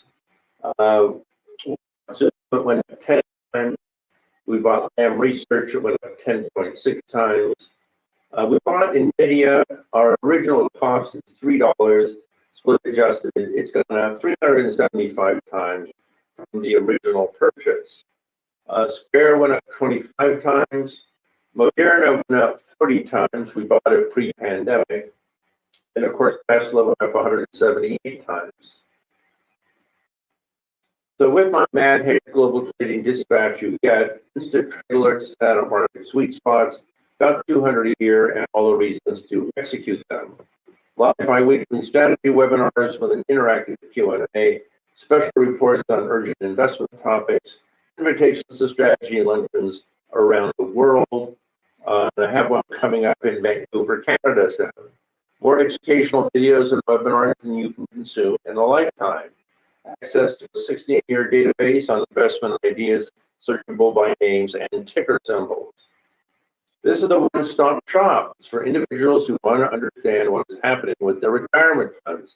For people who want to learn how to trade for a living, get the financial education of a lifetime. It's for smaller institutions and financial advisors who can't afford an in-house research department. Get in before the meltdown begins again.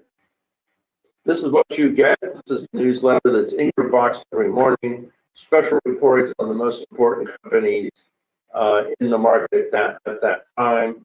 You also get the Mad Hedge hot tips, the 5 things that happened today and what to do about them. And this is what I'm not going to charge you. I'm not going to charge you $100,000. That's what I charge my big hedge fund clients, and they're happy to pay because I make them millions of dollars.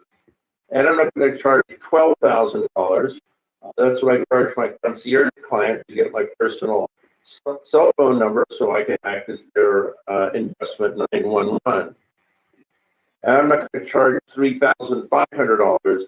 That's the full price of what I'm offering you on my website. This is the real deal. I created this product, cost me millions of dollars. Best customer service in the industry, running it cost me $1 million more. Only through this offer today, you can get 6 months of Global Trading Dispatch for just $997. That's a 71.5% discount to our website price.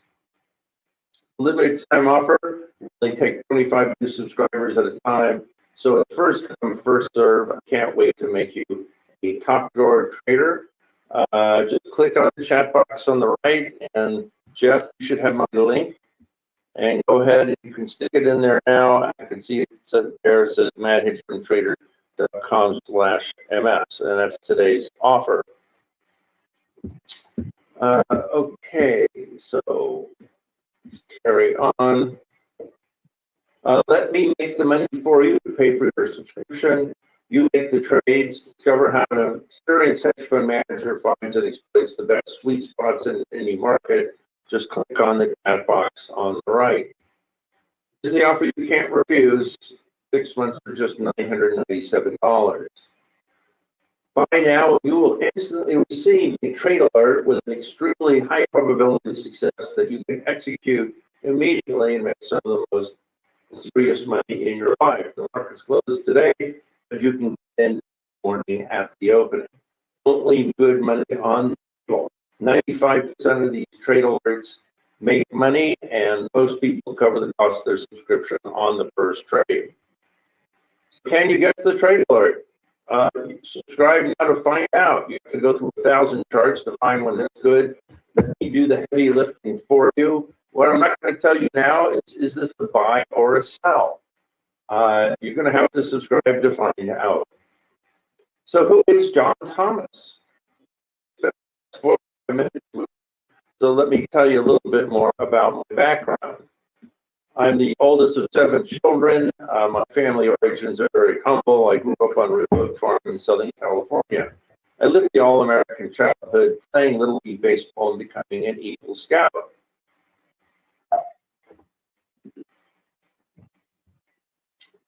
There wasn't much to do in rural California in the old days but hunting, so I picked up a job as a paperboy for the Los Angeles Examiner.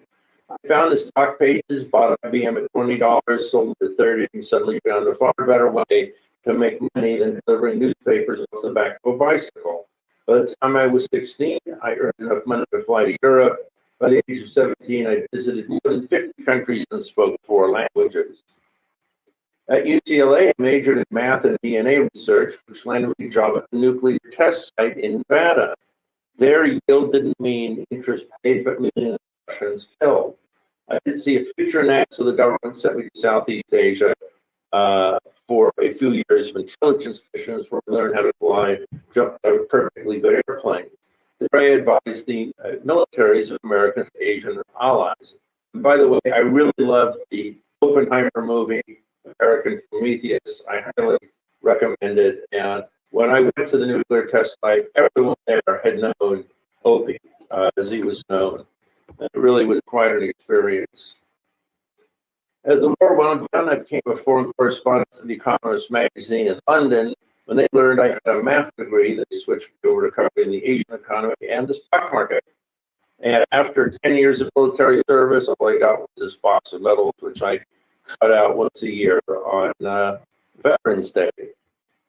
As a foreign correspondent, I covered China during the Cultural Revolution, was the first American reporter to visit North Korea since the Korean War, and covered the continent all the way to India. I figured out very quickly you didn't have to be that smart to make money in the stock market, so I got into the industry, joining Morgan Stanley. After 10 years there, I started my own hedge fund. I rapidly became the top performing hedge fund of the 1990s, eventually bringing in a 1,000% return in a decade. Then the money really started to pour in. It's an understatement to say that your income goes from the thousands to the tens of millions. It really has a big impact on your lifestyle. You have to buy the latest hot car, fly your own plane around Europe, go Ireland fishing in Mexico, collect vintage Rolls Royces. That's me at the Pebble Beach Car Show. I now spend my days pursuing my first love, finding winning trade alerts. But I do it now for my 3 mansions in San Francisco, Lake Tahoe, and Zurich, Switzerland. When I quit turning millionaires into billionaires, there's far more satisfaction with leveling the playing field for the average guy, teaching them how to trade, and that includes you. If I can take a $50,000 account, turn it into $500,000, that's more job satisfaction than I can get anywhere. However, every silver lining has a cloud. In 2021, I had to pay $8.2 million on $22 million in trading income. Ouch! I just give thanks I can pay that amount and not have it affect my lifestyle. The little free time I have left, I pursue my other love, flying vintage aircraft on weekends. You see an old plane flying loops over San Francisco or London these days, it's probably me. Ultimate luxury, of course, is to give it to those who need it. As a Marine Corps veteran, I volunteer for grief counseling for widows and orphans. I'm a major donor to Wounded Warriors. When wildfires hit California, I visited the main evacuation centers and handed out $10,000 worth of Target gift cards. Okay, so let's see where we are now. When you make millions of dollars for your clients, you get a lot of pretty interesting invitations. $1,000 cases of wine, lunches on super yachts, free tickets to the Olympics, and dates with movie stars. And I promise not to tell who. So it was in that spirit that I traveled to the famous World War II fighter station at Biggin Hill in England to meet Mad Ditch concierge member Peter Monk. Peter was a poorly paid pilot for Ryanair when he first signed up for my global trading spec. After delivering in the first year, Peter upgraded to my concierge service. Then the money really poured in. Peter plowed his managed trading profits to restoring a 1940 Battle of Britain veteran, a Super Marine Spitfire Mark IX, in his backyard, begging, borrowing, and trading for parts all over the world. He eventually built his fleet up to 16 flying aircraft, which are today worth over $65 million. When Peter invited me to fly one, I jumped at the chance. It was a mild and blustery day when we took off and headed for the English Channel. Even though the plane was 82 years old, we managed a brisk 250 miles an hour over the English countryside. The Spitfire could outmaneuver any plane the German Air Force threw up against it. This particular plane is crowd was shooting down 2 Messerschmitt BF-109s, and it's easy to see how. We found a clear piece of sky over the white cliffs of Dover between 2 big, fluffy cumulus clouds and commenced a full-on aerobatic test flight. Pilots always want to see what I can do with these old planes, and this time was no different.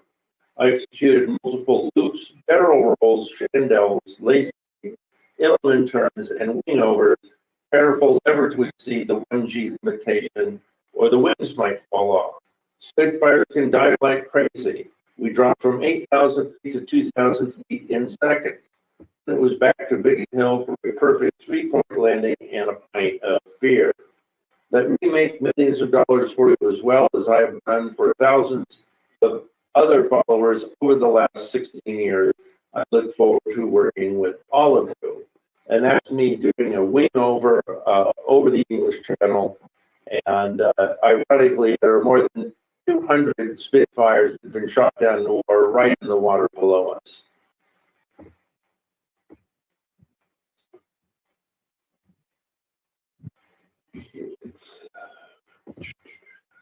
So here's the offer you can't refuse. Do 6 months for $997. Let me show you how to make the money to pay for your own subscription. Just click on the chat box on the right. And let me take a quick look and see if we have any questions. Okay.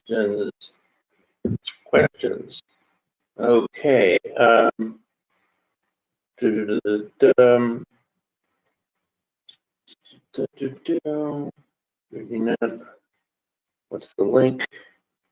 Okay, most of these questions apply to other speakers. Okay, Chuck, well, I think we're just about out of time, unless you have any questions to ask. I don't have any questions, no.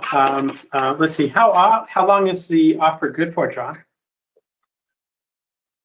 It's the link is good this webinar. So as long as you keep the webinar up, we'll keep the link alive.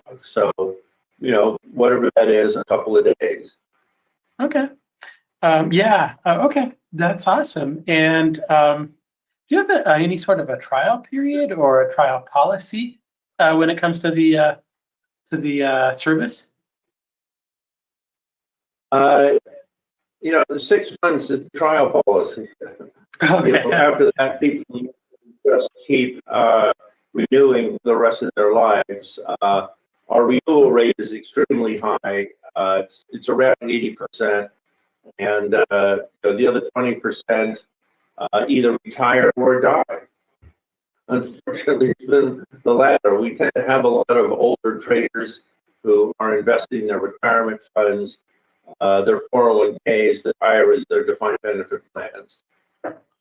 All right. And after 6 months, what is the renewal rate? Is a question that we have coming in. Your grandfather did this price for the rest of your life. So, you know, we keep raising our website price, reflect inflation and rising costs for the company. But when you subscribe in 1997, your grandfather had that price for a while.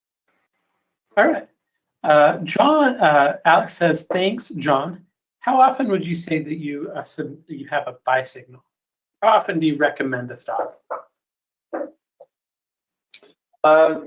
We issue 200 trade alerts a year, but obviously not every day of the year is a good day to trade. So we, we'll do nothing for a few weeks, and then we'll suddenly shoot out a batch of 5 or 10 alerts very quickly that corresponds with a market bottom or a top that corresponds with signals from our own artificial intelligence indicators. And actually, if we're up to me, if there would only be 2 trade alerts here, we only had 2 perfect entry points last year, and we got it, at each one of those, we sent out 10 to 20 trade alerts in very rapid succession. Okay, awesome. Well, John, thanks for joining us. Sorry we didn't have great internet, but we did our best. Yeah, you never know. Is it any better now? All right. Very, very good. Thank you again for joining us. Appreciate it. Okay, thank you. All right. Let me go ahead and turn this back over here. Go ahead and do this as well. Yeah, it gets difficult sometimes with internet. So let me go ahead and do this. Go ahead and show my screen. And hope you can hear me well. So, the link for that is the MetaHead Fund Trader. You can go ahead and go there. Jeff, your audio is fantastic, Jeff, but you have yet to turn your camera on. Oh, I did turn on the lights though. So there we go.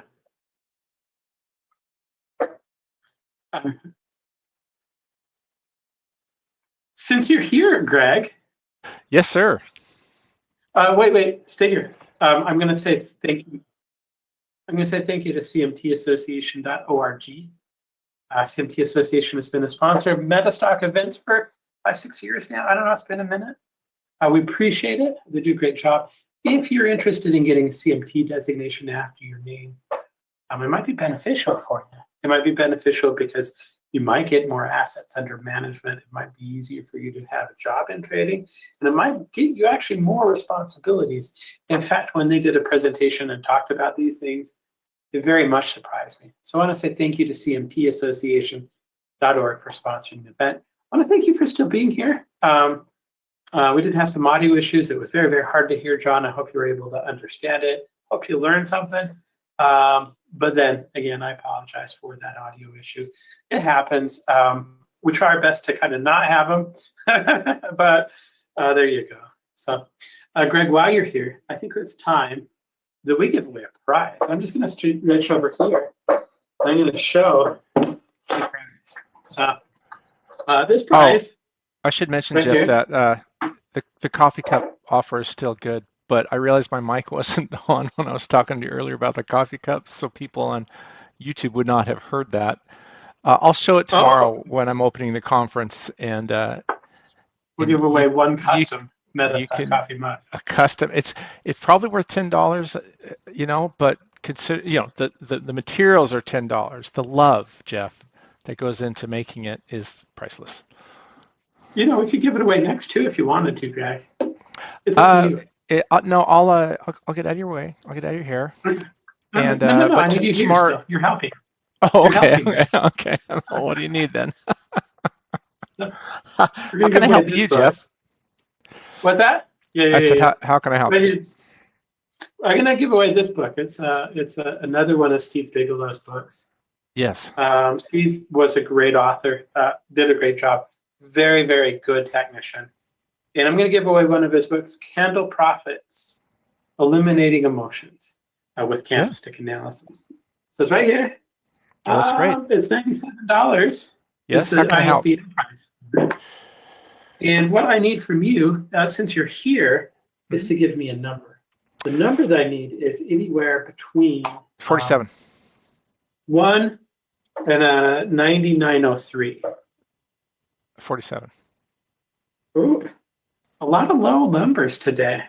Okay, 47 it is. Yes, sir. And while you're doing that, I should mention that I'm excited for your upcoming, I think it's Friday, you're going to be discussing the late, great Steve Bigelow's candlestick form. And I should mention that a lot of people know that I trade different systems, different times for educational purposes. And the one I'm about to start now is Steve's. And so I'm very excited to see your presentation on Friday again, I think it is. about Well, I will Steve's not do as Steve's good of council a job guys. as Steve. But No, but I would say you're right up there with the as far as being an expert on Steve's candlestick system. You're right up there. so you just gave a book though to Adil A with a Gmail. So congratulations, Adil. We'll get in touch with you. I'll send you this copy. I'll need to get an address from you and stuff like that if I don't have one, a phone number, but I'll drop you an email and we can get that over to you. Greg, thank you very much for this. You're very welcome, sir. Keep on doing a great job. I'm here if you need me. Oh, very cool. We are Metastock. Emma, I hope you guys can hear me, y'all. Well, 31 years, Metastock's been rated the best software in its price category. Can scan markets. We've talked a little bit about that. It can help you test ideas. We've talked about that. You can forecast price movements. If you want to get a trial of Metastock, it'll cost you as low as $59. And that'll get you 3 months of the award-winning Metastock platform. You should definitely do that. Give us a call, 800-882-3040. You can visit us online at metastock.com/conf promo and metastock.com/saleschat. So our next presenter I've known for a number of years. I've helped him develop indicators into Metastock. I didn't help him develop the indicators. I just helped him code them into Metastock. It was a lot of fun.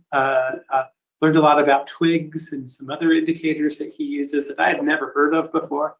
Very smart technician, very cool accent. You're gonna love him. His name's John Seville. John, let's go ahead and bring you on here. Rightio, can you hear me loud and clear? Yes, and it sounds good.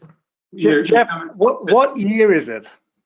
It is, well, I think it's 2024. I just wanted to make sure this was live because I swear to God, you look, you just don't age. Actually, I told this story a little bit earlier, but I beg to differ. Last time, I had a very old picture that we were using last time, and somebody said, "Where's the current presenter? This other guy doesn't look like anything like him." So we updated our picture. So, in any case, I can see your screen. I can hear you very well. Anything else? Well, I think we should just rock and roll, shall we not? All right. Yeah, I'll get out of the way. It's your turn. Go. Hey, and thanks for having me, man. It's great to be back at Metastock. As Jeff said, we've actually been working together for almost as many years as Acorn's been around. And as you know, Metastock's one of the tried and true guys that have been in this field for many, many, many years. And so in true form, it's a pleasure to be here. If everyone can hear me loud and clear and see the screen, put your favorite number in the chat box, and we're going to kick things off. By the way, g'day, Keith, and a lot of Acorn members that are in the room. Glad to see you showing the support. Fantastic. All right, so we'll get the disclaimer out of the way. It is important because trading does involve risk, and never invest more capital than you're willing to lose. Any past returns discussed don't guarantee future results. Trading stocks, options, futures, or anything for that matter is no guarantee of wins. Just death and taxes, as they say.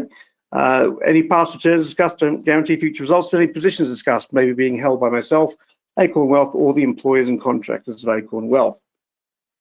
So that's the truth about trading. And that is a pretty good subtext of what we're going to dive into today, which is the truth about trading. We've been going at this since 2007. It began as a passion project and just evolved and grew, and it's my baby, which is Acorn Wealth and smart money trading. But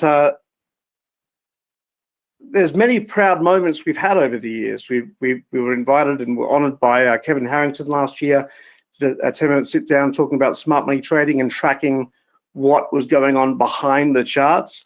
We were honored by Traders World magazine 2 years ago as the best stock market educator of the year. We can sit here and chest beat all we like, but at the end of the day, it all comes down to the charts. And that's been my lifelong journey. What I love is patterns, systems, puzzles. I'm not a sports bettor, but I did bet on the Super Bowl a couple of weeks ago. Who else had a little play on the Super Bowl? Put a one in the chat box. couple of people. So the way that I put a bet on a Super Bowl, which I very rarely ever do, was the same way I trade stocks: buy support, sell resistance. And I'm going off topic here for a second, but you'll see what I mean. What I waited for, because I wasn't going for really either team, they were both pretty good teams, as we'll all agree, but I waited for the first team to score, which is the 49ers. And the odds, therefore, on the Chiefs went from 1-1 to 4-1. So that's what I put my bet on. Now I've got this chance that if the Chiefs won, I stand to make 4 times my money, versus if I put a bet on before the game started, roughly 1-1. And this is basically how trading works. It's about looking for those pullbacks where you've got this risk-reward advantage, and you get the opportunity to buy support, sell resistance. And in this case, it was a sports bet. Now, I'm not, by the way, encouraging anyone to do the same thing. That was just a bit of fun, but it worked out. But it reminded me of what makes trading a system. Because when I first got started, and we'll come back to the slide deck here, when I first got started in trading many years ago, I probably went down the path of most resistance, which was to just study hard, buy all the books, and add all the indicators. And I started with RSI. I added on stochastics. I added on balance volume. I added on money flow. I added on MACD. And all of a sudden, I'm like, oh, I can't even see the stock chart anymore. How many people have been down this rabbit hole? How many people have gone through, adding all the indicators on and feel like they're, further behind than when they started? Probably a lot of us. I certainly did. And that was the first, few years of my experience was book smart, but I wasn't making any money. And my goal then became to figure out what each of these different indicators were really doing. What story were they telling us? So like if we go back for a moment and talk about these, RSI. Lots of us use RSI, but what is it actually telling you? RSI is studying how quickly a stock is moving against its own performance. So is it moving too fast or too quick, or is it too slow over a given amount of days? Right? So it's a study of price over time. Stochastics look at another element of price over time. It says, where is a stock closing in its range? Right? So is a stock closing at the top half of its range, the bottom half of its range, the middle of its range? That's what stochastics do. On balance volume says, okay, well, as the stock is going in that direction, is volume accumulating? Is it gaining momentum? Or is the stock going up and volume's going out the back door? Right? Another piece of the puzzle. Price over volume. Money flow looks at the range of stock moves. It looks at a whole bunch of things, in fact. And MACD looks at moving averages and momentum systems. So all of these different indicators look at different attributes of price action. But at the end of the day, there's really only 3 things you can analyze technically. What are they? Throw it into the chat box if you know. 3 things, and only 3 things you can analyze technically. Price, time, volume. And so all these indicators, the things that we overload our screens with are ultimately telling us some kind of formation of these 3 things. So what I spent about 14 years doing was figuring out how we can declutter all of this and bring it back to the answer we're ultimately looking for, which is, do we have a significant move going in one direction or not? Is the smart money, the algorithms, the high frequency trading, all of that stuff that represents approximately 80% of the volume in the market, is it going with the direction or against it? And that's where the smart money divergence system all came about. And that's a big part of what we look at every single day when it comes to the market and individual stocks. So before we dive into that, let's bring it back to the basics. What are the 3 rules that we follow in any kind of trade or analysis? The 3 rules are, number 1, it's not personal, it's patterns, right? Try to disengage from the news and the noise and the stories and come back to data that has rules to it. Secondly, can we find data and a really good setup that has smart money going in our favor, right? And avoid the ones where it's going against us. And thirdly, if we then have rules and we know why we're getting in, where we're getting in, where we're getting out, and where the trade is proven wrong, why not automate it, right? And I don't mean automation in terms of some AI bot that's managing your retirement for you. I don't think I'll ever trust a fully automated system to manage my money. I'm a nerd, by the way, so I've done a lot of AI programming. I've in my fun time, and I still wouldn't trust AI over the rubber stamp that we can give it. It takes minimal work, but I think it's still important, right? Automate it. But when I say that, what I mean is preset our entry, preset our targets, preset our stop losses, and let the system do its job. And so to come back to this 3-rule system, to start at the top, let's address patterns, right?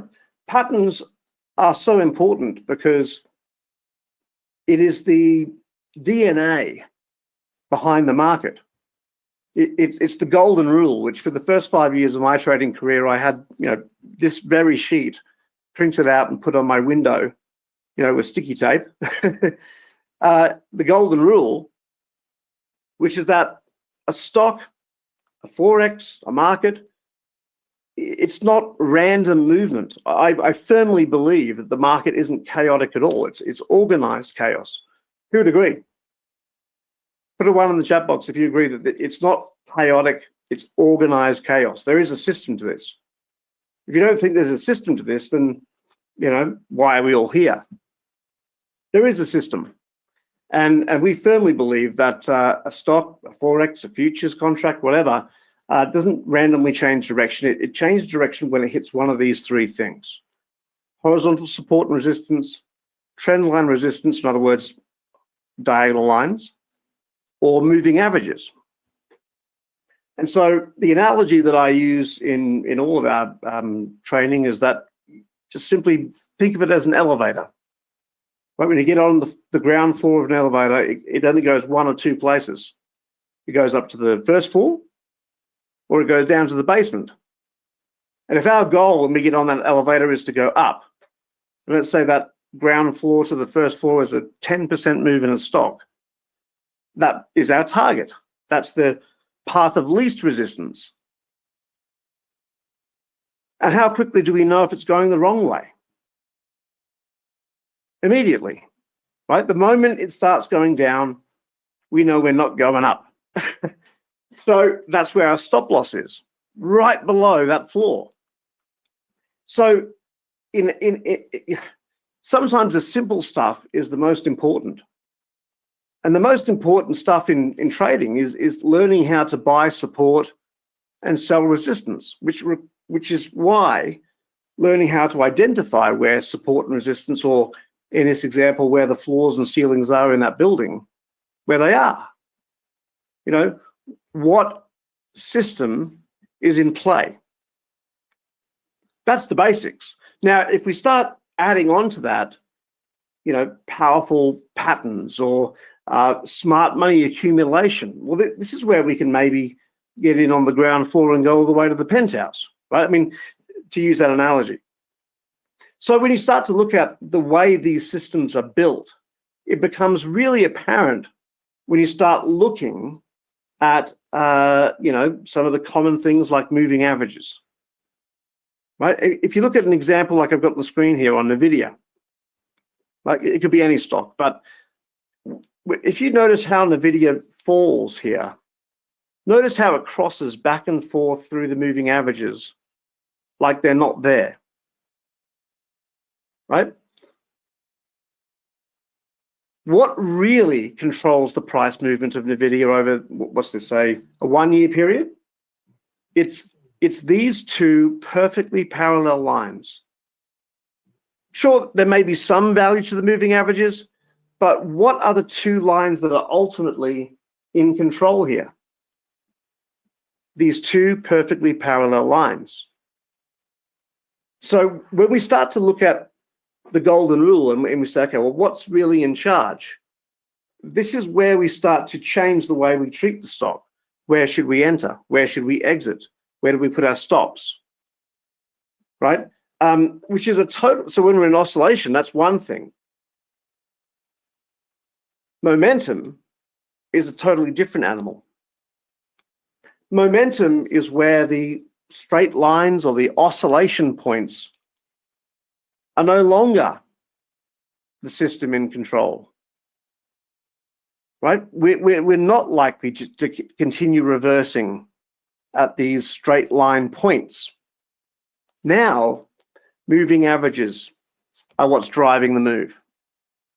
So as we run into oscillation areas like a double top or a gap down, if we were oscillating, we would sell there. But if we're in momentum, the moving averages are the power in control. And we're more likely to break through these double tops or gap downs or Fibonacci's or whatever you want to talk about, because momentum is the system in play. And, after running Acorn and talking to many of the 6,000 plus students that we've worked with over the years, I find that this is one of the most undertaught properly, undertaught concepts. How many people would agree? Right? It dramatically changes how you look at a stock. It changes which indicators you use. It changes the way you enter, the way you manage risk, the way you exit. So this is just a basic concept, but it really gets into the nitty gritty of the core of the market.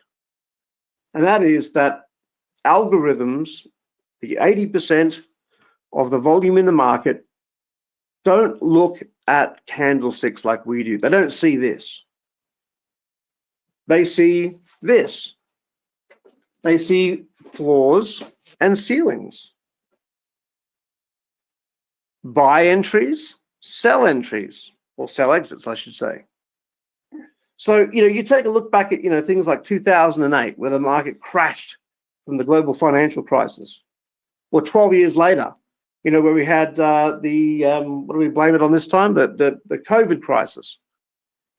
But what's amazing when you look at these kind of two major market collapses is that they could have been anticipated, not by magic tricks or crystal balls or fortune telling, but by understanding this concept of price action, by understanding the systems of the way money flows in the market.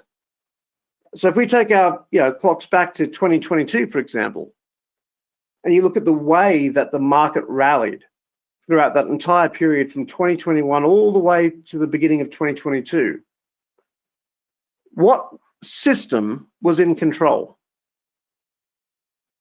Right? If you were to look at the moving averages on the screen versus the oscillation lines in blue, which system would you have preferred to have bought and sold at every single time?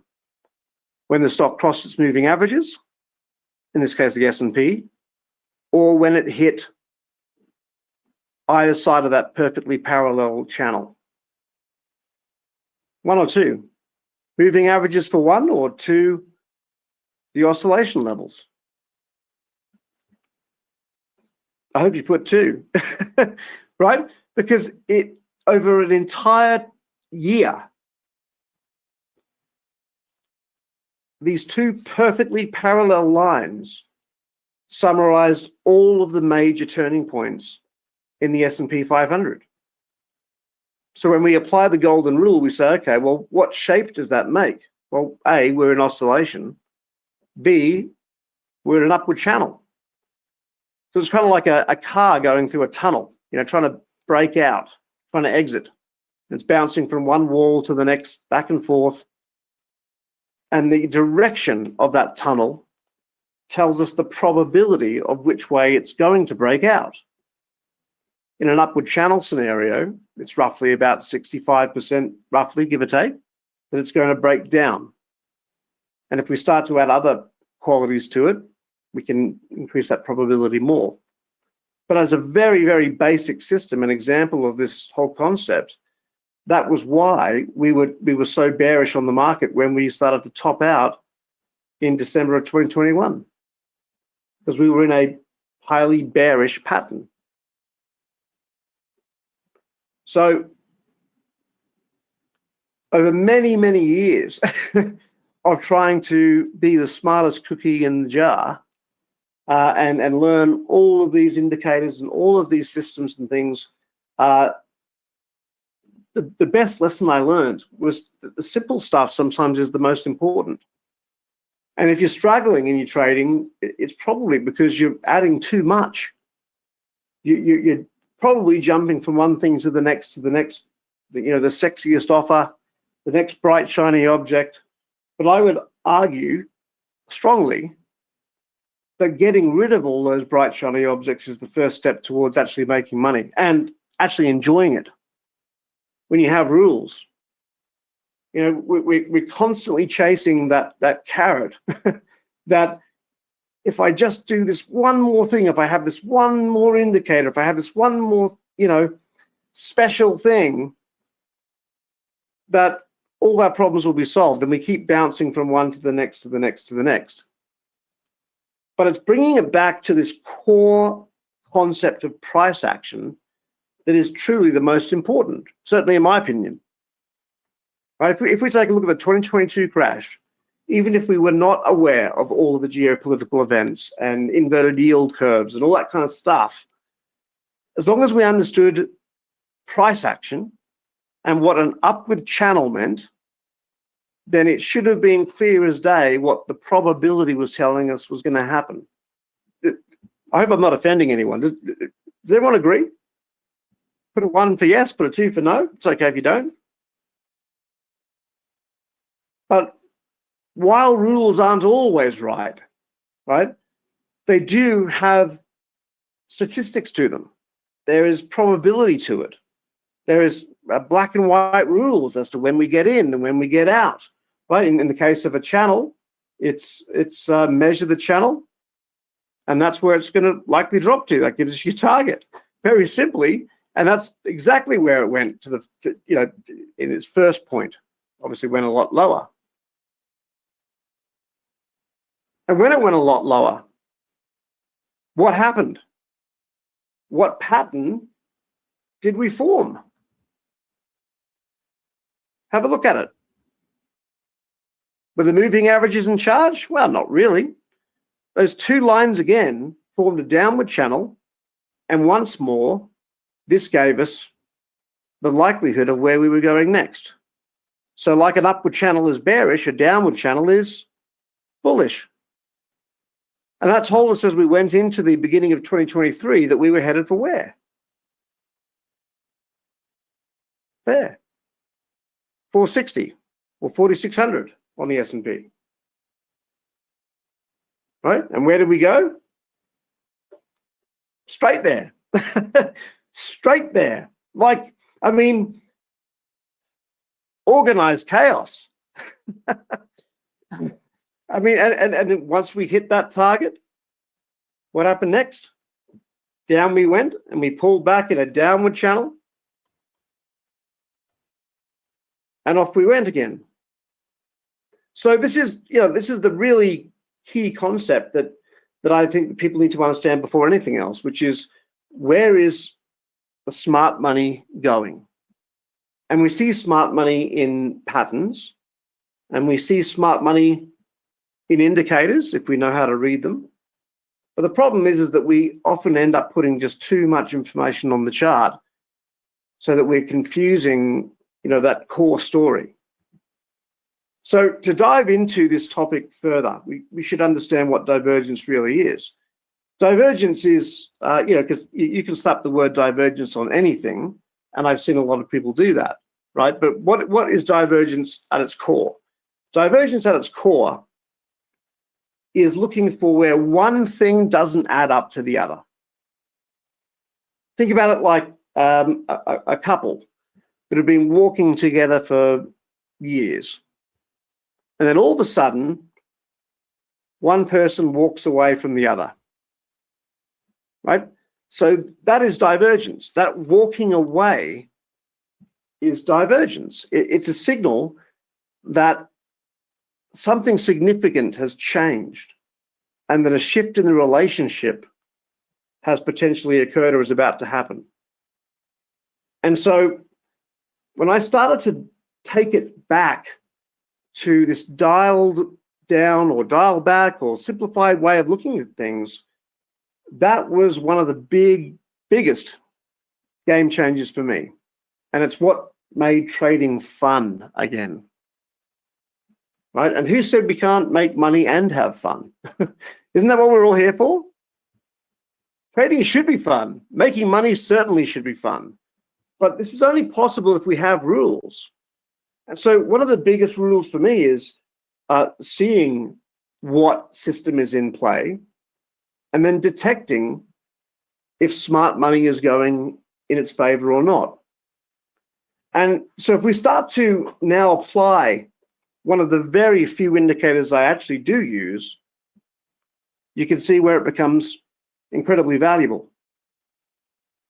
So what you see now on the screen is this SMDI sell signal. So what causes that to print? In this case, right at the top of the 2021 rally, where we were still making record highs, what that system is telling you is that behind the scenes, it's detecting that volume's going out the back door.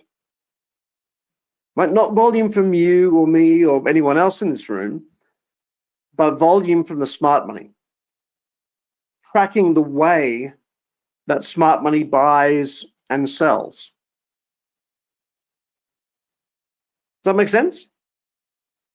I read a recent article that I don't trade the Australian stocks these days much, but I have one at the moment.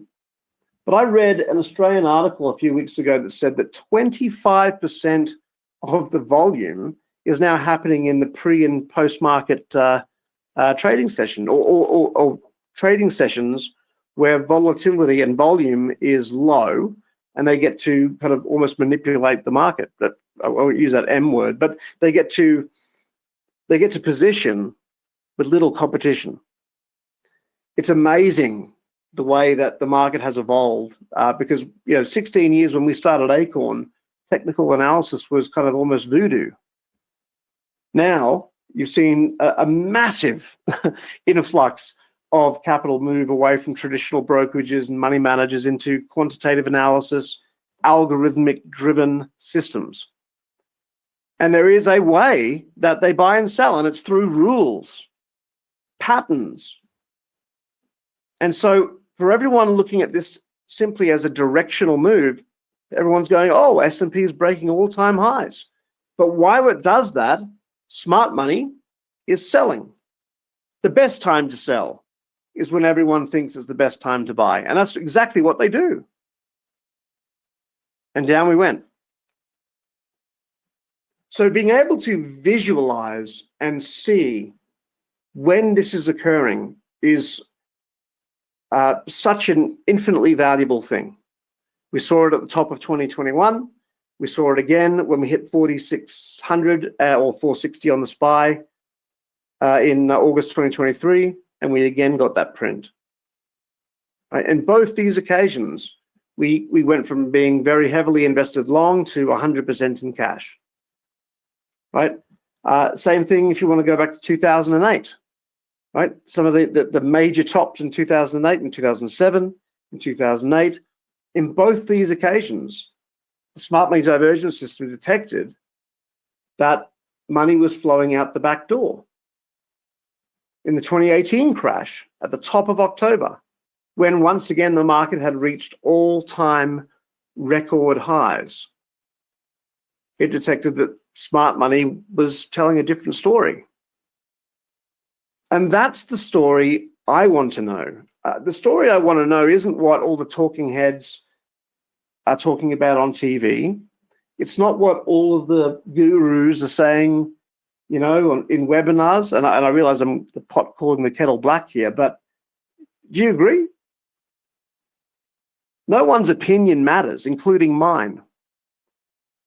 All that matters is the data. All that matters is where's the money going?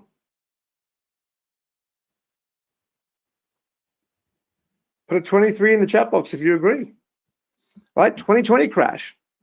Right on the nose. Right before the COVID collapse, smart money had been jumping out the back door for months. $40 billion worth, in fact. Before we heard the news. So my point is that when we start to see these major tops, major bottoms, and we ask the $1 million question of could it be anticipated? The answer is yes, because we see that signal, that simple signal, but sophisticated algorithm detecting that smart money's getting out the back door before the rest of us find out. So detecting smart money divergences is how we take price action to another level. Make sense? And that's how we apply it to stocks as well. If we look at OC, we'll just throw some a few different examples here, like the weekly here on Owens Corning, right? As we were going up, up, up, right? Smart money detected the bottom right before that turning point. Stock tops around 140 bucks, making all-time highs. Smart money starts to sell.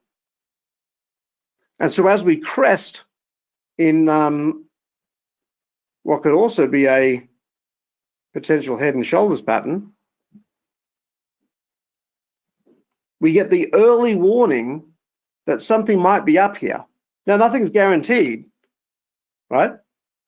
But having that warning allows us to, at the very least, tighten up our risk, maybe take some partial profits, and prepare that the trend might be over. And in this case, it certainly was. If we zoom in from the weekly chart to the daily chart, you can also see that as we topped at 140 bucks, we also formed the upward channel, potential head and shoulders on the weekly. And both of those are bearish. Smart money divergent sell signal on the daily, smart money divergent sell signal on the weekly, and down we go. If you want to add an extra layer to that, what kind of smart money is selling? Well, not only the algorithms, but also the insiders. So tracking what the smart money is doing, I think, is just so important, especially if you believe, as I do, that it is the underpinning of the market movements. And these are the kind of alerts we publish. When we start to see an upward channel breakdown, and we'll send out to our members that we think there's a potential entry if it breaks below 133.73. And this is what I mean by automated. Not have AI manage your portfolio, but but have a system, have a set of rules, and say, well, that system dictates an entry here, a target one of there, a stop loss of there. At this point, the risk reward was obviously negative because it was well in our favor when we took the screenshot.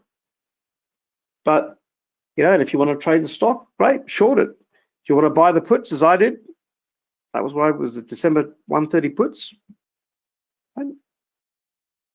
Fine. But it's about taking it back to the small hinges that move to big doors. TNGX, same kind of thing. Right, we're looking at a chart here of a weekly chart.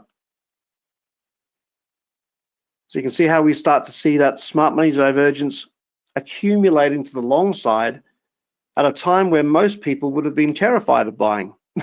And that's exactly what they want, right? I mean, what's the old saying? Be greedy when people are fearful and fearful when people are greedy. Hard to do, easy to say. And that's why we need something like this to tell us what's going on behind the scenes, to make us think twice and to maybe take a second look, either to enter a position or at the very least not to get out of one right before it turns to the upside. And if you think about stocks like this that have, you know, where hundreds of millions of dollars worth of people sold at the worst time, and they were selling to the smart money who were just buying every share they could, and you see it right there on the chart. And off it went from $2 to 12, 600% move. And then as the stock broke out, what happened? Classic smart money move. They sold into it. You know, go back to some of the basic patterns that traders learn. Think about what a head and shoulders is. Why is it one of the most powerful bearish patterns out there? Because it's designed to break new highs, to lure traders in, and then crash. Understanding what's up behind the chart is crucial, it's critical, it's invaluable. So we're breaking out here, but smart money's selling. And you see it there in the chart again. PWR. I'll leave my highlighter there. Move it in a second, but PWR, same kind of thing, right? Stock making record highs, breaking out, but we're detecting that smart money's going the opposite way. We go from $210 all the way down to 160, could be a great short, or at the very least, a downward move you might want to avoid if you're long. And then we detect smart money's coming back in. What happens from there? Well, here it is in TradingView. For those of you that aren't yet on MetaStock, same, looks exactly the same. Sell signal, buy signal, off we went from 160 all the way up to today's close of around 235. That's a hell of a move. Right? And you can see that at these times where if you were just looking at the price action, it doesn't really tell the whole story, does it? Because there's a lot more than just the direction the price is going. There's a lot more than just the candlesticks. It's looking at those extra special things that are going on behind the scenes. And that is where technology becomes valuable, when it does a job that we can't do. Because you can't see this just by looking at the chart. You can't see this without taking, 9 indicators and mathematically combining them all every single day, which is just not something, I can't do that. I haven't met someone yet that can.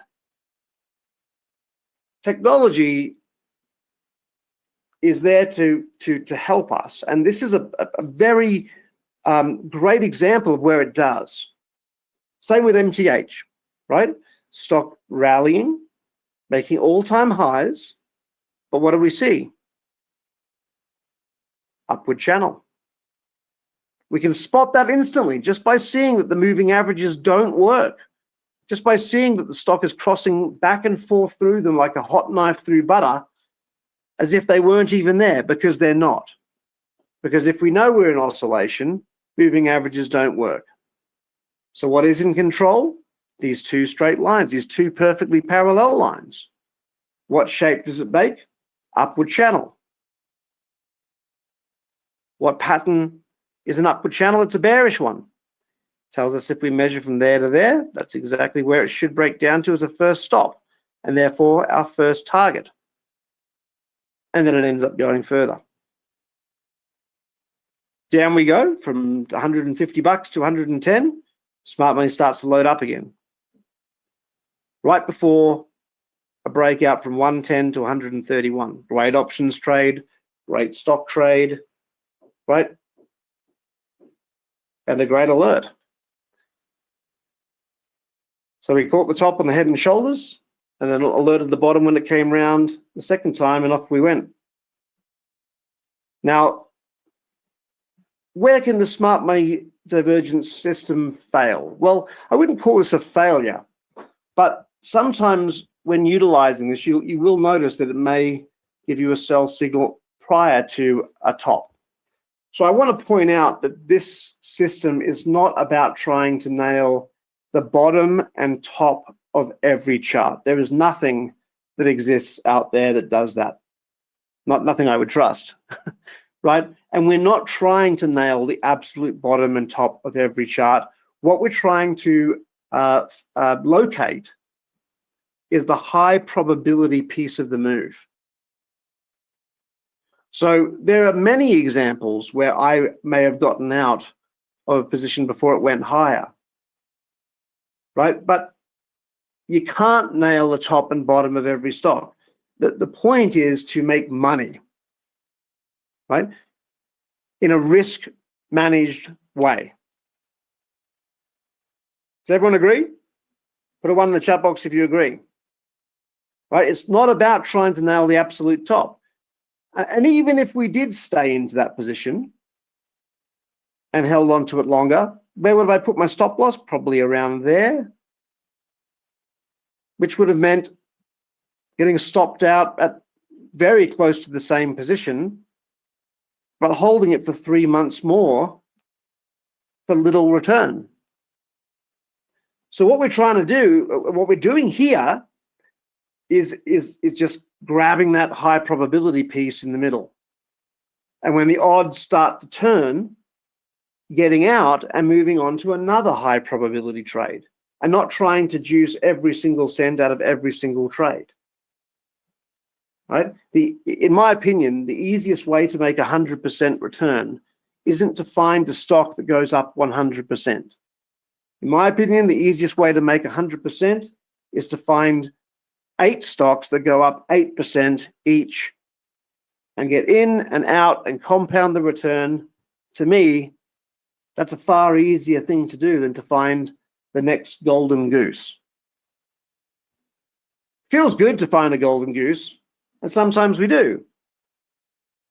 But we find them by having those kind of conservative expectations on the outset and making sure that the trade is worth taking, even if it's just a 10% return. If it's more, great. But if we take every trade with the mindset that even if it's just 10%, the risk is still worth it, now you've got a good trade, right? And so when we start to add this onto every chart we look at, it gives us that extra level of analysis that again, as I said earlier, you just can't see otherwise. OPI was a stock that I went very heavily long. At the time when we bought this around $4.40 or something, it was paying a 32% dividend, I believe, roughly, which again should immediately say, well, is it too good to be true? We went long. It was one of my largest positions at the time, and off it went all the way up to $7 and change. But we got the signal that smart money was starting to discarded, starting to get out. And so at that point in time, I raised my stop loss right underneath that low, which was around 643, I think, something close to that. And so as the trend broke, it stopped me out. It was a fantastic trade, also picked up some dividends. And then lo and behold, they canceled the dividend. Actually, they didn't cancel, they brought it down to 1 cent from 23 cents or whatever it was. But the smart money gave us that heads up. It was the number one reason that I raised my stop so tightly and sold half my position to protect my capital, take a profit, and be on the lookout for potential trouble. So not only was that warning a great saver of my original capital, but it also turned what could have been a nasty wash into a great win by being able to see what's going on behind the scenes. Tesla, same thing. If you're a trader of Tesla, we've seen some major moves, as you're well aware, right? And Tesla's also kind of a proxy for lithium prices as well, which are something I'm watching very closely at the moment. But Tesla, same kind of thing. When we got our smart money divergence signal at the bottom, what's that saying is that even though price was going lower, and in fact making lower lows and lower highs, which is what? The definition of a downtrend. What book can you buy that says buy a downtrend? Because trend on its own doesn't mean much. It's the pattern that shape creates that matters. And as we made lower highs and lower lows, smart money bought those lows, and we got that right there on the chart. And in fact, on a day that it was making its lowest low, that's when the buy signal happened. And off we went from $100 and change to 300-ish. And then we bottomed around 200, and off we went again. And we went all the way up to 296. And at 296, the smart money indicator gave us a sell signal, and down we went. These are some pretty big moves. and by seeing these types of signals, this allows us to, at the very least, start to protect ourselves in the case of being in a position, or start to prepare ourselves if it's a position we're looking to get back into.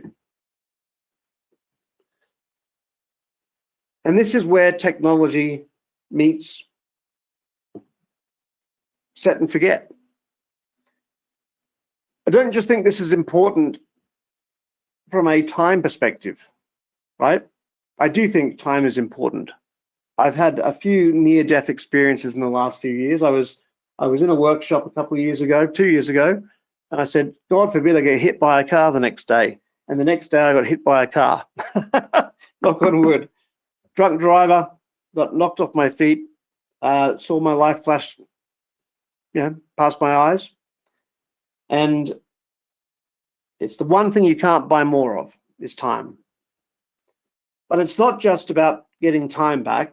It's about actually letting your system do the hard work for you. The hard work is executing. How many people here struggle the most with discipline? Pulling the trigger when you know you should. Getting out when you know you should. Selling your losers instead of selling your winners. Right? Discipline's a hard thing. So not only is set and forget and putting systems in place valuable from a time perspective, but it's also important because in my firm belief, it makes you more money because you're removing the number one problem in your trading, for most people anyway, which is you. We're all human. We're all emotional. We all make mistakes. So we want to eliminate as much of that as possible. And that's what I mean by automate. We know where the entry and the target is based on these rules. If we have this smart money detection system in there to help us, to guide us, to show us on the map when we may be about to turn down the wrong way. Same as a Google Maps. You wouldn't drive without Google Maps these days, would you? And that is why I think it's just such an important piece, without overcomplicating the charts, to show me what the smart money is doing. That is a small hinge that moves a big door. And so the smart money trading bundle that we've put together exclusively for today's offer, today's event. Again, Jeffrey and I have worked with each other since many years, 10 years, I think, 13, maybe. This is an offer you'll see here and only here. We're putting together this whole package for you, which culminates everything I've just touched on. And we've obviously only just touched on the tip of the iceberg. But the first thing that we're giving you in this package is not just an indicator, it's not just a scan, it's an entire system. First thing we're giving you is lifetime access to the smart money divergence indicator I've been showing you today. It is available in Metastock. If you're a user of Wealth Charts or TradingView, TradeStation, Thinkorswim, it's available there also. You'll get lifetime access to the smart money divergence indicator, which is something that is now going to be rolled out at $997 a year. But there will be no monthly fees, no annual fees, no maintenance fees. It is yours for life, and it's included for life in this package. On top of the indicator, we're also going to be sharing with you our favorite ideas that we find using this indicator, which is smart money insider alerts. And as we gear up for another major move in the market, this is going to be a great way to start out hitting the ground running. So we publish on average about 5 alerts every single week. We're done in video format and written format. So if you don't have time to watch the 5-minute video, you can read it. And there's also daily written updates on every single idea that we publish. On top of that, we also meet twice weekly live in our trading rooms. Now, surprisingly, our trading rooms are not when the market's open, because we make all of our trading decisions in the afternoon when the market's closed. So at 4 p.m. Pacific or 7 p.m. Eastern, every Tuesday, Thursday, we host our trading room and we run our scans live, discuss positions that we are in, positions we like, stocks we found, and most importantly, go through the why behind the what. So it's not just, here's a great idea, believe in it just because I said so, right? I've gone down that path. I spent lots of money on that path, and it might work short term, but long term, it's really valuable to understand why, not just what. If you believe in that, put a 23 in the chat box. I certainly do. So every Tuesday, Thursday, we go through the ideas, but the why behind the what. When I take options versus when I trade the stock. How I manage risk. I mean, and these are all just ideas. It's up to you to decide what's right for you. We're not financial advisors, but we try to go through the whole process of why, not just what, right? And that's included for 3 months, as well as 3 months of alerts, lifetime access to the indicator, and on top of that, 3 months of your own personal coach. So when I say personal, I mean, you're not going to call in and get someone different every single time. You need help. You got the same person you've talked to every single time before. It's there to screen share with you, chat on the phone, WhatsApp, whatever you prefer, however you prefer to communicate. And all of that we're providing for only $397. That covers all of it. So I will put the link in the chat box here for you. As you may have been able to guess, it is acornwealthcorp.com/meta.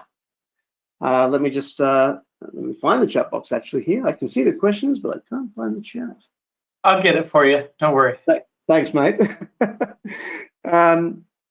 So once again, lifetime access to the Smart Money Divergence Indicator, 3 months of our insider alerts, which is on average 5 per week, 3 months access to our twice weekly live power hours or trading rooms, 3 months of your own personal one-on-one concierge.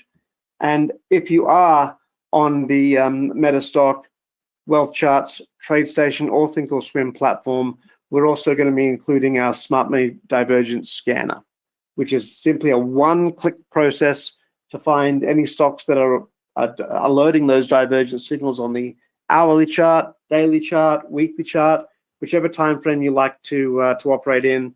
Those will pop up within seconds. As anyone who uses Metastock knows, it's a very powerful platform, and you can, of course, apply your own criteria to that if you want to search specifically for Australian stocks or Canadian stocks or US stocks or whichever you like. You could obviously add to the criteria of the scanner. That is something you can do.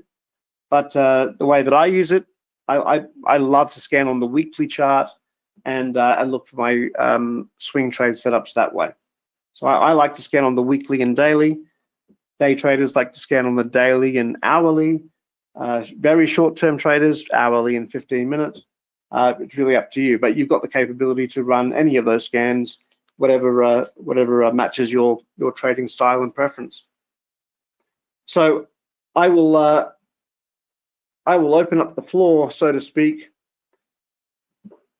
to any questions that we have. I got some. Yeah, go ahead. A little bit earlier, Mark wanted to know, is smart money the same as dark pools?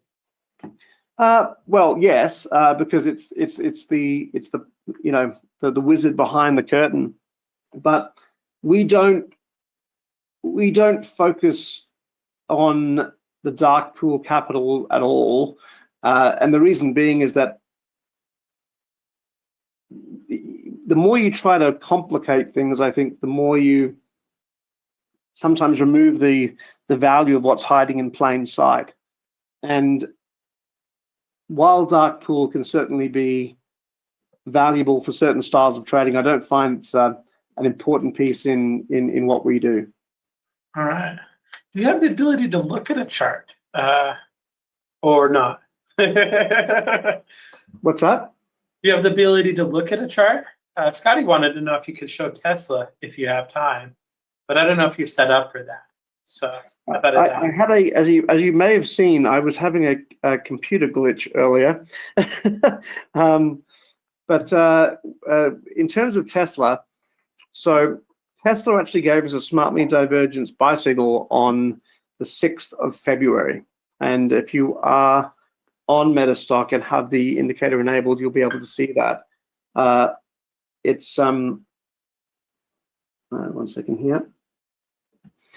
So Tesla, if everyone wants to take a look at Tesla, what pattern is Tesla in, would you say? What do you reckon, Jeff? I'm pulling up a chart of Tesla. We can't see your chart, just so you know. I don't know if you think we can, but we can't. But looking at the chart, let's see. I would say that maybe it's a rounded bottom pattern. Yeah, almost an inverted head and shoulders. Okay. It's. I mean, let's just 1 second here. Yeah, I mean, so I would think that we've got. Just give me 1 moment. I'm just going to take off. See if I can screenshot this. I just set up a new computer today, and it's been giving me a little bit of grief. Let me just screenshot my chart because I was trying to screen share my chart earlier and it crashed my screen.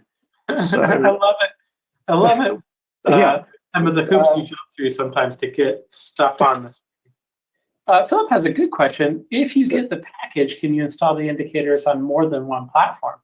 For example, could I install it on Metastock and a less good platform? Exactly his words. I did not embellish that. Good. Well done.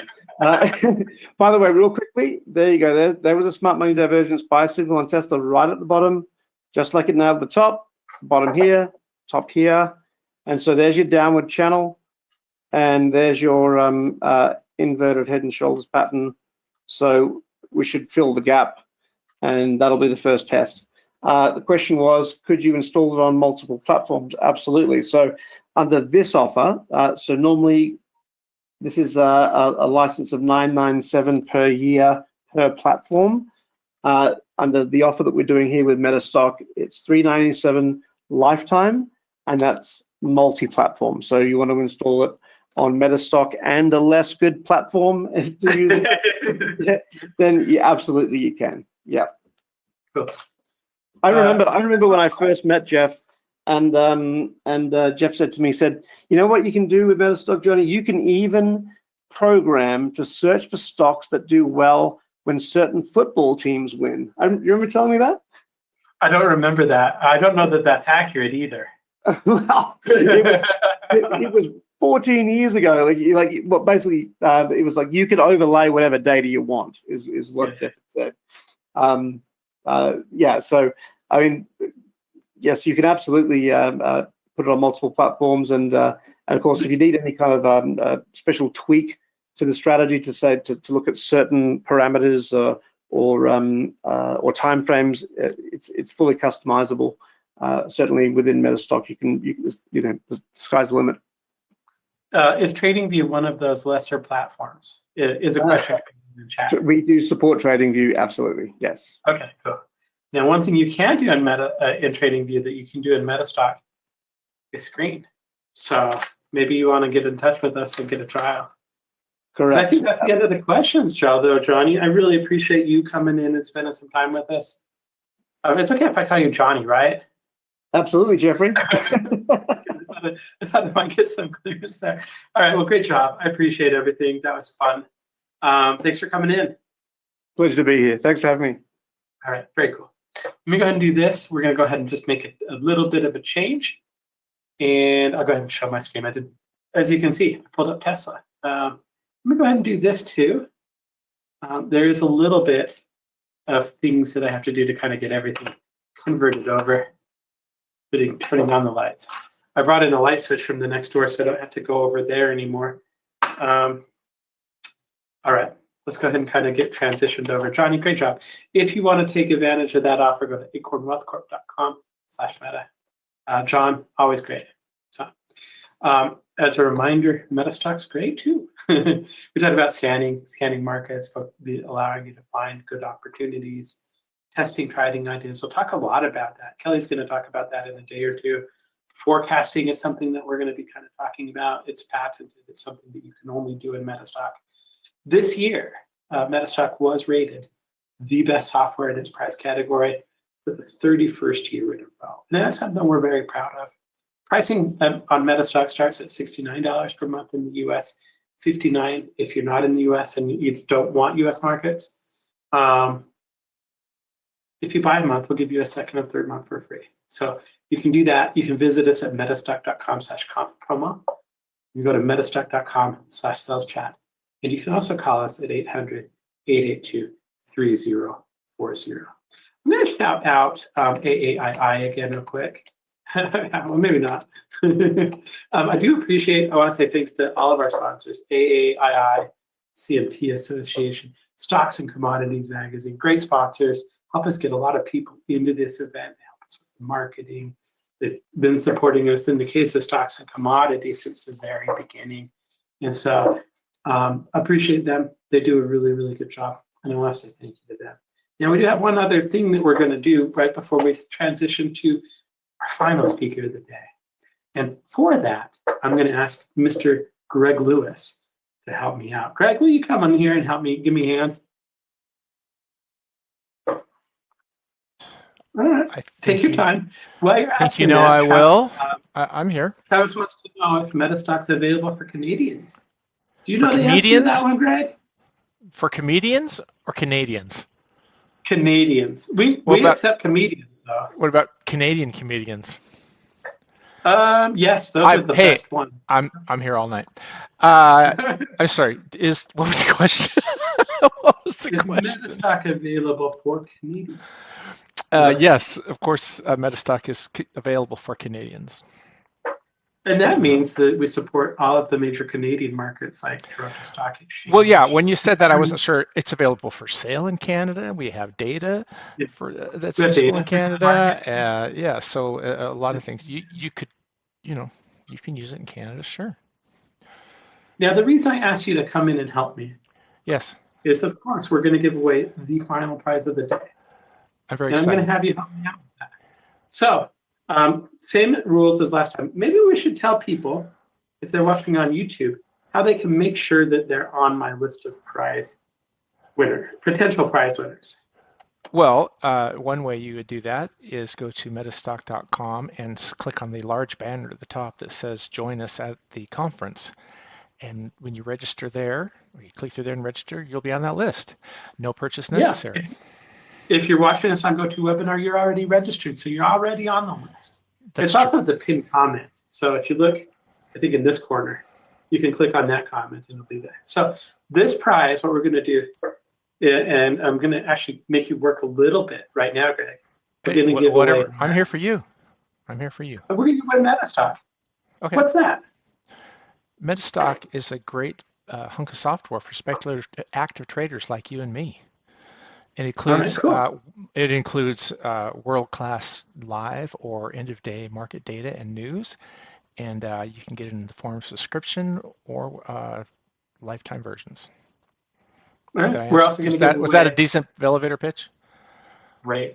It's awesome. It helps you test ideas, helps you see, scan the markets, helps you do all kinds of good stuff. It's a great. It answers questions every trader should ask. 31 years in a row. 31 years in a row. I heard that. That's pretty big news. I can't think of anything that's been rated number one 31 years in a row. We're also going to give a Metastock Zenith as part of that, 3 months. I'll tell you what that is if you want, or do you want to take a shot at it? I'm sorry, shot at what? We're going to give away 3 months of Zenith. What? Oh, you want me to say what Zenith is? Yeah. Oh, I wasn't sure if you're saying that or to find a winner for you. Yeah, Zenith, of course, is our. It was produced for professionals. Multi-millions and billions of dollars were put into it by then Thomson Reuters. It is now available for active traders just like you and me in a slightly less powerful version, but still super awesome. And it does a lot of great things. It also ties in as the data feed for Metastock Pro, but on its own, it's an astoundingly comprehensive piece of software. Have a seat for the Canadian Commission. Yeah, and Canada can use it too. Okay.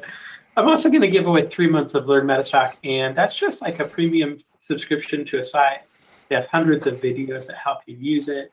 It's run by the person that hired me to work at Metastock. His name's Kevin Nelson. He's going to come in and talk about the Supertrend system a little bit later this week, but I'm going to throw in 3 months of that. So it's a great package. Greg, just because we're running a little bit late, let's go ahead and figure out a winner. Sure. Anywhere between 1 and 99.03. 1 and 99.03. Let's go for a higher number. 99.03. Is that what you said? Yeah. That's a lot of. 9,903. That's a lot of people. How about 4,620? 4620. Okay. Okay, and that's Everett V with an iCloud.com, which is an Apple address. Congratulations. Everett V, you just won the prize. I'm going to. Isn't iCloud Apple? I don't know. You're the kid. It is. iCloud is Apple. Yes, it is. All right. Very good. Congratulations for that. I'll reach out to you sometime when I get a second, and we'll get the information we need to get that running. Thank you for the assist, Greg. Appreciate you. You're absolutely welcome. I'm here anytime you need, my friend. Goodbye. All right. Our next presenter actually is Ed Downs. Ed is somebody that's been a partner of Metastock for a number of years. Very, very, very good system designer. Has a really good AI. He did AI before it got really, really in vogue lately. Like his artificial intelligence algorithm that he's designed is absolutely phenomenal. And when he called me, he wanted to kind of put that engine into Metastock. I was, of course, interested. We've worked with Ed. I remember when I started. And if you remember from when I talked earlier, that was like a long time ago, like 27 years or something. We were selling like a bunch of his systems as part of Metastock. And it worked really, really well. And so when he called and said, hey, I'm interested in kind of putting some technologies into Metastock, I was, of course, interested. And he's done an absolutely fantastic job. So Ed, I can see you're here. I can see your microphone's on. How are you doing today? I'm doing great. It's good to see you again, Jeffrey. Yeah, I think at some point we should update your bio pic. But not the picture. Okay. Okay. If you don't want to. I mean, I can see your screen, and I'm going to turn the time. I'm going to get out of the way. I know we're starting you a little bit late. I don't want you to worry too much about time. You're up. It's your turn. I'll get out of the way. Wow, it's all me? It's you. Yes, 100% you. Okay. Well, I want to say a couple of things. Watching John's presentation, I thought that was fabulous. I totally agree with everything he said. It's just awesome. And all the speakers that Metastock brings on these things are just all really great. It's so worth your time. I know you know that because you're here, but I just want to affirm from my perspective, I haven't seen anything as informative as these summits. So thank you so much for having me on again, Jeffrey. I really look forward to doing this. And I enjoy our many years of association. It actually goes back to 1990, if you can believe it, 91. So like, what is that, 29 years? Anyway, long time. And so I'm going to give you like the 1 minute version of who I am and our association. So back in those days, I started my company, Nirvana Systems. That is like the rock band, but we had it way before they did, just so you know. The idea was to bring a peaceful state to investors. That's why we came up with that name. But so back at that time, I decided I wanted to automate other software. That's why I wanted to solve the market problem. And so we automated various applications out there. And of course, one of them was Metastock. We did that from the outside. We drove it to put keys into it, to read the screen, to drive reports. And with that functionality, you could make utilities that just ran stuff, lots of system tests and all this. And of course, that was the DOS version. And so the software is not that anymore because DOS kind of got overtaken by Windows. So when Windows came out, we started working on other applications. But my penchant, I'm a design engineer by background for chip design, and I just like automating stuff. We wrote automated programs that would place the circuits on the chip and route them, and it just kind of jazzes me up, So I was trading with my dad back in the late 80s, and I didn't have time to do it. So I thought, gosh, there's got to be a way to make this more automated. And so then I started Nirvana Systems in '87, and we've been automating stuff ever since. So as Jeff said, one of the big things that I focused on is artificial intelligence. We actually built our first AI engines in 1996, have upgraded them since then. And Jeff is right. I came to him and said, hey, we did the thing a long time ago. I've got some applications. We're trying to get them purposed in other platforms, like the platform could use them. And AI was one of them. Chart patterns is another, which we're going to be talking about today. But he was just great. These people are all so great. I just have to put this plug for you, Jeff, and you guys over there. Everything I did with them, technically getting stuff into Metastock, it was just a joy. And it's not always like that with software development, let me tell you. So they collaborated with us, and we got an application that runs inside Metastock. Basically, it's in the tray, the system tray behind Metastock. And of course, I'm going to show that to you today. So the presentation today is about our other automated system that we developed in the late 90s, early 2000s. It's now in its sixth revision, and it's our chart pattern engine. And so when we show you the product, this is a fairly complicated piece of software that uses artificial intelligence as part of its algorithms and runs in the background with Metastock and delivers these chart pattern signals to Metastock. So the main thing I want to say, though, in my intro here is that I have always enjoyed teaching stuff. I've taught everything I've ever done, including hang gliding, if you can believe that. Music, all kinds of things, math in college. So I just really enjoy helping people understand things, and I try my best to do that. So even though, of course, we're going to show you the chart pattern engine, and Jeffrey's going to have this amazing deal, I'm going to go, Jeffrey, why are you selling it so cheap? Anyway, I'm going to do that. But even though we have that, and that's, of course, all of us have something that we do, I want to educate you about these patterns because I've done many, many presentations on them. I use them every day. I trade every day, and they just work. And there's a reason why they work. And so I want to show you what those reasons are and give you some nuggets of knowledge in this presentation so that when you see a pattern, you'll go, oh, that's a measure move pattern. Oh, well, that's that really cool, like 90% accurate pattern that Ed showed in the webinar. So that's my objective. Whether you use our software or not, I think it's really good at finding these things. And so you're going to see that when we go through it. But anyway, my objective is to educate you foremost. And that, I think, makes the best possible webinar for our Metastock users. So the first thing on this site, now, this is yet another company. So Fulgent Technologies I created in conjunction with working with Jeffrey so that we would have a place where our software could go that was kind of platform neutral. It was just a plugin that could go into other software.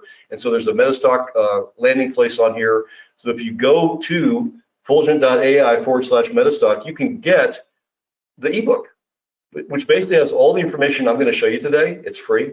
So suggest you go there and download it, and it'll help you. I'm going to cover a lot of material, a ton actually. And I tend to start talking real fast and I'm excited. So I'm going to try not to do that today, but that does happen. So you're going to want to get that so you can just kind of go back and review it and catch up on the nuggets I'm going to show you. Okay, I just realized my PowerPoint went down because I changed to see it over here. Okay, so let's go ahead and start, dive right in and look at these chart patterns that are predictive and help you make money. Well, that's where you click, by the way, on that page. Okay. All right.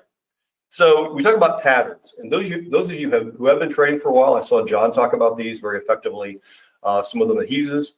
They're basically two things. They reflect the psychology of the market, and they create the psychology of the market. They do both things. When someone sees a picture, they react to it, or they do things in the market that create the picture, the other way around, right? So that's first. Then people see that and react to it, and this is what causes movement. It literally, they're seeing something that tells them this stock is going up. Some of it's subconscious, most of it isn't, but like a support level, for example. We all know that if you bounce off a support level 2 or 3 times, the chances of that stock going up are really high. If you break one, the chances of it going down are really high. So that's essentially what chart patterns are. So what we want to do is identify the psychology and find them and trade them.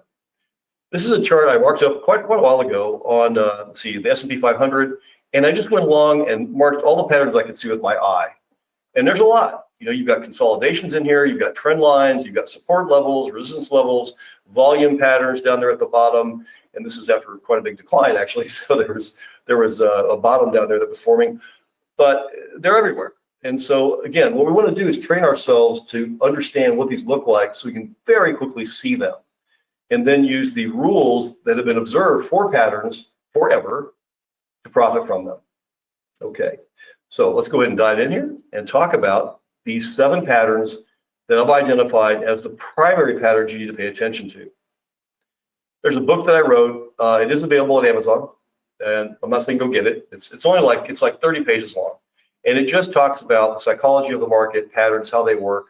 And so I wrote that back in '98, a long time ago, and it features these 7 patterns.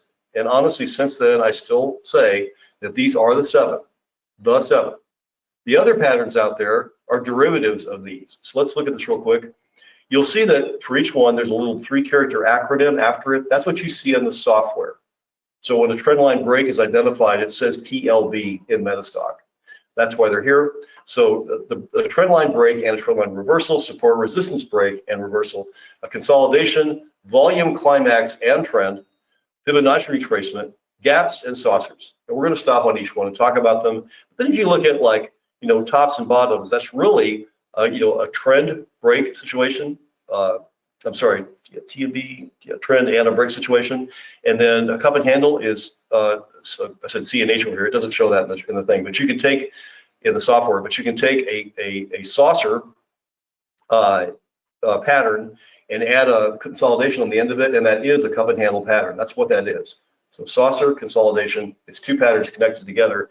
And then head and shoulders is actually a trend line break following a support level. So, and then the top and bottom, of course, I thought I had this on my slide, that's why I stumbled for a second, but that is a support and resistance level in the chart, creates those tops and bottoms. Whether it's triple top, whatever it is, you're basically looking at a support level or resistance level in the case of a head and shoulders, or top and bottom, top. Okay, so those are the patterns. These are derivatives of these patterns. And so what we're going to do is just dive right in and get into it. And the first one we're going to talk about is trend line break and reversal. And so this is very, very common. You see these all the time. And what you want to look for is the ones that are very obvious to the eye. They're formed by higher pivots in the case of a trend line break to the downside, lower pivots, and then higher pivots on the case of a trend line break to the upside. See, I'm already getting excited. I got to calm myself down here. Okay, this is patterns in. It's cool. Go a little slower. All right, let's do it. Okay, a trend line reversal is a pivot that forms at an existing trend line and reverses off of it. They're also easy to see. The breaks seem to have more action to them. If you have a trend line break that's very, very clear, it has to be extremely clear to the market, you will see a sell-off. And there's a little thing that happens right here where you go down, you go up, and you touch that line again and start going down. I call that the kiss of death. That chart is going down like 90% of the time, if that happens. The same thing on the upside, but less so. You know, here you can have it happen too, but not quite as much as the downside moves. Those are always faster and more vigorous because people want to get out of the way of anything going down. So, and I said, strong breaks can result in large moves. And so again, all of these are about the psychology of the pattern as it sets up. And that's what we're looking at. Now, in my normal chart pattern webinars, what I'll be doing here is show you about a gazillion charts that I picked out of software that I marked, here's one. I have these webinars that are like they're 100 slides long, right? And we're not gonna do that because we have something even better than that. And that's the actual software to find these things, which of course I know you would expect me to show that. So let's go ahead and do that now with Metastock. And by the way, I love this software. I mean, we have software too, but I just, I grew up on Metastock. I love it. It's so intuitive to use. And so I just want to, again, give the Metastock folks kudos for writing just a great program that's just stood the test of time. So that's awesome. But there's your chart on Apple. And so what I'm going to do is bring up the Fulgent interface, which is, of course, separate from this. It's running in the system tray. Let me see if I can bring it up here. So this little up arrow here. So I bring that up, and it's called F for Fulgent. And this is a product of Fulgent Technologies, which is one of our satellite companies. And so I'm going to bring that up, double click it, and here is the interface. There it is. And what these are different products that are available inside the add-on application for Metastock. So actually, Metastock sells the AI product. They sell, I think, CT Trader. So these also are available there. But we're going to be talking about the pattern plugin, which is inside here. So this is kind of like a list or a catalog of the different ones that you can, purchase and add in here. But we're going to stay out of the other guys and just go into patterns today. So I'm going to double click that. And let's see, we are on trend line breaks and reversals. So in this interface, you can see all these patterns here. Some of them are derivative patterns like head and shoulders. And so, cup and handle right there. So you can, cup and handle is a saucer followed by consolidation. So it will identify those as well. But we're going to just go into the 7 today. And so I want to look at trend line breaks and reversals first. So what I'm going to do is activate them over here. Trend line breaks, trend line reversals. And we have lots of stuff going on over here. We've got different terms, longs and shorts. These are the defaults. I'm just going to leave them where they are. We're going to play with this after a while. But right now, that's what we're going to do. So I'm going to say OK on that. And let's just go ahead and minimize this guy. And let's refresh the chart and see what we got. Oh, by the way, Jeff, I told you I was getting cataract surgery. Well, I haven't done it yet. So be prepared. Not a pretty sight. I can see. Oh, you look great, Ed. What are you talking about? You look awesome. Everybody looks smarter with glasses. More professorial, I guess. I don't know. Whatever. Okay. Thank you, Jeff. I appreciate that so much. Thanks. Oh boy. You just keep going, right? Keep on trucking. Okay. So what you'll see in this chart are all these TLBs and TLRs. And if you look closely, what you'll see, I'll just go ahead and mark one here. I'm going to go over to the trend line. I think this is the right thing. And just mark one right there. You see that TLB right there? That's right where that trend line is. And if I just look all across there, I'll see tons of them. Like, let's see, there's, we don't want that right now. Let's do another one like right there. There's a TLB here, right? And then trend line reversals, you can see, let's do one of those. So here's one here. Okay. So that gives you, there's 2 of them. Well, that trend line actually has both things. It's got a trend line reversal and a trend line break. You'll very quickly see that if you're running this and you're alerted to these things in the software, I'll do a little software plug here, very small, is that it does show you where they are. So since this is the first pattern I've shown, let me just say about this, the job of the application is to show you any potential pattern it sees. It's not a soothsayer. It's not, the holy grail of chart patterns. But the fact that you can be alerted from the Explorer, especially, that these things are happening and certain stocks are happening on is golden. Because you bring up a chart, you look at it, and you go, whoa, yeah, on Apple, we had a nice little trend line break on that day. I saw it because the Explorer told me about it, and I'm going to buy Apple right there. And so that's what this is all about. Now, having said that, at the end of all the patterns, I'm going to do all 7, kind of a good pace here.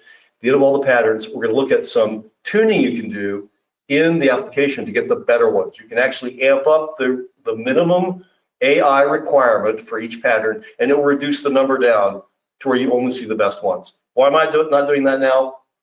Because seeing all of them, even the ones that are sort of maybe okay, is really useful, and I want you to see all of them first. Then we'll get to that. Okay. That will keep you in your seat there. All right. Get some coffee though. Okay. So that's the trend line break and reversal, and you can see how well it works. I can keep marking them on here. All these trend line reversals going up that trend. But you see here, it thinks there's a trend line break there because it sees a line right there, but it doesn't fulfill. And so follow up on these patterns is important. If you're trading one, you want to say, okay, it should do this. If the psychology is right, this should happen. If it doesn't, okay, you just close trade. That's it. All right. The point is, it's going to find them for you. But with your eye, and like I said, I'm doing both things here, talking about our software at the same time that I talk about these patterns. So they're very easy to see. When they're clear, they're clear. That's what the market sees, and it will react to it, just like that last one on Apple that we looked at. All right, we've got 6 to go. Support resistance, and I'll pick up the pace a little bit here. Support resistance, support level right there, and resistance right here. So you have bounces off of it, and you have breaks. Pretty simple, right? Here's kind of a wider one, support, SRR, support reversal, and there's a reversal here, and then these are breaks over here. All right, support breaks can create panic, absolutely, especially last, what was it, Wednesday, Tuesday? Yeah, big time. So, okay, let's go in the software and look at that real quick here, if I can get to it. Awesome. All right, so what we're going to do is bring up our little handy dandy AI engine here for chart patterns, and we're going to turn those on. So FT patterns, double click it. Let's turn off trend line breaks. I know we're going to have them all turned on at the end. Don't worry. We'll see the explosion of patterns everywhere. Here, let's do support resistance breaks and reversals right there. And I say okay, and I'm going to now refresh the chart, and let's see what it does. There we go.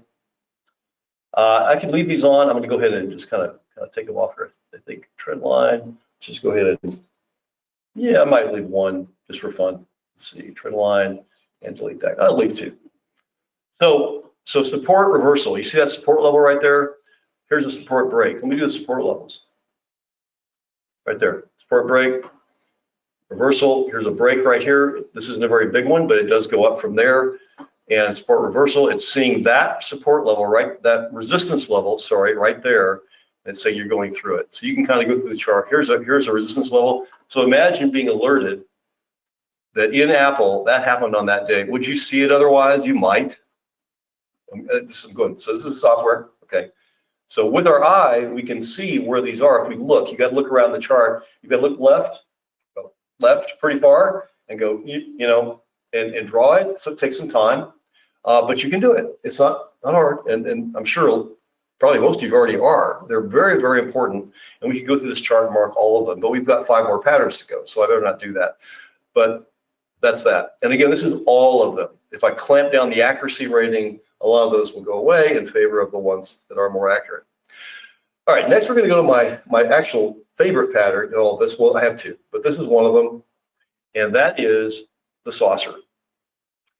When you see a really well-formed curving saucer like this, just buy it when it goes through those little pivots right there, because it's going to go up, and usually about halfway of the distance from the last major pivot up here to the low. So it's going to go about that far.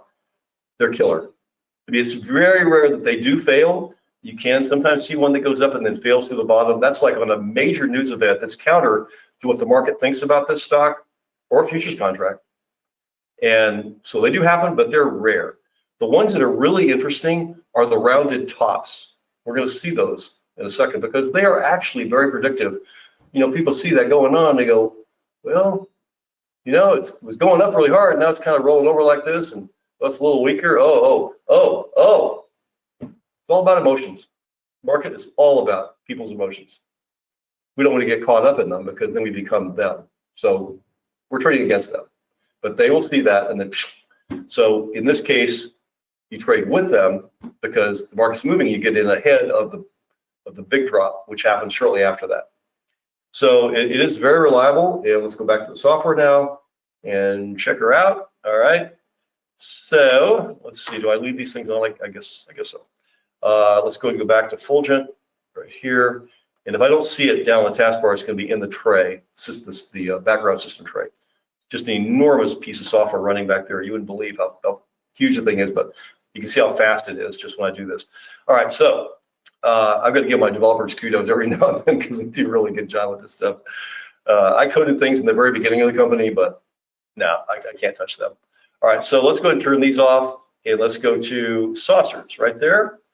Pattern number. Now they have a number for a reason. That's for the Explorer. When you're in the Explorer, you don't see saucer, but you'll see that number.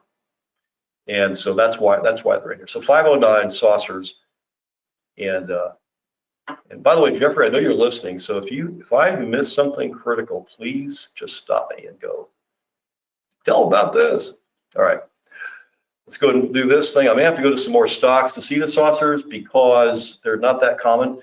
But I don't have to say anything about this pattern. Just look at the signals. That's Apple. Okay, let's go. I mean, you know, there's short. Here's long. Didn't go very far, but there's that short's a little premature. Look at this one. Short, long. Seriously. But you can see those rounded tops are really effective at showing a move. It didn't go very far. This one didn't, but it did go. And so here's one here on the right. With the trend line breaks, so the patterns work together as well. And yeah, there was demand coming in right there. You should be ready, and then boom, it goes through it. Okay, so that's that. Let's go and do just another stock here, just to get a couple of examples. See what we can find. So this is just the start of. I'm just going to Dow 30 by alphabetical. These aren't cherry picked or anything. So you know, saucer down, saucer up, saucer down there. That one did not work out. This one good. You know, this like 70% accurate or something like that. So there you go. Let's do one more chart. I just love this thing. It is so good at finding these potential reversal points. Like here. You have a trend line there, of course. This is that amazing bull market we had. And then down here, up here.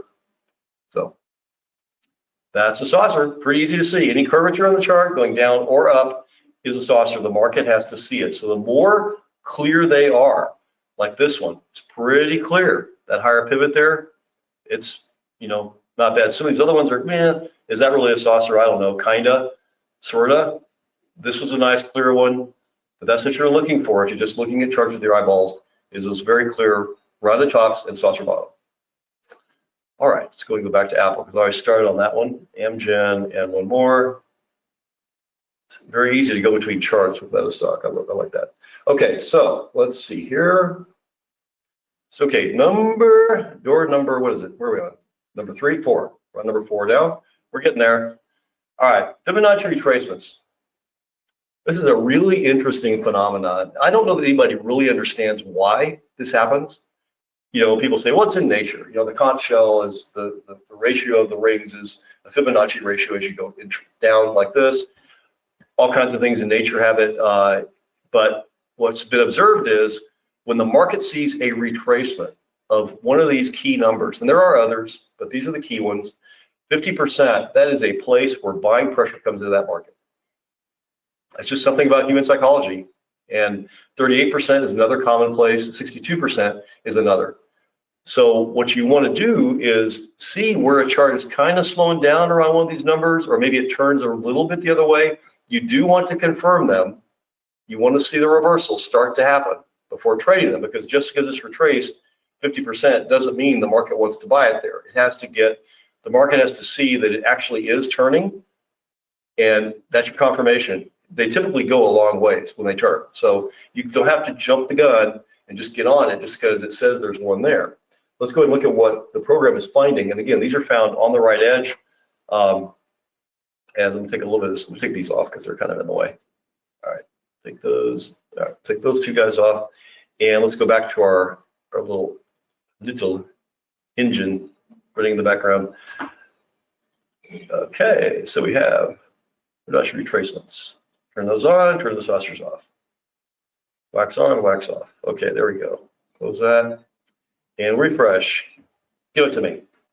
Okay, so these are really good. See this fib right here? That's looking at this prior range, and that's a 50%. So is that qualifies for it? This 50% here. This is like a 62 here. These are early. It sees it. It's right there. It goes, well, you got a little hesitation. There could be one there. There could be one here. But this one you have to confirm. You have to say it is turning at that point, and it was signaled by the software it is turning. Beautiful, beautiful, beautiful, beautiful. So most of them are really good, but and there's one on the left too. So that's 100% in this chart. And you will, by the way, you will see that on the right edge. These aren't fabricated in hindsight. I just want to point that out because sometimes systems people, anyway, not anything in Metastock, but I've seen this other places where people got to fudge a little bit. Well, it's there, see, especially L8 waves. Oh man, they'll tell you, yeah, that was the wave 5. Well, really? How do you know that? Well, just what? Well, really? But can you figure it out before the wave 5 happens? Well, but yeah, these are all real time. And so, like I say, if you're trading one, you can see the reversal happening at each of these points, like right there it's reversing here, this right here, that's a saucer also, but it is turning up, going up right there. You've got a nice stop right there at the bottom of that pattern, natural stop. And here was a 1 bar reversal off the Fibonacci level. And so it's pretty easy to do, but you need to do it. Okay. I'll go back here to Apple and go to our next pattern. How many do we have left? I've got 2. See, this is going pretty quick. Okay, so fib retracement. Next in our lineup is gaps, and I love gaps as long as they're rare. You get a chart that has gaps everywhere, they don't matter. But if they're rare, like in a year, you might see 4, something like that. That's sudden supply, sudden demand coming into a market that has a lack of supply on either side, buying or selling. And it will move. And then the market will see the gap and go, oh dear, this thing's in trouble. And if it's going down, or whoa, people love it if it's going up. So it's one of the most powerful patterns because it does foment additional buying and selling. There's no question about it. We'll might have to go through several charts to really see it. But you know what I'm going to do next, and that is pull up the software here. And let me see. There we go. Okay. And let's go ahead and do our same old thing here. This is getting an old hat by now. By the way, you're not doing what I'm doing when you're using this. You're just turning on the ones you want to see and the strength rating you want to see, which we haven't shown yet. But I just want to isolate them so we can focus on them. So Fibonacci retracement. Next is gaps right there. Okay, show me the gaps. My famous little chart engine. Do it. Here we go. So do we have any in Apple? I don't know. Okay, now it's going to show you with the strength rating set at any. Like any, it will show you every gap that it thinks is significant. And you can see most of these result in continued move. In fact, I only see which ones didn't. This one was an exhaustion gap. So in terms of the gaps, I meant to stay on that slide a little longer. Well, I can just bring it up and tell you about this. That's where I got excited again, got ahead of myself. So you have 3 kinds of gaps: the breakaway gap, the measured gap, and the exhaustion gap. And the really important one is the measured gap. But every gap starts out as a gap away from some level, except that one. So breakaway is off of a support level, either or resistance level, either way. Exhaustion gap is a gap at the end of a move, and then you'll usually have a reversal. Now, here's the thing about this. You cannot tell usually if a gap is an exhaustion gap or a measured gap. Exhaustion is pretty easy to understand what that is. It's like exhausted. What happens is the last people that want to sell, this stock is dropping like a rock. And just like John was saying, you see the participation coming in. And so that big gap happens. And that's where everybody wants to dump this thing. They're sick of losing money. They want to get out of it. And guess what? There's no more sellers. They're gone. They sold. So it takes very little pressure to drive that up once that's happened. But you can't tell if it's going to keep going or not. You've got to let the reversal occur back into the gap. Then you know, okay, it's an exhaustion gap, probably. A measured gap, on the other hand, you have a gap and it keeps going, keeps going. So you see, you know, several bars after it, you go measured gap. Why is it called a measured gap? This is the first of 3 measured patterns we're going to talk about. The measured gap is called that because it very often, 80% of the time, measures the move. So this is the halfway point from the prior major pivot to where it's going. So if you see a big measured gap, the chart's moving up, it's very likely to go up to here. So you can buy it, set a stop at the bottom of the gap, and then set your target, your price target, a little bit below that distance where it's going to go and let it run. And very, very often they will do that. Okay, like I said, I jumped the gun a little bit on that. Let's go and go back into here. And so what do we see? So this is a breakaway. So this one, not quite a measured move gap. Let me go ahead and see if we can go to a couple more charts. Not very many gaps in Apple, actually. So here's, you know, breakaway. This is kind of a measured move gap. This is sort of that. So you came up, you broke, and it goes easily twice the distance. Let me go one more chart here. See, this is, I don't know what we're going to see. We're just going to do it. Lots of gaps. This one has a lot of gaps, but look at this one. See that big gap right there? That's about halfway, right? Let me find another one. Breakaway, exhaustion. This one to the prior pivot. Well, it actually, if you go back, well, if you didn't take that pivot, it's gone further. But you'll very often see that happening where the halfway move. Oh, one more. What the heck? Let's do one more. Hit me. Okay, let me see here. Okay, well, not too bad there. I'm looking for a gap, you know, after a move, like up in there somewhere, and I just don't see this chart either. They're all either breakaway or exhaustion gaps, pretty much.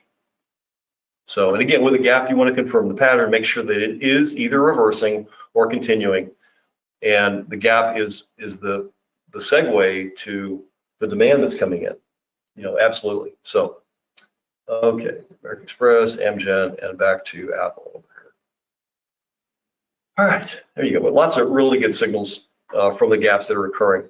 And again, this is all of them. They're not really very highly qualified because I don't have the strength rating turned up yet. Okay, so let's go ahead and do next one. I think we've got one more. I think. Let me see here. Gap, and oh no, we have 2 more. Okay. So the next one is one of my very favorite patterns. I think I discovered this back, you know, around 92, 93, I think.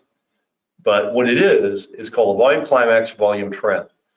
And we've all seen this happen in charts. You can look at any chart, look at the volume line, and you'll see these big moves in volume where they stair step up, they ascend, then they start to contract. And so this is very similar to the psychology or what happens with a gap. Is that when that is occurring, let's say on the downside, you're coming down here in this chart, the volume is increasing a lot, and then it starts to back off, and the chart also turns around. So what just happened was, for every buyer, you have a seller, feeding frenzy, you know, sellers driving the price down, buyers buying it, and then they're all gone. There's nobody else who wants to transact on that. How do we know? Because the volume is decreasing, and the chart's going up. So it takes very little pressure to drive that chart higher. If you have one that exhausts and it keeps going in the same direction, that's called a measured move. The volume trend usually is halfway in the move. And that means there's very little pressure driving it in this direction. So whichever way it goes, it's probably going to go. This is another volume trend here. So major volume, it backs off and it keeps going. Yeah, that's probably the halfway point of that move right there. All right.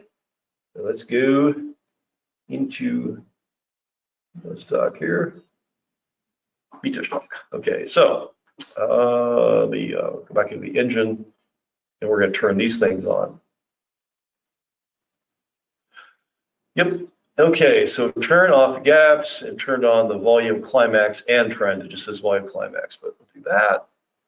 And we'll refresh the chart. There we go. Give me some good ones. Yeah, they're pretty good. So you see right here, this volume coming up right there. It backs off. The software goes, well, there's probably a good one right there. Check it out. You know, there's another one here, another one here, another one here. This one did not keep going down. So we didn't get a follow through. So if I was trading that one, expecting it to be a reversal at the top, I would say, oh, the chart's going back up. Get out. It's not a volume climax pattern. Let's go through a few more charts here. I'm hoping to see a really, really good one. And so far, looking at these, I don't. Good. Okay. So the other thing is it can't tell direction. So you have the volume pattern here. It says buy, but it doesn't know what's going to happen next yet, right? Obviously. So once you see the chart continuing in that direction, you know that it's very likely to keep going, right? So here we reversed, here we reversed, reversed here. So those are not, but this one very clearly keeps going. So you've got a good, what, 10% of the move left here. And let's do one more chart.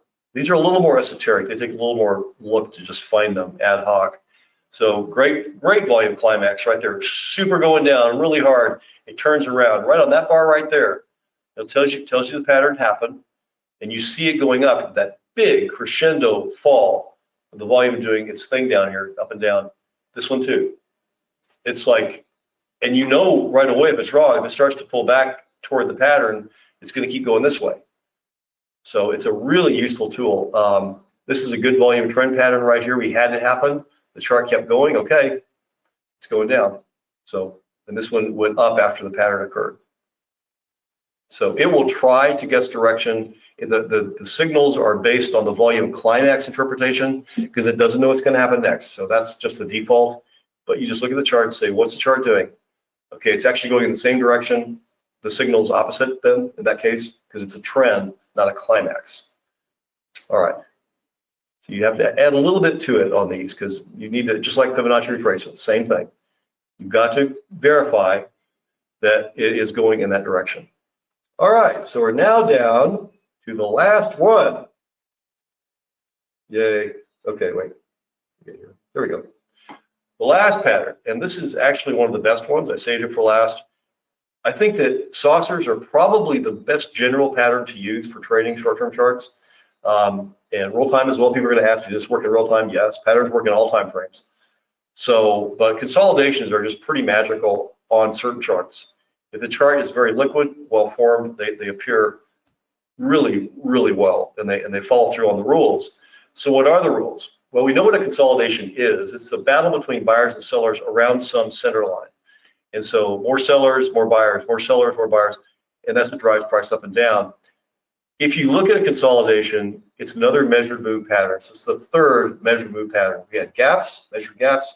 We have the volume trend, and then this is consolidation. So when you see a well-formed consolidation like this, it will typically go twice the distance of where, if you take the consolidation, the width of it, go back the same width, go down, find that pivot.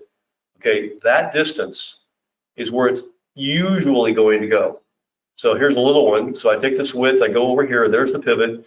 So there's the center of it, and it's probably going to go that distance again. This one came down, there's the center, so I project that forward, here's the width of it, I find that pivot right there, and go boop, boop. It's probably going down to here.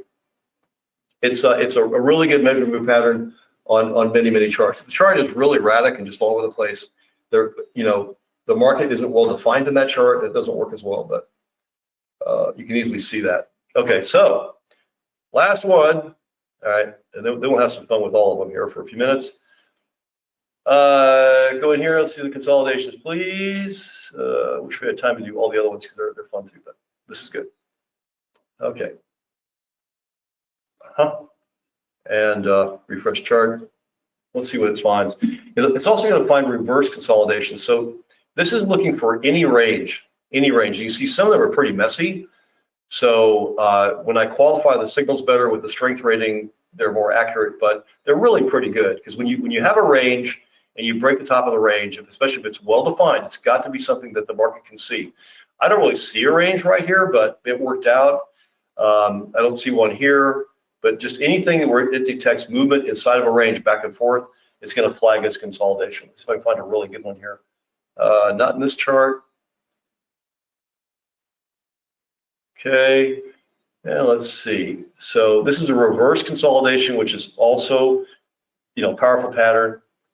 All right, so not so many in this chart either. Let me go one more. So looking for any range, the break of any range. This one's pretty good. So he came down, went sideways, and we're dropping through it again. This one, we came up, a little bit of a range here, and it broke out. So that is about halfway on that move.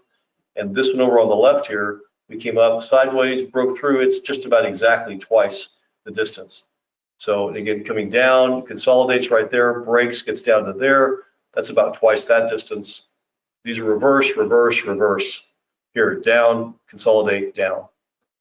So they're really very effective, and it just depends on the chart. The chart has to be not too volatile. But again, it is trying to find both directions on these. Okay. All right, so that is just kind of a walkthrough of the patterns. And so what I want to do now, let me go ahead and make it just cleaner, just take that guy off, even though it's a beautiful trend line break, is I'm going to show you about the software. So I hope I've helped you with measure move patterns, how they work with some of the psychology. You know that you can use things like Fibonacci retracements and gaps. You need to look at what happens in the volume, climax, or trend. You need to look at what happens in the chart after those three patterns occur to see which direction it goes, because that's a decision point in the market, and the market will follow through one way or the other. And then the ones like trend line breaks and that kind of thing are just, that's the pattern. I mean, market sees it, they're going to go in that direction. So, but I hope you learned something from this. And again, that little book that we did will summarize the same information for you. So what I'm going to do right now, I'm going to talk about the software. You got about 10 minutes left here, which Jeff has plenty of time. No worries, we're good. And we're going to bring up Fulgent again. And I'm going to turn all these suckers on. We're just going to overload it. Okay, patterns. All right. So let's say enable all. Woohoo! There they go. Okay, now I don't have all the time frames enabled because I went through here and determined which ones I thought were the most effective. Short term is like a week. Medium term is like a couple weeks. Long term is like 4 to 6 weeks. And that's the size of the pattern, how big it is. So what I can do is say, okay, let's turn on all the short terms. Let's turn on all the medium terms. Let's turn on all the long terms. Now we've got the full deck, right? Okay, now this is not for the faint at heart. If you have, a little weakness here, you might want to look away for a second. Okay, everybody good? All right, here we go. Whoa! They're everywhere, okay? So what can you do with that? Not much. But what I'm going to do next is I'm going to go back to my defaults. Hold on here. Okay, forget the chart pattern engine. It's kind of fun though to see all that. Let's go back in here and just do the defaults. Okay, here's the defaults. Yes, I want the defaults. All right, let's do it again. Refresh again here. All right, refresh. Not quite as many. I don't know if you noticed that, but if you tend to look at them, they're really mostly pretty darn good, like 70% of them. Now let's do the magic, because this thing does have artificial intelligence in it. We made a database where we looked at every single factor of every pattern, a trend line, how steep is it? How many points does it have? How wide is the channel formed by the trend line? What is the volatility around the reversal points? All these things that I could think of, and my staff looked at too, said, what about this? Oh yeah, add that in. And we measured millions of patterns across the whole market, okay? And came up with a database that says, well, when these 3 or 4 things line up, the pattern usually succeeds. It follows through. So, this is not our AI module, but like I said, this thing does have that feature. So let me go ahead and bring it up again here, and we're going to use it. All right, so FT patterns. I'm going to go in here. I'm going to say, oh, no, I'm sorry, wrong one. This is at the top level. So here it is right here. So what I'm going to do is say, instead of showing all the patterns, let's just show the 70% ones. They're recognized as 70% accurate in the database. That doesn't mean that they're going to be 70% the chart, but that's about where they are. So if I, can I do this while I've got this thing up? Maybe. Well, I can, but it's going to hide it. You see what that did? It basically took out, good, good, good, good, good, good, good, good, good. And some people will just want to do that. They just want to see all the good patterns, and that's it. Others, like me, want to prospect a little bit more. So I want to see more patterns rather than fewer, but it's going to depend on the individual. Some people just really want to do that. I can go back in there again. Let's just go through a few charts, just to see what we see. Okay, so let's see. That didn't work out. That one didn't work out. So this did. Okay, I can go back in there again. Let's see one more chart here. We've got saucer, trend line reversal right there, a saucer, saucer break, saucer there, trend line reversal there. This one did not work out, saucer reversal there. So most of them, definitely more than 60% are correct. I can go back into the engine again and restrict it further. Let me just do that just for fun. Let's see, where is it? Oh, there it is. Let's go and go up to, oh, no, not here. It's on top level. Let's go and go to 80, the 80 rated. Okay, see what it can do. What do you got for me? Well, yep. No, that one didn't work out, but that's most of them did. Let's go through a few more charts here. And again, this is just looking at factors on each pattern to say, yes, it's good. So, you know, it's a good tool, and it does create more accuracy than just the defaults. The defaults will create more signals. Just do a couple more here. We got about 5 minutes. That's enough to wrap up for sure. All right, break. You should always look at the chart and say, okay, where is it? Well, there's a resistance level right there that break's happening from, you know, that kind of thing. Okay, so this one, a lot of patterns in it are being identified. We go back to Apple, Caterpillar, Bowling, yep, and American Express, and Apple.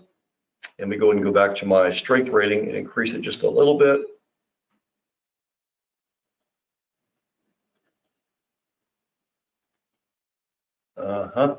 So we've got all the patterns turned on. That's fine. I keep doing that. It's at the top level. Let's go 75 instead of 80. All right, there you go. Okay. Yep, there you go. So again, its job is to tell you when these things are happening. So at this point, again, staying with the software, I just want to talk about what you can do. We won't have time to show it exactly, but we did mention the strength rating that's in there that you have access to. And we also talked about the fact that you can use the Explorer. These are all the experts that I was turning on and off. There's different time frames you can experiment. If we had more time, I would turn on just the short term, just the medium term. We'd look at them.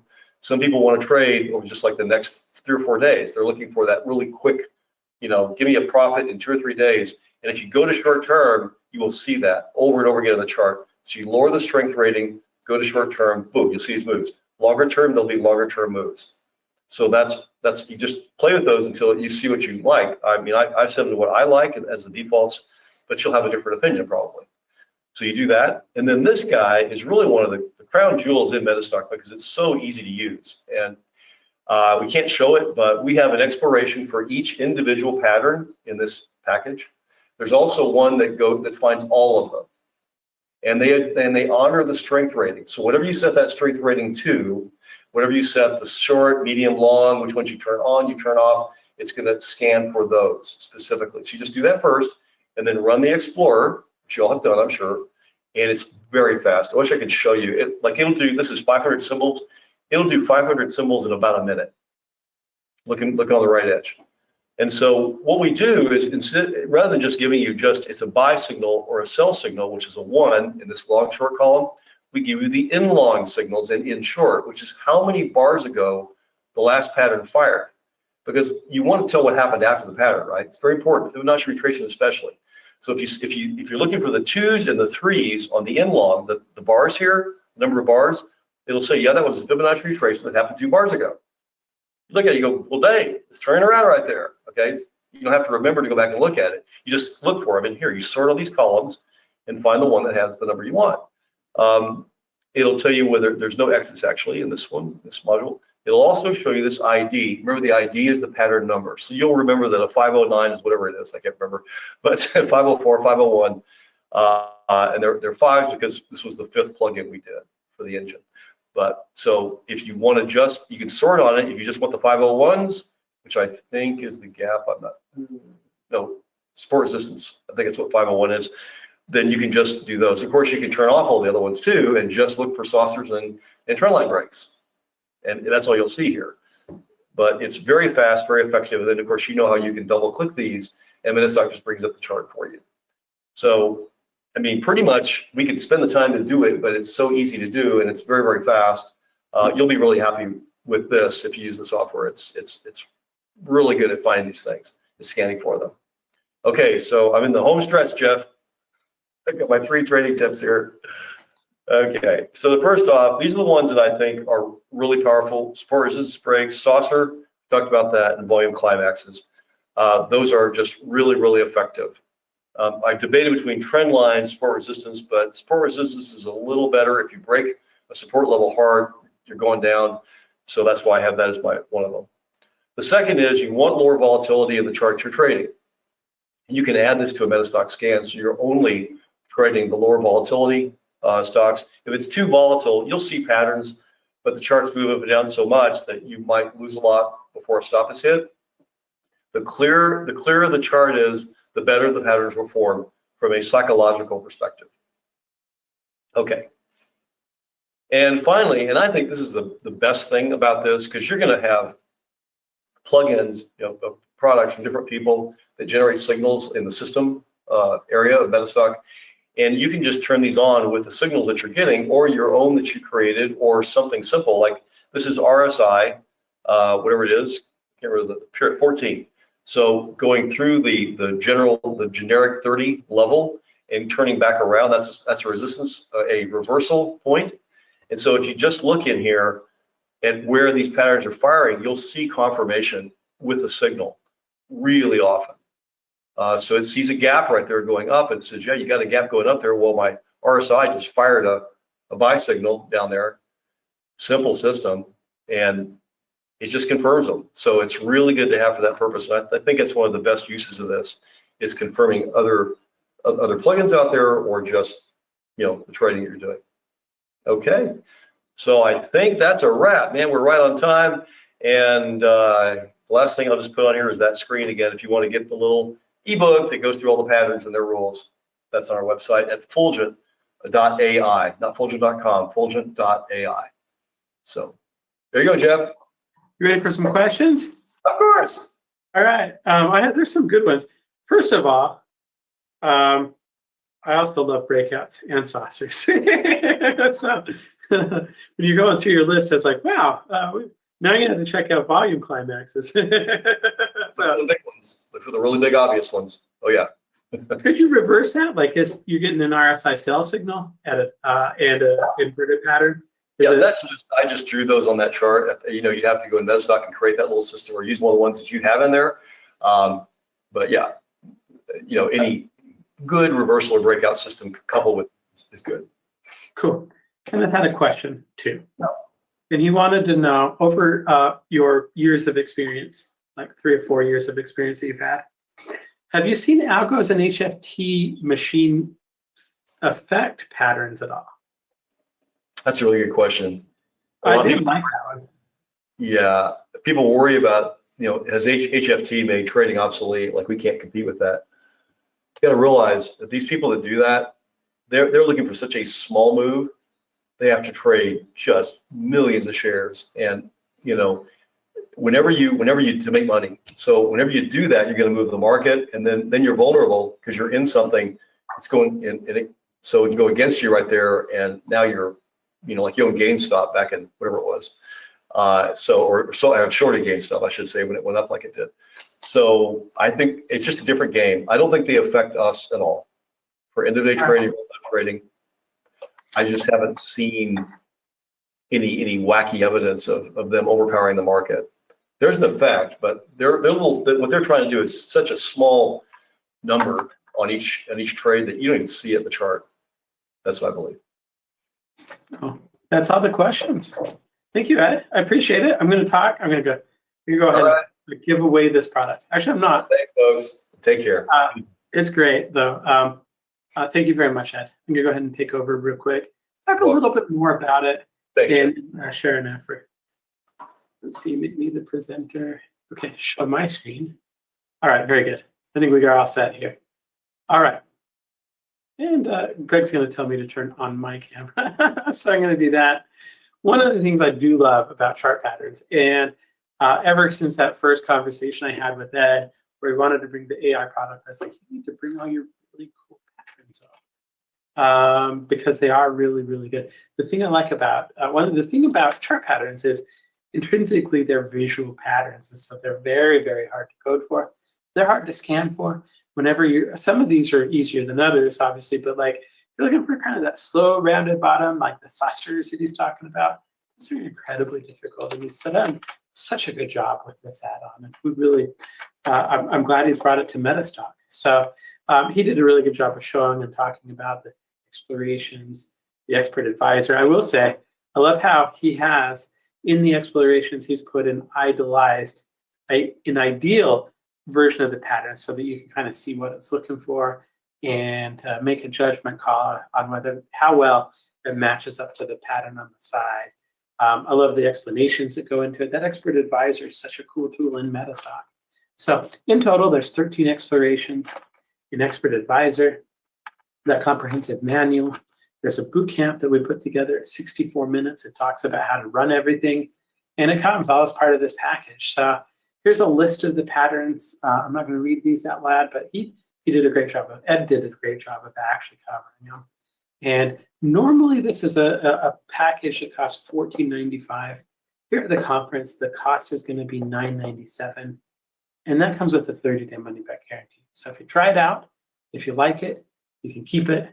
If you don't like it, there's a very low risk. As with everything else we've talked about, if you want to try this and you don't have Metastock, well, you should try Metastock too. We'll throw in a free trial. So it's a very low risk, high reward kind of a scenario. If it's helpful for you, if you like it, you're going to keep it. We only sell products that we think are going to be helpful. And we back them with a money back guarantee so that you can evaluate. So 30 days, you get the training, you get everything you need to run it.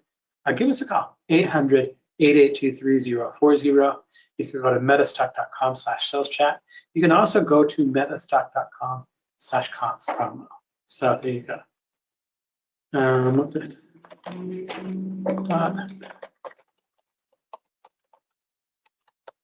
Oh, it says I forgot to mention the expert advisor. I'll talk about the expert advisor. So I did a little bit more too. It's like I forgot to mention that.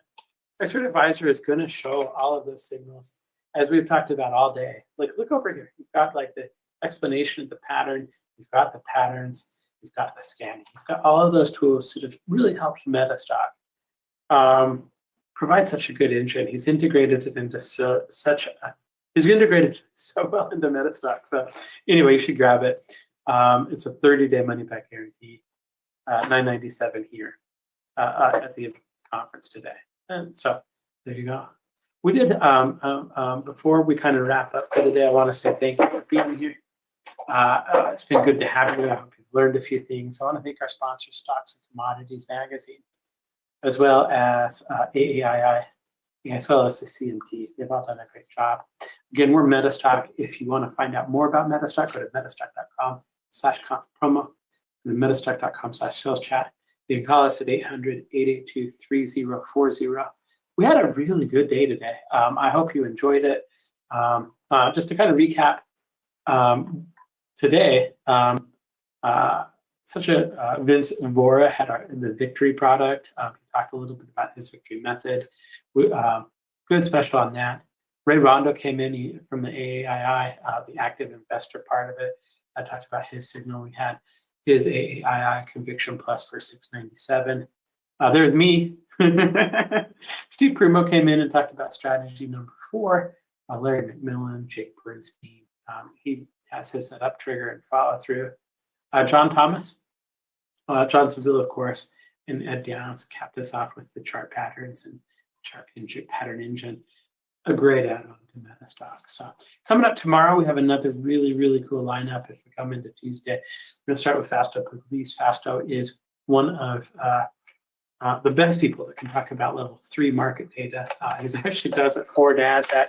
He's going to kick us off in the morning. After that, we're going to go with Joe Duffy, Serge Berger, Adrian Mantz. I gave away one of his books a little bit earlier.